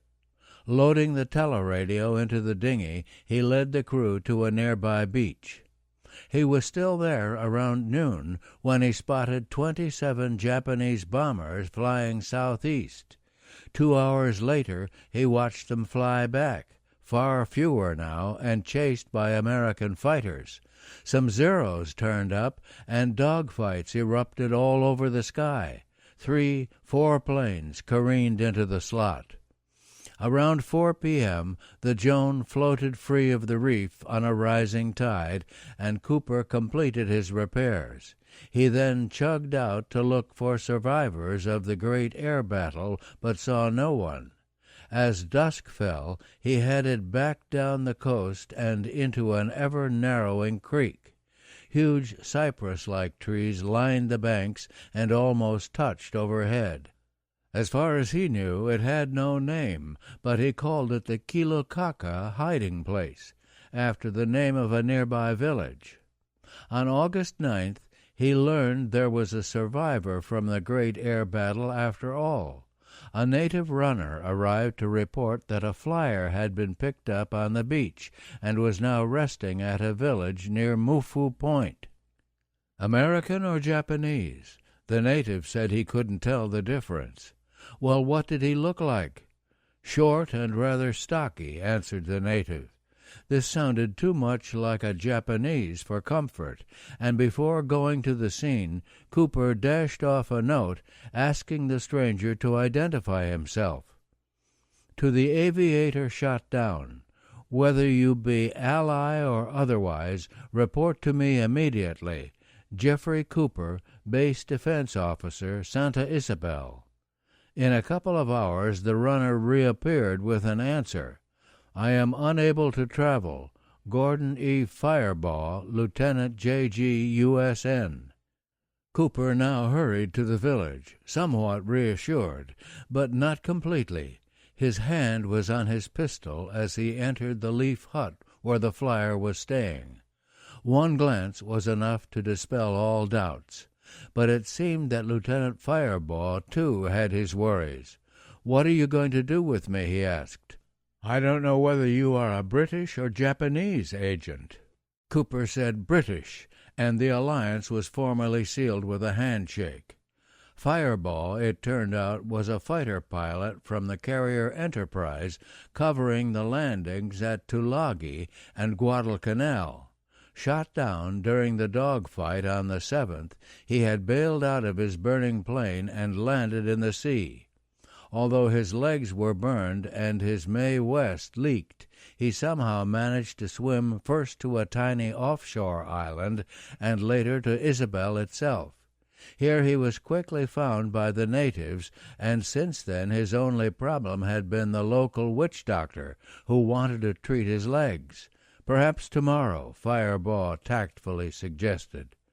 Now he was put aboard a huge dugout canoe, nearly 50 feet long, and with Jeffrey Cooper steering and 6 paddlers at work, they raced down the coast. Entering the bay that led to the Kilokaka hiding place, Cooper covered Firebaugh with a tarpaulin. Even friends were not allowed to see the exact location of the creek, and it was over an hour before he let the lieutenant sit in the open again. It was dark when they finally drew alongside the Joan, moored beneath the trees and lighted by a single lantern.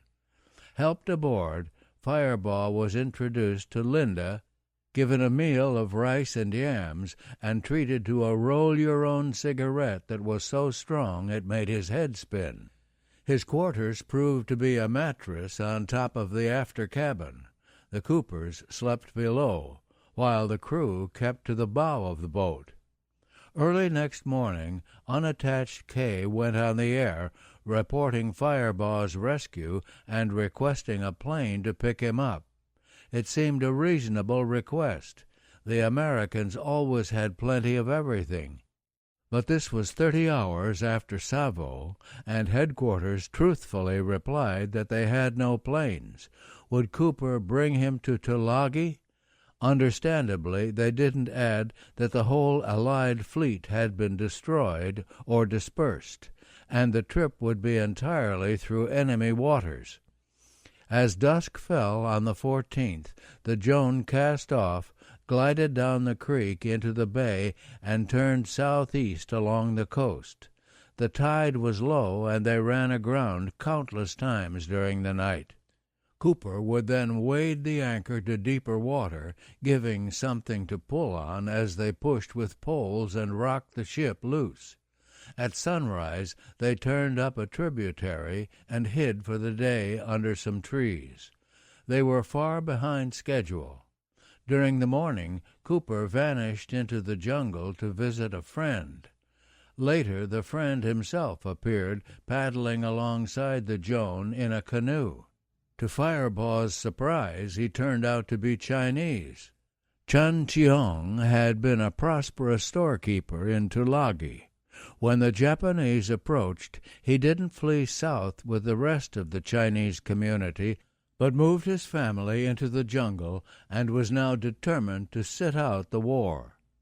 There wasn't much he could do to help the Allied cause, but he contributed whatever he could. This afternoon his contribution was a small rooster, which he gravely presented to Jeffrey Cooper. It was as tough a bird as Firebaugh ever tasted, but that evening it did vary the monotony of yams at every meal. With darkness they continued on, through Thousand Ships Bay and into the open sea that separated Isabel from the Florida Islands. Engine trouble put them still further behind schedule, meaning that they must finish the trip by daylight, an inviting target for either the Japanese or trigger-happy American gunners. It was a B-17 patrolling from Espiritu Santo that first spotted them shortly after sunrise on the 16th.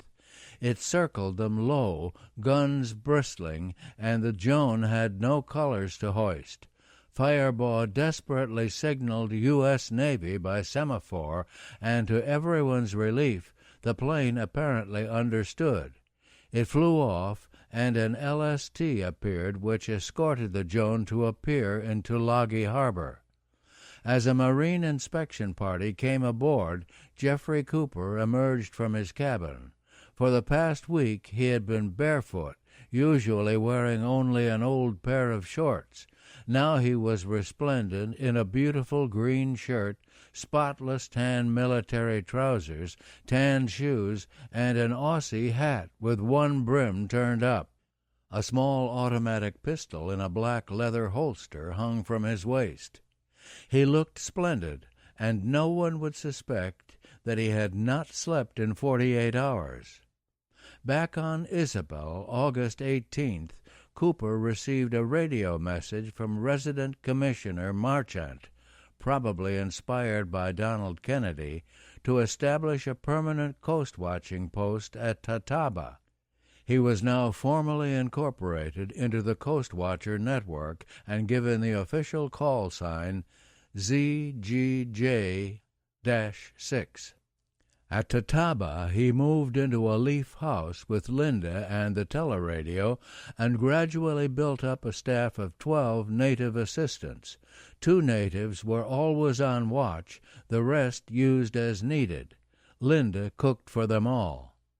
At the same time, he established a network of scouts and contacts all over the island. He divided the coast into sectors and assigned each sector to a nearby village.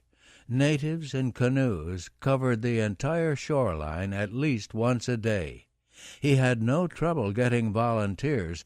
They poured in, and soon, as he later put it, the whole island was scouting. The timing was perfect. Henderson Field began operating on the 20th, and the great aerial battles for its control were largely fought above Isabel. A whole new coast-watcher industry sprang up, the rescue of downed American flyers, and in these early days no one played a more important role than Jeffrey Cooper. His first customers arrived on September 17th, when Marine pilot Second Lieutenant Archie M. Smith, Jr., lost while returning from a bombing mission up the slot, crash-landed his SBD a few yards off the coast.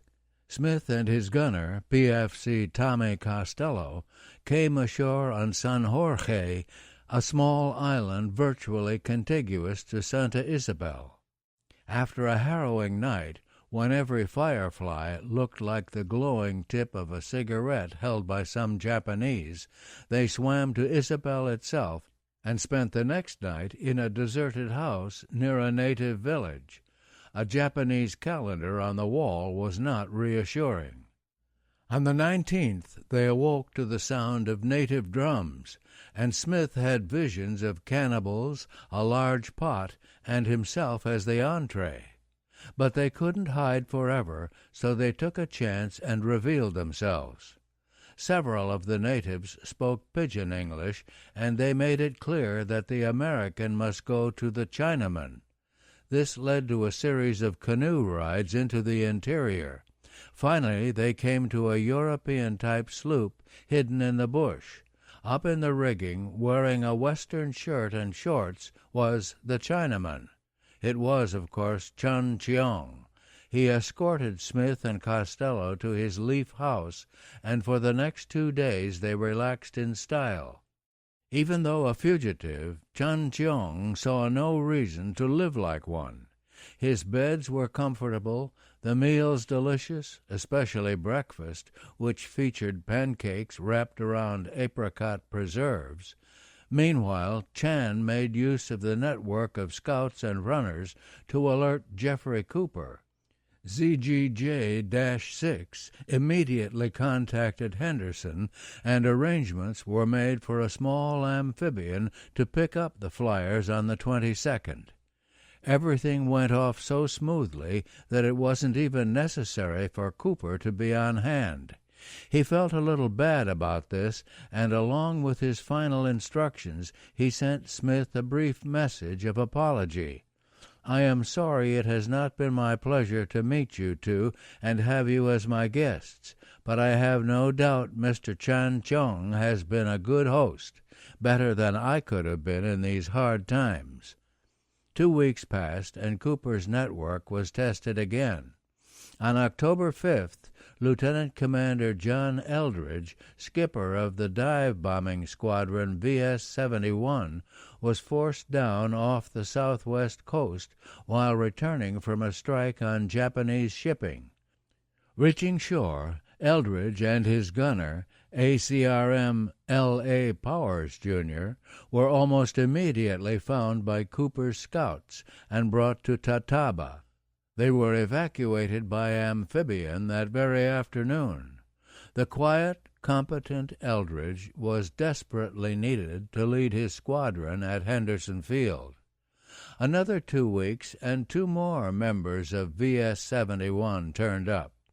While flying a search mission over Rakata Bay on October 17th, Lieutenant J.G.C.H. Mester was shot down and his gunner, ARM Second Class E.L. Forwood, badly wounded.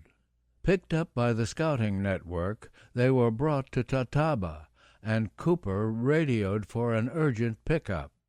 But this was right after the devastating Japanese bombardment of the 14th, and Henderson simply had no planes available. Cooper must cope with the situation as best he could. Falling back on his medical training, he successfully extracted several bullets from Forwood's legs and left arm. "Say, he's just got another bullet out," Forwood observed at one point in the operation. "You must be getting lighter," said Mester encouragingly.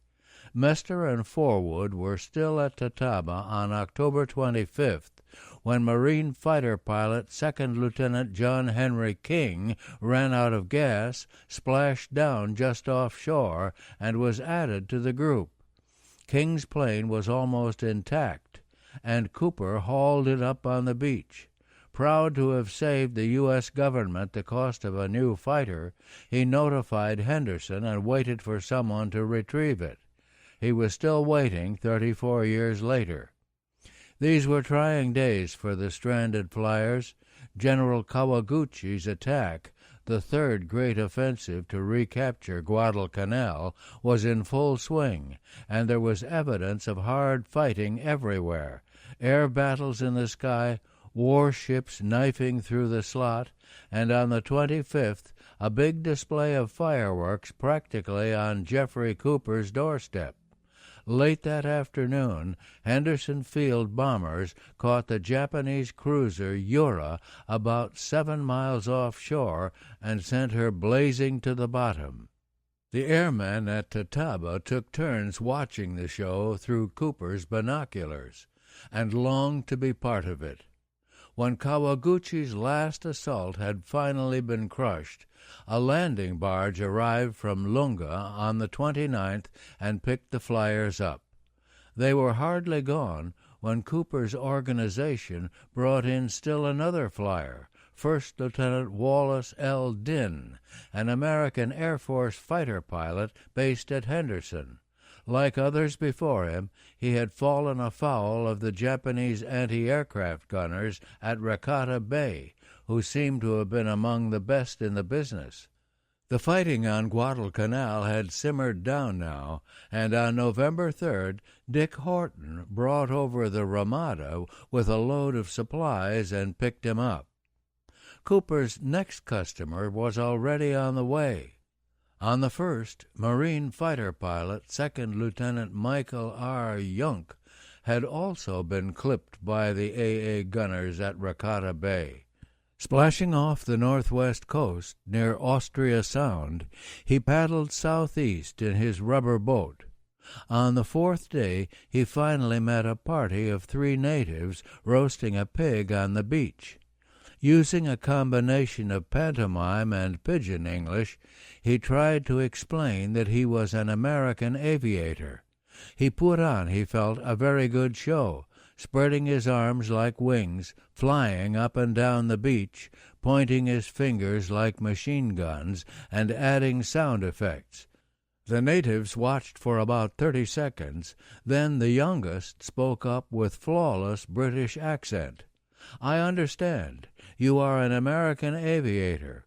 We work for Mr. Jeffrey Cooper, who is the Coastwatcher on the island, and we will take care of you." The organization sprang into action. Relays of canoes moved Yunk down the coast for 3 days. Then guides escorted him inland for another day, and finally, around noon on November 9th, he reached Tataba. Having been fooled once, Yunk expected to meet a typical Britisher, a Cooper spelled with a C, and was somewhat nonplussed by the dark, lithe young man who came forward to greet him. Like the others before him, Mike Yunk fretted to get back to Henderson Field. But once more the fighting had heated up. The Japanese were mounting their fourth great attack, and again there just wasn't any transportation available. In his impatience, Yunk even suggested going up to Rakata Bay and hijacking a Zero float plane. This struck Cooper as an appalling idea. A good coastwatcher survived by being inconspicuous, and he made a mental note to send this eager warrior on his way as soon as possible. A big canoe was obtained, and on the 16th Mike Yunk headed back to the wars. And so it went. After Yunk, there was Lieutenant Joe Murdoch, then a Marine pilot named Kovacs, who bailed out so high his face was bruised by hailstones. Then Corporal J.E. Hartman, tail gunner of a B-17, and the only survivor when his plane was rammed by a Zero. Hartman was initially picked up by Seaton and Waddell on Choiseul. They slipped him to Isabel, and Cooper's network took over. After the Japanese defeat in November, the air battles tapered off, and for the first time in weeks, Jeffrey Cooper had no flyers on his hands. But this didn't mean he was idle. 26 survivors from a sunken Japanese barge had formed an outpost on nearby San Jorge Island and posed a growing threat. On December 18th, Cooper's scouts caught the party by surprise, routed them from their camp, and wiped them out completely. The Japanese seaplane base at Rakata Bay was another problem. Fortunately, Cooper's chief scout in the area, a native named Mostyn, had won the confidence of Lieutenant Yoneda, the Japanese commander, with gifts of fish and fruit. He soon had the run of the base, and his information was regularly used by the Henderson Field bombers. After every raid, Mostyn would turn up to commiserate with Yoneda and assess the latest damage. Despite the bombings, the Japanese continued to develop Rakata Bay, and at KEN, Hugh Mackenzie decided to establish a second coast-watching station on Isabel to give the enemy base full-time coverage. On January 8, 1943, RAAF flying officer J.A. Corrigan, formerly a New Guinea gold miner, took over Cooper's northern network of scouts and spies, including the ingenious Mostyn. With January, Japanese ships and planes began reappearing in large numbers, and the Great Air War flared up with new intensity. Once again, Jeffrey Cooper found himself in the air rescue business. It was his network that brought in Captain Jack Moore on the 20th. As usual in times of crisis, headquarters could provide no transportation, and after waiting 13 days, Cooper sent Moore to Tulagi by canoe. As the Cactus Air Force ranged far up the slot, harassing the Japanese planes and convoys, for the first time the other Coastwatchers, too, began playing a major role in these rescue operations. On Vella La Vella, Henry Jocelyn and Jack Keenan got word from KEN to keep a sharp lookout for 2 fighter pilots seen to bail out over the island of Kalambangara during a strike on January 31st. The scouts were alerted, and 2 days later a canoe arrived at Bilua with Staff Sergeant James A. Felleton of VMF 121. He had parachuted into a mammoth tree on Kolombangara and was badly shaken up when he fell to the ground. Discovered by Jocelyn's men some 24 hours later, he could shed no light on the other missing pilot. But he was very much alive. During the strike, First Lieutenant Jefferson J. DeBlanc had single-handedly shot down 5 Zeros before a 6th got him. Bailing out, he landed in the water off Kolombangara, swam ashore, and was picked up by natives a couple of days later. They then looked up one of Jocelyn's scouts and exchanged him for a sack of rice, a deal that still makes DeBlanc wonder how much a fighter pilot is really worth. Reaching Vela, he was greeted by name by the Reverend Sylvester, and was soon reunited with Velaton. Escorted by Keenan to Parramatta, they were both evacuated by PBY on the 12th. Boarding the plane, DeBlanc presented a memorable sight.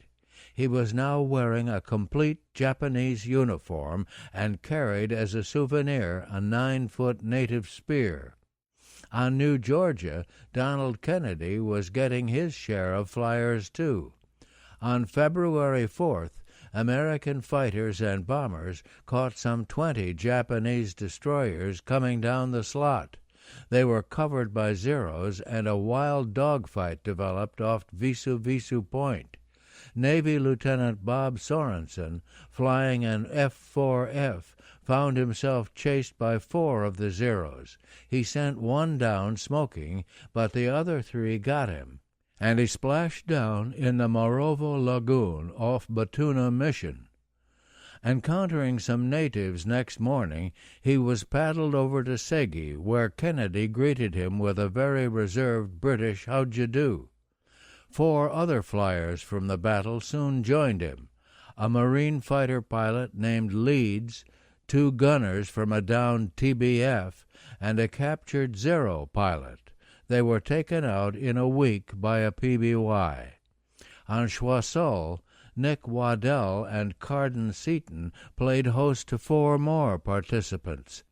Ensign Keith Hollingsworth's TBF was knocked out by AA fire, then harassed all the way down by Zeros. They got the turret gunner as he swam away from the plane, but Hollingsworth and the radio gunner Adcock managed to escape. Heading for shore in their rubber boat, they were picked up by natives and taken to a village called Boe Boe. Next morning, the natives reported 2 Japanese were down too, and not far away. What should be done? Hollingsworth recommended wiping them out, and a war canoe set off full of natives with hatchets and clubs. Closing in, someone realized at the last second that the Japs were actually Americans, Marine SBD pilot H.J. Murphy and his rear seat man, Corporal G.W. Williamson. They had been shot down in the same battle and made shore during the night. Soon all 4 flyers were at Boe Boe together, and on the 8th, Hollingsworth and Murphy accompanied a party of natives to the Coastwatcher hideout up the coast. A pickup was arranged for the 12th, and Nick Waddell suggested a feast to celebrate. This unfortunately had to be aborted when the flyers discovered that they had a day less than they thought to get back to Boe Boe. It seemed Waddell was still operating on a 1942 calendar. The PBY arrived exactly on schedule, scooping up the castaways while 15 fighters flew cover above. It was the first pickup in the Solomons by VP-44, a squadron that would become famous for its Dumbo missions, as these rescue flights came to be called. The early days of February were especially rough on the flyers who operated out of Henderson Field. The Tokyo Express was more active than at any time since the November offensive. Big runs of about 20 destroyers on the 1st, 4th, and 7th. Ominously, Yamamoto was again at sea. 2 carriers, 2 battleships, more than a dozen cruisers and destroyers hovering about 200 miles north of Choiseul. To the American command on Guadalcanal, it all looked like preparation for a new Japanese offensive. General Patch had launched a cautious push west of the Mataniku River. Now he suspended the drive and recalled the 25th Division to defend Henderson Field. From the looks of things, the Japanese were bringing in thousands of troops. Actually, they were taking them out. In a masterpiece of deception called Operation K.E., Lieutenant General Hitoshi Imamura and Vice Admiral Junichi Kusaka, the commanders at Rabaul, were evacuating the 13,000 Japanese remaining on Guadalcanal. In a series of leapfrogging tactics, the starving remnants of the Imperial Army were pulled back, while a sprinkling of fresh troops held the line against any American advance. Even the men themselves didn't know what was up. They were told they were being redeployed for a new attack. Gradually, the force was concentrated at the coastal village of Comimbo, on the extreme western tip of the island. Here they were ferried out to the destroyers in the blackness of night. Only the occasional flash of blue signal lights indicated that anything unusual was going on. February 1st, 5,424 men were taken out. On the 4th, another 4,977. On the 7th, Colonel Matsuda's rear guard of 2,639. General Hyakutake went with the last contingent. Boarding the destroyer Hamikaze, he went straight to his cabin, never looking back at the lost island. The Americans still didn't catch on.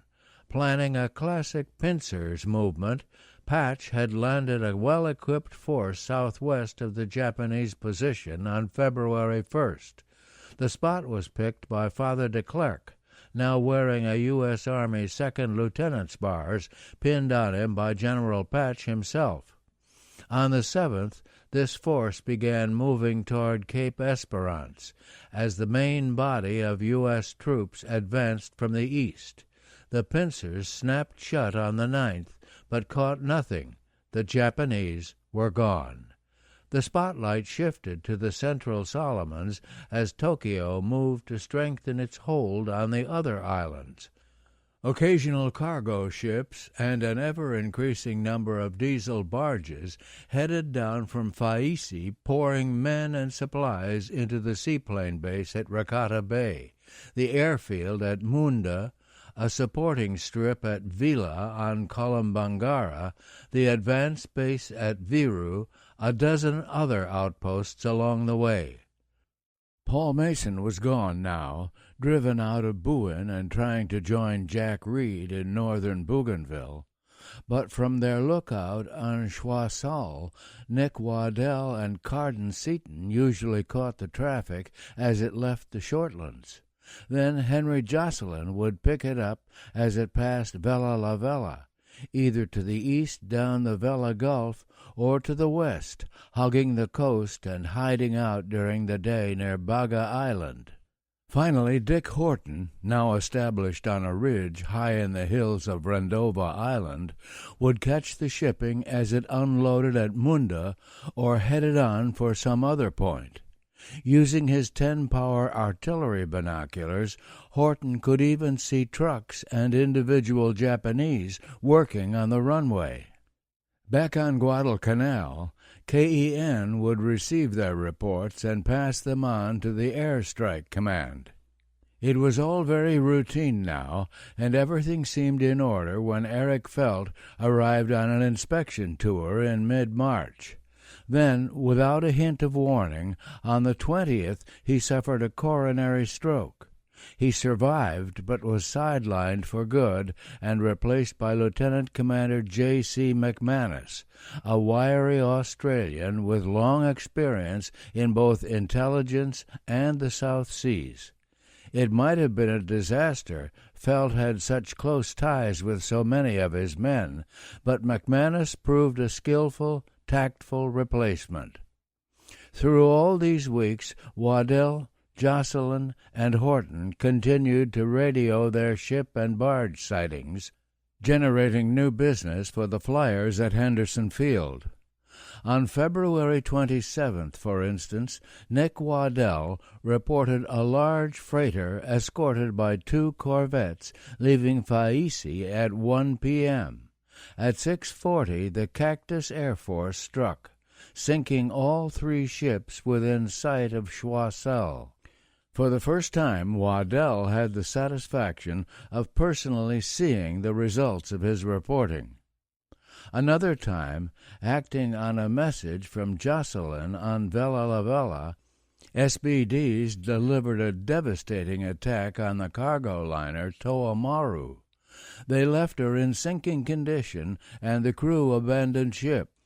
But she did not go down. Instead, she stranded on a reef off Gizo Island. Jocelyn's scouts soon boarded her and salvaged not only a great deal of military equipment, but also the ship's supply of cutlery and linen. From then on, the Coastwatchers at Station NRY dined with Japanese silver. But these triumphs had their cost. The air battles were now taking place deep in enemy territory, and the downed American flyers were in greater danger than ever. Even with the Coastwatchers on the lookout, the way home could be long and hard. On April 13th, Staff Sergeant William I. Coffeen of Marine Fighter Squadron 213 was escorting some TBFs on a strike against Munda when his engine failed and he bailed out over the slot.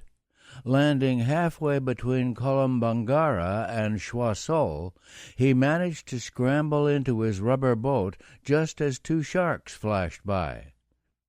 Wind and current carried him into the maze of small islands that make up the southeastern tip of Choiseul, and soon he was hopelessly lost in a labyrinth of inlets and channels. For a week he aimlessly paddled from island to island, often retracing his steps, misguided by whim and fancy. He had no food except coconuts, and sleep was next to impossible. If it wasn't the mosquitoes that droned like a flight of 4-engine bombers, it was the inquisitive rats that nibbled at his fingers. About the 10th night he heard something walking toward him that sounded very much like a man. He jumped into his boat, ready to flee, but it turned out to be a giant iguana.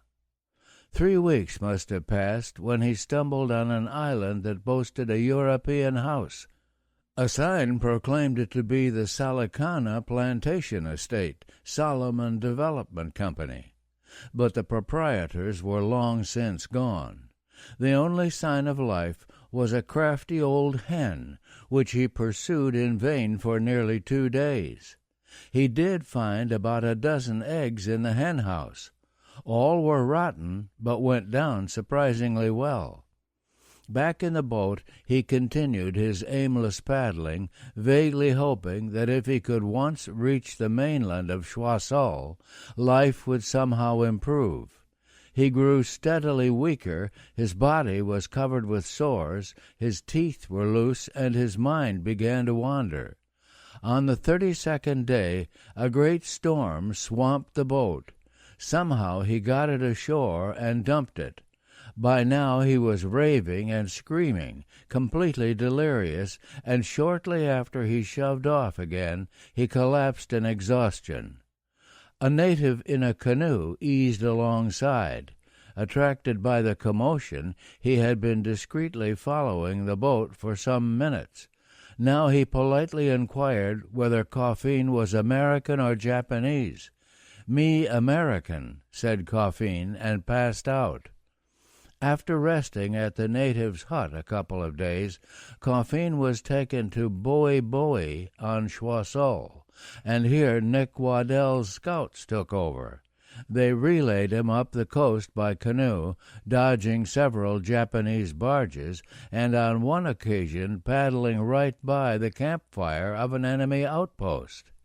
On the 23rd of May, 41 days after he bailed out, Bill Coffeen finally reached Waddell and Seaton's station, DEL, now located on Mount Vasu, about 5 miles inland from the coast. Coffeen was little more than skin and bones, and almost immediately came down with malaria. Carden Seaton patiently nursed him back to health, while Waddell once again marveled at the way this huge man, so ferocious in a fight, could magically turn into the tenderest of human beings when caring for the sick. As Coffeen slowly regained his health and strength, he learned that DEL had a jauntiness all its own in looking after flyers. Waddell kept a visitor's book, and also organized a club called the Rubber Rafters Association. Every rescued airman got a certificate saying he belonged, and the only condition of membership was that the candidate had to promise he would get drunk every year on the anniversary of his rescue. Mid-June, and Coffeen was at last strong enough for the long walk across the island to Nanango Point, where he would be picked up by PBY. This was the first evacuation from the eastern side of the island, but it was no longer safe to use the more convenient west coast. The Japanese seemed to be planting outposts everywhere. All went off without a hitch. When Seaton and Coffeen reached Nanango early on the morning of June 25th, they found no less than 30 canoes and 100 natives waiting to help. At 9:35, 2 PBYs landed and discharged supplies for DEL, while 16 fighters flew cover overhead.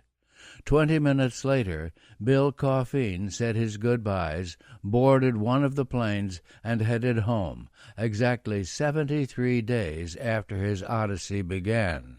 These dangerous days, a fight in the Solomons could wind up with a rescue 10 weeks later, or it could just as easily end in the towering clouds with murderous abruptness. Early on the morning of April 18th, only 5 days after Bill Coffeen went down, Admiral Isoroku Yamamoto, Commander-in-Chief, Imperial Combined Fleet, took off from Rabaul for a brief inspection of the Navy's advanced bases at Balale, Shortland, and Buen. Yamamoto and his staff flew in a pair of medium bombers, while 6 Zeros provided cover above. At 9:34 they were over the west coast of Bougainville, just letting down for the landing at Balale, when 4 P-38s tore into them, chopping both bombers to pieces before the Zeros could intervene. Yamamoto's plane plunged into the jungle and exploded, while the second bomber smashed into the sea. A crash boat picked up 3 dazed survivors, but there were none from the plane that fell in the jungle. Isoroku Yamamoto, Japan's brilliant and indispensable naval leader, had been killed with a single lightning-like stroke. The P-38s, appropriately nicknamed Lightnings, were doing triumphant barrel rolls as they returned to Guadalcanal from this most fateful of missions. Catching the meaning, ground crews ran up to the planes, whooping and shouting as they landed. Off-duty pilots crowded around, laughing and slapping backs. They had good cause to celebrate. Major John W. Mitchell's 339th Fighter Squadron had just completed the longest planned interception of the war, a 750-mile round trip, thanks to another coup by CINCPAC's dazzling codebreakers. Yamamoto's exact schedule had been learned. With the approval of Navy Secretary Knox and President Roosevelt himself, Nimitz authorized Halsey to stage an assassination mission if feasible. Even with special belly tanks, the P-38s were the only planes with range enough to do the job. And even then, Major Mitchell's flight plan allowed virtually no margin of error. He based all his calculations on an estimate that Yamamoto would reach the interception point at 9:35. He was 1 minute off. By nightfall, just about everybody in the Cactus Air Force knew about the 339th spectacular kill. Those who missed the excitement at the field couldn't escape the boisterous celebration that night, as the squadron took care of a case of I.W. Harper supplied by Vice Admiral Mark Mitcher. But the source of the remarkable information that made it all possible, the decoding of Yamamoto's schedule, remained a dark secret. The rumor spread, encouraged by headquarters, that the Coastwatchers were responsible, and most of the flyers, who by now believed these guardian angels could do anything, were happy to give them credit for one more miracle. Actually, the Coastwatchers knew nothing about Yamamoto's inspection trip and were among the last to learn of the ambush. Jeffrey Cooper got the word on May 7th from another P-38 pilot, Second Lieutenant A.L. Weckel, who ran out of gas returning from a photo mission to Buka and was brought in by the scouts. Weckel's own squadron played no part in hunting down the admiral, but all the P-38 pilots took a proprietary interest in the feat. Weckel was Cooper's 17th rescued flyer, and more would follow. His smoothly functioning network of scouts and guides ultimately saved 28 Allied airmen. Not that success was automatic. There was the harrowing day, for instance, when a fighter plane crashed into Rakata Bay and the pilot bobbed to the surface as Cooper's scouts and a Japanese launch raced for the scene from opposite directions. It was a toss-up until the launch opened fire on the scouts, forcing them back. In bitter anguish, they watched as the Japanese scooped up the flyer in triumph. Or there was the time on Vella La Vella when Henry Jocelyn's natives had to bring some aviators right by the enemy base at Iringila to reach safety. A fight developed, and in the confusion a Navy gunner named Evans vanished. No one ever knew whether he was shot or captured. But these were the exceptions. Altogether, the Coastwatchers in the Solomons saved over 100 flyers. It was quite different when a Japanese pilot fell into the hands of a Coastwatcher. In this grim behind-the-lines struggle, neither side paid much attention to the Geneva Convention. To the Japanese, the Coastwatchers were spies, and that was that. To the Coastwatchers, Japanese prisoners were a deadly liability. There was no place to keep them, and they knew too much to be turned loose. Very few escaped with their lives. Jeffrey Cooper played this dangerous game like the others, but the authorities never treated him in quite the same way. Of the 14 Coastwatchers who ran teleradio stations in the Solomons, he was the only one never given a commission. He remained a private in the local defense force the entire time. The pre-war attitudes lingered on. Commissions were for Europeans, and in the euphemism of the South Pacific, Cooper was a local, a person of mixed blood. Yet this attitude had its compensations. As Merle Farland found out, the colonial government was shocked by the very thought of a white woman in the war zone. But nobody cared about Linda. The great air battles raged in the skies, the aviators came and went, and on 3 different occasions Japanese planes found and attacked the Tataba hideout. Through it all, she remained at her husband's side, and on May 3, 1943, she bore him a son, later christened Gordon Henry Cooper. Whatever distinctions he missed, Jeffrey Cooper now had one that made him unique. He was the head of the Solomon's only coast-watching family. 10. Driven out.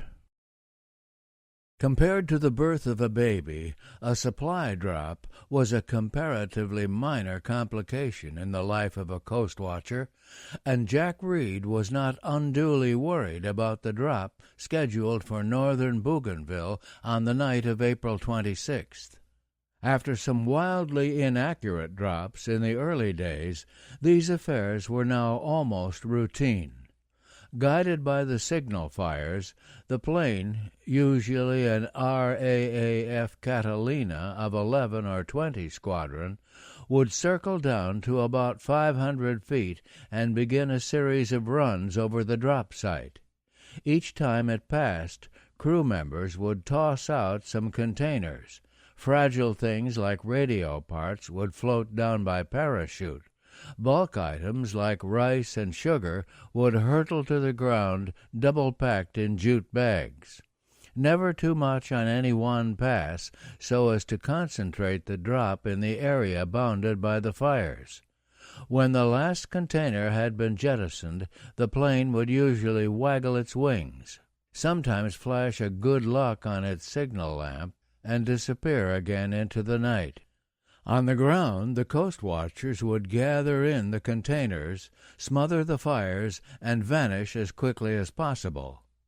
Back at camp, the containers would be opened, and along with the supplies, the coast watchers would almost invariably find little presents tucked in by the delivery boys: cigarettes, candy, sometimes a bottle of whiskey, and once, for Slim Otten, who religiously followed the races, the latest Australian pink sheet giving the results of the Caulfield Cup. Only occasionally was there a complication, like the time on the Abia River when Paul Mason scheduled a supply drop just a few hours after the local chief planned a funeral pyre. Worried that the plane would confuse the pyre with his signal fires, Mason asked rather indelicately, "Can you cook him before the moon comes up?" The chief assured him that this could be done, and it was. There were no funeral pyres on the night of the 26th. The only problem was the shift to a new drop site. For months, Reed had used the abandoned coffee plantation called Rugen near the north coast. But in December, mounting Japanese pressure forced him to move the site south to the Enos area. Now that was dangerous too, and tonight would be the first time for using Aita, a small village deep in the mountainous interior of the island. It would be unfamiliar ground, but the pilot had all the necessary bearings, and there shouldn't be any trouble. By 11 p.m. everything was ready. 4 stacks of branches, soaked with kerosene, marked off a rough rectangle in the clearing. Natives stood by, ready to light the stacks. A group of bearers hovered in the rear. 2 of the Australian commandos working closely with Reed, Sergeant Walter Radame and Sergeant H.J. Broadfoot, cast a practiced eye over the scene, making doubly sure all was in order. At 11:59 they heard the distant hum of the Catalina's engines. That was the signal to light the fires, and all 4 stacks were soon blazing. The hum grew louder, and soon in the glare of the flames the coast watchers could make out the plane itself circling down to make the first run. On the Catalina, Flight Lieutenant W.J. Clark peered down at the signal fires mushrooming up below. Behind him the plane snapped to life. The monotony of the 8-hour flight from Australia was over now, and the crew took their positions for the drop. The navigator, Flying Officer C.S. Dunn, asked whether Clark wanted him in the bombardier's compartment. The skipper said no, he could see quite well. The moon wasn't up yet, but the sky was clear.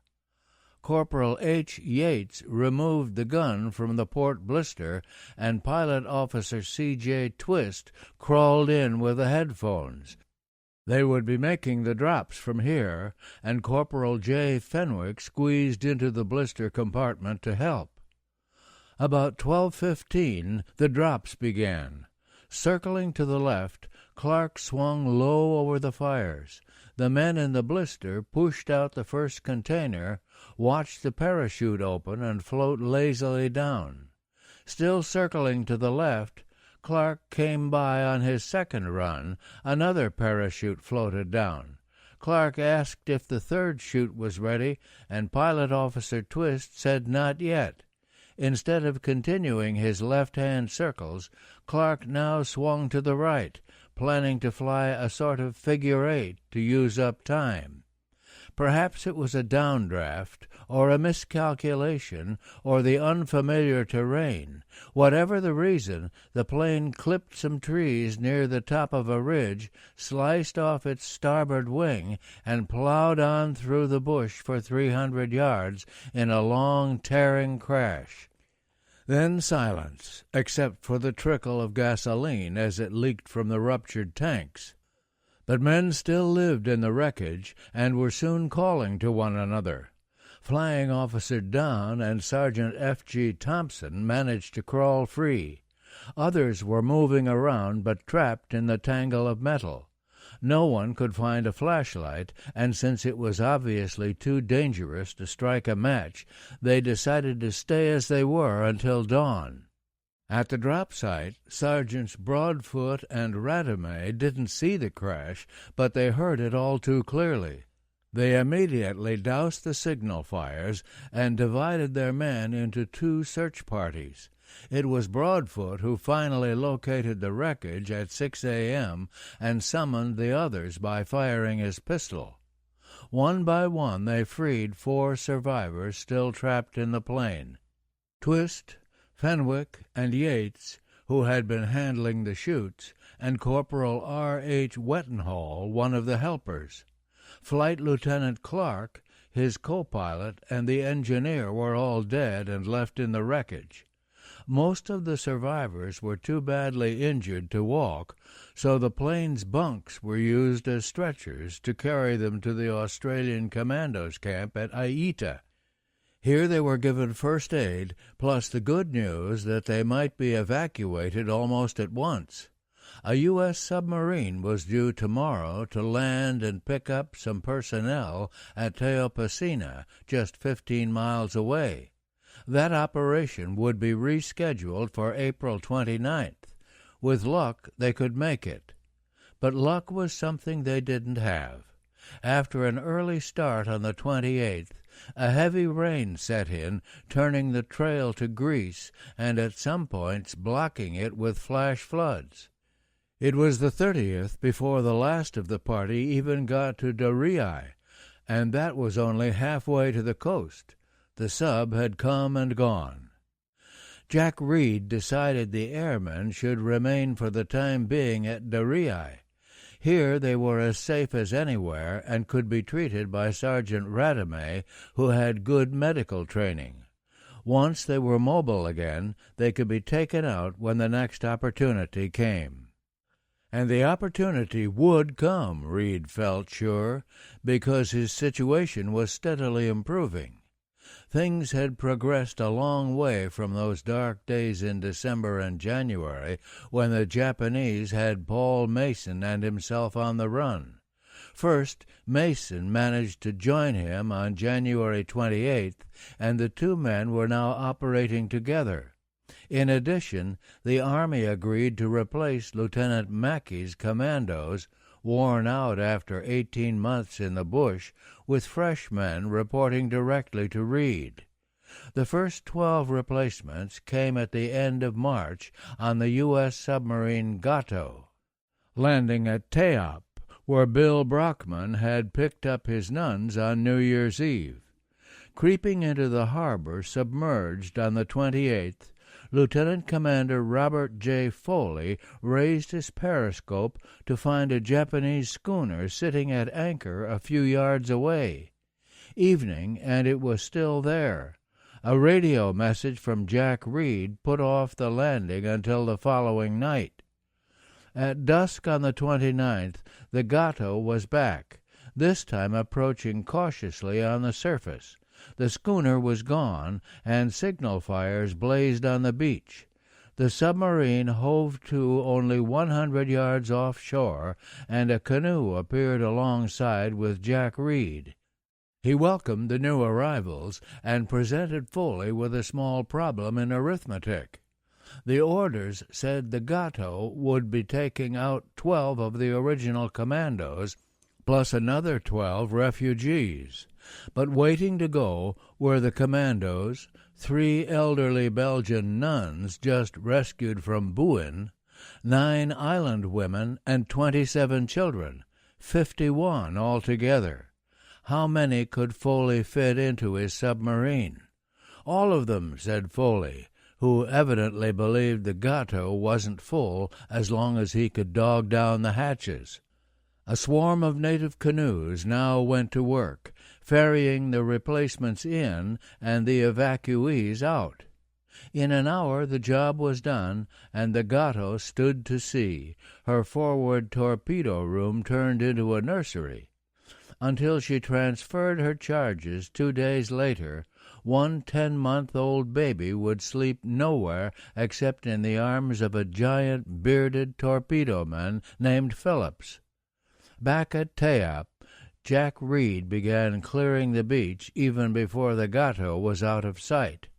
The canoes were hidden in the bush, the new supplies and equipment carried inland. By dawn everything was gone, so that when the Japanese coaster and 2 barges poked into the harbor later that day, there was no sign that anything unusual had happened. Lieutenant Mackey, still on the island with the remaining 12 men of his company, escorted the new commandos to his camp at Namatoa. Leading them was Lieutenant Douglas M. Bedcober, an intensely dedicated young officer, although without experience in the South Pacific. But there was plenty of experience packed into another new officer, also landed by the Gato. This was Australian Navy Lieutenant Jack Keenan, transferred from Vella La Vella. He not only had 5 months of coast-watching under his belt, but he knew Bougainville like a book. In pre-war days he had served on the island as a patrol officer. April 29th. The Gato was back again with the last of the commando replacements. This was the trip rescheduled in hopes she could take out the injured airmen. The rendezvous was also moved south to Teopasino Plantation, which seemed safer from the Japanese. Lieutenant Charles McGivern, the Gato's young navigator, regarded the change with some misgivings. His chart showed just a dotted line for this stretch of coast. "Nothing to it, pilot," Skipper Foley cheerfully assured him. "Just follow directions." Somehow the Gato threaded the reefs and inched into the harbor, guided by the usual signal fires. Once again, dozens of native canoes shuttled back and forth, landing 16 fresh commandos and taking out Lieutenant Mackey with the remainder of the original group. Also evacuated were the last of the missionaries, including a tired and discouraged Bishop Wade and a perky Father Lebel, already plotting how he could get back to the island. It was now obvious that the 6 survivors of the Catalina could never arrive in time, so around midnight the Gato headed back to sea. Jack Reed was so anxious to clear the beach that he doused the signal fires before the submarine was by the reef, leaving her to feel her way out. "Hell of a time to turn off the lighthouse," remarked Bob Foley, but once again Navigator McGivern proved up to the challenge. On Bougainville, the new arrivals included 2 more thoroughly experienced officers, Lieutenant George Stevenson, who had been married just before leaving Brisbane, had been a patrol officer before the war. He was a slender young man, quiet and rather serious. Captain Eric Robinson was just the opposite, a jolly, roly-poly Sydney pub keeper who had once been a public health official on the island. He was universally known as Wabi because, as he put it, I have trouble wolling my R's. In assigning Robinson, Stevenson, and Keenan to Bougainville, Eric Felt originally hoped they would spell Reed and Mason, who had been behind the lines for over a year and surely needed a rest. Reed and Mason saw it differently. They had been routed from the south, were barely hanging on in the north. They simply couldn't walk out on their natives at such a crucial time. Instead, this new manpower should be used to re-establish the Coastwatchers' position. Felt finally agreed. It was one of his last decisions before his coronary. Reed quickly organized a new network designed to cover the whole island. Jack Keenan took on the north coast, basing himself near a village called Lumsis, with an observation post at Reed's old lookout, Pora Pora. Sergeant G.J. McPhee, one of the new commandos, was put in charge of the isolated west coast, where not much action was expected. Reed himself, assisted by Wabi, took the central east coast, where the Japanese were currently most active. Mason and Stevenson headed south with a large party, hoping to cover Kieta and, with luck, Buin. All four bases not only had teleradios, but several new midget radio sets brought in by the Gato. These had a range of about 30 miles and would be used by outposts reporting to the main station. Supporting this network, Lieutenant Bedcover had commando units stationed at Namatoa, Darii, and Aita. Bedcover himself was at the Darii camp, where the 6 injured airmen still awaited evacuation. A second plan to get them out by PBY had to be abandoned when the Japanese occupied the rest of the east coast. Dawn, May 26th, and everyone was finally in position, except for Mason's station in the south, which wasn't expected to open up for some days. Surveying the setup, Jack Reed felt the glow of pride that often comes when an ambitious plan actually works.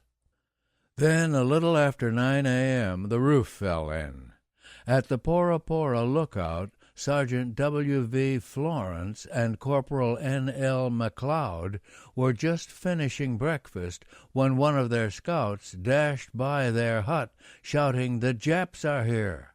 McLeod grabbed his rifle, rushed to the doorway, and saw several Japanese soldiers standing about 10 yards away with guns at the ready.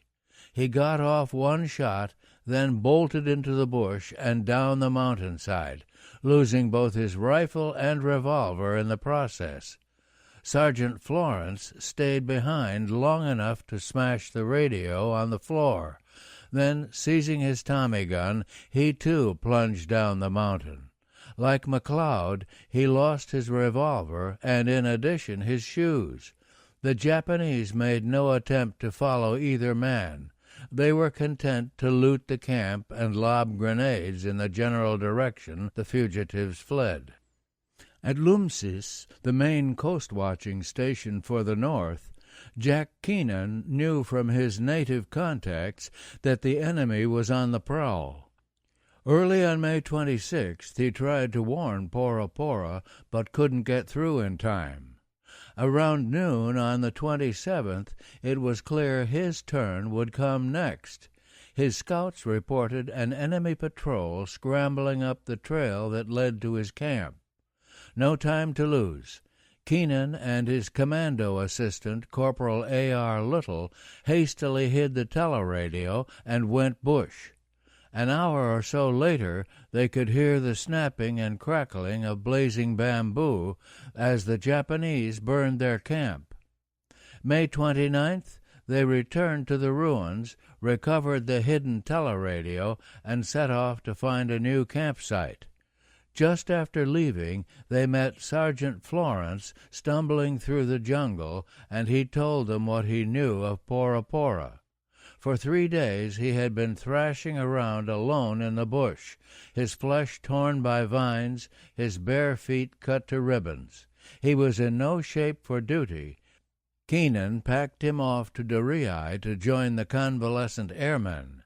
2 days later, Keenan got the rest of the Pora Pora story when his scouts picked up Corporal McLeod wandering aimlessly through the jungle. He had been 6 days without food, and for shelter had only the banana leaves he covered himself with at night. Reconstructing the events that led to these disasters, Jack Reed learned that both camps were betrayed by the natives of Tatacotes, a small village near the northern coast. Nor was this an isolated case. As the Japanese expanded their hold on Bougainville, an ever-growing number of natives were shedding their loyalty to the old government. At first, Reed had sounded plausible when he assured them the Allies would be back. But the Japanese had been in control for more than a year, and there was no sign of deliverance yet. Tashira, Tokyo's clever spokesman, was the one who sounded plausible now. He insisted that the old days were gone forever, pointing to the number of Japanese bases and airstrips multiplying on the island. And with his military arguments he mixed in allusions to white exploitation, while suggesting that the Japanese were really like cousins. As he talked, more and more natives were listening. Reed sensed he was losing his grip and took a desperate step. He radioed KEN, urging heavy strafing and bombing of the coastal areas occupied by the Japanese, including the native villages friendly to them. On May 31st, and for the next several days, American fighters and bombers swept in, chewing up piers, storehouses, gun positions, barges, and countless native huts as well. The benefits were questionable. Reed understandably could never see anything wrong about bombing the villages that were supplying the Japanese with scouts and carriers. Others felt such measures would never win back the disaffected natives and would only drive others into the enemy camp. In any case, it did no good. The Japanese moved steadily down the east coast, while their patrols, guided and supported by natives, probed ever deeper into the interior. Soon they had the commando base at Namatoa and were threatening Dorii, where the injured airmen lay. Reed had them moved back, first to Aita, then still farther back to a little village called Sikoriapaya. They were now more than halfway across the island, and Lieutenant Bedcover, in charge of the camp, began searching for a spot on the west coast where they might be rescued. Meanwhile, they missed another chance for evacuation when KEN radioed on June 8th that a submarine had unexpectedly become available and could pick them up in 3 days at Empress Augusta Bay. This was much too short notice. It would take a week to get them there, so a third chance was lost to get the flyers out. June 11th was a quiet day at Reed's camp, high above the Aita River and overlooking Numa Numa. The only visitor was an old chief from a village across the river valley, who had come to barter fruit and tara for newsprint, used by the natives as cigarette paper, and a few strips of parachute cloth. Negotiations were successful, and toward evening he headed back for his village. At dusk, the scouts brought word of a Japanese patrol, accompanied by many natives, heading up the river below. There were some tense moments, but it passed the turnoff to Reed's camp, and with a feeling of relief, he sent a couple of runners to alert the commando camp about 5 miles farther up the Aita Valley. To be on the safe side, he also hid the teleradio and strengthened the guard at his own camp. Constable Ana, one of his best men, took charge of the sentry post on the path leading up from the river. Then a second post was established on the path just 50 yards in front of the camp. Here 3 Europeans, signalman Alan Falls, Wabi, and himself, would take turns standing guard with the natives all night. As a final touch, dry bamboo sticks were planted across the path for several yards in front of this inner post.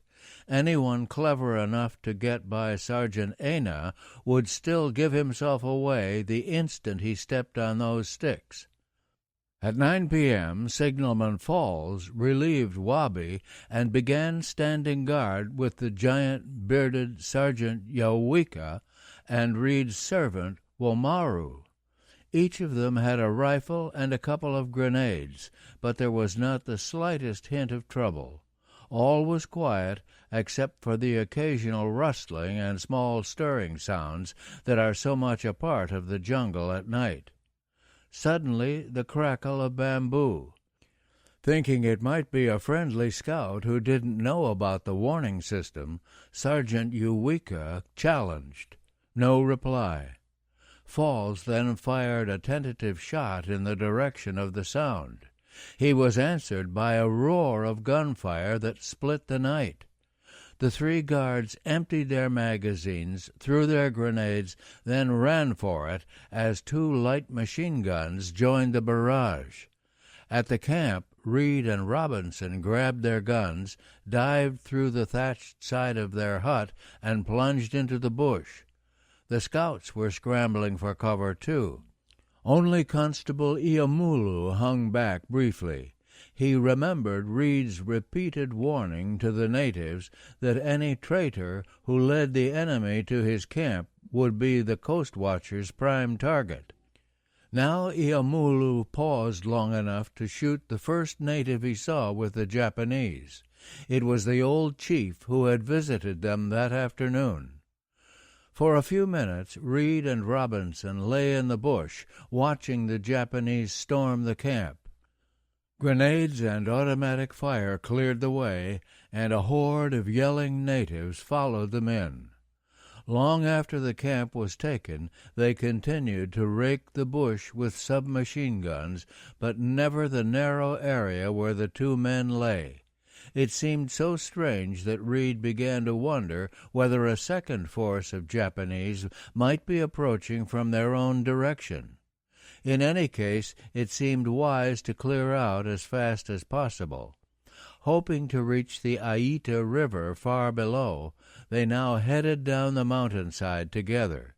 It was too steep to stand, so they slid feet first, grabbing occasional roots to slow their speed, starting small avalanches of rock and gravel, hoping, praying that the Japanese were too busy to notice the noise. In the blackness they could see nothing, but tried to keep in physical contact so that wherever they went they'd go together. Finally they bumped to a stop on a narrow ledge or shelf. It was too dark to see, but probing with his feet, Reed could feel nothing ahead or below. He had the uneasy feeling that they were on the brink of a sheer precipice, and they decided to stay put until dawn. It was a sound decision. Daybreak showed they were on the edge of a cliff, only inches from a vertical drop of hundreds of feet to the Aita River. When it grew light enough, they began creeping along the shelf, hoping to find a workable way down. They had gone about 50 feet when a shower of pebbles indicated that someone else was coming down from above. Flattening themselves against the cliff face, they drew their guns and waited. Fortunately, at this point, they were under an overhang, so whoever it was, they would at least have the drop on him. Presently they spotted a pair of brown legs, feeling their way down from above.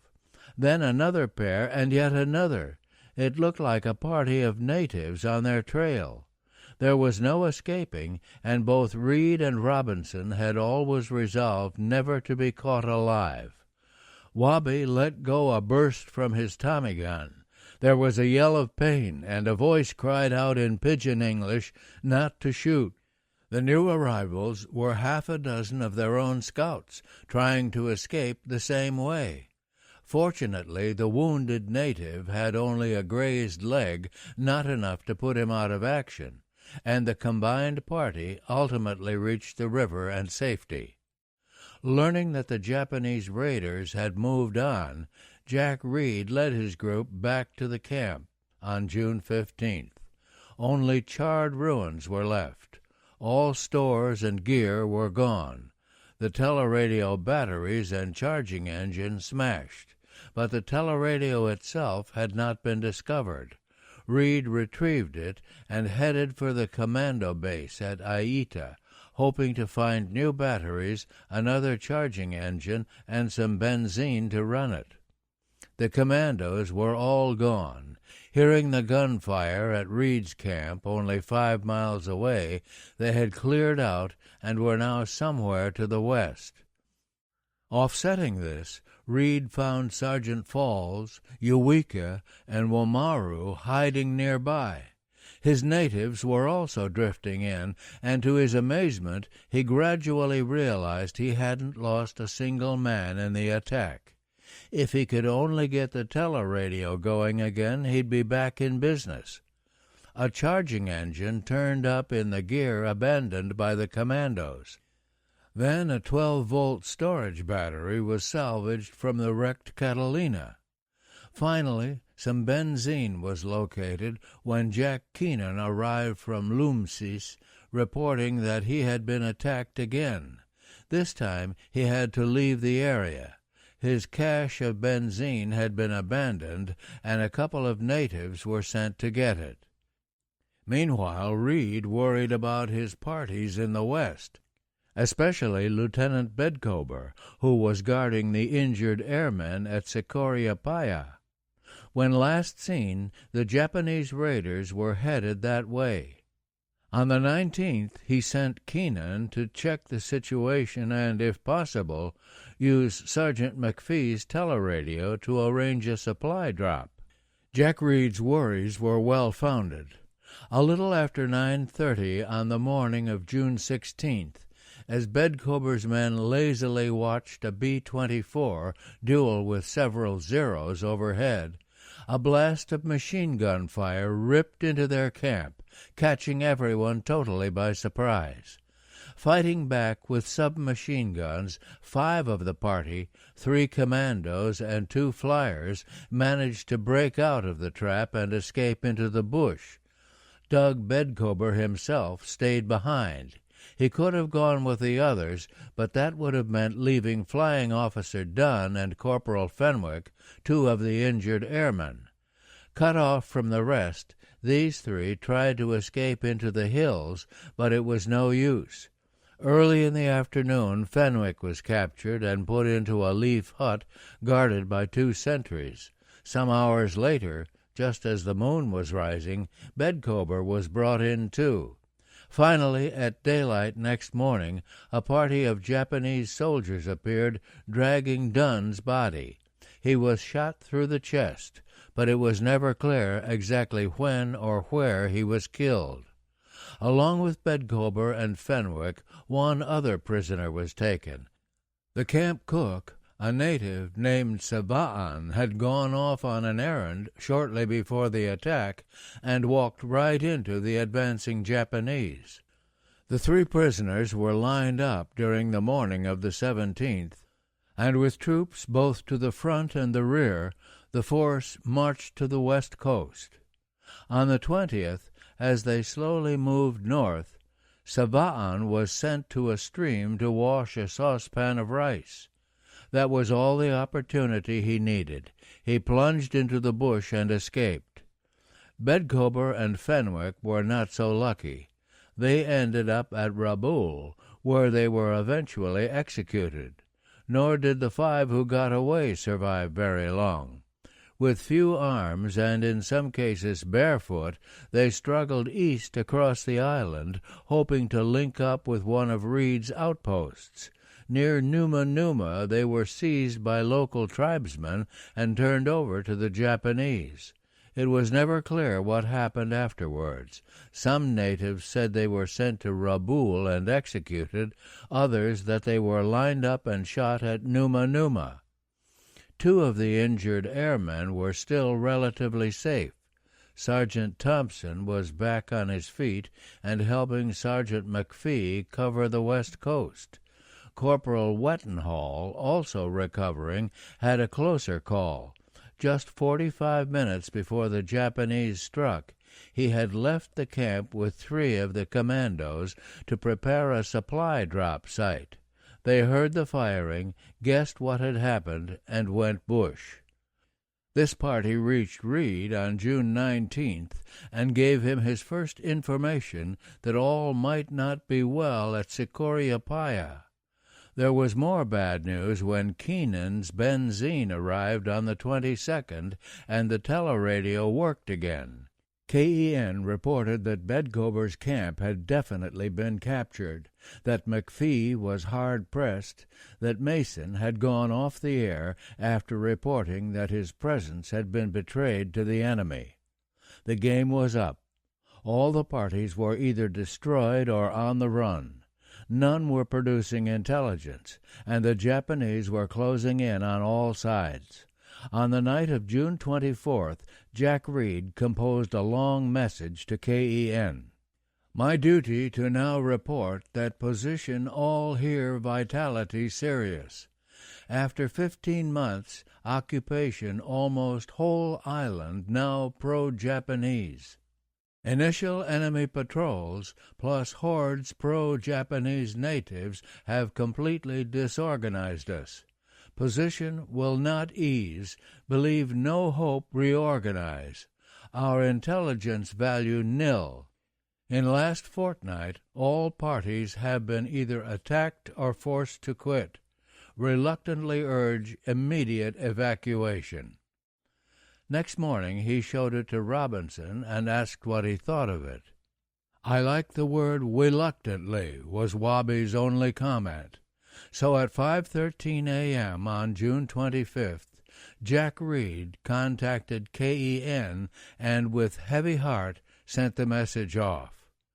40 miles to the south, Paul Mason and George Stevenson were still pushing toward Buin with 8 commandos, about 30 native police boys and carriers, and Usaya Sotutu, the redoubtable Fijian missionary who had rescued Lieutenant Mackey from Buka in the early days of the occupation.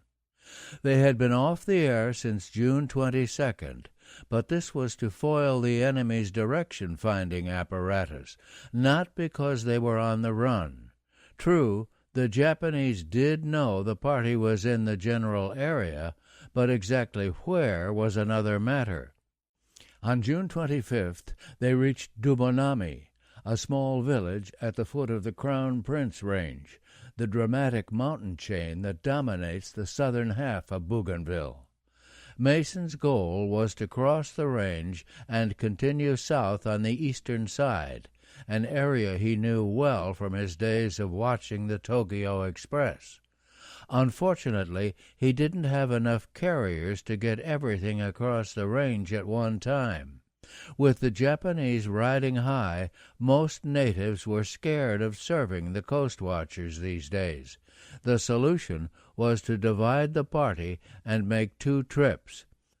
Taking 4 of the commandos and half the gear, Mason crossed the range at 6,000 feet and camped near Moru at the head of the Luluai River.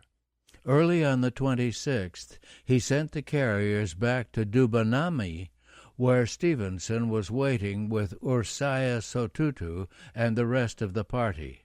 For Stevenson's group, the wait meant a welcome opportunity to relax after weeks of hard marching. They were camped on a ridge that seemed exceptionally safe. Joined to the mountain by an impassable wall of rock, it could be reached by only 3 paths. These could be easily watched, while a cliff and dense thickets of bamboo blocked any other access. The men spent the morning of the 26th bathing in a nearby stream, then had a leisurely lunch and lay down for a nap. Stevenson rested in an open shelter of banana leaves a little way off from the others. He had sentries posted on 2 of the paths, but the third was left unguarded. Known as the Women's Path, it was said to lead nowhere except to a hiding place where the local tribe kept their women in time of danger. It was just after 2 p.m. when Sergeant Frank Ferner heard a burst of gunfire. Crying, "What's that?" he leaped from his cot. Japanese soldiers in green fatigues were racing down the Women's Path toward the camp, firing as they came. Stevenson, nearest the path, was now on his feet too. He reached for his Austin gun, but too late. Riddled with bullets, he fell on top of it. Usaya Sotutu rushed over to help. For the next few seconds he provided a good covering fire until his gun jammed. Then he tried to drag Stevenson to safety. Finally realizing that the lieutenant was already dead, he abandoned the effort and joined the rest of the party. They had now grabbed their guns and were firing back as they retreated along the path that led down from the ridge. They spent a miserable night in the bush, then cautiously returned to the camp next morning. The Japanese were gone, but the place was a shambles. The midget radio smashed, Stevenson's body lying where he fell. Sergeant Ferner was now acting CO, and he decided to rejoin Mason as soon as possible. He, of course, knew nothing about the area, but once again Usaya Sotutu came to the rescue. He knew the trails, and with a composure that gave them all a new feeling of confidence, he led them swiftly across the range and into Mason's camp. The disaster had to be reported, even at the risk of breaking radio silence, and on the 27th Mason flashed the bare details to KEN. The news confirmed the wisdom of a decision just reached by Commander I. Price Jones, the somewhat austere officer who had recently relieved Hugh Mackenzie. This was to close down the whole Bougainville operation and evacuate all personnel as soon as possible. After Jack Reed's gloomy assessment, there seemed nothing else to do, and the top brass in Brisbane agreed. Price Jones now ordered Mason to retire north to Kariaka near the west coast. Here he would join Sergeant McPhee's party and wait for a submarine to come.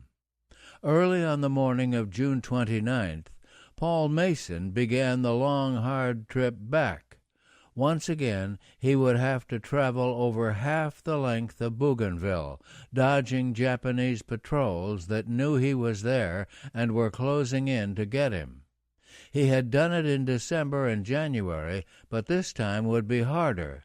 The familiar eastern trail was now blocked by the enemy. The western route was through the roughest imaginable country, gorges that seemed made for ambush, paths almost lost in lawyer vine, chilling ridges and steaming swamps. The size of his party worked against him, too. Like most islanders, Mason was happiest when working with a minimum of people. Last time he had only Otten and Wiggly. Now he had around 50, counting all the police boys and carriers. Finally, his commandos were anything but experienced bushmen. Mason regarded them as an extra responsibility rather than a source of strength. Trouble came soon enough. As they crossed a gorge on the 30th, shots rang out from a village above them. Mason, at the front of the column with 4 of the commandos, got his men under cover and began to return fire. Soon 4 Japanese came charging down the hill toward them. A police boy picked off one, and the others retired. The firing continued. While Mason's advance guard held off the enemy, the rear was meant to get the teleradio and supplies under cover, but it didn't work out that way. Instead, the carriers dropped everything and fled in panic. When Mason finally pulled his little group back to link up with the others, he discovered the charging engine, 3 weeks' rations, and all their trading tobacco abandoned on the trail. Farther back, he found the rear guard huddled on the path in the gorge, wondering what to do. Rallying the men, he now led them down the gorge, far below the Japanese outpost, moving generally west. Most of the carriers were gone for good, but it no longer mattered so much. The teleradio receiver and transmitter had been lost in the panic and were never found again. Most of the commandos had lost their packs, too, and the group spent a miserable night sleeping in the open under a pelting rain. July 2nd, they were still working their way down the gorge, hoping for an easier place to cross. They could hear native signal drums in the distance, and with all the villages now working for the Japanese, the sound was anything but reassuring. Near the village of Lamparan, they caught 2 natives spying on them. Holding one hostage, they sent the other to warn his people to let them through. As they moved from the gorge into a narrow valley, the hills exploded in gunfire. Another ambush. In the confusion, the hostage escaped, but the Japanese fire soon tapered off, apparently a tactic designed to lure them deeper into the valley. But Mason, too, could play the waiting game, and his party lay low until night. From time to time they caught a glimpse of Japanese troops searching for them. After dark they moved on again, slipping and stumbling in the rain. It was pitch black, and to keep the group together, each man fastened to his back a piece of phosphorescent fungus.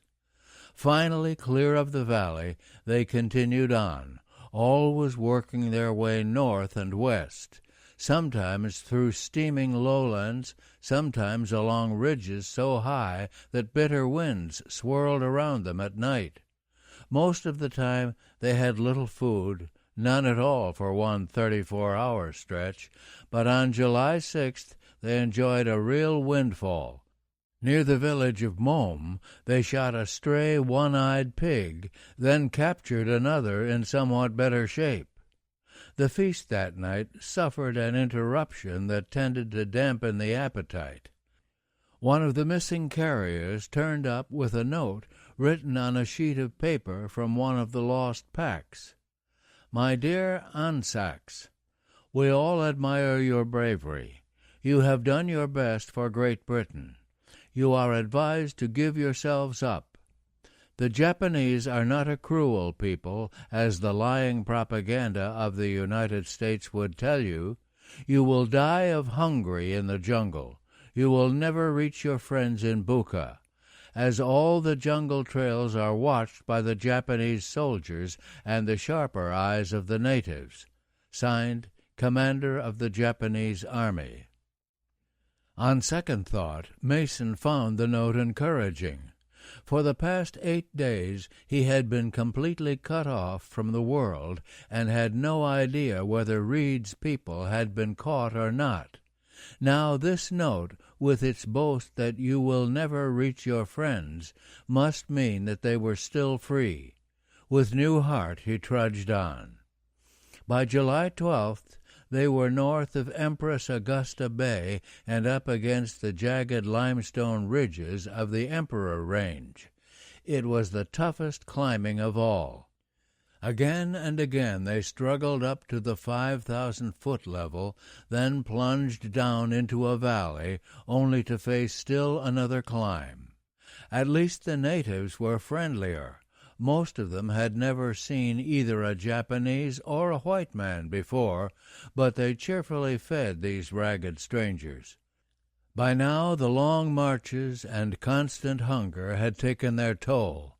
7 of the 8 commandos were in wretched physical shape, and on the 16th Mason decided to give them all a day's rest.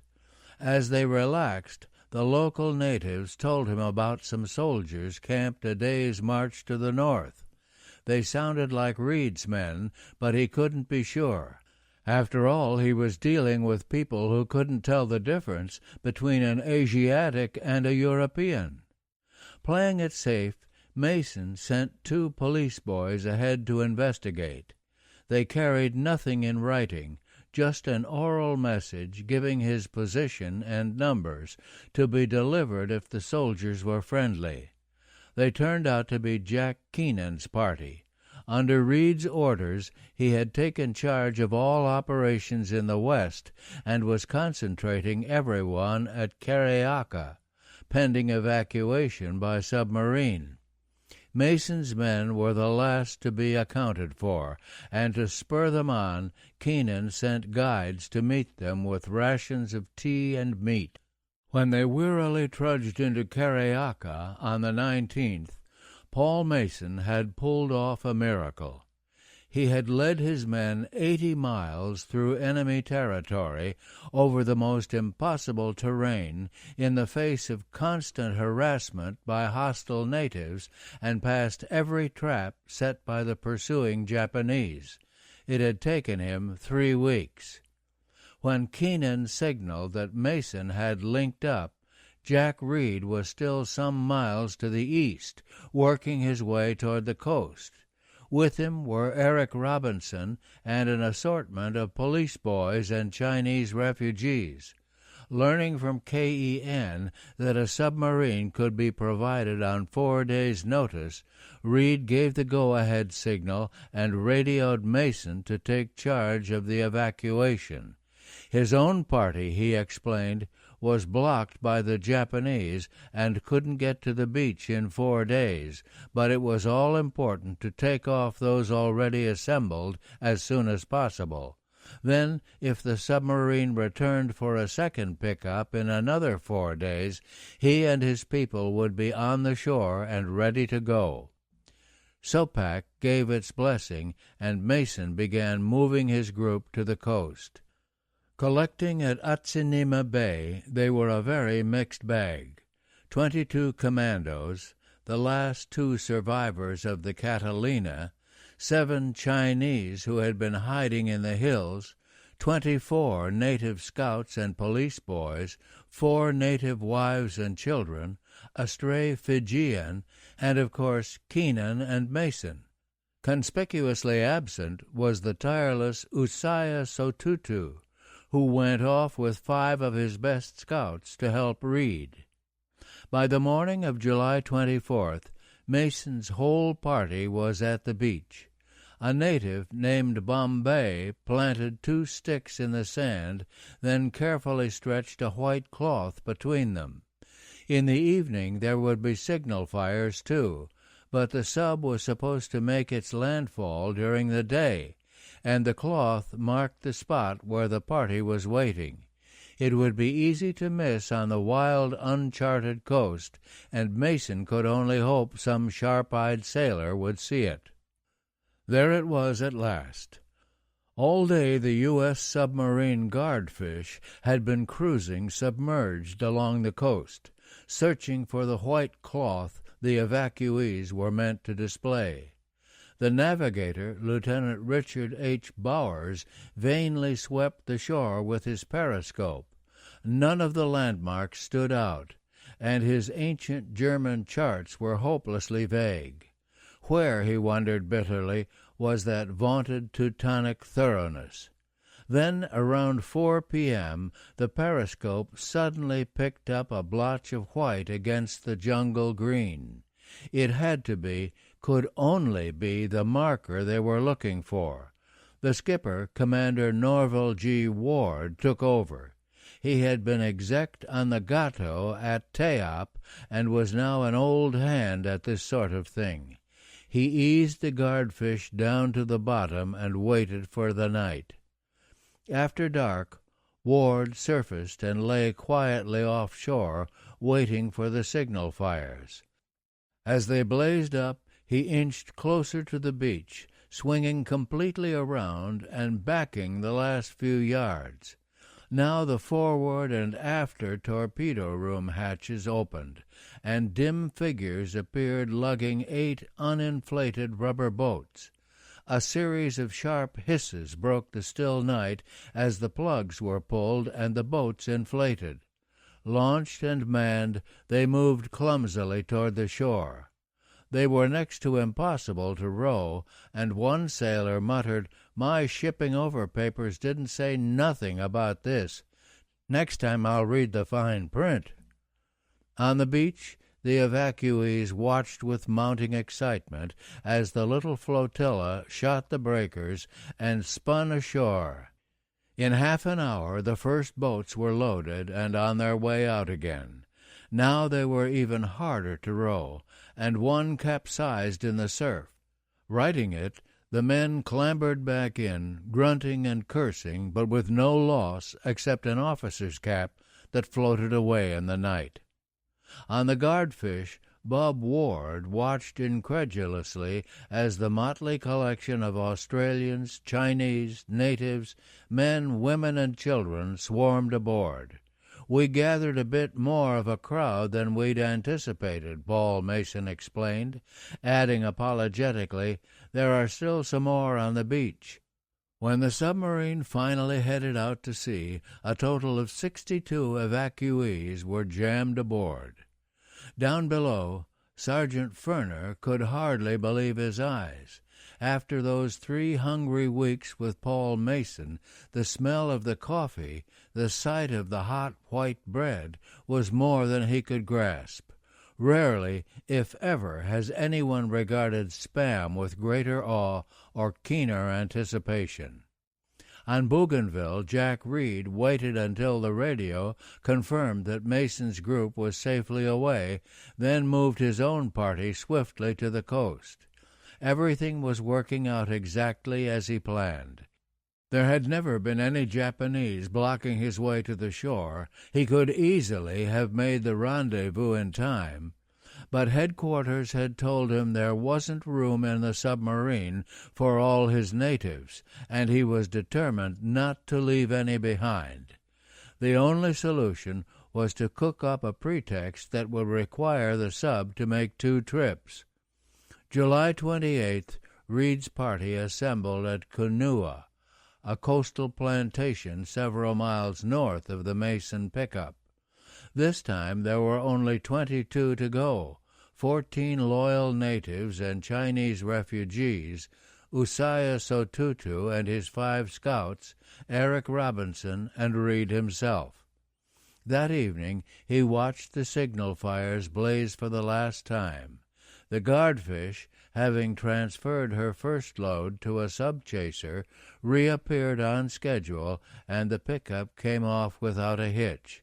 As commanding officer, Reed followed the time-honored tradition and made sure he was the last man in the last boat to shove off from the beach. For Jack Reed, it was a strange feeling to be leaving Bougainville after these 17 months of unremitting effort in the face of constant danger. How much had really been accomplished? How did the books balance out? On the debit side, he had been driven off the island. There was no denying that. But there were entries on the credit side, too. There were all those plane sightings that gave Cactus 2 hours' warning during the desperate fight for Guadalcanal. There was the convoy he reported in November, just before the last great Japanese attack. There were the nuns and refugees he helped save on New Year's Eve. There was the steady flow of intelligence on the enemy airstrip at Buka. There was even the satisfaction of tying up so many Japanese in their final successful drive to get rid of him. Nor was the ledger closed. During the past 2 months, while Reed was on the run and generally out of touch with the world, great events were taking place to the south. These developments would dramatically affect the role of the Coastwatchers and ultimately the fate of Bougainville itself. 11. A Very Private War. Donald Kennedy knew all about Ferdinand the Bull, and he fully appreciated why this most docile of animals was the Coastwatchers' symbol. But his base at Segi, on the southeastern tip of New Georgia, was just too valuable to lose, even if it meant fighting back. The location was superb. Protected by uncharted reefs, it offered equally good access either to the north and the waters of the Slot, or to the south and Blanche Channel, busy with Japanese traffic moving in and out of Munda. Other coast watchers could pick up and move if hard-pressed. One hill was as good as another, but Segi was unique. Yet at the start he had so little to defend the place. Just a handful of native scouts and a few rifles. Thanks to the compliant Boghazi, the Japanese knew roughly where he was. If they all knew how weak he was, Segi would be doomed. They mustn't be allowed to find out. His solution was what he called the Forbidden Zone. As long as the Japanese kept a safe distance from Segi, the principles of Ferdinand applied, and he left them strictly alone. But if any patrol or scouting force came within the area he deemed as essential to the base's security, then it was in the Forbidden Zone and must be attacked at once. It didn't matter whether the Japanese were actually looking for him at the time, or even whether they knew they were near the base.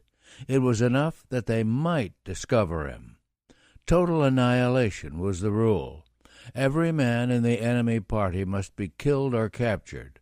No one must escape to tell the tale. In this way he would still keep the low profile that was so much a part of the Ferdinand idea. He would just be doing it a different way. Instead of dodging the Japanese, he would swallow them up.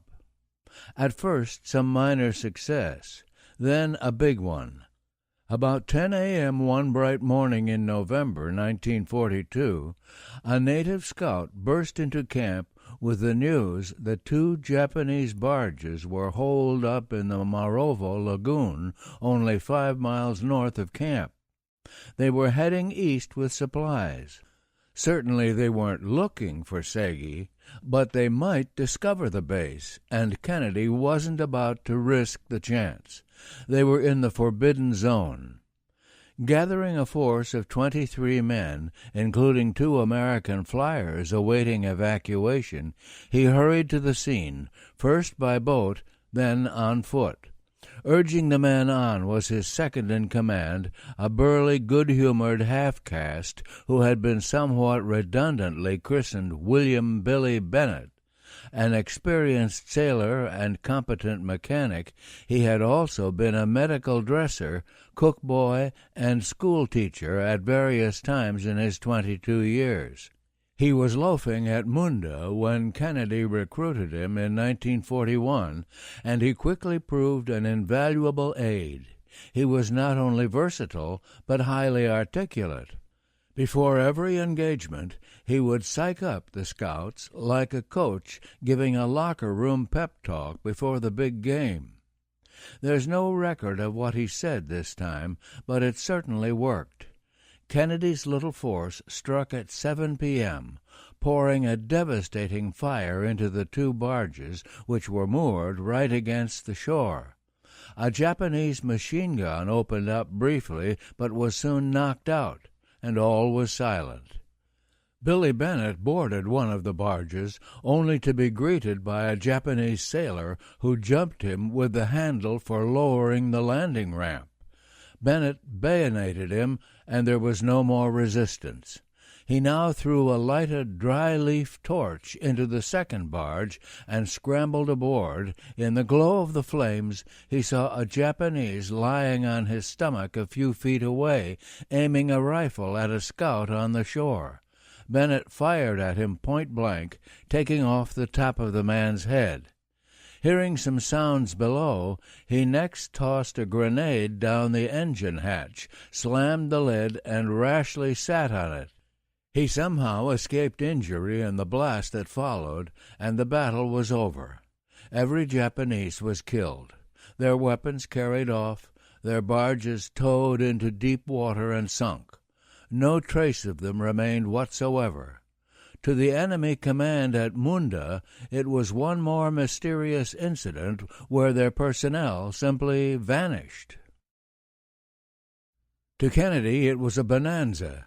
He not only built up his arsenal, but he vastly strengthened his standing with the local natives. Ferdinand was too sophisticated a concept to stir much enthusiasm, but a devastating ambush was something else. New recruits began drifting in from the nearby islands and villages. Seni, chief of the Mindi Islands just east of Segi, signed on as a scout and received a rifle. He then ambushed a patrol of 6 Japanese, killed one, and got a second rifle. Recruiting one of his tribesmen, he ambushed 5 more Japanese and got 5 more rifles. He repeated the process until he ended up with 32 armed men, all at Kennedy's service. Shortly afterwards, another local chief, Ngato, asked Kennedy's permission to attack a reconnaissance party of 5 Japanese on an island 30 miles up the Marovo Lagoon. At the moment, Kennedy had only 1 rifle to spare, but Ngato assured him guns wouldn't be necessary, and so it proved. Taking 6 of his natives in a canoe, the old chief paddled up to the island and made friends with the Japanese. Then, while they lay sleeping that night, he crawled into their hut and stole all their weapons. Next morning, when the Japanese discovered what had happened, a general scuffle broke out, and at this point Ngato's plan hit an unexpected snag. 2 of the enemy happened to be jiu-jitsu experts, and they gave the natives a hard time indeed. Finally, the local villagers rushed to the rescue, and, with the ratio about 20 to 1, the patrol was subdued. Trussed up, the Japanese were brought back to Segi in triumph and thrown into Kennedy's POW pen. More recruits drifted in until Kennedy ultimately had what amounted to a private army of 70 men, half of them armed, not counting Seni and Ngato's tribesmen. He drilled them relentlessly, even teaching them a certain amount of spit and polish. They could go through the manual of arms like a guards regiment, and at Segi the day began with a bugler blowing reveille. Discipline was always tough. In this kind of warfare, the lives of all could depend on one man's performance, and Kennedy demanded unswerving obedience. The disobedient were likely to end up across the drum, which meant a good lashing while lying across a 44-gallon drum, feet on one side, hands touching the ground on the other. But Kennedy himself never administered the beating. It was done by other natives in an effort to avoid racial implications. These harsh punishments did spawn a certain amount of grumbling, but it was not so much resentment as the griping of tough troops who will put up with almost anything for a commander they believe in. As Kennedy's army grew, so did its arsenal. Each skirmish added more Japanese weapons to the collection. Ultimately, the stockpile at Segi included 1 20-millimeter cannon, 8 machine guns, 2 submachine guns, 12 pistols, and 60 rifles. Along with his army, Kennedy was also accumulating a private navy. On one occasion, his men stole a 57-foot diesel barge while the crew was ashore foraging for food. Another time, U.S. fighter planes shot up 2 barges nosed against the shore, causing leaks that flooded their batteries. Unable to start the engines, both crews headed home on foot. Once they were out of sight, Kennedy's scouts plugged the leaks, pumped out the water, and towed the barges back to Segi. 2 days later, another Japanese barge appeared with a spare engine for the one of the damaged craft. While the crew was off searching for it, the scouts stole the spare engine, too. The Kennedy fleet eventually boasted 6 barges altogether, one of which he armed with machine guns from a downed B-24. But the flagship of his navy was no barge.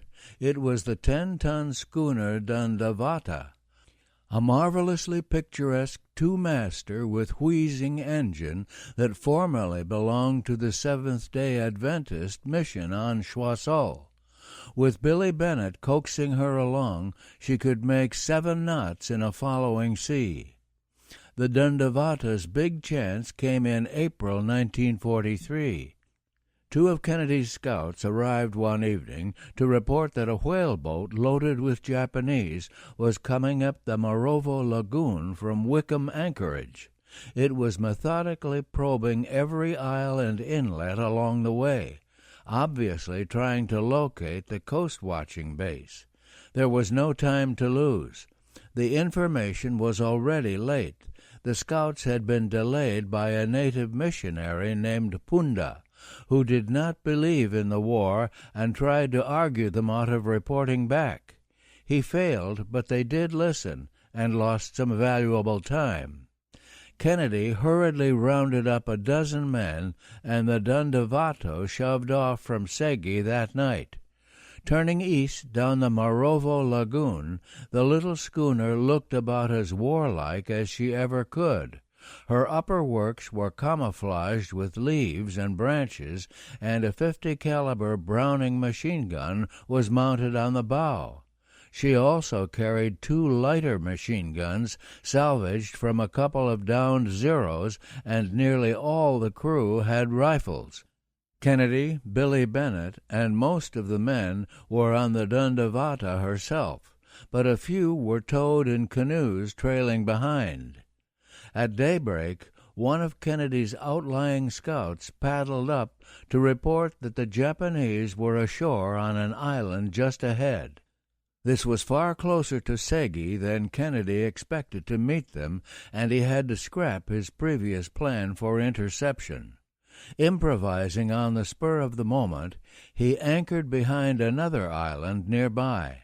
Assuming the Japanese had sighted him approaching, the Dundavata was now screened from their guns. He next posted a lookout in a palm tree with orders to report any enemy move. He was in a good position to intercept whichever way they went. Everything taken care of, he settled down with a bottle of whiskey and waited for the Japanese to make the next move. He figured they would stay put until dark, their usual practice, and he decided to take a nap. It was night when one of his chief scouts, John Mamabonima, woke him up, explaining excitedly in Pidgin, "Him along. It's time to get up." Kennedy waited long enough to be sure the Japanese were definitely on their way, then started his engines and slipped out from behind his own island. It was a bright, moonlit night, and he soon spotted the whaleboat coming toward him. The Japanese apparently saw him, too, for they turned around and began rowing hard for home. Picking up speed, the Dundavata raced in pursuit. Billy Bennett took over the wheel, while Kennedy went forward and personally manned the 50-caliber machine gun. At 500 yards, he began firing. A Japanese machine gun opened up in reply, and 2 bullets clipped Kennedy's thigh. He looked a bloody mess, but he kept blazing away as the distance narrowed between the 2 vessels. After 3.5 belts, the Browning jammed. Kennedy limped aft, took one of the Zero machine guns, and continued shooting. The Japanese fire fell off, and he sensed he was getting results. Soon the whaleboat lay almost dead in the water, oars smashed or lost, wounded oarsmen slumped in their seats. The Dundavata was now only 100 yards away. Kennedy shouted orders to ram. Billy Bennett was so excited he turned the wheel the wrong way, and there was an instant of total confusion as Kennedy cuffed him on the head and twisted the wheel the other way, shouting, "This way, you bloody fool! Port, not starboard!" The bow wavered a second. Not long, but enough for some quick-thinking Japanese to hurl a hand grenade onto the Dundavata. It exploded with a roar, scattering everyone and knocking Kennedy to the deck. Next instant, the Dundavata crashed into the whaleboat, bow rising over the gunwale, capsizing it and dumping the Japanese into the water. The canoes towed by the schooner now cast off and made the rounds, finishing off any swimming Japanese. Kennedy took no prisoners this night. Some 20 Japanese were wiped out altogether, and as usual the rule was to leave no trace of the engagement. In the morning, Kennedy's men buried the 10 bodies they found, salvaged some useful gear from the bottom of the lagoon, and sank the hulk of the whaleboat in deep water. His own casualties were miraculously light. 13 men nicked by grenade fragments, the regular helmsman slightly wounded, and himself with his bleeding thigh. The wound was painful, but not serious, and for the present he refused to leave Segi for treatment. He simply shoved in some sulfanilamide and carried on. Such exploits made certain that Donald Kennedy's base at Segi would play an important role as the Allies moved over to the offensive in the South Pacific. The ultimate objective was the great Japanese base at Rabaul. This meant, among other things, clearing the Central Solomons, and this in turn meant seizing the enemy airstrip at Munda near the western end of New Georgia. Admiral Halsey's SOPAC command would be responsible, and the operation was called Toenails, a code name that turned out to be uncomfortably prophetic. Once more, the Allies faced landing on shores that were virtually unknown. How to go about it depended on the answers to a number of highly technical questions. Which beaches were long enough for the number of landing craft involved? What were the gradients? Where was the soil of the best consistency for a supporting fighter strip? What size drains would be required? How much Marsden matting would be needed for the airfield? Not even Kennedy's network could answer questions like these, but there were men who could, and Segi had the guides, interpreters, weapons, and canoes to help them. Lieutenant William P. Coltus was a naval intelligence officer on Halsey's staff who had been to the Solomons on a scientific expedition before the war, knew the jungle, understood the natives, and even spoke pidgin. He was a natural to lead the first of several tactical reconnaissance teams inserted into Segi to survey the area. With him went Captain Clay Boyd of the 1st Marine Raiders, who was an officer with long jungle experience, and 3 enlisted raiders carefully hand-picked by Boyd. "Would you like to go north and fight?" Boyd asked Sergeant Frank Guidon one day late in February. At the moment, Guidon was stuck on New Caledonia, feeling very much at loose ends. He was a boxer, had been in a good many inter-service bouts, and thought Boyd wanted him to go north for some tournament. "Sure," he said, and then learned he had just volunteered to go behind enemy lines in New Georgia. Marine gunner Jim James and Corporal Robert C. Laverty presumably understood the question better, but all 3 were very, very good at adjusting to even the most unexpected developments. On March 3rd, they flew to Segi by PBY, landing in the lagoon as 15 fighters circled protectively above. Kennedy was waiting at the dock to greet them. To the new arrivals, the organization of the place was simply amazing.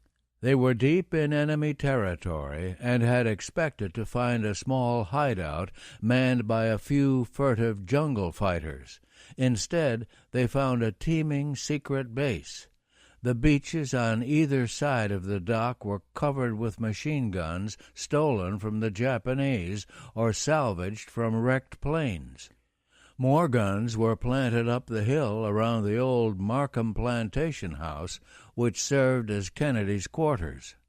Native lookouts were posted on platforms in the trees, while sentries patrolled the shore in every direction.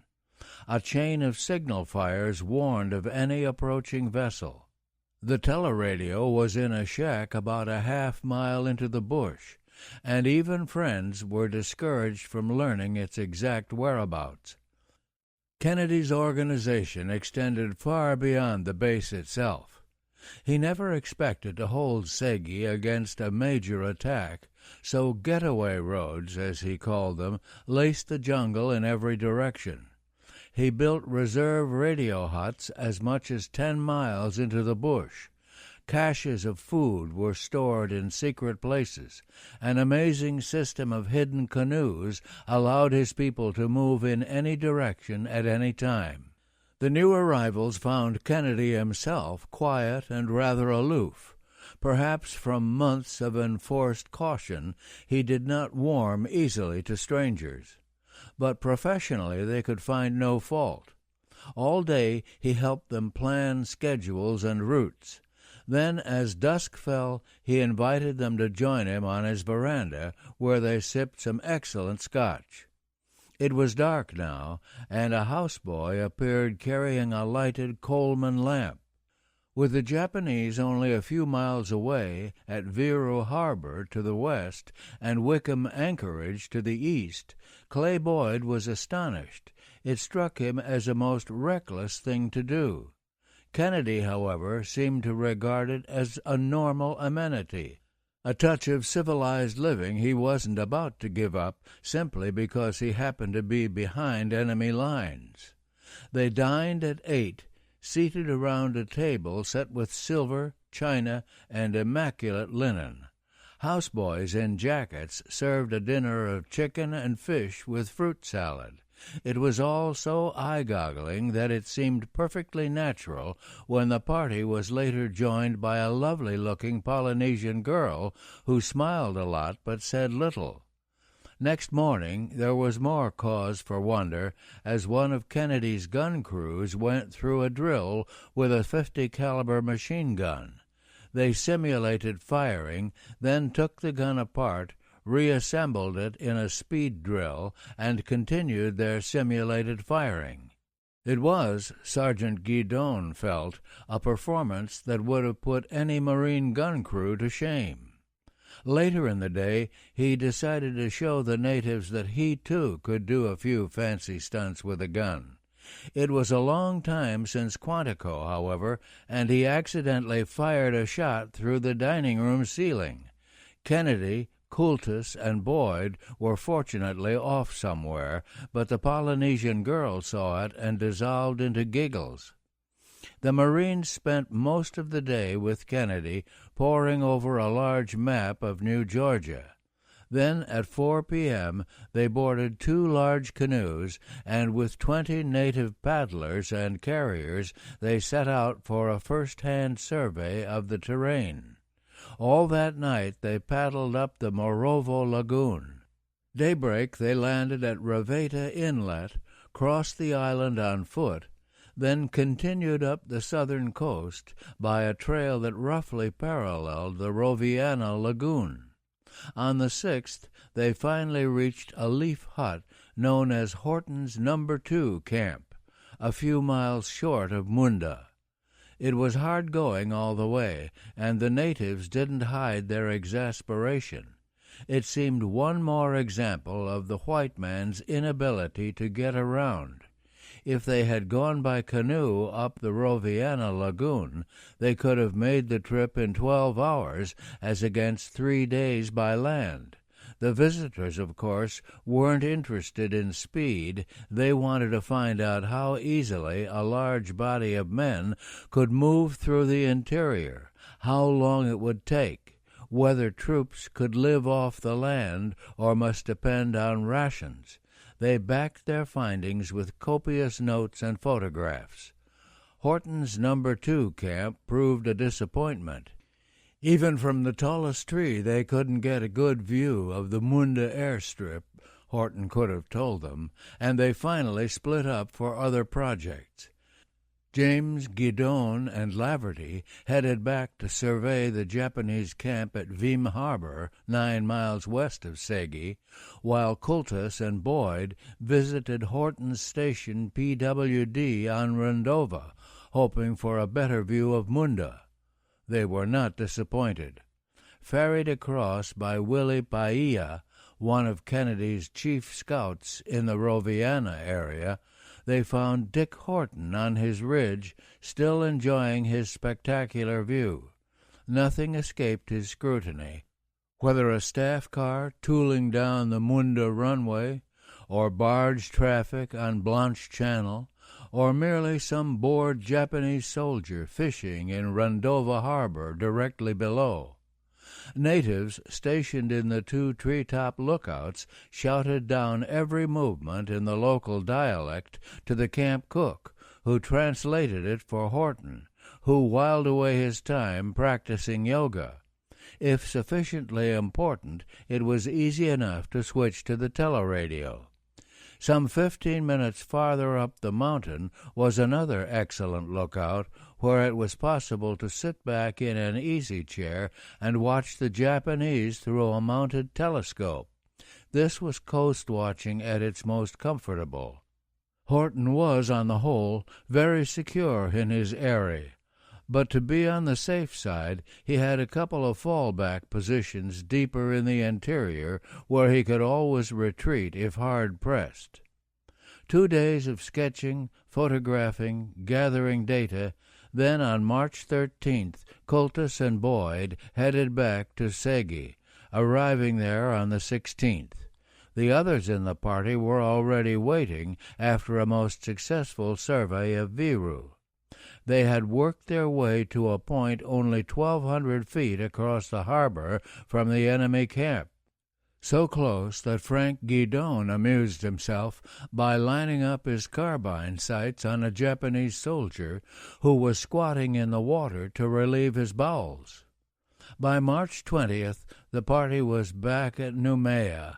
Their findings, together with data gathered by 4 Marine teams sent in on the 21st, greatly altered the planning for Toenails. Originally, the idea was to land in division strength at Segi and push up the coast to Munda. Now this was out. The beach at Segi was too small and the coastal terrain impassable for any large body of marching troops. But it was also clear that landings could be safely made much closer to Munda, that a 200-yard beach at Zanana, 5 miles east of the airstrip, was a good spot, that the reefs around there were tricky but passable, that there was a good harbor and few Japanese on nearby Rendova, that a separate landing north of Munda would be easier than cutting through the jungle from the east in order to flank the field. Out of all this grew the final plan for Toenails. As hammered out by Admiral Kelly Turner's staff, there would be a 2-pronged assault. A western group would seize Rendova, soften Munda with artillery, then cross Blanche Channel and advance on the airstrip. They would be supported by troops landed at Rice Anchorage on the coast north of the field. At the same time, a smaller eastern group would take Wickham Anchorage, Viru Harbor, and Segi. As soon as Segi was secure, a fighter strip would be built there to support the advance. June 13th, and Clay Boyd was back at Segi with a team of 7 Marine raiders, including most of the original team in March. With Kennedy providing the guides and carriers as usual, they quickly headed for the interior. By now, Toenails was set for June 30th, and their assignments were very specific: preparing the landing beaches, collecting canoes, cutting paths from Rice Anchorage toward the nearest Japanese stronghold at Enogai. Operating from a base camp a few miles east of Munda, the group also fanned out on 2- and 3-man patrols, checking any late changes in enemy dispositions. Toward dusk on one of these patrols, Guidon and Sergeant Joe Sciarra were making their way up a mild slope when they suddenly heard a great clutter of pots and pans, along with the sound of Japanese voices. An enemy outpost lay on the other side of the slope, just 50 feet away. They froze in their tracks. They couldn't go forward, and it was too dark to go back for fear of the noise they'd make. So for the rest of the night they just sat there, assaulted by a million mosquitoes, listening to Japanese songs, jokes, and laughter. At first light they quietly stole out of range, realizing that only those noisy pots and pans had kept them from walking right into the enemy camp. If they had been washing the dishes, Guidon later philosophized, we'd have been caught. Joe Sciarra did not escape scot-free. He came down with a bad case of malaria and had to be evacuated when Clay Boyd was ordered back to New Caledonia to give Admiral Halsey a personal last-minute briefing before toenails. The rest of Boyd's party continued hacking trails and preparing the landing beaches on New Georgia's north coast. The Japanese at Munda were not asleep. The Navy commander, Rear Admiral Minoru Ota, and his army counterpart, Major General Noboru Sasaki, were both very much aware of the U.S. reconnaissance teams prowling about New Georgia. Scraps of American food had been discovered in a nearby hut, and Ota's young intelligence officer, Lieutenant Satoru Yunoki, pieced together a torn letter to a U.S. Marine from his girl, found on a jungle path only half a mile from the Japanese camp. Along with the constant air attacks now hammering the landing strip, the presence of these visitors suggested an early Allied offensive. Countermeasures must be increased.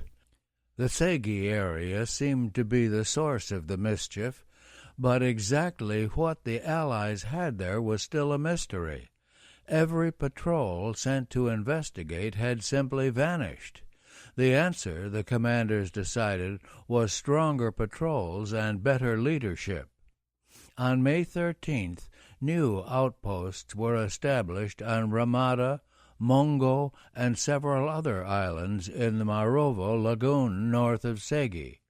Kennedy countered on the 16th by annihilating an 8-man scouting party that came within the forbidden zone.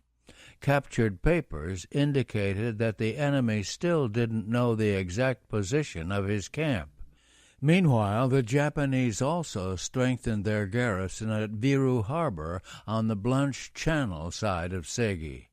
The present post commander had shown little energy, and it was hoped that the reinforcements under Major Masao Hara would add some real muscle. Hara's first attempt was by barge, down Blanche Channel and up toward Segi from the south. As usual, Kennedy's sentries were on the job, and the chain of signal fires blazed their warnings.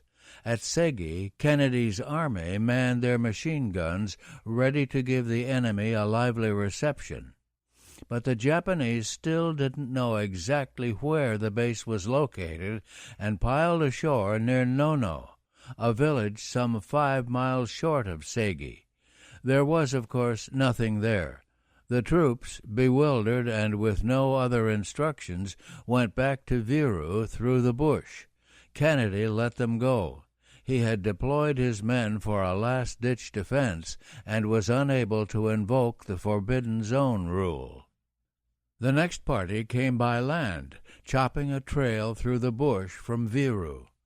Reaching the shore again near Nono, they camped for the night, planning to push on in the morning. Sentries were carefully positioned, covering any approach to their camp by land, but the side facing the sea was left unguarded. The shore was a tangle of mangrove roots, and these seemed protection enough against a surprise attack. Kennedy and his men came in 5 canoes. Laying to offshore, the scouts disembarked and began wading in. The mangrove roots were indeed good protection against a sudden charge, but not against the tactics used tonight. On signal from Billy Bennett, the scouts began lobbing grenades into the enemy camp. In the darkness, the Japanese had no idea where the missiles were coming from. They huddled together in frightened confusion. Eventually, the grenades were all thrown, and the scouts began using their rifles. But by now the Japanese had taken such fearful casualties, the direction of the attack no longer mattered. The survivors straggled back to Viru along the trail they had carved, dragging their wounded with them. They never fired a shot in return.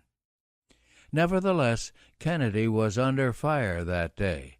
As his men opened up with their rifles, bullets began whining around his ears, and he suddenly realized that somebody in one of his own canoes was shooting at him. He could never prove who did it, but he had his suspicions. Some time earlier he had fired the native in charge of the POW pen at Segi for failing to lock the gate one night. The man denied any blame, but he was relieved of the key and sent to work in the gardens of Chief Ngato, a humiliating demotion. Tonight, without Kennedy's knowledge, the old chief brought him along on the attack because he seemed so handy with guns. The Japanese at Vero had now been foiled twice in quick succession, but Kennedy sensed the change in command. No doubt about it, the new bloke, as he referred to Major Hara, was far more vigorous than his predecessor. It was a development that made Kennedy more receptive than he should have been to a scheme suggested by another shadowy figure at Segi. Belshazzar Gina had been a native missionary at Simba before the war, but was now under a cloud, charged with theft and extortion. While locked up at Segi, he volunteered to spy on the Japanese at Viru, presumably in return for his freedom. His latest report indicated that 9 barges were moored across the harbor from the Japanese camp, that they were unguarded and there for the taking. It looked like a golden opportunity to deprive the new bloke of his transportation. Ordering Gina to stay on the scene, Kennedy quickly assembled an armada of 20 canoes and set off for Viru Harbor. They were well on their way when intercepted by a native swimming out from the shore. It was one of Chief Ngato's men, and he urged the party to turn back. He, too, had been spying at Viru, and he warned that Gina was making things up. In fact, Gina wasn't even at Viru. He was enjoying himself at another village, and the unguarded barges were really loaded with armed Japanese. It was a narrow escape. Only a lucky interception by that daring swimmer had saved the day. Gina was recalled, and the natives urged that he be executed on the spot. Not completely sure whether the man was a traitor or simply irresponsible, Kennedy was unwilling to go that far. Instead, he ordered 100 lashes over the drum. This was later reduced to 25, but Gina was never again allowed to leave the camp.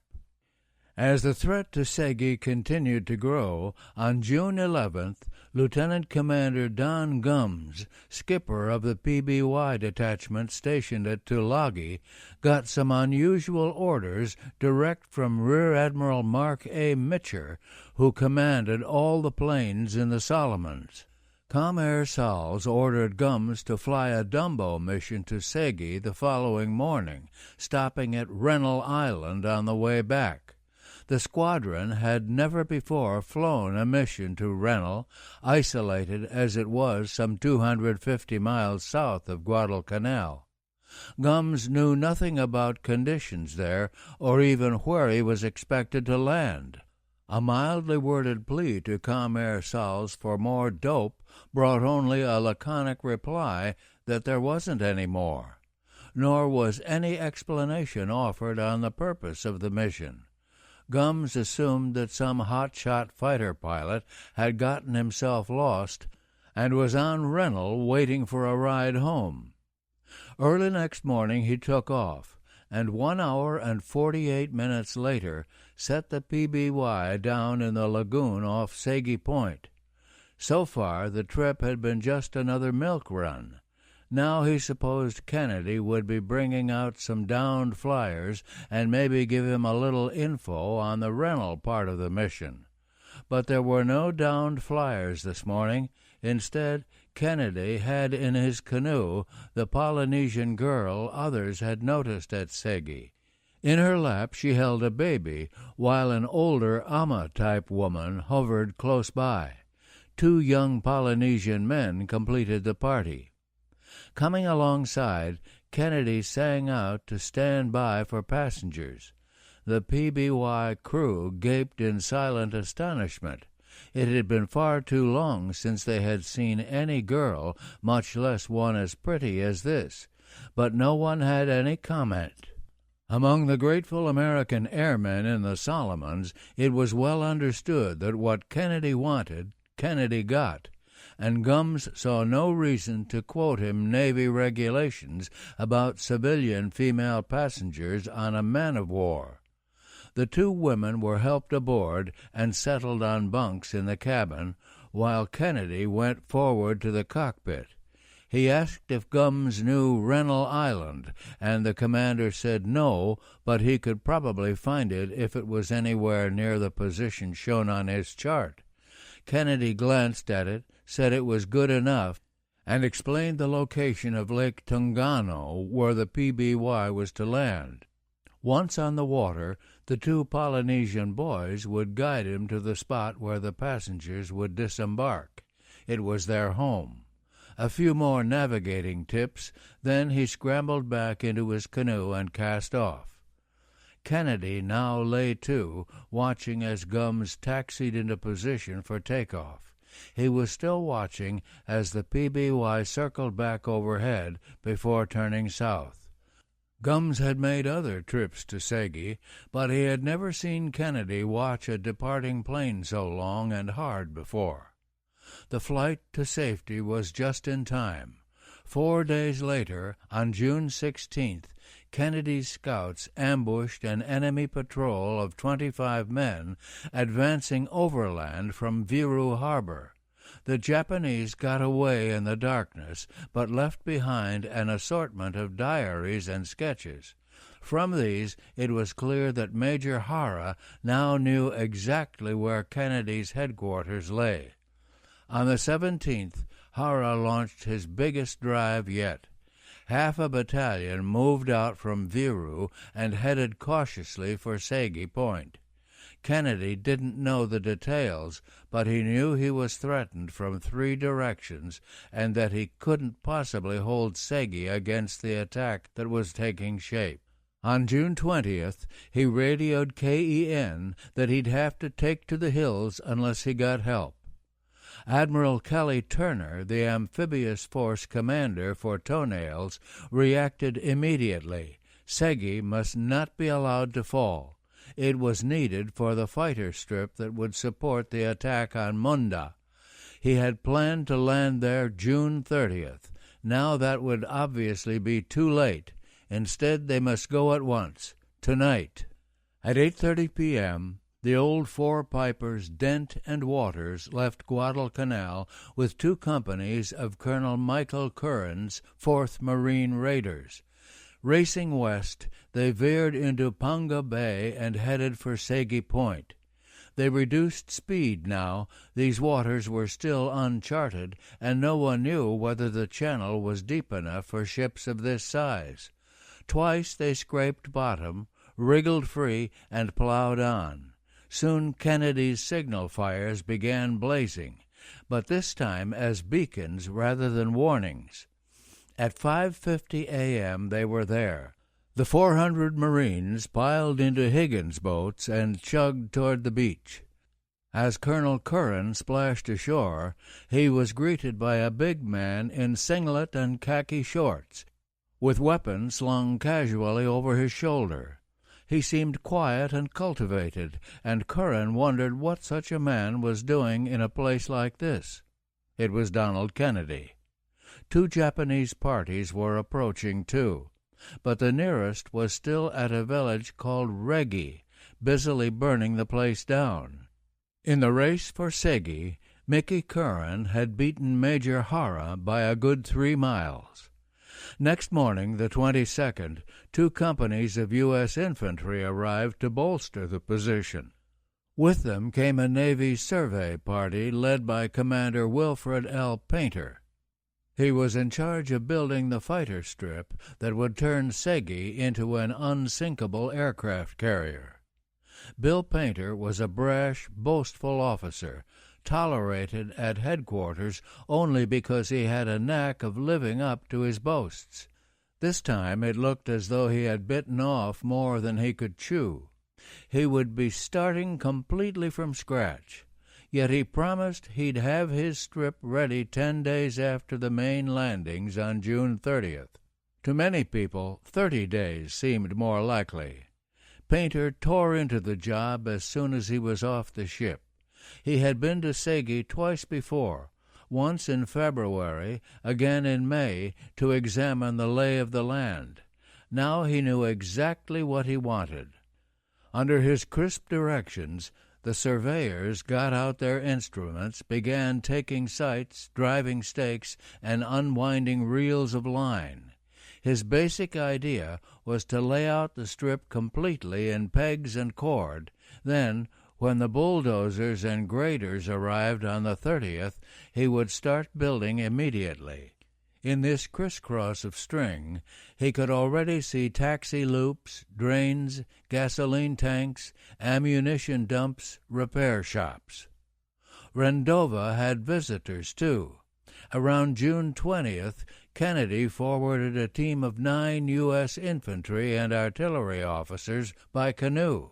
Led by Navy Lieutenant Red Redden, they made their way to Dick Horton's camp overlooking Munda. Their job was to explore the shore around Rendova Harbor, where the troops would land on the 30th, and also to find positions for the big 155mm guns that would be used to soften up the Japanese. After several days of poking around, most of the party left with the data they needed.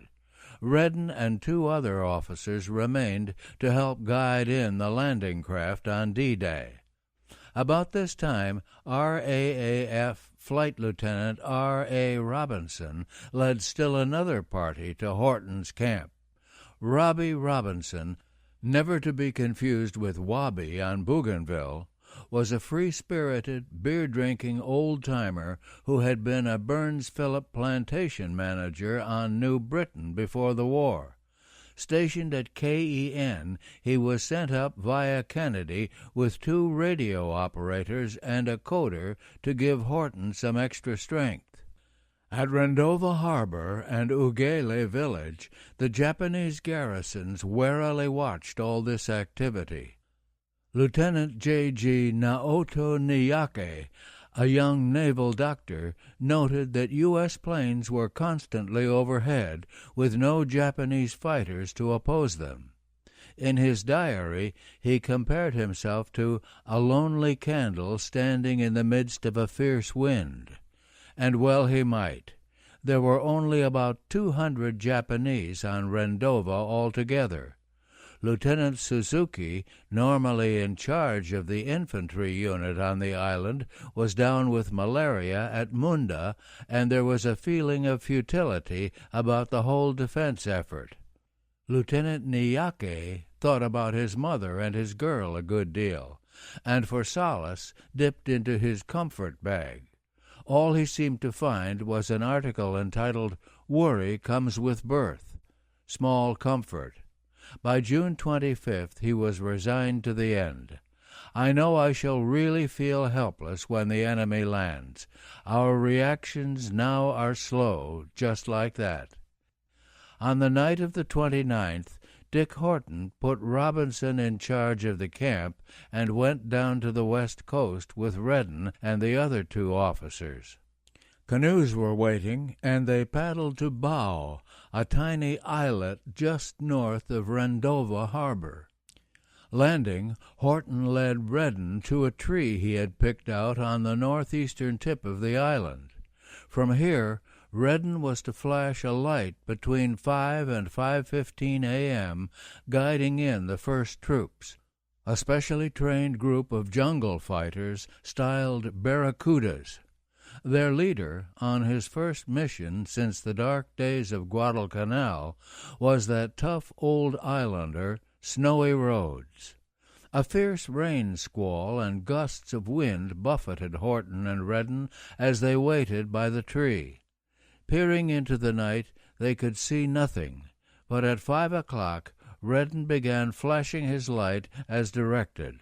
5, 10, 15 minutes passed. No answering flash, no indication that their signal had been seen, no sign that anyone was coming. Steaming up Blunt's Channel, Snowy Rhodes peered into the mist and could see nothing. He had been chosen to guide in the barracudas because he had once been manager of the Lever Brothers plantation at Rendova harbor and knew every inch of the place. But that didn't help tonight. He couldn't pick out the barrier islands that screened the harbor, nor was there any sign of the white light that was meant to mark Renard Entrance, where the landing craft would go in. The Dent and Waters, the pair of destroyer transports bringing the barracudas, groped along the coast, finally stopping several miles west of where they were meant to be. The barracudas piled into the Higgins boats, started for the shore, then were recalled at daybreak when it became clear that they were in the wrong place. The other ships in the invasion armada could now be seen gathering off the harbor entrance. Belatedly, the Dent and Waters hurried into position, and once again the barracudas embarked in the Higgins boats. They were an odd spearhead. Instead of landing first and wiping out any resistance, they arrived 10 minutes behind the troops they were meant to be leading. Making the best of it, Snowy Rhodes led his group through the men already on the beach and advanced into the plantation. Almost at once, he walked right into 2 Japanese soldiers with raised rifles. They seemed undecided whether to fire or run, and before they could make up their minds, he shot them both. Despite all their foreboding, the Japanese were unprepared when the blow finally fell. At Rabaul, Admiral Kusaka had noted the increase in Allied radio traffic and concentrated his planes for a counterblow. But when the traffic fell off after June 26th, he dispersed them again. At Munda, General Sasaki positioned his guns to cover a frontal assault, apparently discounting a landing anywhere else. On Rendova, the garrison had gone on the alert during the night, but when nothing happened immediately, they relaxed and were literally caught napping.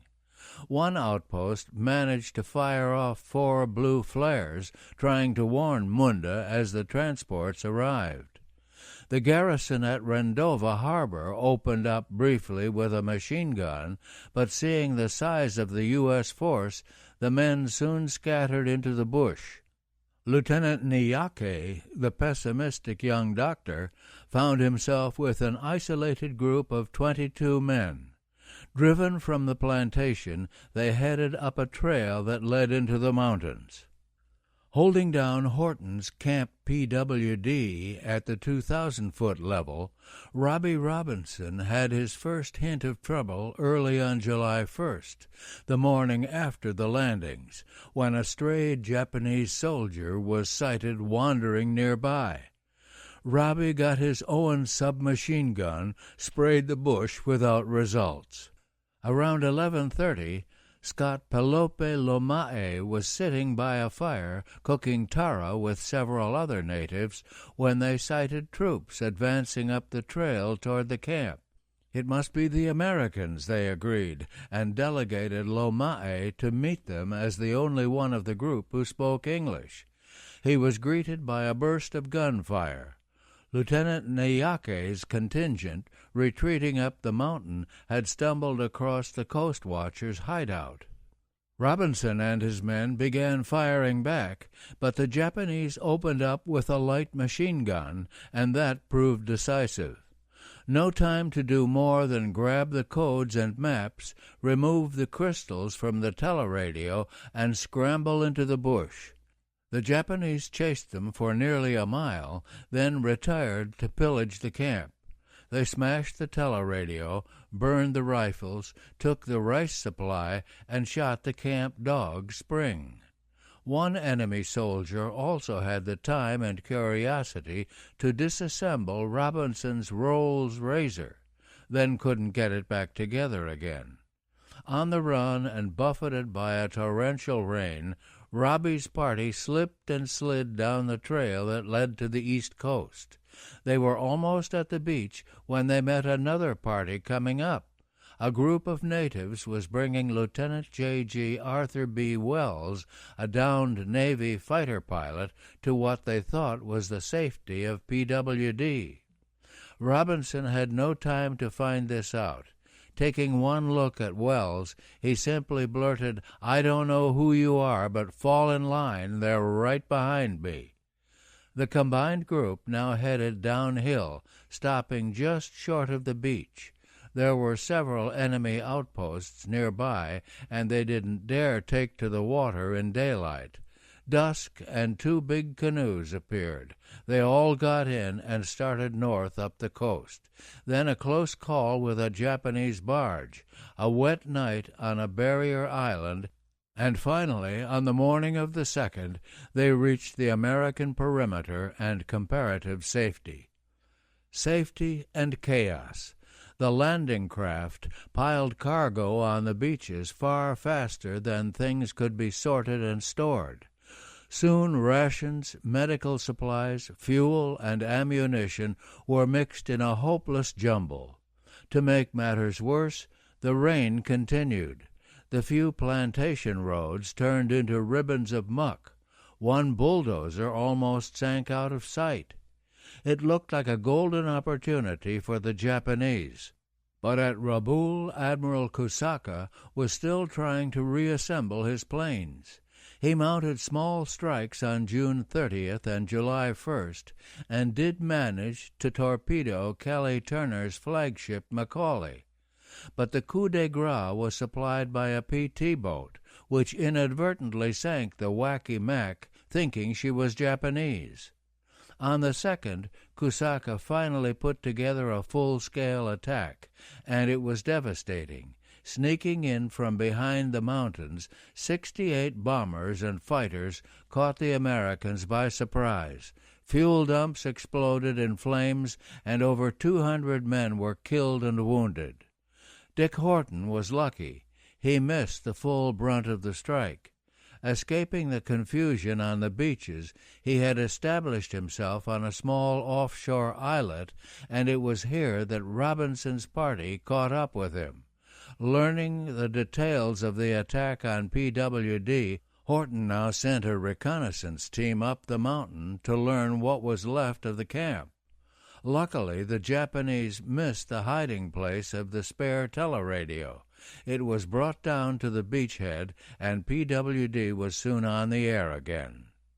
Beyond the perimeter, Snowy Rhodes took charge of mopping up the scattered Japanese. Learning that a small party was hiding up a river near the southeast coast, he loaded a barge with 18 U.S. infantry and 10 armed natives and went after them. They sneaked to the spot undetected and found the Japanese cooking rice in a small depression near the riverbank. Rhodes asked the lieutenant commanding the infantry to plaster them with a few rifle grenades. The lieutenant pointed out that half his men had taken a wrong turn and he didn't want to attack until he was at full strength. He then went off to look for the strays, while Rhodes and one of the natives crept closer to watch the Japanese. Suddenly, an officer wearing a samurai sword left the group, strolled to a bush 10 yards from Rhodes, and began taking a leak. Snowy froze, hoping the Japanese wouldn't see him and spoil the element of surprise.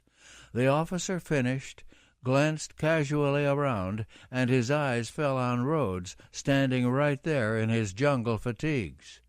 He let out a startled yell, and Rhodes fired a burst, killing him instantly. As the rest of the Japanese grabbed their guns, Snowy ran for better cover by the river bank. Here he and the native crouched down, listening to the enemy search the bush a few yards away. The native rose up, hoping to get off a shot, but was almost cut in two by a Japanese machine gun. Fighting on alone, Rhodes kept firing at every sound he heard, hoping to give the impression that there were more of him than one. Finally, the U.S. infantry unit moved up and began firing rocket grenades at the roots of a banyan tree where the Japanese machine gun seemed to be located. They silenced the gun, killed a warrant officer manning it, and routed the rest of the enemy party. By the time Rhodes checked the body of the officer he shot, some American souvenir hunter had already beaten him to the samurai sword. But he learned the officer's name from his diary. It was Naoto Niyake, the moody young naval doctor. Despite the sword, Niyake met something less than a samurai's end. He was not filled with martial zeal. He was filled with gloom and self-doubt. He did not die gloriously. He died taking a leak. Meanwhile, the drive on Munda was moving ahead. Early June 30th, even before the Rendova landings began, 2 companies of the 169th Infantry seized the barrier islands guarding the entrance to Zanana Beach. They were guided by Clay Boyd, back for another patrol behind enemy lines. July 1st, the big 155mm guns were landed on Rendova and commenced bombarding the airstrip. On the 2nd, Major General John H. Hester began ferrying his troops across Blanche Channel to the Zanana beachhead. Early on the 5th, Marine Lieutenant Colonel Harry Liversedge's mixed force of raiders and infantry began landing at Rice Anchorage to block off Munda from the north. Frank Guidon was offshore in a native canoe, marking one flank of the landing beach with a flashlight. A few miles to the west, Rear Admiral W.L. Ainsworth's cruisers and destroyers were pounding the Japanese posts at Bairoko and Enogai to cover the landings. As the salvos thundered louder and nearer, Guidon's 2 native paddlers decided they had had enough. They dived overboard, leaving him teetering alone in the canoe, trying to keep his balance and the light steady at the same time. Both here and at Zanana, the Americans found the going far tougher than expected. Initially taken back, General Sasaki quickly beefed up his defenses with 3,000 men brought over from the island of Kolombangara. At Rabaul on July 4th, General Imamura promised another 4,000 from the Northern Solomons as Admiral Kusaka reactivated the Tokyo Express. The terrain, too, proved worse than anticipated, and General Hester's troops were less than prepared to cope with it. Mired down in the swamps and jungle, beset by spirited defenders, the men's morale began to suffer. The advance fell behind schedule. The situation called for a number of remedies, one of them closer fighter support. At Segi, Commander Bill Painter watched the bulldozers clear the coconut palms from the area where he planned his runway. The eastern force of Toenails had arrived on schedule, bringing the heavy equipment Painter needed to translate his layout of pegs and string into a real fighter strip. Work began while the ships were still unloading on June 30th, and it didn't stop even at night. Correctly gambling that the Japanese were too busy at Munda to bother with Segi, Painter rigged floodlights, and his Seabees worked all night, clearing trees and grading the site. July 1st, his trucks began hauling coral from a nearby pit and spreading it on the runway. By noon on the 2nd, his rollers were busy smoothing it out. Then the deluge. On the night of July 3rd, a blinding tropical storm swept in, stopping work, drenching everything, dissolving the freshly laid coral paving. In a few rain-soaked hours, Bill Painter was almost back where he started. He had guessed wrong in using dead coral from the pit. Now his only hope was live coral from the reef offshore. That wouldn't dissolve, but it was hell to dig. Dynamite did the trick, cracking the reef, producing great chunks that the Seabees crushed and spread on the runway. Painter urged them on, trying to make up for lost time. He seemed everywhere at once, rarely stopping to eat or sleep. By July 7th, he figured he was back on schedule. Then Washing Machine Charlie. On the night of the 7th, a lone Japanese float plane, probably from Regatta Bay, droned over Segi, disturbing the peace with occasional bombs. They did little damage, but stopped all work as the lights were doused and the men took to their foxholes. It was the same story on the 8th and 9th. Once again, Painter desperately tried to make up for lost time. During the daylight hours, practically everyone in the outfit was put to work spreading coral. Clerks and carpenters found themselves wielding shovels. As night fell on the 10th, Bill Painter's 10 days were up, but he needed another 12 hours. The rollers were still working one end of the runway, but they could finish during the night and complete the job on schedule if Washing Machine Charlie didn't turn up. Painter and Captain C.S. Alexander, who would be in charge of the strip, examined the evening sky. Clouds were rolling in, and it looked like no night for Charlie. They radioed that the field would be ready for 30 fighters at daylight. But Charlie came. The clouds drifted away, and the familiar sound of his engine droned over Segi. When dawn broke, the rollers were still at work. Painter wondered whether to call off the fighters, but Alexander, an old flyer himself, was sure the planes could get in anyhow. The tower would simply warn them to land long. An hour later they began coming in, every landing perfect, and Bill Painter had made good his boast. Donald Kennedy watched it all a little ruefully.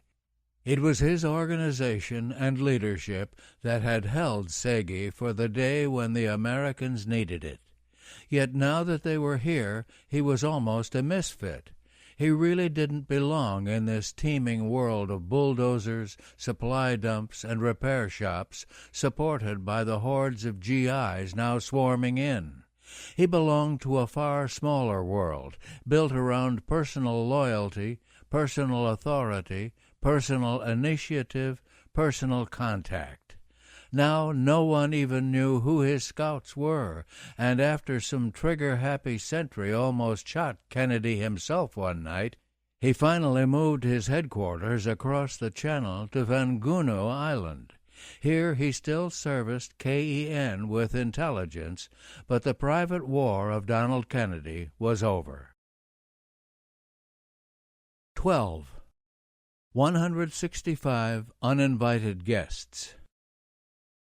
Later, after it was all over, Lieutenant Commander John L. Chew decided that his big mistake was shaving that day. Chew was assistant gunnery officer on the light cruiser Helena, and a typically superstitious sailor. He always wore the same pair of old brown shoes and flash-proof jumper. The jumper, in fact, was so important he wouldn't let it be washed. He always carried his lucky hunting knife on his belt, his lucky four-leaf clover in his wallet, his lucky silver dollar in his pocket, and he never shaved before going into battle. This time it had seemed perfectly safe to spruce up a little. After a hard night's work supporting the landings at Rice Anchorage, the Helena was steaming south of New Georgia, away from the action, presumably for a few days of rest.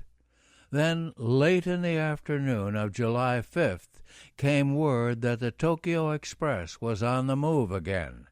10 destroyers were heading down the slot, bringing reinforcements for General Sasaki's hard-pressed defenders at Munda.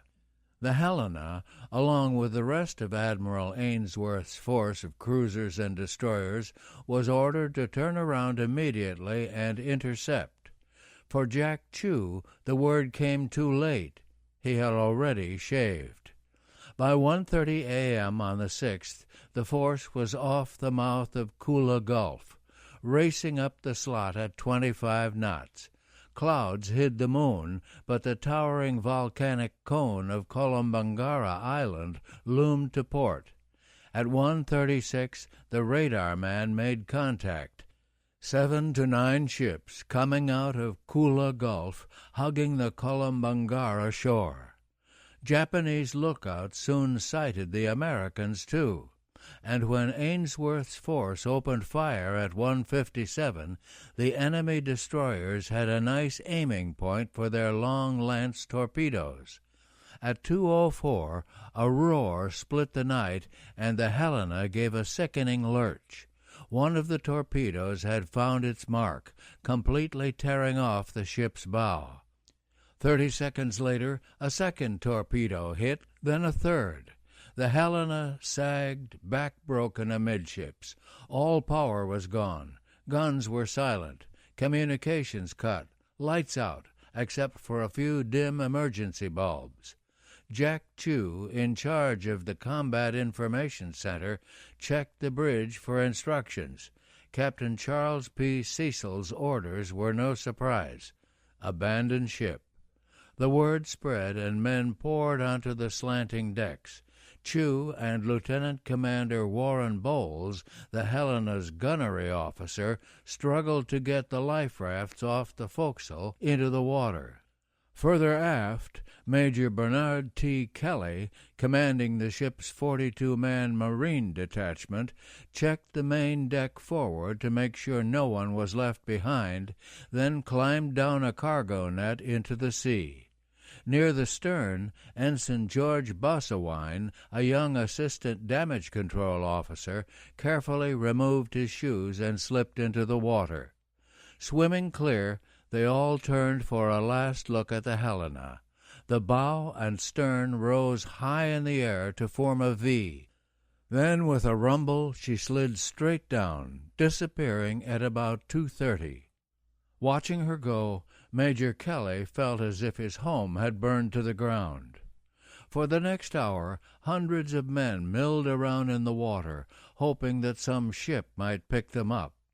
The lucky ones found rafts. The rest gathered in clusters where they might be more easily seen.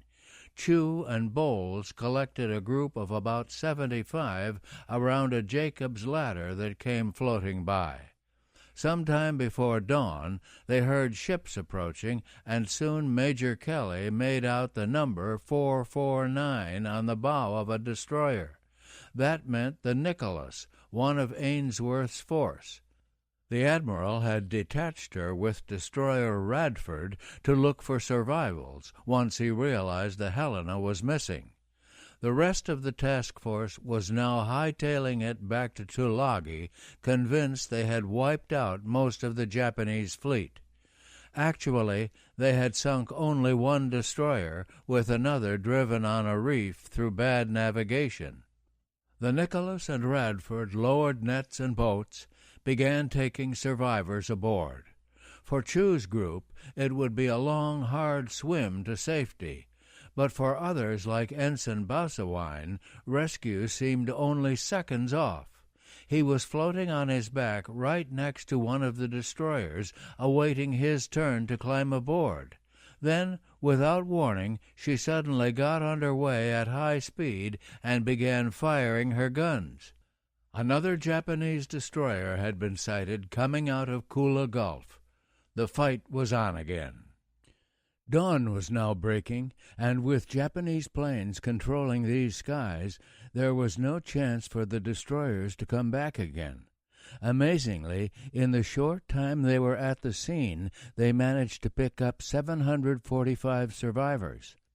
Their boats, left behind as they steamed off, took another 100 to a safe spot on the New Georgia coast. The rest of the Helena survivors, including Jack Chew's group, remained treading water in the slot. With daylight, they found a curious rallying point. The Helena's bow, severed from the ship by the first torpedo, was still floating. Standing vertically about 20 feet above the water, it soon became a popular refuge. Chew and many of the others paddled over, feeling it should be the first thing spotted by any friendly planes that came looking for them. And so it proved. About 10 a.m. a B-24 appeared, circled, and dropped 3 rubber rafts. One sank, but Chew's group managed to inflate the other 2. Unfortunately, each could hold only 4 men. Chew put in his most seriously injured, and the group continued waiting. Soon more planes arrived, but this time they were Zeros. Watching them approach, Major Kelly recalled the recent Bismarck Sea affair, where Allied aircraft strafed the Japanese life rafts after sinking their transports. This was no gentleman's war, and he steeled himself for the worst. But the Zeros didn't shoot. The nearest pilot simply pulled back his canopy and looked at them closely. Circling, the planes made a second run and again held their fire. As they circled for a third run, they got off a few short bursts, and Kelly felt sure that this time would be it. As they roared by, practically touching the water, the lead pilot grinned, waved, waggled his wings, and then they were gone. The relieved but puzzled survivors figured they were so coated with fuel oil the flyers couldn't tell whether they were American or Japanese. But it was a close call. It drove home to Chew that these were indeed enemy waters, and the bow was far more likely to attract Japanese than American planes. He decided his group, down to about 50, should clear out as soon as possible. Kolombangara lay only 8 or 9 miles to the south. If they used the rafts to get there, maybe they could then work their way to the U.S. lines on New Georgia. They shoved off around 11 a.m., with the 2 rafts tied loosely together and the men divided evenly between them. The injured continued to ride as passengers, while 2 or 3 hands straddled the rims and paddled. Everyone else remained in the water, clinging to the sides, kicking and pushing the craft along. All that day they inched toward Kolombangara, gradually losing touch with the other rafts and oil-soaked swimmers that dotted the slot. For Chew's party it was hard, exhausting work, and he tried to ease the strain by developing a system of rotation. Every so often one of his swimmers would take a turn in the raft itself along with the injured. But there was room for only 1 or 2 at a time, and as things worked out, a man could expect only 10 minutes rest every 2 hours. Nightfall, and Kolombangara seemed as far away as ever. One of the injured men died, and all were badly off. They had now been in the water for 8 hours, were bone-tired, hungry, and utterly discouraged. Under a tropical sky studded with stars that seemed far nearer than the island they were trying to reach, Chew led them all in the Lord's Prayer. As the night wore on, the yearning for sleep grew overwhelming. No matter how hard they fought it, some succumbed, losing their grip, and were gone for good. Major Kelly knew the danger and tried desperately to stay awake. Once he nodded, found himself floating away from the group, barely made it back. Next time he stayed asleep, and when a mouthful of salt water woke him up, it was almost dawn, and he was alone in the sea. He started swimming north, and if he needed any stimulant, it was provided by two fish about 3 or 4 feet long that showed great interest in his bare feet. He splashed, shouted, kicked, and they departed. He continued swimming, and finally lucked into one of Chu's 2 rafts.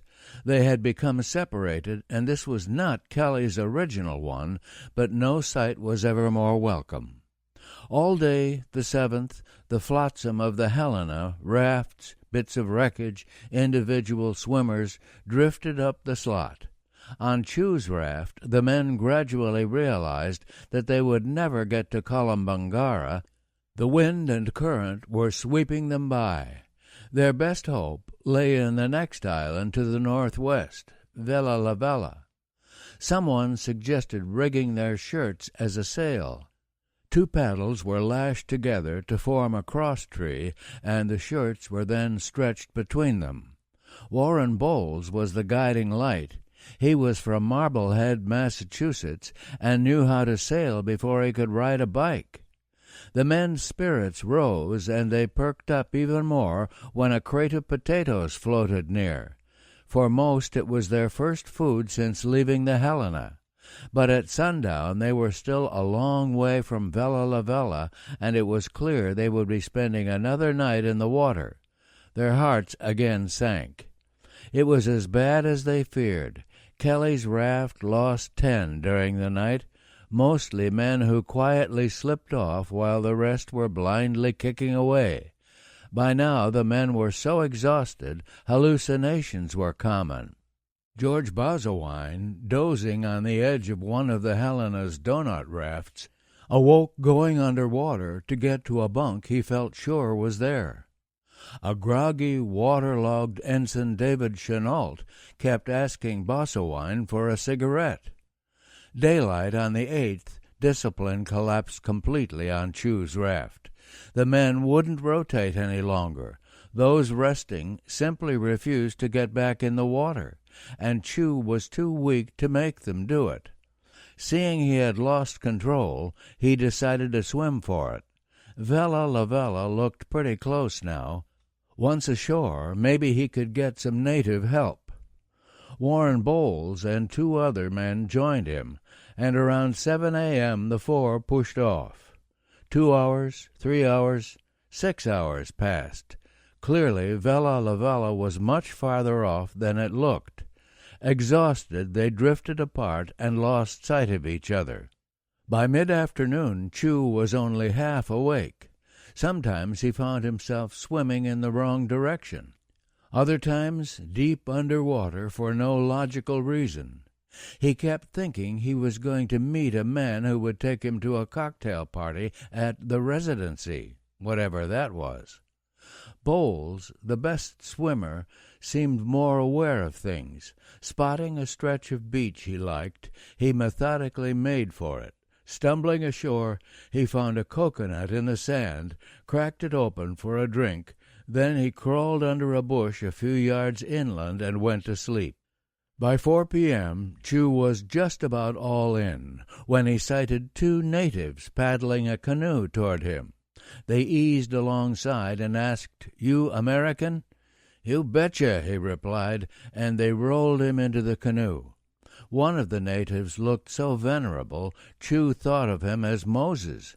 Reaching shore, they explained they would hide him and asked if he could walk. Certainly, Chu replied, and collapsed in his tracks. For 10 miles along the beach, a remarkable scene began to unfold. Native canoes darted out, plucking men from the water. At other points, rafts and individual swimmers rolled in with the surf. Here and there, dazed men wandered about, trying to get their bearings. Coxswain Chesley Grunstad felt overwhelmingly content. He had no idea where he was, but even if he had been told the truth, that Vella La Vella was a Japanese-held island 60 miles from the nearest American outpost, at this moment he wouldn't have cared. He was on dry land at last. Looking down the beach, he could see others coming ashore. Then one man was washed up almost at his feet. He was wearing a red money belt, and it reminded Grunstad of his own money, a roll of $2 bills fastened to his dog tags. He loosened the roll and began drying the bills. The other man began doing the same, only his bills were all 20s. Major Kelly stuck to his raft all the way in. Finally ashore, he had his party hided under some trees. They were just in time. Minutes later, a flight of Japanese dive bombers roared by, only 500 feet overhead. Kelly next sent a man along the beach in each direction to scout out the situation. The man who went southward returned in a few minutes with a 25-pound can of coffee. At last they were beginning to get some breaks. The other man returned with a Helena sailor and a dignified middle-aged native who introduced himself as Aaron, a good Christian and a good Methodist. He quickly produced some coconuts, then disappeared to get help. It was a quiet day at Tupalando, the little village high in the interior of Vella La Vella, where the coastwatcher Henry Jocelyn had recently moved his camp.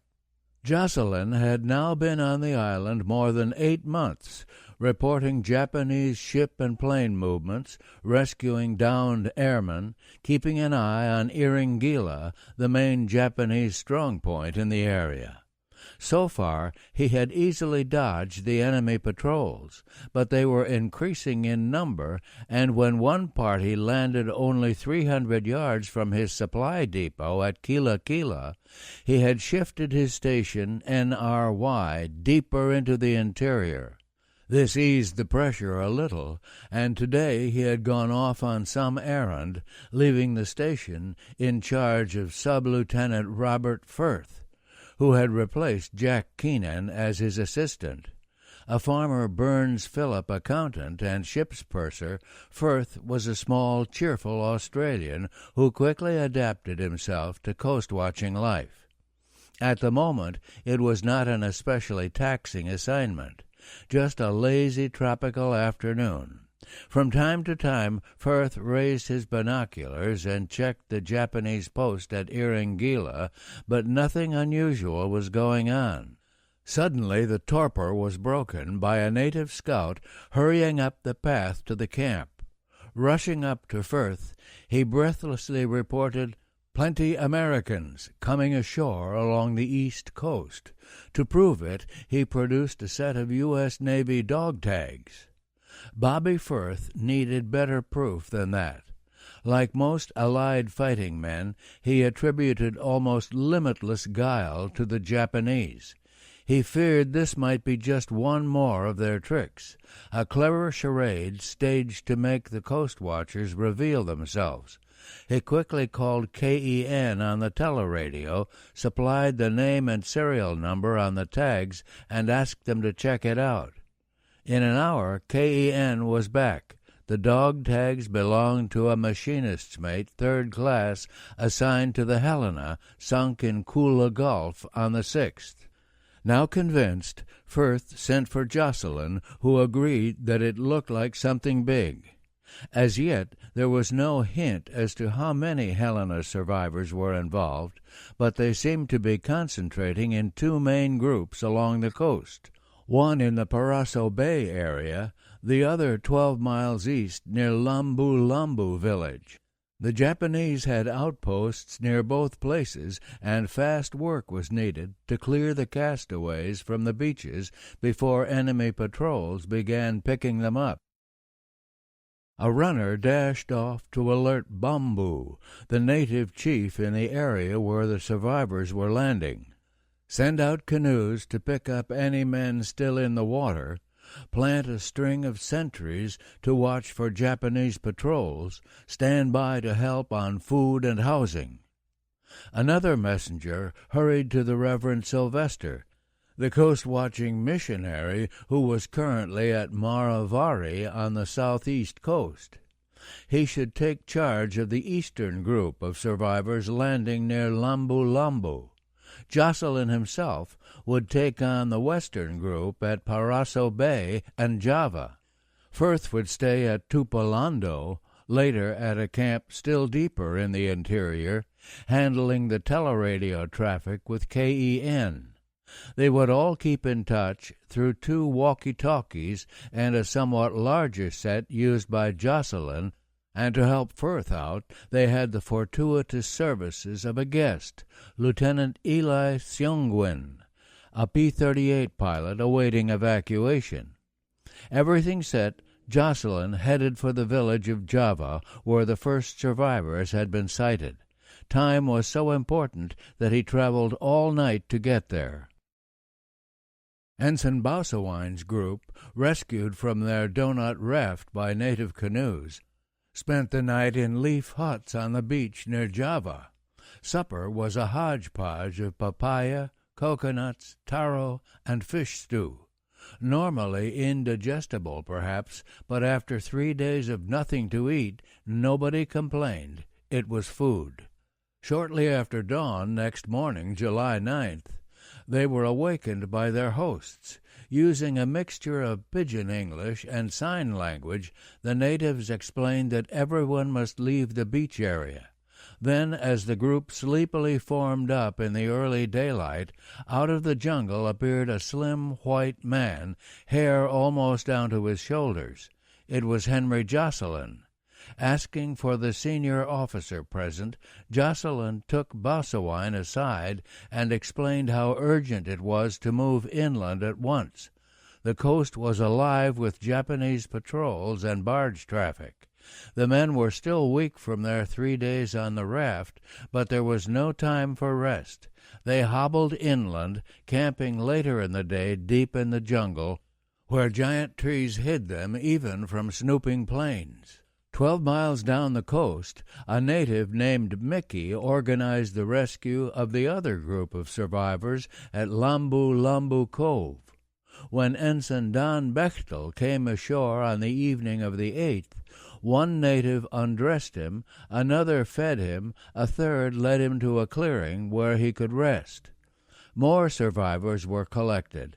Then, with Mickey leading, the group started inland. Those who couldn't walk, like Commander Chu, were carried on litters of poles and copra bags. Mickey led them first through a jungle swamp, where the men sank up to their knees, then along a hard, rocky trail that climbed into the hills.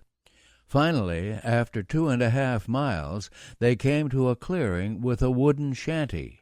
To Jack Chu, it looked like a typical summer vacation shack on the Chesapeake Bay. It was the house of a Chinese trader named Sam Chung, who was hiding out in the hills with his family. Sam tactfully moved out, and the place became an impromptu camp for the Helena survivors brought up by Mickey.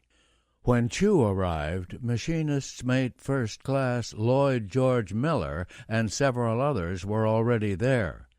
Inside, Chu found a few pieces of crude furniture, a shotgun with 1 shell, a pair of white shorts, and a pair of sneakers.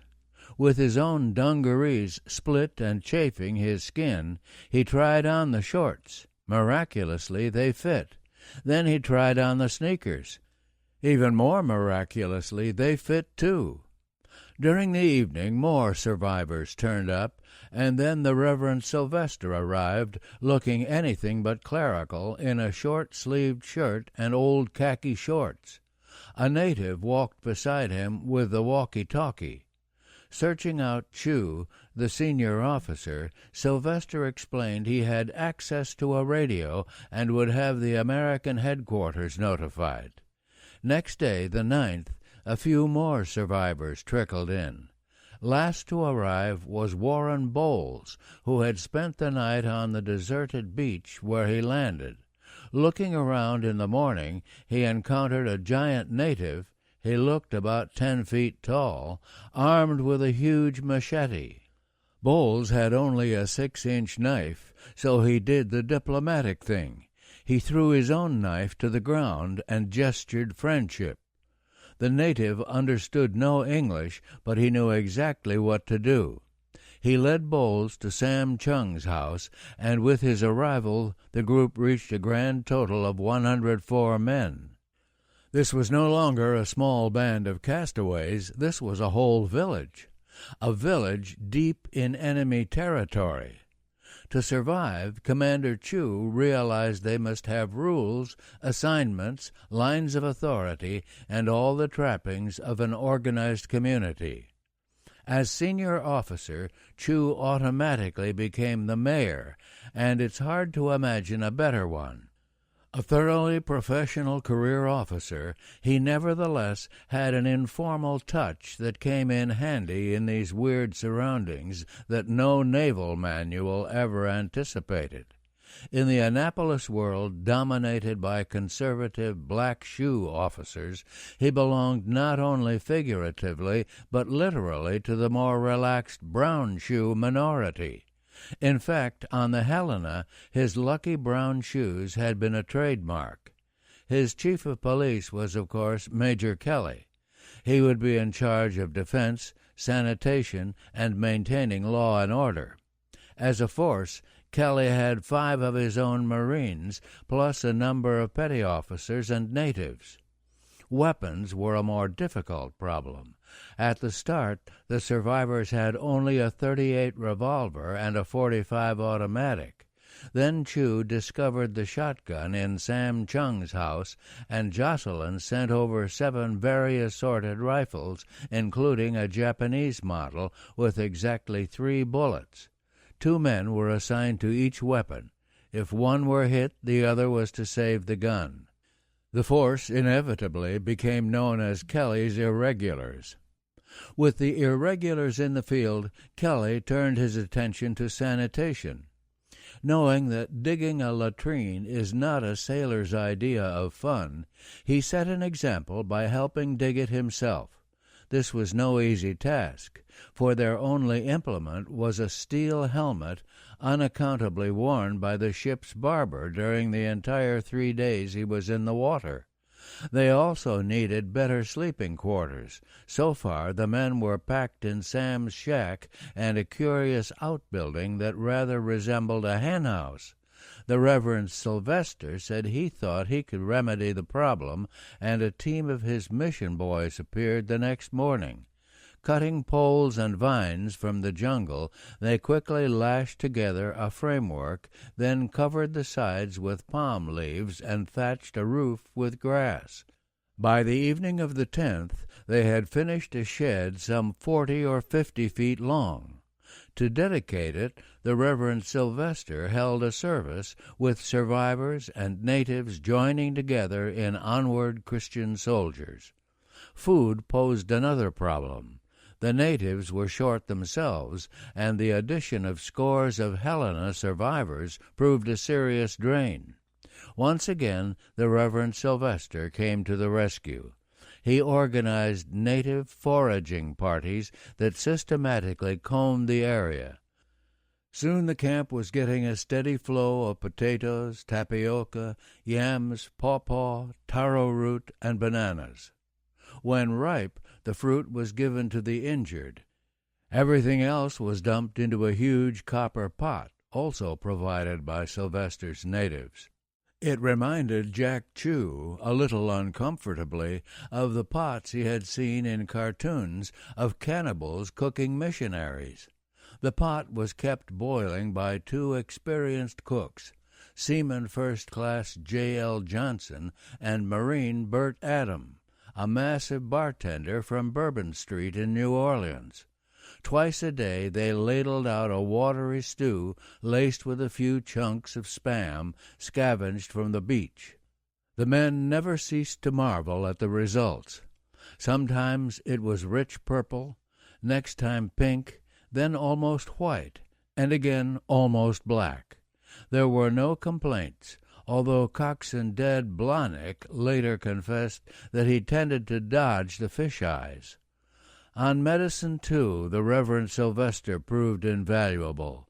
Pharmacist's mate Red Layton did a superb job with the injured, now bedded down in Sam's shack. But his task was made easier by the sulfa drugs and painkillers that came from the mission stores. Every evening Sylvester dropped by to chat with Jack Chew, not just about the problems of the day, but about life in general. Gradually, a close bond developed between them. Byrne Kelly and the others felt it too, and they all agreed that this devoted man who did so much for them deserved far more than to be a mere reverend. He should at least be a bishop, and so they made him one, unofficially. From this time on, they always called him Bish. By July 12th, life in Mayor Chew's community almost bordered on the routine. In the morning, the men got up with the sun, about 6. Washing up without soap was somewhat futile, but they learned that a lime peel was excellent for cleaning the teeth. Breakfast, stew, of course, came around 10, when Chief Cook Johnson would ceremoniously announce, "Chow is ready." Finishing, the men washed the coconut shells that served as plates, then 2 laps around the camp for exercise, then clean-up. Nearly everyone had some specific assignment. Most sought-after duty was the canteen detail, because it meant an opportunity to bathe in the crystal-clear stream at the bottom of the hill. Lunch, more stew, came at 2 o'clock, and that was the last meal of the day. The rest of the afternoon most of the men relaxed, gradually regaining their strength, until evening prayers around 5:30. Not quite knowing how his mixed and involuntary congregation would react, Chew passed the word that no matter how they felt, he expected the men to show proper respect during the Reverend Sylvester's service. He need not have worried. Perilous hardship had brought most of the men closer to God than they had ever been before. Survivors and natives joined together in singing the hymns, especially Rock of Ages. The natives sang in their language, the Helena's crew in theirs, but the effect was strangely unifying. The common melody seemed to mean a common bond that many of the men found enormously reassuring. It was not unusual to see them in tears as the service ended. And so the days passed, one pretty much like another, except for the big feast. This took place after a party of natives butchered one of the stray cattle that roamed the island. Lugging the beef back to the camp, the natives were held up by Japanese patrols, and by the time they reached Sam's place, the meat was ripe indeed. Chew consulted Chief Cook Johnson. They reluctantly agreed that it was hopelessly spoiled, and they had it buried. This was more than machinist's mate second-class R.G. Atkinson could stand. He was the oldest member of the Helena's crew, and among other things in life had been in the Klondike gold rush. He told Chew that in the Yukon no one would throw away beef like that. He knew how to salvage it and would like to try his skill. The meat was hastily disinterred, and Atkinson went to work. No one ever knew what he really did. Obtaining an iron pot from the natives, he boiled the beef for 3 days, occasionally tossing in bits of fruit and herbs he found growing in the jungle. Finally he announced his treat was ready, and to the astonishment of the other 103 men, it turned out to be delicious. Despite Atkinson's genius and the continuing efforts of the more orthodox cooks, food was always short and always on everyone's mind. The men no longer talked about the girls in Sydney, it was the steaks back home. So it was not too surprising when Major Kelly stormed up to Chew one day, reporting that someone had stolen one of the few cans of Spam salvaged from the rafts. "If I find out who it is, will you sentence him to death?" Chew said he thought this was a little drastic. the thief was probably some poor devil so hungry he really didn't know what he was doing. Kelly was adamant, and the mayor was caught between approving what he felt was a draconian measure and undermining his chief of police. To his enormous relief, the culprit was never caught. A graver crisis arose the day a 4-man Japanese patrol came too close to the camp. The native scouts intercepted, and in the skirmish that followed, 3 of the enemy were killed. The 4th was taken alive, posing a serious dilemma.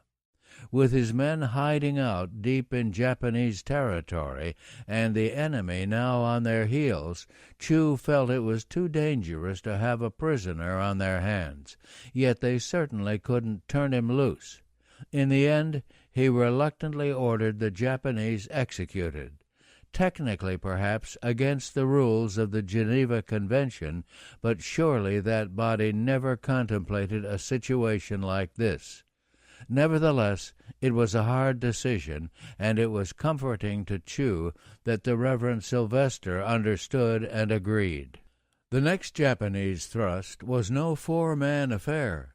20 well-armed troops landed from a barge in Lambu Lambu Cove and started up the trail toward Sam's house. Warned by their native scouts, the irregulars deployed to meet the threat, while the rest of Chu's group prepared to move deeper into the interior. Major Kelly hoped to ambush the Japanese as they climbed single file up the trail.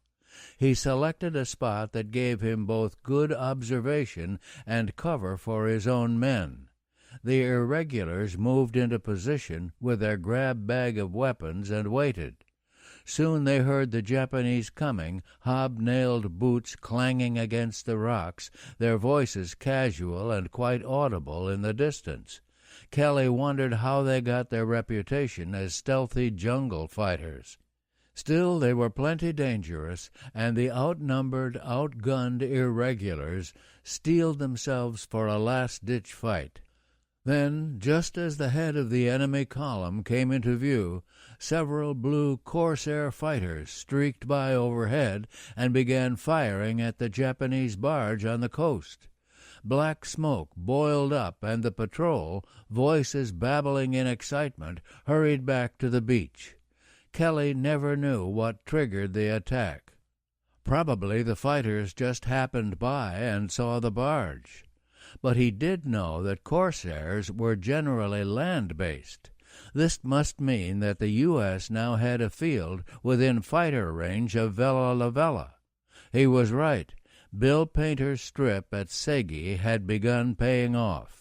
12 miles up the coast at Parraso Bay, but in touch by radio, Henry Jocelyn wasn't thinking about these small triumphs. He was thinking about all the other Japanese on Vella La Vella. Some 300 to 400 enemy troops were now on the island, and the number was growing. There were new outposts at Kunduram Bangara Point and Baka Baka, both near Chu's camp, and another at Marisi, about 3 miles west of Ensign Bausawine's group at Parraso. There was no time to lose if the men were to be saved. Comsopac said they could provide a couple of destroyer transports, so the problem boiled down to the mechanics of evacuation. A total of 165 Helena survivors were involved, 104 with Chu, 50 with Bausawane, and another 11 a few miles to the northwest with Chief Warrant Officer William Dupay. Even after adding Dupay's men to Bausawane's group, it was impossible to concentrate everybody in one place, so Jocelyn planned 2 separate evacuations. He was already at Parraso Bay with Bausawane, so he would send this group off first. Then he would go down to Lambu Lambu and do the same for Chu's group. July 12th, and Bausawane's party received a surprise addition, a captured Zero pilot, brought in by native scouts. Here, too, arose the agonizing question of what to do with the prisoner. The general consensus was to kill him, But as Bosawine later recalled, nobody would go through with it, so he lived. Happily, he seemed cowed and thoroughly docile, but to be on the safe side his hands were bound and he was kept blindfolded whenever the group moved. A final and far more welcome newcomer was Lieutenant Seungwin, the downed P-38 pilot who had been helping Firth with the radio traffic. By nightfall on the 12th, all were assembled on the beach waiting for the pickup at 2 a.m., but the Japanese Navy didn't cooperate. The Tokyo Express came barreling down the slot that night with 1,200 more reinforcements for Kolombangara. Admiral Ainsworth rushed to intercept them, and the rescue operation was postponed first to the 13th, then to the 14th. But now it fell too close to the 15th when Jocelyn planned to get Chu's group off. In the end, he proposed to do the whole job on the night of the 15th. The ships would first pick up Bosawine's party at Paraso Bay, then steam down the coast and get Chu's group at Lambu Lambu. Kam Sopak approved, and 2 tense days of waiting followed. Jocelyn knew the Japanese were getting close to Chu, and his own group seemed to be living on borrowed time. He moved the camp every night. He shifted the teleradio after every message. He grew nervous, irritable, smoked incessantly. Bosawine's men gladly smoked his butts, for they had the jitters too. Some jungle bird had a call just like the Helena General Quarters alarm, and the men jumped every time it sounded off. On the evening of the 15th, the party once again went to the beach. Most of them still had on the shreds of oil-soaked dungarees they wore when they landed, but Bill Dupé was resplendent in the Japanese pilot's uniform. The pilot, blindfolded and hands still tied behind his back, was guided along in his underdrawers. The fortunes of war. 12 miles down the coast, Jack Chu's group was on the move too. With the strongest serving as stretcher-bearers for the sick and wounded, they left the camp at 3 p.m., a time nicely calculated to get them to Lambu Lambu Cove just before dark.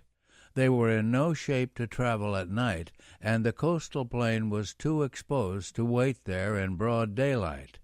Now added to the party were 16 of the local Chinese, mostly Sam Chung and his relatives. Kelly's irregulars screened the movement, taking position between the line of march and the nearest Japanese outpost. Behind them, the evacuees plodded along, reaching the coast at dusk just as planned. The spot selected for the rendezvous was not on the open sea, but at a former trading post dock a mile or so up the Lambu Lambu River. This was a broad estuary with several tricky turns, and Chu assigned Warren Bowles, the old Marblehead sailor, to go out in a native canoe and pilot the rescuers in. It was a far cry from cruising the New England coast. The canoe was paddled by a single native who couldn't speak English and didn't understand any instructions. There was a moon, but the shadow of the jungle hid the shoreline. The only channel markers were natives literally planted in the water by Bish Sylvester to mark each bend in the river.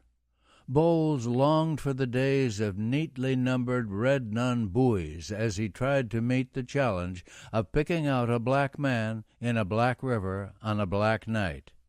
Now they were off the mouth of the river, bobbing in the waters of the slot. Here they waited and waited for some sign of the rescue ships. Once they heard the whine of destroyer blowers and vessels going by at high speed, then a few flares and explosions. Japanese ships were apparently on the prowl, sniffing trouble. Then it was dark again, and the wait continued. On shore, Major Kelly also felt the strain of the long wait. Finally, he slipped away from his defense line and consulted with Chu. If the ships didn't come soon, it would be dawn and they couldn't risk staying here during the day.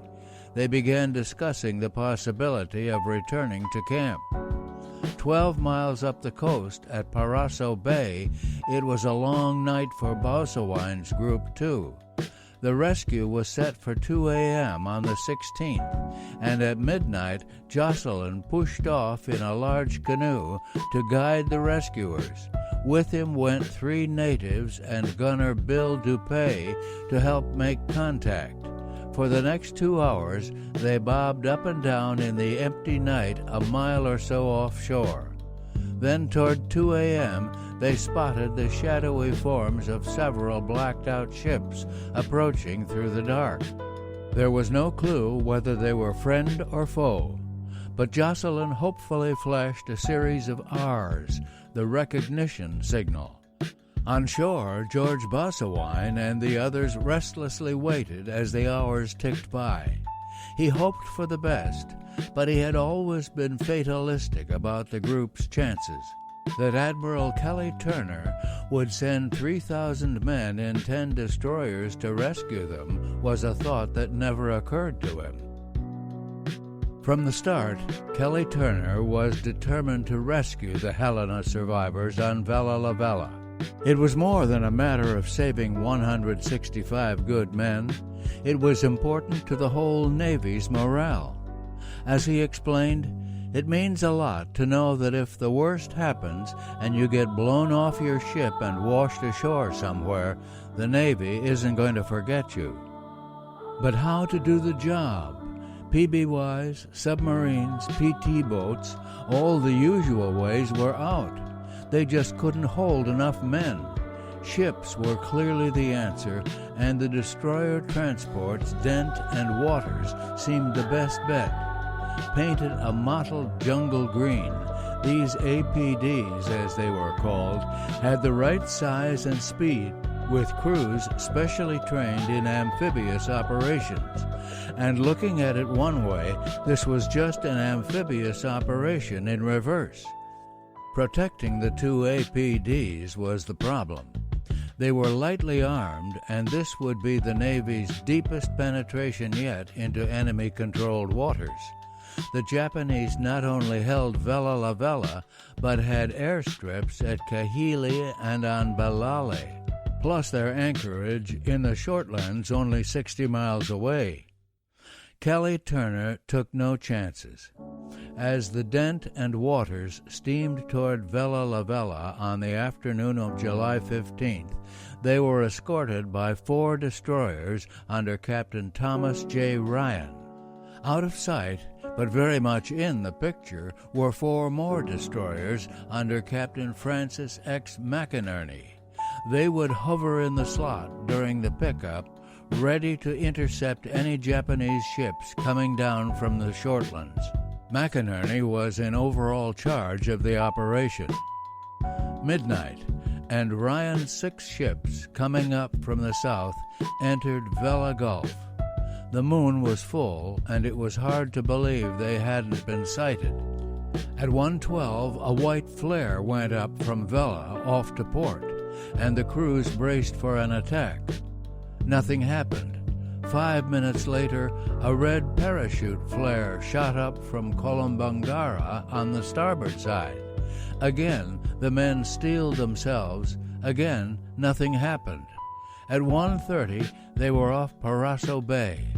Now the destroyer Taylor turned inshore and, using both lead lines and sophisticated depth-finding equipment, guided the Dent and the Waters into the bay toward the mouth of the Parraso River. The other 3 destroyers formed the inner screen patrolling the bay's entrance. 10 miles out, Captain McInerney's 4 destroyers took their station as the outer screen. A Japanese patrol plane spotted them, dropped a bomb or 2, but apparently did not call in support. Their luck was holding. On the bridge of the Dent, Commander John D. Sweeney peered into the darkness, trying to follow the movements of the Taylor just ahead. He was Commodore of the 2 APDs and gloried in the code name Pluto. The Tailor, with deeper draft, finally reached a point where she couldn't go any farther. She backed away, signaling over the TBS radio, "Pluto, you're on your own. Good luck." The Dent and Waters crept on a few yards, now so close to land that the shadows of the trees hid the shoreline. Suddenly a signalman called, "Captain, there's a light." Sweeney rushed to the wing of the bridge, looked down, saw a canoe coming out of the dark. A voice in the canoe called, "I am the gunner of the Helena." When he called the words out, Bill Dupé still wasn't sure whether these darkened ships creeping into the bay were American or Japanese. He simply decided to take a chance. It worked out, and a minute later the canoe was alongside the Dent. He and Jocelyn clambered aboard. The Dent and Waters now hove to and lowered their Higgins boats. Each ship contributed 3, and with Jocelyn acting as pilot, the little armada chugged through the reefs to the river mouth, where Bossawine's party was waiting. In a remarkably short time, the boats were all back, and Henry Jocelyn was escorted to the bridge of the Dent. Commander Sweeney needed no introduction. He had landed Jocelyn a year earlier at Tulagi as a guide with the Marines.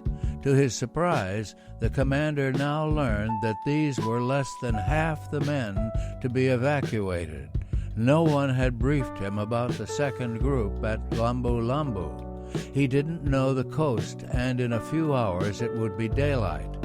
"Don't worry," said Jocelyn. He'd guide the ships there. Sweeney advised the screen, and the rescue fleet got underway.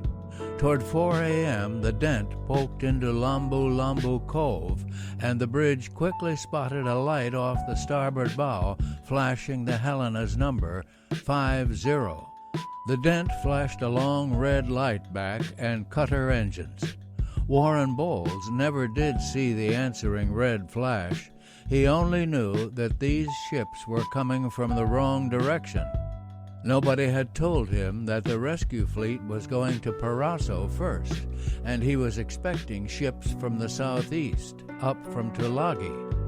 He flashed his signal anyhow, but when he failed to catch the answer, he really began to worry.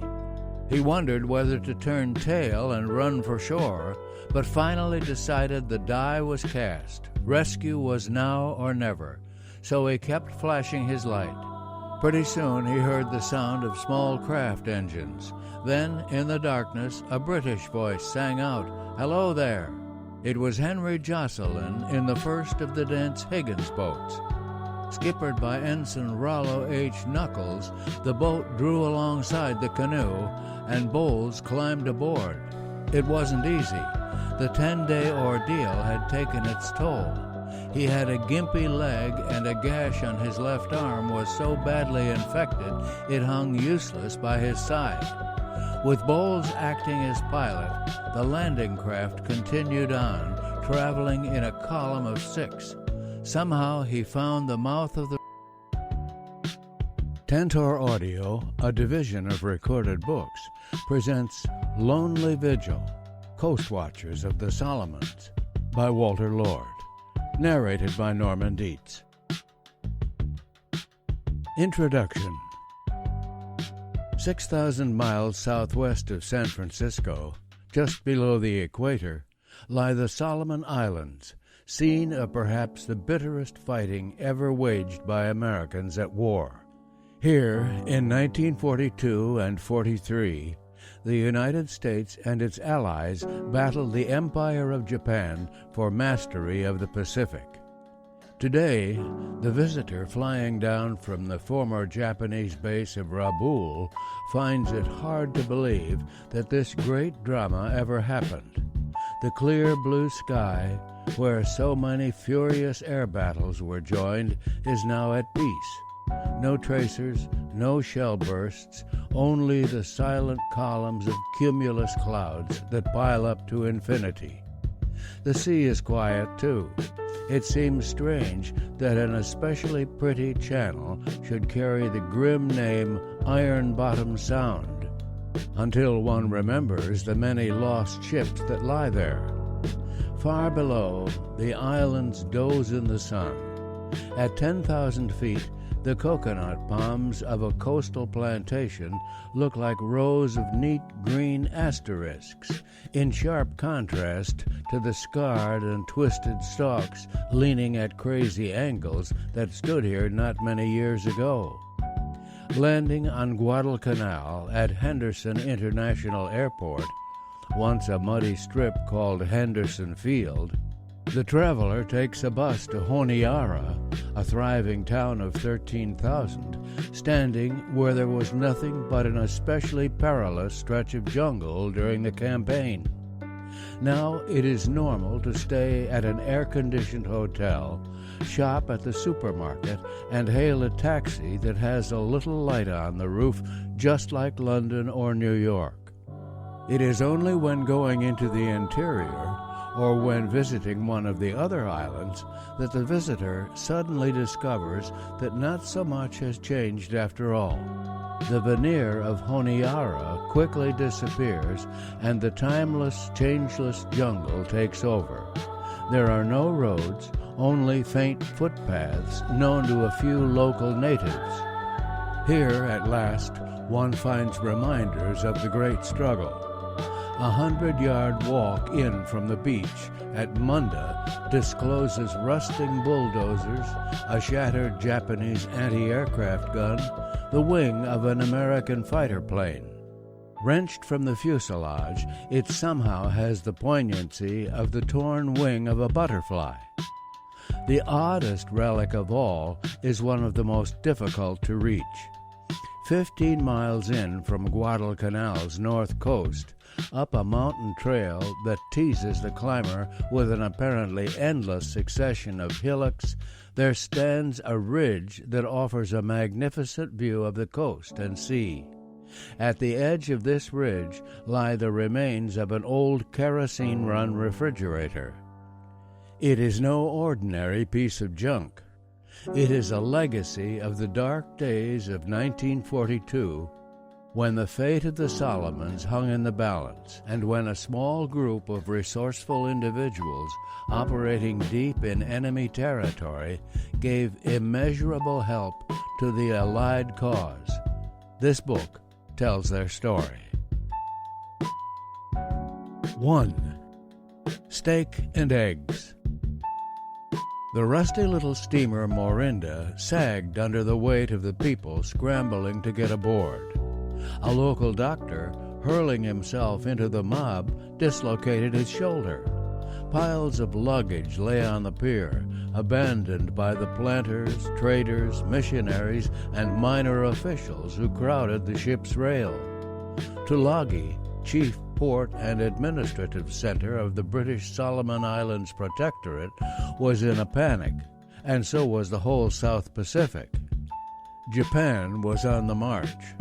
On December 7, 1941, Tokyo's policy of expansion had finally collided head-on with Washington's policy of containment in the sunny skies above Pearl Harbor, and now the Emperor's forces were sweeping south.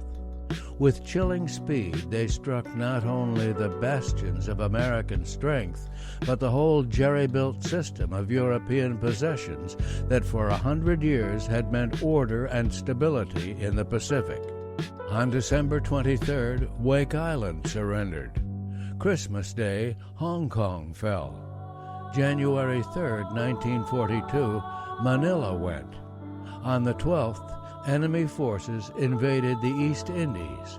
The 23rd, New Britain and New Ireland. The 30th, West Borneo. On February 1st, in perhaps the most unbelievable stroke of all, the Japanese laid siege to the supposedly impregnable British base of Singapore, after surging down the Malay Peninsula with terrifying ease. Even more frightening than the collapse of the Allied defense was the collapse of a great many preconceptions that had stood inviolate for a century. the invincibility of the Royal Navy, American technological supremacy, the limitations of a purely imitative Japan, the innate superiority of the Western fighting man, a conviction that the oil, tin, rubber, and other resources of Asia somehow belonged by inheritance, if not by divine right, to a few European powers, and an abiding faith that the Far East would always accept this state of affairs. As these comforting beliefs crumbled in the face of the enemy advance, Allied spokesmen desperately tried to explain away the disaster. There was little mention of the Japanese development of the aircraft carrier task force, or the coordinated tactics that sank the mighty British warships Prince of Wales and Repulse, or the fast-climbing Zero fighter plane. Instead, these easy victories were ascribed largely to stealth, trickery, a simian aptitude for jungle warfare. As the New York Times described the conquerors of Malaya, many of them wear sneakers and swarm up the boles of the coconut trees to the feathery fronds at the top and act as snipers. They swing from the jungle lianas like monkeys. They wade through the swamps and become part of them. They infiltrate the British strongpoints dressed in native clothes or in few clothes at all. The effect only added to the cold fear of those in the path of the advance. Frantic civilians, white and native, abandoned their towns, burned their plantations, and fled down the roads and trails on trucks, carts, bicycles, anything. Thoroughly demoralized, the Allied troops reeled back, sometimes laden with loot and liquor. When Rabaul fell on January 23rd, it was clear that Japan would soon strike the Solomon Islands, a mere 200 miles to the southeast. Nor would this be a minor conquest. The Solomons were a majestic chain stretching like a necklace from Buka and Bougainville, just below the equator, to San Cristobal, 600 miles still farther to the southeast. Administratively, the islands were divided. Buka and Bougainville formed an Australian mandate, the rest were a British protectorate. But geographically, the chain was really a single unit, a visually striking and even thrilling entity. Starting below Bougainville, the Solomons split into two parallel lines of islands. Choiseul, Santa Isabel, and Malaita to the north, Vella La Vella, the new Georgia group, and Guadalcanal to the south, both lines merging again at San Cristobal. In between ran a narrow corridor of water that cartographers called New Georgia Sound, but which seemed to any traveler more like a groove or a gut, or, as it came to be called, the slot. Near the southeastern end of the slot, midway between Malaita and Guadalcanal, lay a small cluster called the Florida Islands. One of these, only 2 miles long, was Tulagi, seat of the colonial government. The islands that lined the slot were bulky masses of green, rising dramatically out of the sparkling blue sea. Rugged mountains towered above the strips of beach, and on Bougainville wisps of smoke rose from 2 live volcanoes, blending with the huge cumulus clouds in the sky. The vastness of nature loomed everywhere, and even a large vessel steaming along the slot looked like a toy against the spectacular backdrop of mountains and clouds. They were islands of beauty and remoteness. Discovered by the Spanish in 1567, they were so far removed from the world's trade routes that they were lost and not found again for 200 years. During the 19th century, occasional European explorers added a legacy of English, French, and German place names, but no formal government existed until the British established their protectorate over the southern Solomons in 1893. Nearly 50 years later, the islands remained largely empty and unknown. Only 650 white settlers, mostly planters and missionaries, lived in an area of some 60,000 square miles.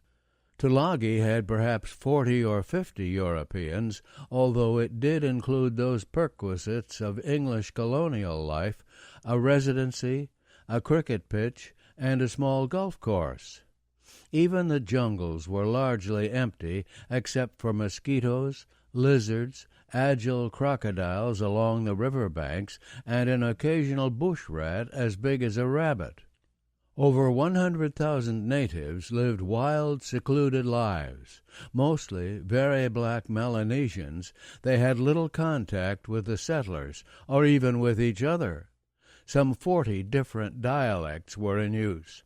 Headhunting was not unknown, and few white men had done very much exploring. Choiseul was probably the least charted island in the world. But that was the way the settlers wanted it. Men came out here with the deliberate purpose of getting away from the ordinary world. Some had a restless, independent streak. Some had a past they longed to forget. Some hoped to spread the word of God.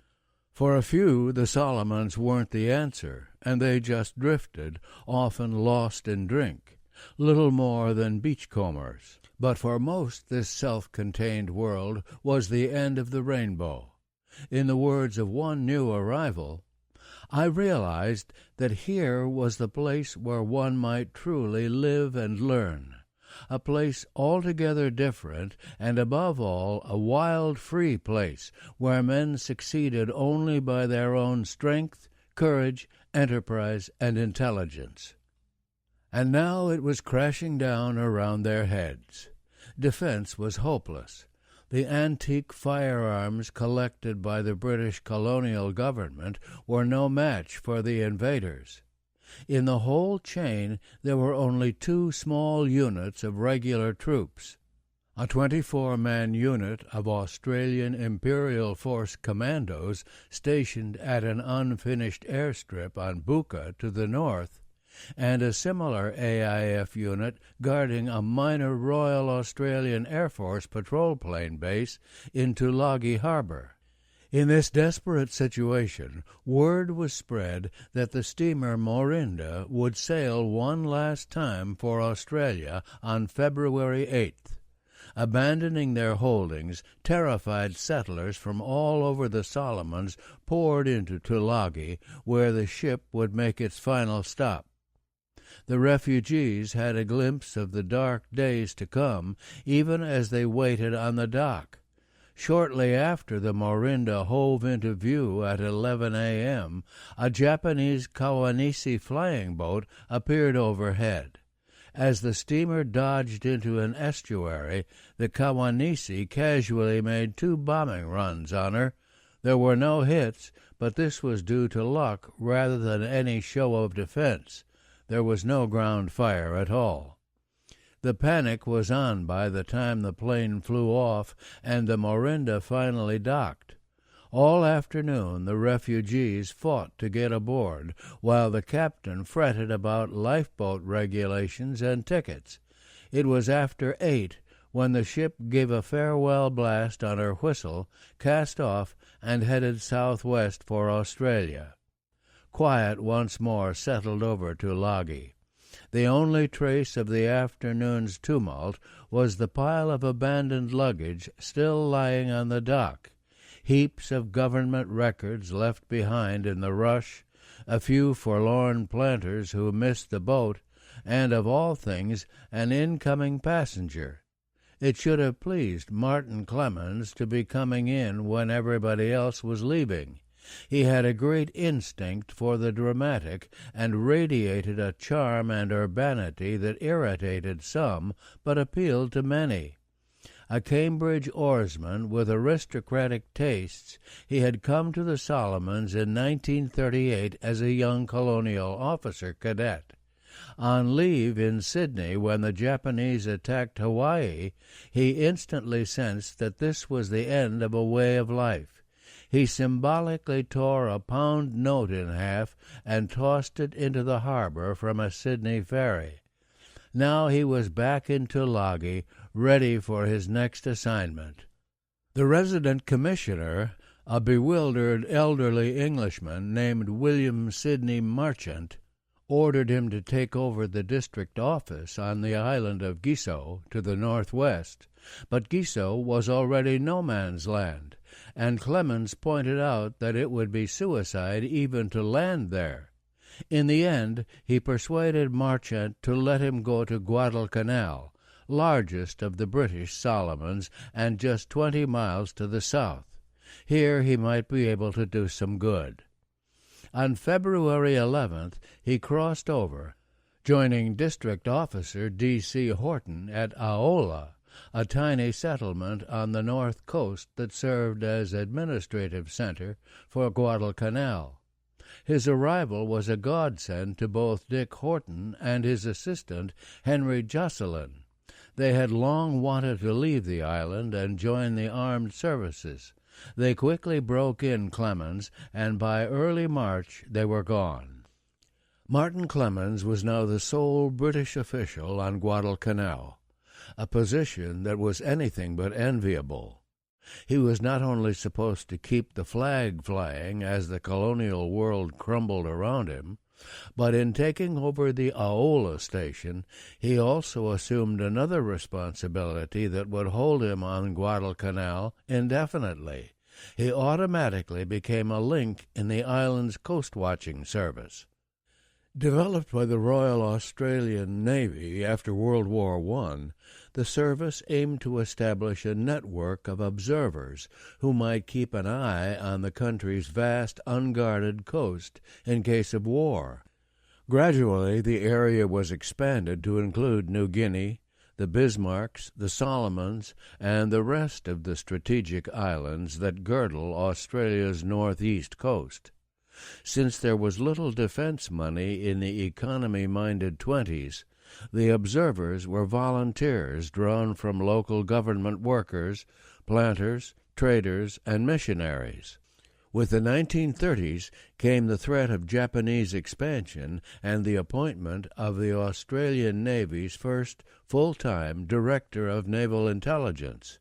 Commander R.B.M. Long was an affable career officer whose cherubic appearance concealed a brilliant mind and a skill at political wire-pulling.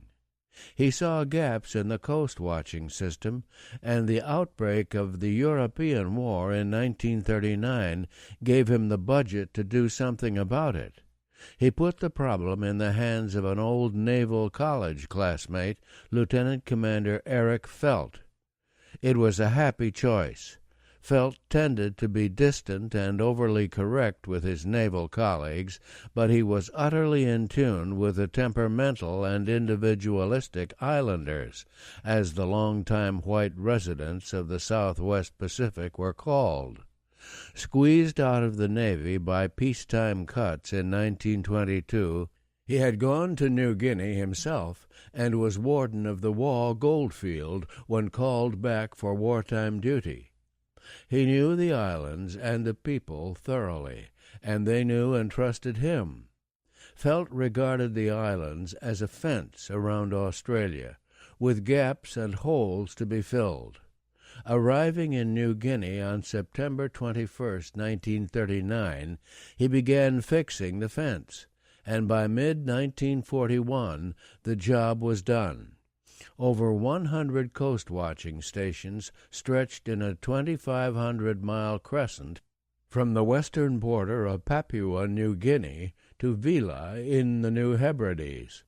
Control stations at Port Moresby, Rabaul, Tulagi, and Vila coordinated operations in their respective areas, and these in turn reported to Felt's headquarters at Townsville in northern Australia. All the stations were equipped with teleradios, remarkably durable sets that would transmit either by voice or by telegraph key. They worked on storage batteries and had a range of up to 400 miles by voice, 600 by key. They were efficient but clumsy, for even when broken down into their component parts of speaker, receiver, and transmitter, each part weighed some 75 to 100 pounds. Then there were the batteries, the charging engine, and the benzene to run it. In all, it took 12 to 16 men to carry a set any time it had to be moved. At the outset, however, this didn't seem especially important. No one expected the Coastwatchers to be on the move. They would not be operating behind enemy lines. They were really lookouts or spotters in friendly territory, watching for any sign of hostile ships or planes. For sending messages, Felt taught his Coastwatchers a simple cipher system called the Playfair Code, which required no equipment other than a list of key words. It was not especially secure, but nobody thought that mattered. The information would be of only transitory value, and again the men would be in no danger of capture. Those neat assumptions collapsed in the shattering aftermath of Pearl Harbor. Quickly punching through Commander Felt's fence, the Japanese controlled New Britain, New Ireland, and the whole Bismarck Sea by the end of February 1942. These were harrowing days for the Coastwatchers in the path of this avalanche. Some, like the ebullient Keith McCarthy on New Britain, made hairbreadth escapes. Others, like C.C. Jarvis on Nissan, had time for one last message. Unknown ship stopping at lagoon entrance, then vanished forever. All found themselves suddenly facing the probability of operating behind enemy lines. But whatever their fate, Felt insisted on one point. They were meant to watch, not fight. To drive the point home, he called the network Ferdinand, after the famous fictional bull who preferred flowers to the arena. March, and the Japanese began moving into the Solomons. The enemy had taken a few weeks to tidy up earlier conquests, so the move came a little later than expected, but it couldn't have been more threatening. The chain flanked the northern coast of Australia and pointed like a spear directly at the supply route from America. Control of the Solomons meant control of the New Hebrides and New Caledonia, and that in turn meant control of the approaches to Brisbane and Sydney. Eric Felt deployed his men accordingly. He planted 8 teleradio stations in the Solomons area, 6 directly in the path of the Japanese. 2 were on Bougainville, another in the central Solomons, and 3 on Guadalcanal, next to largest of the islands and the most likely place for an enemy airstrip. Of the 3 Coastwatchers on Guadalcanal, Martin Clemens at Aola was in the best position to cover the eastern end of the island. 18 miles to his west, about midway along the northern coast, Pay Lieutenant D.S. McFarland of the Royal Australian Navy manned another teleradio at Barande, a rubber plantation owned by the South Pacific trading firm Burns Phillip. All the way west was the 3rd Coastwatcher, F. Ashton Rhodes, manager of the Burns Phillip copra plantation at Lavoro. Stocky, cheerful Don McFarland had been a buyer with an Australian dry goods chain before the war. Called up as a naval reservist in 1941, he landed more or less by chance in naval intelligence. Here he was picked up by Eric Felt and sent to Tulagi to coordinate coast-watching activities in the area and to serve as naval liaison with resident Commissioner Marchant. As the Japanese advanced into the Solomons in March 1942, Marchant shifted his headquarters to Auki Maleta, 100 miles farther east, and McFarland, acting on previous instructions from Felt, moved to Guadalcanal. Unlike most of the Coastwatchers, he had no experience in the area, but he had a unique advantage. He quickly came under the wing of Kenneth Dalrymple Hay, an old-timer who managed the Burundi plantation.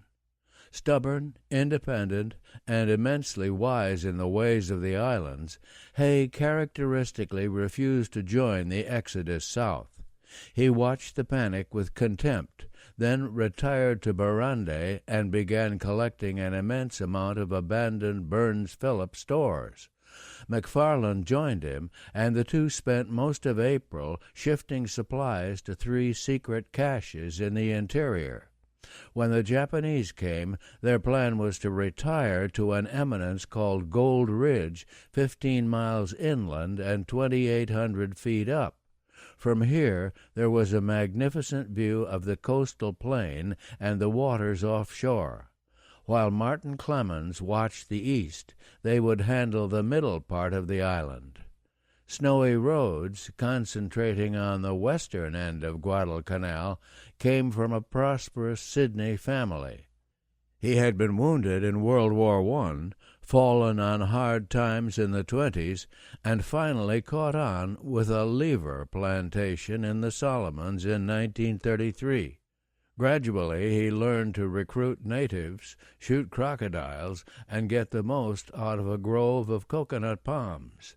By now, he was a thorough islander, tough, caustic, and highly individualistic. Rhodes has been earmarked for coast-watching work by Eric Felt over a year ago, but there weren't enough teleradios to go around. That was no longer a problem, and on March 24th, Don McFarland headed for Lavoro with Clemens and Hay. They assembled a teleradio, strung the aerial, worked out codes and schedules, and the new recruit was ready for business. April was a month of tense waiting on Guadalcanal. The Japanese had now moved into Buka, Bougainville, and the Shortland Islands. They stepped up their airstrikes on Tulagi. Squadrons of land-based bombers joined the Kawanisi flying boats that staged the earlier raids. The RAAF patrol plane base in Tulagi Harbor reeled under the blows. Watching from a lookout atop a giant banyan tree at Aola, Martin Clemens wondered how long it would be before the Japanese landings began. Of the 3 coastwatchers on Guadalcanal, he was farthest removed from the enemy line of advance, yet Aola was the seat of government. Wouldn't the Japanese head there first? He began preparing a fallback position in the hills behind the station. Meanwhile, as district officer, he struggled to maintain some semblance of British presence on the island. It was a life of ludicrous contrasts. One minute he was trying to fight the war, the next he was settling some native marital dispute, for his authority touched everything. On April 21st, he met the problem of sagging morale in characteristically British fashion. He staged a cricket match. At Burundi, 18 miles to the west, McFarland and Hay continued moving supplies to the secret caches they had established in the interior. Hidden at Coilo, for instance, were 110 cases of food, 93 bags of rice, 200 cases of kerosene, 40 drums of benzene, and at one point 50 cases of whiskey. Even at this late date, McFarland was also attempting to expand his coast-watching network. He gave a spare teleradio, patched together by the RAAF at Tulagi, to Leif Schroeder, an old Norwegian trader who operated a store on Savo, a smallish island between Guadalcanal and Tulagi. Another set went to Joe Martin, a half-caste on Choiseul, but he could never make it work, and the Japanese were now too close for McFarland to go up and teach him.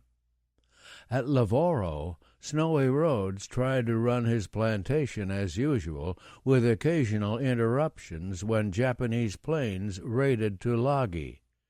Being all the way west, he was generally the first to see them. Then he'd break off and flash a quick warning to the AIF commando unit guarding the patrol plane base. It did little good. They had nothing to shoot back with and could only crouch in their shelters as the bombs rained down. April 29th, the days of waiting ended. That morning, the RAAF radioed McFarland that a large concentration of Japanese ships had been sighted heading for the Solomons. On May 1st, especially heavy raids hit Tulagi. One damaged patrol plane was towed across to Aola, and Martin Clemens wondered how, on top of his other problems, he could hide a 4-engine Catalina. Some 300 natives finally dragged it up on the beach and covered it with palm leaves.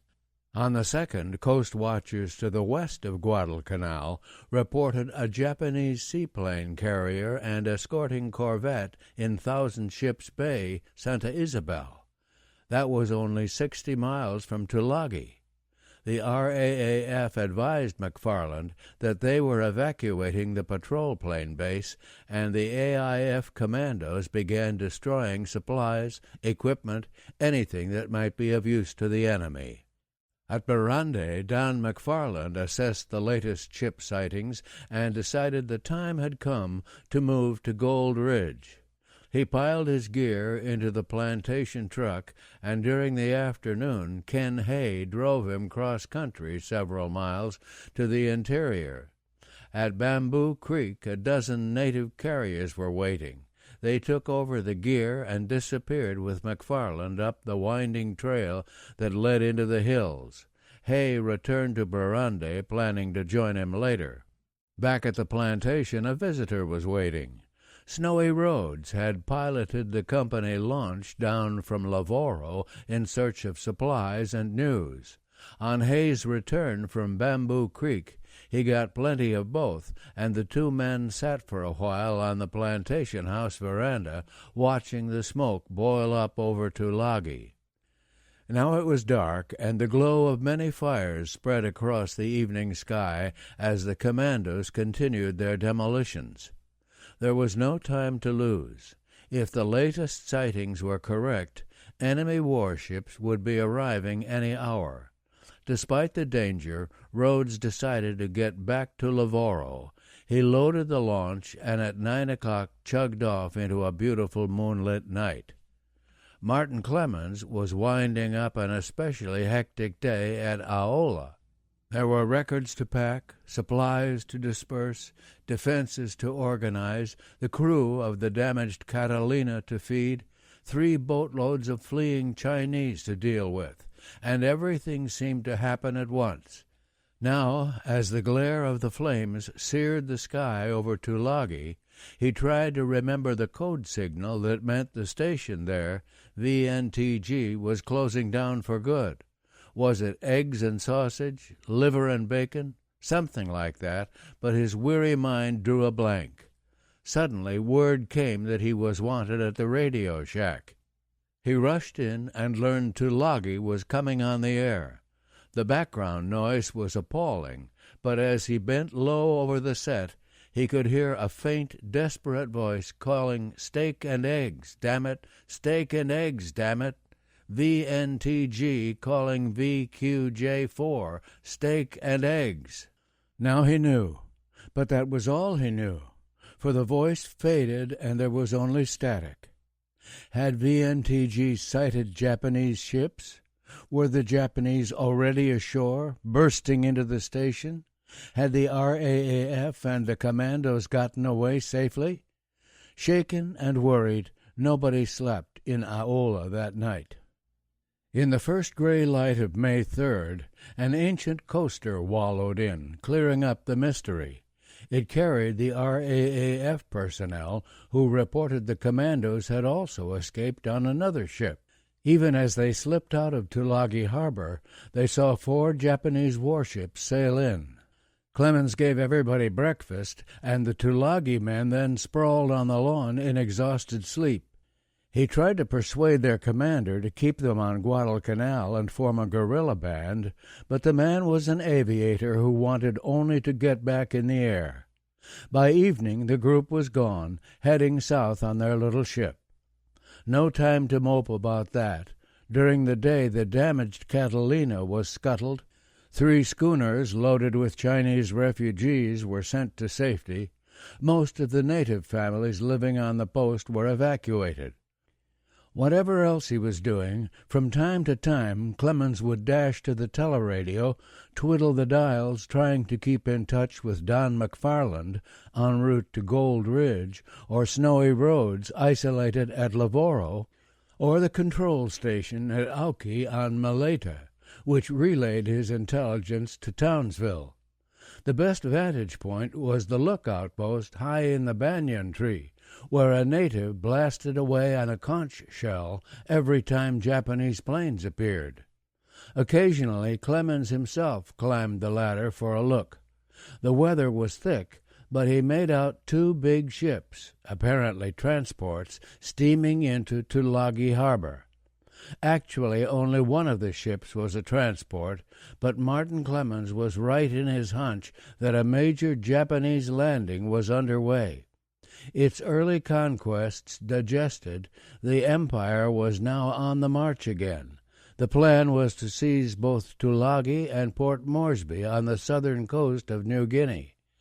This would give Japan control of the Coral Sea. Her bombers could then range from Port Moresby, hammering bases in Australia itself, while from Tulagi and its adjacent islands the Fleet Air Arm could devastate New Caledonia, the Fijis, and Samoa, imperiling the supply lines between Australia and the United States. Combined with a decisive fleet engagement at Midway that Admiral Isoroku Yamamoto was already planning, the result should win the war for Japan. The Allies would see the futility of fighting and negotiate peace on Tokyo's terms. The 12 ships assigned to the Tulagi phase of the operation left Rabaul on April 29th, and it was the vanguard of this force that arrived in the early hours of May 3rd, just as the last defenders were clearing out. By 8 a.m., troops were swarming ashore from the transport Azuma San Maru. With them, acting as guide and interpreter, came a Japanese named T. Ishimoto. He had lived on Tulagi for years, working as a carpenter and as a quiet observer for His Imperial Majesty's government. The Japanese landings on Tulagi meant a whole new set of worries for the Coastwatchers on Guadalcanal. Would the enemy come right over? Nobody knew, and there was certainly nothing to stop them. Prodded by 2 strafing enemy floatplanes, Ken Hay decided to close down Barande and join Don McFarland on Gold Ridge right away. He spent the day packing up and that night loaded his truck to capacity. Hay liked his comforts and even included a kerosene-run Electrolux refrigerator. He then went to bed but was soon awakened by the beam of a ship's searchlight probing his house. It suggested he was leaving none too soon. At Aola, to the east, Martin Clemens had no sleep at all. He spent the night answering false alarms and checking his jittery native sentries. He was still at it around 6:30 a.m. on May 4th, when a blast from the conch shell announced the approach of the day's first planes. But this time was different. Sweeping in from the south, 40 dive bombers and torpedo planes, all bearing the American White Star, poured down upon the Japanese shipping in Tulagi Harbor. Great balloons of fire and clouds of black smoke boiled up into the sky as the watchers at Aola looked on, first in disbelief, then in ecstasy. Someone began beating the station drum, and to Martin Clemens it seemed to say, "Come and see, come and see." Unknown to Clemens or any of the Coastwatchers, U.S. Navy codebreakers had learned about the Japanese operation, and now Admiral Chester B. Nimitz, Commander-in-Chief of the Pacific Fleet, was deploying his forces to meet the threat. Under Rear Admiral Frank Jack Fletcher, the carriers Lexington and Yorktown raced to the scene, and the planes hammering Tulagi were from the Yorktown, hovering about 100 miles to the south. That was just the start. Wheeling west, Fletcher now went after the other prong of the Japanese advance, the Port Moresby invasion force. In the Battle of the Coral Sea that followed, U.S. carrier planes sank one enemy carrier and seriously damaged another. American losses were even greater. Lexington and 2 other ships sunk, Yorktown badly hit. But Fletcher's purpose had been achieved. At 9 a.m., May 7th, the Port Moresby invasion force turned back to Rabaul. But the Japanese on Tulagi remained, far less crippled than they looked to the excited watchers on Guadalcanal, or to Leif Schroeder, the coast watcher on Savo. He had the best ringside seat of all. In fact, he was too close, for several Japanese survivors from sunken patrol boats soon came swimming ashore. Schroeder took to the bush, but not his assistant, George Borghese, an educated native medical practitioner. Borghese tended 2 badly burned sailors, and when a Japanese patrol arrived to pick them up, he asked to be paid for his services. He was immediately arrested and taken to Tulagi as prisoner. Here, under threats of execution, he was soon telling who the Coast Watchers were and where they were stationed. It was just as well Martin Clemens didn't know. He was discouraged enough already. During the evacuation of Tulagi, there hadn't been time to think about himself. There were the Australians and all those Chinese to ship south.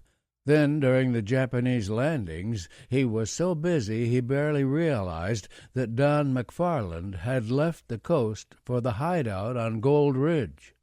Finally came the American strike, and who could think about anything else that day? But now they were gone, too. Everyone was gone but the Japanese, and Clemens suddenly came face to face with his own situation. He had never felt more alone. The empty district officer's house, with its simple furniture of government oak, seemed bare and cheerless. The last beer had vanished from the Electrolux in April. On the radio, through some atmospheric quirk, he could only get a BBC program aimed at West Africa. Restlessly, he turned to the wind-up phonograph, which boasted a miscellaneous collection of records left behind by various officials through the years. Normally, he played the Tony Martins, but on one of these first lonely nights he absent-mindedly put on a lugubrious number called When You're a Long, Long Way From Home. It was too much. He broke down and cried. He was frightened, too, and not just of the Japanese. A month earlier, a prospector named Wilmot had been axed to death in his bed by a native. Was it an isolated incident, or did it presage an uprising in the wake of the ignominious flight of the European settlers? Every night Clemens went to sleep half convinced he wouldn't wake up in the morning. But he struggled on, certain that his own staff was loyal, whatever the feelings of the population. To start with, he had 18 native constables under Corporal Andrew Langabia, an earnest man who liked to stamp to attention with a crash that shook the office pilings. Langabia became a sort of chief of staff, in charge of organizing a scouting force drawn from his constables and fresh recruits from nearby villages. They quickly proved both brave and resourceful. A native named Bingiti was soon making regular canoe trips to Tulagi, bringing back the latest on what the Japanese were doing. Clearly, the scouts were willing enough. More difficult was the problem of teaching them to report what they saw. Most of them spoke only pidgin English, hardly suited to modern warfare. Beyond that, how could a man recognize a truck when he had never seen one? How could he tell the difference between a cruiser and a destroyer when he normally called all naval vessels men-o'-war? Apparently a carryover from the distant days of Captain Cook and the early explorers. Trial and error gradually produced a series of curious but workable frames of reference. A gun barrel, all same small fella beer bottle, proved to be a 3-incher. As yet, Andrew Langabia's scouts had brought no intelligence suggesting the Japanese might be coming over to Guadalcanal, but Clemens was taking no chances. Up in the hills behind Aola, he was already preparing a fallback position at a tiny village called Parapao. His native clerk, Daniel Poulet, bustled about the Aola office, packing and listing the files and records. Poulet, a born bureaucrat, wanted to bring every last form and voucher along, and Clemens never really managed to convince him that the time had come to consider burning rather than saving carbon copies. May 13th, and all preparations were suspended by the unexpected arrival of Brother James Thrift, one of several Catholic missionaries who had remained on Guadalcanal, convinced that they could carry on their work in spite of the war. Sailing in from his mission station down the coast, Thrift was accompanied by 2 American flyers from the carrier Yorktown. Lieutenant Leonard Ewald and his radio man, Ray Makalinsky, had run out of gas and crash-landed at sea after the raid on Tulagi. Washed ashore on the southern coast of Guadalcanal, they had been taken by friendly natives to Thrift. Now, as Clemens came forward to greet them, Ewald's very first words were, "Could you please get us back to Pearl Harbor?" "I'll see what can be done," Clemens replied in the best unflappable British colonial tradition. He was as good as his word. In 3 days, Ewald and Makalinsky were on their way south in a launch manned by Chinese volunteers. At San Cristobal, a schooner was waiting, which took them to the New Hebrides, where they ultimately caught a ride back to their squadron. Mid-May, and the tireless scout Bingiti paddled the 20 miles from Tulagi with the disturbing news that George Boghazi had been captured and was talking. Obviously, it was time to clear out, and at 1:30 p.m. on the 19th, Clemens closed the office and headed for the bush. There was nothing furtive about the departure. Led by the station dog, Suini, it was almost a gala procession. Some 190 carriers had been recruited to bring along the last of Daniel Poulet's beloved files. 16 men staggered under the big office safe, crammed with 800 pounds in silver. Another dozen struggled with the teleradio, now broken down into its various parts. Michael, the cook, and his boys labored under their loads of clanking pots and pans, while Anea, perhaps the world's meekest jailer, escorted his civil prisoners. Since Clemens was not only a coastwatcher, but also the district officer on Guadalcanal, jail, courts, treasury, the whole official apparatus had to be within reach. Andrew Langabia and Daniel Poulet remained at Aola to keep in touch with the native scouts. In addition, Andrew took on a very special assignment. Ever so carefully, he planted a potato garden over the first 100 yards of the path leading toward Parapao. By sunset, it was impossible to find a trace of the track or to know that anyone had ever gone off that way. Reaching Parapao at 5:30, Clemens found everything ready for him. A leaf hut combining house and office, other huts laid out nearby, a wireless mast with palm fronds lashed to the top for camouflage. He quickly set up the teleradio and renewed contact with McFarland on Gold Ridge, Rhodes at Lavoro, and the overall control station on Maleta. One problem remained. Tulagi couldn't be seen from the house. so a good lookout post was needed.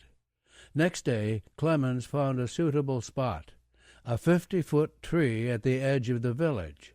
Cane loops were nailed to the truck for footing, and at the top he built a camouflaged platform 6 feet by 6 feet, complete with railing. Here a sentry always stood watch, occasionally lowering a bucket for food or betel nut, searching the horizon with an old pair of field glasses, and blasting on his conch shell whenever he saw anything unusual. But at first there was little to see. A week slipped by, and still no sign of the enemy. Clemens whiled away the time clearing a chicken yard, target shooting with his .22, and reading 3 treasured volumes of Shakespeare's comedies, tragedies, and histories that he always carried with him. Henry V met the French on St. Crispin's Day, and Birnam Wood came to Dunsinane, but still no Japanese crossed to Guadalcanal. Then, on May 27th, a rumor that enemy patrols were ashore at Tenaru, 15 miles to the west, and on the 28th Clemens's scout, Koemate, panted up the hill with the first details. The Japanese came in 2 launches. They were ashore only a few hours, then one launch headed back to Tulagi, the other west toward Lunga. Near the western tip of Guadalcanal, Snowy Rhodes learned of the landing, too. By now he had been joined by Leif Schroeder, ferried over from Savo by native canoe, and the 2 men were operating together. They moved back from Lavoro to a Leif house about 2 miles into the interior, but they were on the coast every day, and Rhodes was on excellent terms with a cluster of Catholic missionaries who had clung to their station at Visale. Bishop Jean-Marie Aubin, like most of the Catholic missionaries in the Solomons, vaguely hoped to maintain a sort of Christian neutrality in this great temporal struggle, but it was hard to be neutral when your friends were in danger. Rhodes learned that more and more Japanese patrols were coming ashore, that they were looting houses, joy-riding on horses, and shooting cattle, which they then dressed and took back to Tulagi. So far, pretty innocuous. Then, early in June, Bishop Aubin slipped him a message that put a more disturbing light on things. A Japanese observation post, complete with radio and machine gun, had been established at Sapporo, only a few hills away. Don McFarland, now established with Ken Hay on Gold Ridge, was also aware of the mounting Japanese activity. June 8th, a body of troops arrived from Tulagi, and neat rows of tents sprouted on Lunga Plain. On the 19th, a destroyer anchored off the beach and began ferrying more men and supplies ashore. On June 20th, Martin Clemens's scout Jimmy confirmed the destroyer and brought first word that the Japanese had built a wharf. That afternoon, clouds of smoke hung over Lunga as troops began burning off the tall kunai grass that covered the plain. "It looks as if the nips are going to stay," Clemens noted in his diary that night, and all the Coastwatchers knew that a whole new phase was about to begin. From now on, they would be operating deep behind enemy lines. How they would fare operating alone on an island against an enemy army only time could tell. 2. Alone. What were the Japanese up to? Martin Clemens, Don McFarland, and Snowy Rhodes tossed the question back and forth as they prepared for the dangerous days ahead. The 3 men were in frequent, if erratic, contact, sometimes by teleradio, sometimes by native runners who darted back and forth over the trails that laced the hills and jungles.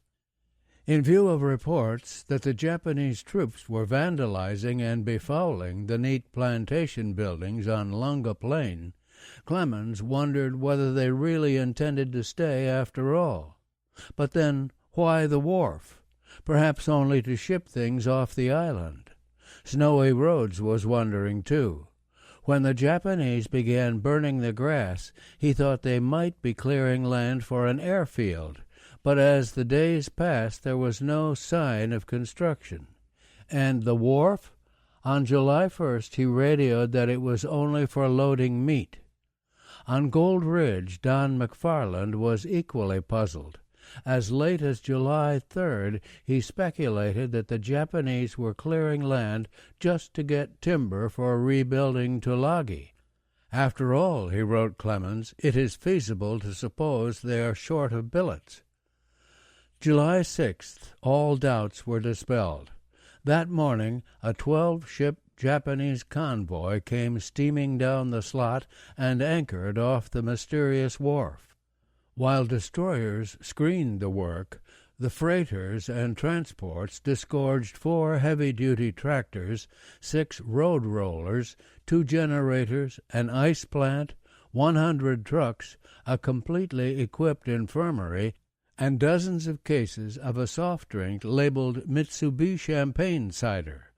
The miracle of the bulldozer had not yet been revealed to the Japanese, but for earth-moving they brought along the beginnings of a miniature railroad, 2 tiny locomotives, and a dozen hopper cars.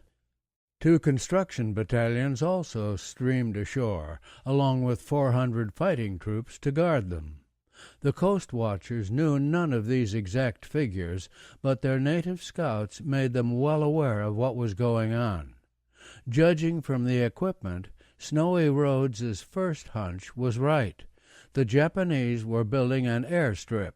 From Townsville, Eric Felt urged his 3 men to find out everything they could about it.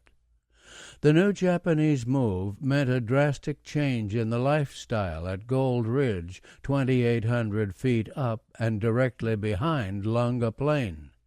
Don McFarland and Ken Hay were ensconced in a comfortable 5-bedroom house, built as headquarters for the European manager of a gold mining company. The firm hoped to capitalize on the strain of gold that had been found both on the ridge and in the Servio River valley below, and at this point nobody yet realized how little gold was really there. The European manager was now gone, but a capable Fijian named Kelemende Nabunobuno remained as caretaker, and he served as a sort of host for the visitors. The tone of the place was set by Ken Hay. A legendary island character, he was a man of gargantuan girth, impassioned kindness, implacable grudges, and 1,000 money-making schemes. He traded in any kind of merchandise. He organized currency exchange deals with the fleeing Chinese traders. Quite naturally, he was also involved in the current gold mining operations. He believed in living well, as attested by the Electrolux refrigerator, hauled up the mountain by a dozen natives, and now the showpiece of the establishment. Hay wasn't about to let living in the bush destroy the good things in life. He even insisted that his butter be served in ice. McFarland was the working stiff in this combination, trying to serve as coordinator of all coast-watching work on the island, carefully keeping his teleradio operating under the worst conditions. Both Rhodes and Clemens often found their sets out of order, but never McFarland. His transmitter was always dry, his batteries always charged. No wonder that at the control station on Malaita, and at Felt's headquarters in Townsendville, too, he became a sort of epitome of reliability. But even the most efficient intelligence agent is only as good as his information, and it was here that McFarland was especially lucky. The Fijian caretaker, Kelemende, had excellent contacts. The native police boys, mostly provided by Clemens, proved daring and resourceful. One got a job as a cook in the Japanese officers' mess at Lunga, stayed for 4 days, and brought out highly useful information on the camp layout. The Japanese themselves made these infiltrations easy. In their rush to get the airstrip built, they turned to native labor. Notice number 1.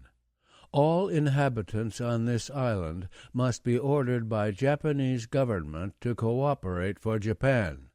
Any inhabitant against it should be severely punished by Japanese martial law. Order number 1. Men only over 14 years old or less than 50 years have to work for Japanese troops at some place on this island. After a month's labor, they will be given the identity as a civilian on this island. During work for Japanese troops, they will be supplied with meals, etc. Ishimoto, the interpreter and guide on Tulagi, now crossed over to Guadalcanal. Promoted to a sort of political affairs officer, he took on the job of putting the order into effect. It was not an easy task. Few of the natives could read, but they were shrewd, and when the order was read to them, they quickly grasped that they were not going to be paid. Their only return for a month's labor was to be given identity as a civilian on this island, whatever that meant. Nevertheless, a trickle of cowed natives began reporting for work, and mingling with them came some of the Coastwatchers' most resourceful scouts. Clemens's man Dovu got work as a carrier, helped bring stores from the beach to the airstrip site, and made careful note of everything he carried. There were some close calls. In a rash moment, the bureaucratic Daniel Poulet took a job helping unload a small schooner at Taivu. As he sweated away, Ishimoto himself suddenly appeared. With head bowed in the best Japanese tradition, he politely inquired, "My friend, I've known you before at Tulagi?" Poulet's heart was in his mouth. Indeed, Ishimoto had often seen him at Tulagi and might well connect him with the government. He tried to indicate that he couldn't speak English and gestured for a cigarette. "You're a liar," Ishimoto said coldly, all politeness gone. Poulet desperately clung to his pose. He gestured that he was hungry and wanted some food. Ishimoto seemed a little more convinced and had some rice brought over. Poulet now tried one more bit of pantomime.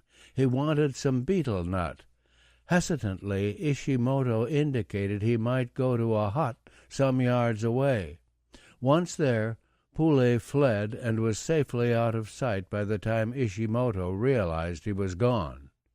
In another encounter, one of McFarland's scouts found himself closely questioned by a Japanese officer, not Ishimoto, but one who also spoke good English. The scout managed to convince the officer that he was just another English-speaking native, but as he turned to go, the Japanese casually asked if there were any Europeans in the hills. When the scout replied, "None left, all gone away," the officer, who had perhaps learned his English in America, simply snorted, "Bullshit." It was all too clear that the Japanese knew a great deal about the Coastwatchers on Guadalcanal. From the coerced medical assistant, George Borghese, and perhaps from radio intercepts, Ishimoto knew at least some of the names and would ask affectionately for the whereabouts of Mr. Snowy or Mr. Mack. Early in July, Rhodes passed along a rumor that the Japanese were planning to use paratroopers to trap Clements and McFarland. Knowing the tangled, jagged terrain, neither man worried much about that, but it was different when Rhodes also reported that the enemy planned to use bloodhounds. There was something especially chilling about the thought of being tracked down by dogs, and the Coastwatchers gave the matter considerable attention. Rhodes urged Clemens to put citronella on his heels and walk in streams. He himself scattered arsenic along the trails leading to his hideout. But it was McFarland who had the real secret weapon.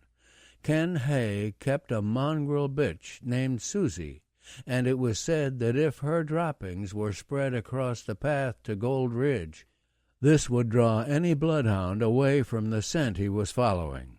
The theory was never tested, for actually the Japanese at no time used dogs to track the Coastwatchers.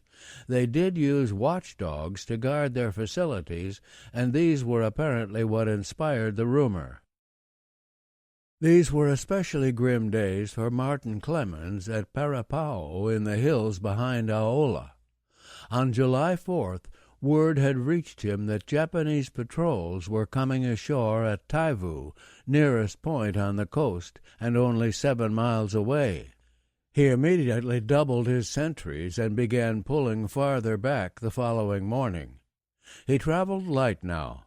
The big safe and office records had been hidden in a tunnel dug into the hillside, and the party consisted only of 2 scouts in the lead, a dozen carriers, Michael the cook with his helper, and Clemens himself bringing up the rear. All that day and the next he climbed deeper into the interior, soaked by the rain, slipping and sliding in the mud, sweating from the heat, his throat as parched as his clothes were drenched. Finally, on the evening of the 6th, the little group reached an isolated, tooth-like rock, hundreds of feet high, connected to the surrounding hills by a thin ridge only 4 feet wide. Atop the tooth perched a tiny native village called Vungana. It looked as safe as Edinburgh Castle, and the view of the coast was magnificent. Here, Clemens decided, he would make his next stand. Yet the outlook was anything but cheerful. Native loyalty in some villages was beginning to waver.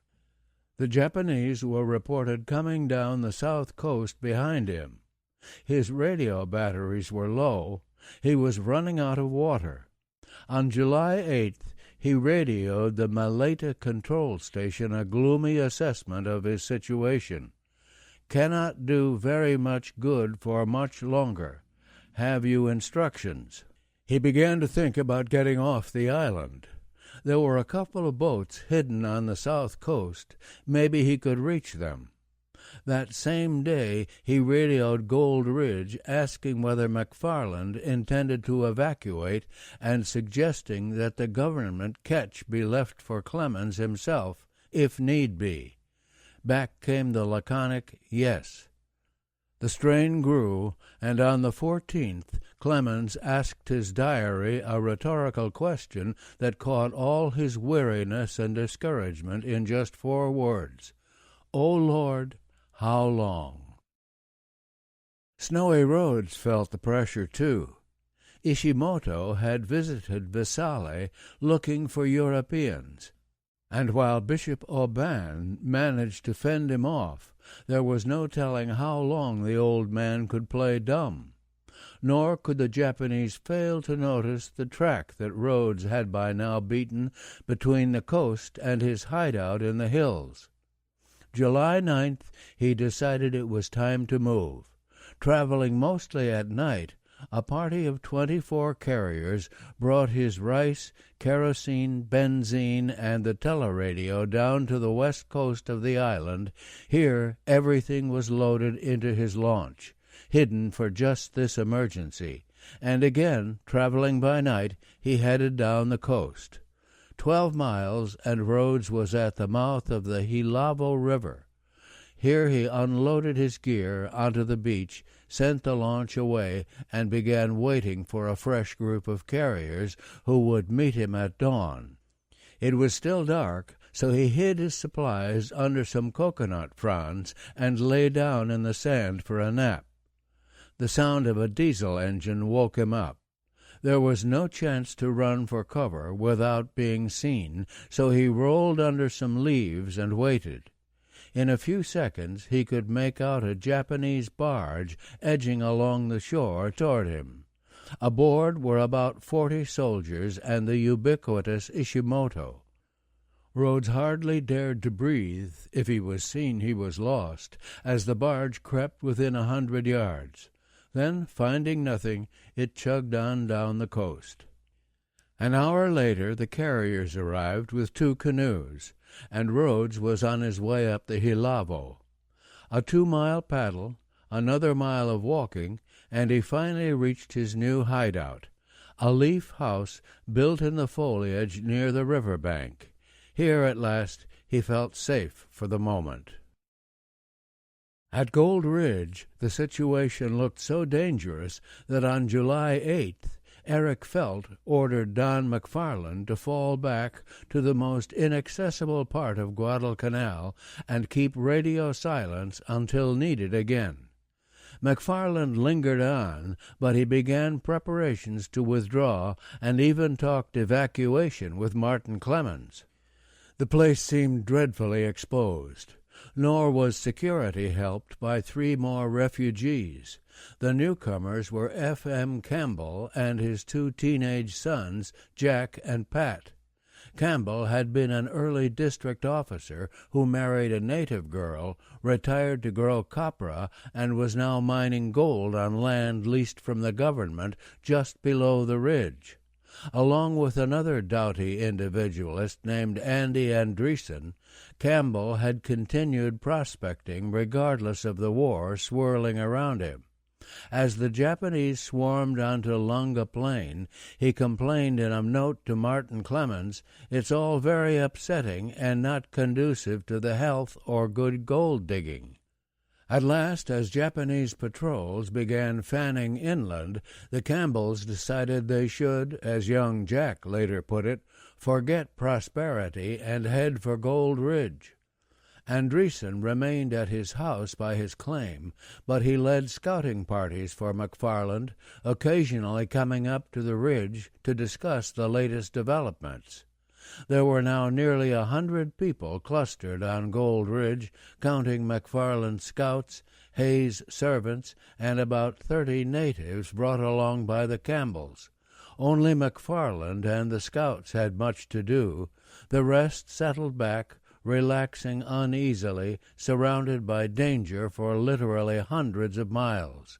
They argued, drank, hunted, practiced target shooting, and played endless games of rummy with a worn deck of cards supplied by Martin Clemens.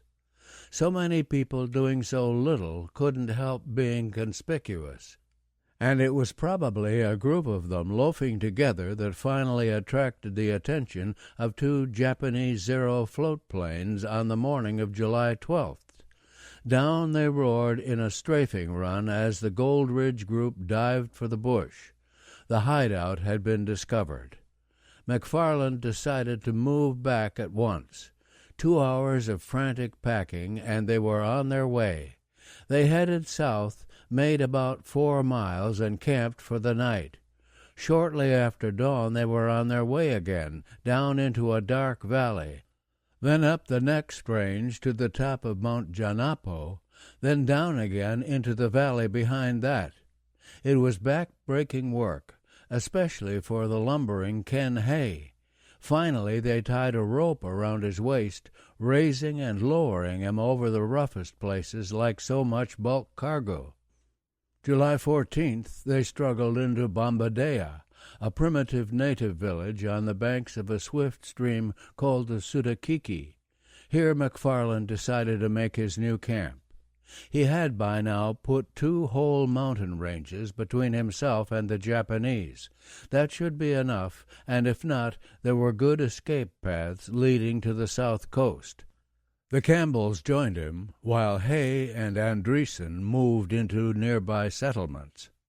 The natives gave them anything but a warm welcome. Most of the villagers vanished into the hills, refusing to work at the camp or supply any food. They had paid taxes for years, explained a committee of elders, and here was the government running away. McFarland said he was willing to pay for what he needed, but they told him his money was no good. Japanese money was what they wanted now. The situation looked desperate. Gold Ridge was gone, food stocks were low, the natives were hostile. McFarland was now stuck in a gloomy valley where he couldn't even see the sun, let alone the Japanese. On the 15th, he radioed the grim details to Eric Felt at Townsville. Back came an encouraging but cryptic answer. "Good work, Bad luck. Position not as bad as it appears.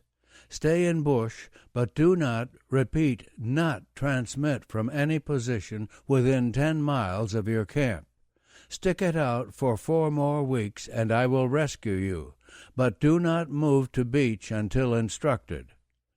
For good measure, a separate message was relayed from the Deputy Chief of the Naval Staff at Melbourne, promising "it won't be long now," and the control station at Auki assured Martin Clemens things are happening for the best.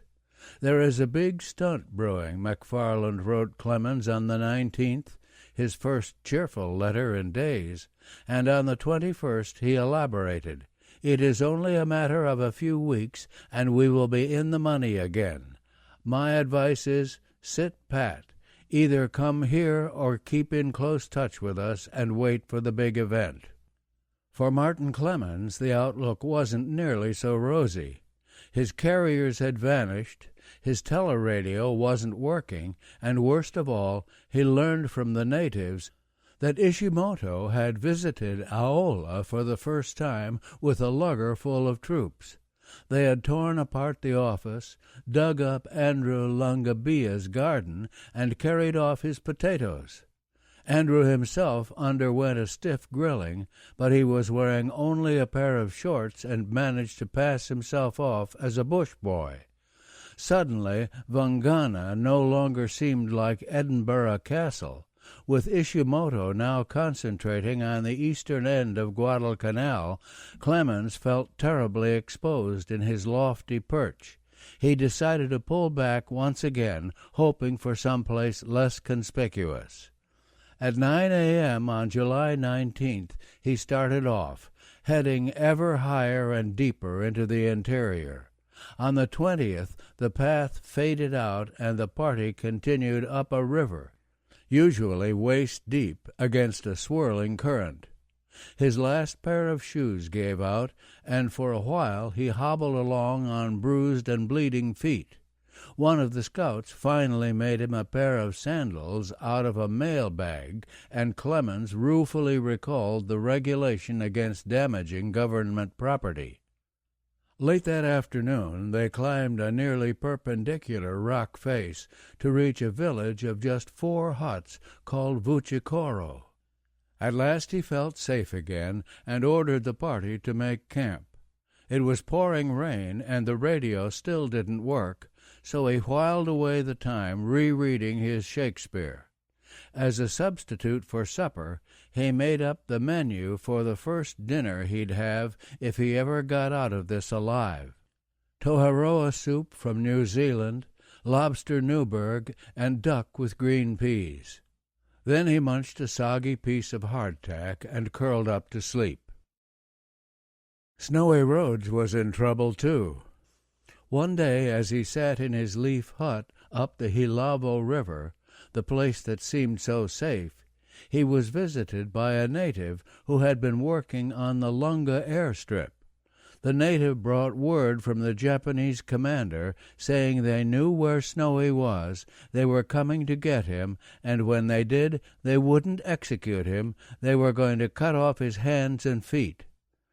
"That's when I decided to sleep with a pistol under my pillow," Rhodes later recalled. He did more than that.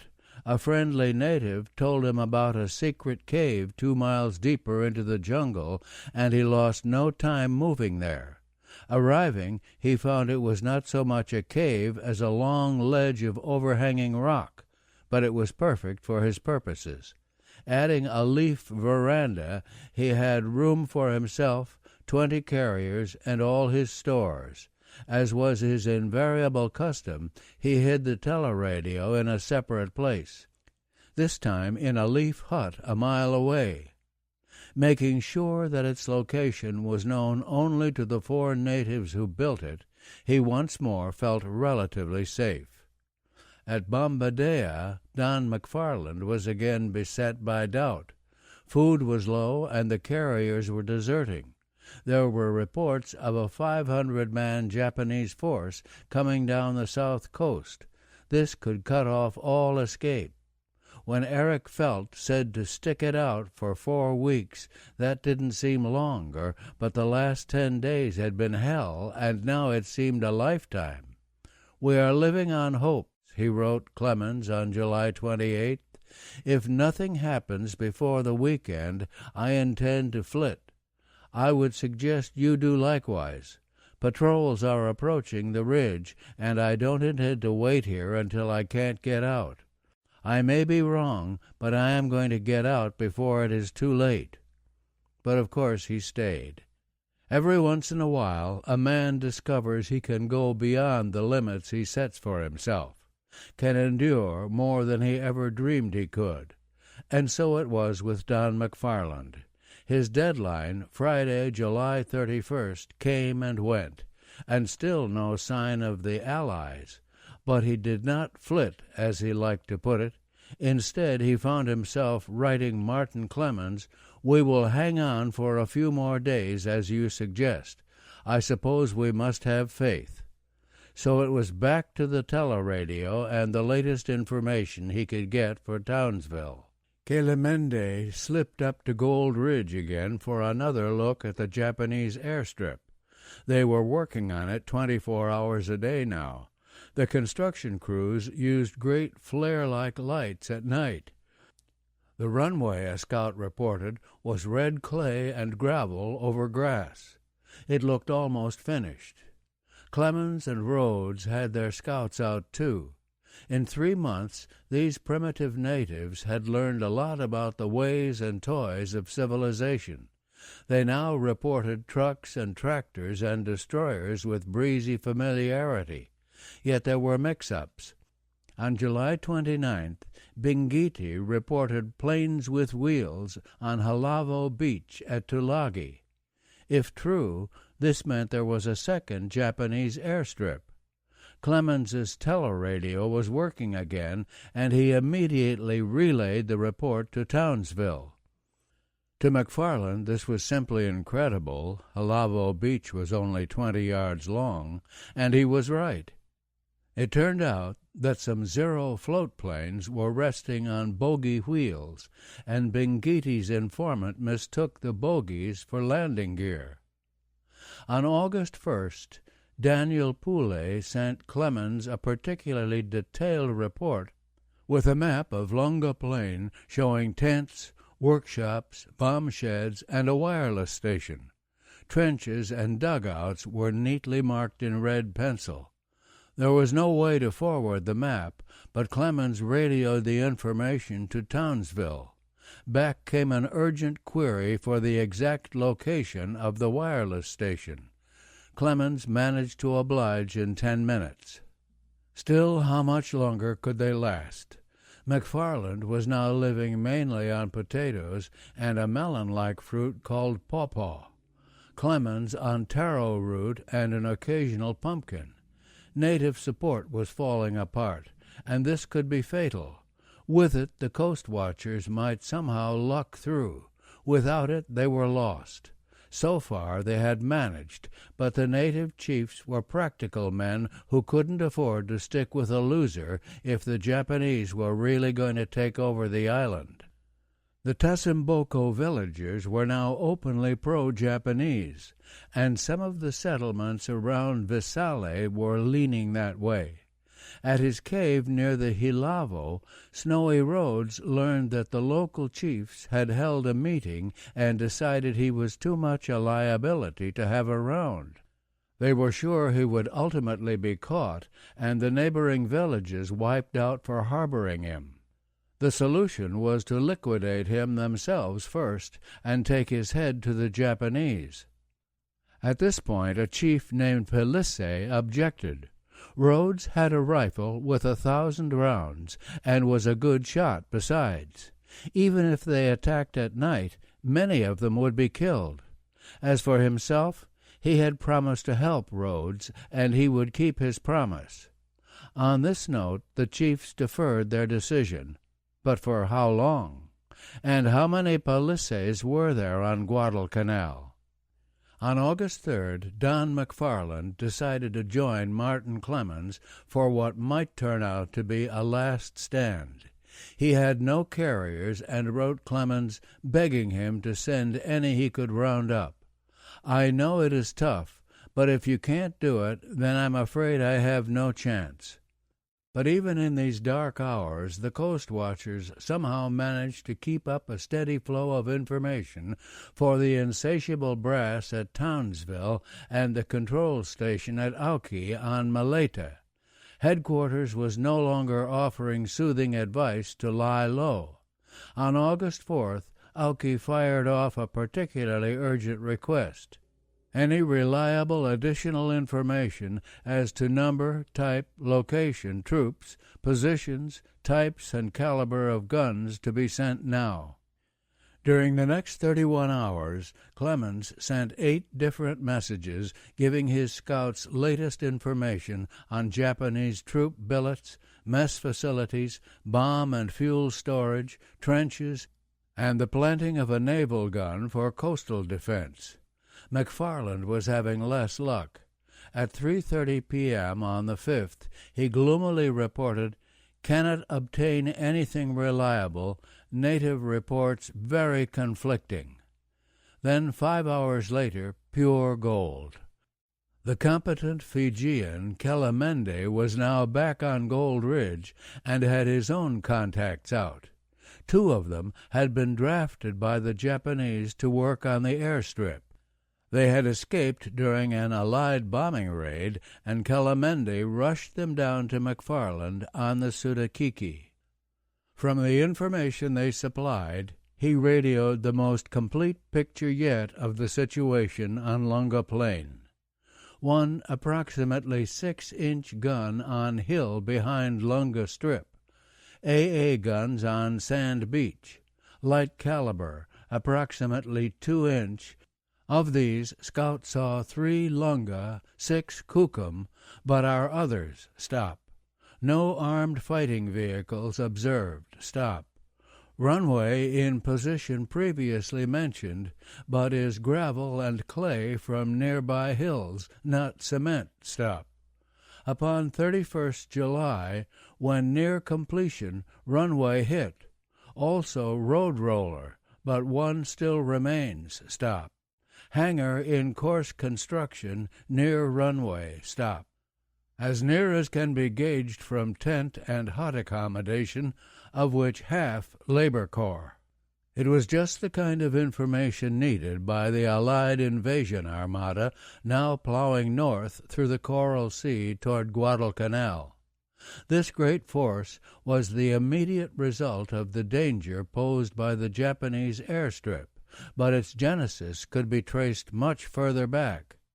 The Solomons had caught the eye of Admiral Ernest J. King, Commander-in-Chief, United States Fleet, as long ago as February. He saw both the threat they posed in Japanese hands and the opportunity they offered as an Allied strong point in a step-by-step reconquest of the Pacific. Trouble was, the Allies had agreed that the defeat of Germany came first, and both President Roosevelt and Army Chief of Staff General George C. Marshall were cool to any operations that diverted men and resources from Europe. If necessary, Marshall's planning chief, Brigadier General Dwight D. Eisenhower, was even willing to let Australia go down the drain. Nonsense, King argued. The Americans couldn't just stand by while the Japanese gobbled up island after island.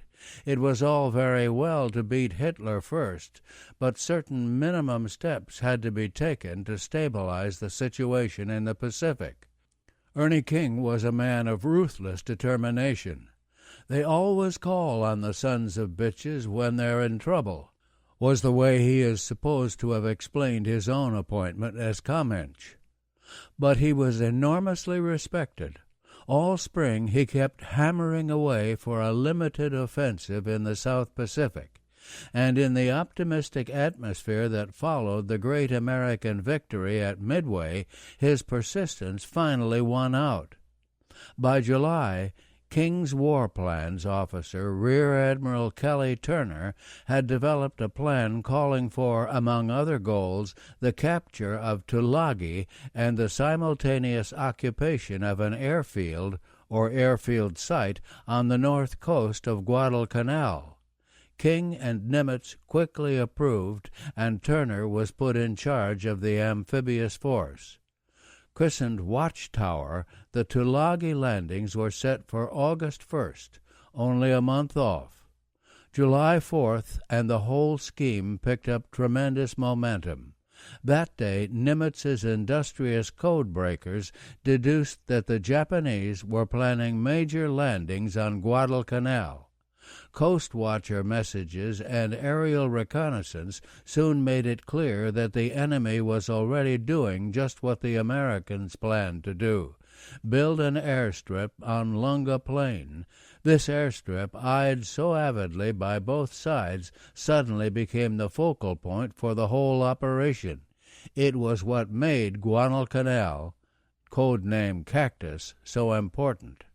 Yet no one seemed to know anything about the place. When Vice Admiral Robert L. Gormley, commander of the South Pacific, informed Brigadier General A. Archer Vandegrift that his 1st Marine Division would be landing on Tulagi and Guadalcanal in 5 weeks, the general was utterly astonished. He didn't even know where they were. On July 22nd, the Marines sailed from Wellington, New Zealand, and few military enterprises have ever begun under greater handicaps. Some components of the division had yet to join up. There wasn't time to load all their equipment. Space was so tight they had only 10 days' supply of ammunition. No one yet knew much about Guadalcanal. There were no good maps, and an aerial photographic mosaic of the island had been lost. Admiral Gormley pleaded for more time, and King grudgingly moved the landing date back to August 7th, but not a day beyond that. From the 28th to the 31st, the operation was rehearsed on the tiny Fijian island of Coral. Everything seemed to go wrong, and Vandegrift consoled himself with the old theatrical maxim that a bad dress rehearsal means a good opening night. On the evening of July 31st, the whole force weighed anchor and headed northwest for the Solomons under Admiral Fletcher, the officer in tactical command. At last the breaks began coming their way. The weather turned hazy, and no Japanese patrol plane caught even a glimpse of the huge armada. Over 80 ships spread out over the sea in a giant circle. Nor did any enemy submarines run across this choice target. The sea remained calm, the voyage completely uneventful. Late afternoon, August 6th, and Fletcher's carriers, Saratoga, Enterprise, and Wasp, peeled off with their escorts to take their covering position south of Guadalcanal. The rest of the ships plowed on. Dusk, and on the 13 transports, nearly 17,000 Marines settled down for a last night at sea. On the mess deck of the transport American Legion, the jukebox blared away while a young Marine, his body glistening with sweat in the stifling heat, did some exaggerated jitterbugging. On the flagship Macaulay, Kelly Turner moodily thought of a passage written in 1939 by the British military analyst Liddell Hart. A landing on a foreign coast in the face of hostile troops has always been one of the most difficult operations of war. It has now become almost impossible. One Guadalcanal captain, Tay Monzon of the Imperial Japanese Navy, had good reason to be pleased. The 2,571 construction troops under his command had done wonders in the month they had been building the airstrip on Lunga Plain. The field was nearly finished. Repair shops, bomb sheds, a fine medical clinic, and a pagoda-like administration building were ready. Only a small middle section of the runway remained to be graded. Around the field, a crisscross of serviceable roads connected the positions of the 400-man force assigned to defend the base. It was time for a small celebration. On the evening of August 6th, Monson ordered an extra ration of sake for all hands, and it was announced that, thanks to their industry and patriotism, planes would start landing in a few days. In the mountains to the east, Martin Clemens spent a fruitless day. His scout Bingiti had just returned from Lunga, but the man was exasperatingly vague. Yes, he thought the strip could now be used. No, he wouldn't say any planes had actually landed there, but he wouldn't say they hadn't. It was all very frustrating. Clemens had left his perch on Vuchikoro, hoping he could operate more effectively at Matanga, a village closer to the coast. Today it didn't seem to make much difference where he was. He felt disgusted and depressed. He was hungry and his feet hurt. Starting his diary entry for August 6th, he asked rhetorically, "Is nothing going to happen after all?" This same evening, Pat and Jack Campbell, the teenage sons of the old gold miner F.M. Campbell, stood on Gold Ridge looking down at the field. They had come up from Bombadea to see if anything new was going on, but to their surprise all was dark. For the first time in days, the Japanese weren't working by flare light. Contemplating a wasted trip, the boys joined the Fijian caretaker, Kalamende, in the manager's house and went to bed. Jack woke up before daybreak on Friday, August 7th, and just couldn't get back to sleep. For a while he tossed and turned, but it was useless. Finally, he slipped quietly out of the house so as not to disturb Pat or Kalamende, sat down on the grass near the crest of Gold Ridge, and stared into the empty night. Soon the first hint of dawn streaked the eastern sky, and gradually he could make out the dark bulk of Lunga Plain stretching below him toward the coast. It was going to be a cloudy day, so it was still fairly dark, when suddenly, a little after 6 o'clock, a series of flashes erupted from the sea. Next, the distant boom of guns, and then more flashes and explosions as shells ripped into the shore. Pat and Kalamende came bounding out of the house, and the three of them watched in excitement. Still more flashes, and as the day grew brighter, they could see that the channel between Tulagi and Lunga was literally covered with ships. Cruisers and destroyers lay close in, pounding the shore, and behind them waited an array of freighters and transports. Beyond these, other warships were pounding Tulagi across the channel. Now there were planes, too, sweeping in from the south, dive-bombing the beaches, raking the shore with machine guns. A gasoline dump exploded, sending an orange balloon of flame into the sky. Down in the valley of the Sutakiki, Don McFarland could see none of this, but he heard the gunfire, saw the waves of carrier planes, and knew what it all meant. The days of worry and waiting were over. Felt had been true to his word. Deliverance was at hand. Snowy Rhodes at his cave and Martin Clemens at Matanga could also hear the guns and see the planes, and they too felt a surge of immense relief. Twisting the dials of his teleradio, Clemens caught snatches of carrier jargon and bursts of American slang. "Kalu Calais, oh what a day," he scribbled in his diary at noon. "On combat radio, I hear Tulagi is taken. And at 12:05, Marines land on Gavutu. Wizard!" For the American commanders leading the assault, it was hard to believe it could go so easily. They had taken the Japanese completely by surprise. It was late morning before any fighting developed, and then, as so often happens in war, the pattern was quite different from what had been expected. All the advanced planning assumed that Guadalcanal would be hard, Tulagi easy, Actually, the reverse was the case. Most of the Japanese combat troops in the area were on Tulagi and its neighboring islands. Holed up in caves and dugouts, they fought to the last man.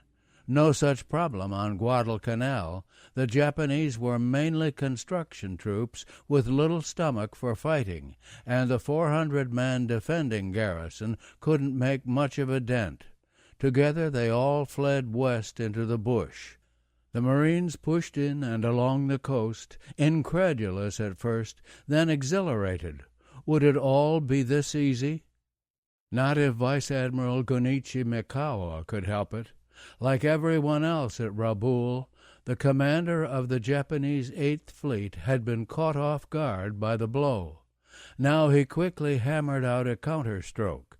Planes scheduled to raid New Guinea would attack the Allied shipping off Guadalcanal instead. All submarines would concentrate on the Solomons. A transport load of troops would head there right away. Mikawa himself would pool together all available warships, 5 heavy cruisers at Cavite, 2 light cruisers and a destroyer at Rabaul, and attack the Allied force. At 9:30 the planes were on the way. 27 high-level bombers, followed by 17 Zero fighters, took off from 2 different airstrips, wheeled into formation, and headed southeast. It was the shortest course possible, a straight line to Guadalcanal, passing over the southern coast of Bougainville. 3. 40 bombers heading yours. High on a steep slope called Malabita Hill, near the southern coast of Bougainville, a middle-aged man in white shirt and shorts peered through a pair of round spectacles at the planes passing overhead. At first glance, Paul Mason looked like a bank clerk who had somehow strayed into the jungle. He was small, his mild blue eyes seemed to abhor violence, and he had a self-effacing diffidence that would seem far more appropriate in an office than in the bush. This was, however, deceptive. Mason was born in Sydney, but had been in the Solomons since 1915, and although he was indeed small, he had the strength of an ox and endurance that was the wonder of even the old islanders. He had other assets, too, that specifically fitted him for his present work. He was an expert at repairing and operating radios. As manager of the Enos plantation on the east coast of Bougainville, he knew both the area and the natives intimately. When he volunteered for coast-watching work at the start of the war, Eric Felt eagerly snapped him up. With Mason in the south and the assistant district officer Jack Reed in the north, Bougainville would be well covered. For incidental support, the 2 Coastwatchers could look to the AIF commando unit that had been guarding the unfinished airstrip on Buka. Driven off by the Japanese, these men were now operating on Bougainville as small reconnaissance teams under their commander, Lieutenant John H. Mackey. So far, nothing much had happened. Mason first stationed himself behind the town of Quieta, working informally with 4 of Lieutenant Mackey's commandos. After the Japanese raided Quieta on March 31st, the commandos withdrew to Mackey's camp to the north, and for several days Mason was alone with 2 natives. Then, about April 10th, he was joined by 4 more of Mackey's men, who had been routed by a Japanese patrol from their station at Buen on the south coast. This proved an unhappy combination. The usually mild Mason was in a snappish mood, perhaps because he felt the commandos had been careless in almost letting themselves get caught at Buen. To make matters worse, one of them, Sapper Douglas Otten, had a badly infected leg and naturally was of little use. After a week of it, the commandos left, hoping to work their way north and join the rest of Mackey's detachment. Slim Otten soon realized he just couldn't go on. His leg was acting up, and like it or not, he would have to go back to Mason. One of the others, a happy-go-lucky wireless operator named Harry Wigley, then said he'd stay too, so the group split up, with Otten and Wigley returning to Mason's camp. To their surprise, Mason was all smiles. It turned out he had a special dislike for the two men who had gone on north, but nothing against Otten and Wigley. From now on, the three men formed a happy, cheerful team. Wig did the radio work, Slim processed the intelligence, while Mason, as he modestly put it, sat back mostly giving free advice. His first decision was to re-establish the observation post at Buin. From here they could keep an eye on the Japanese naval anchorage in the Shortland Islands and cover almost any traffic starting down the slot. Malabita Hill, a few miles behind Buin, offered the perfect vantage point, and Mason opened shop there around May 1st. He was just in time to see a segment of the Japanese fleet setting out for the big fight developing in the Coral Sea. After that, there was little to report for a while, but still plenty to do. The camp was short of everything, and much time was spent on the teleradio trying to arrange a supply drop by one of the big RAAF patrol planes based at Cairns in northern Australia. The flyers were willing enough, but inexperienced at this sort of work. The first drop was 70 miles off target. Undaunted, Mason borrowed a bicycle from a native, pedaled and walked to the drop site. He found nothing, so it was 70 miles back again, all for the exercise. Eventually, the RAAF's aim improved, and Buin received not only food but other supplies, including a petty officer's cap and insignia to give Mason naval status. In July, Eric Felt suddenly ordered them to move inland, lie low, and keep radio silence until ordered back on the air. This suggested they were being saved from something big. At the same time, to confuse any Japanese eavesdroppers, Felt gave Mason new call letters. Once back on the air, he was to use the first 3 letters of his sister's married name. This could only refer to Mrs. John Stokey, wife of a New Britain planter, so from now on the station was STO. August 5th, orders came to move back to the coast and start reporting all enemy movements to the southeast. Speed was essential. Plain language must be used, even though this made it easier for any Japanese listening in. By the morning of the 7th,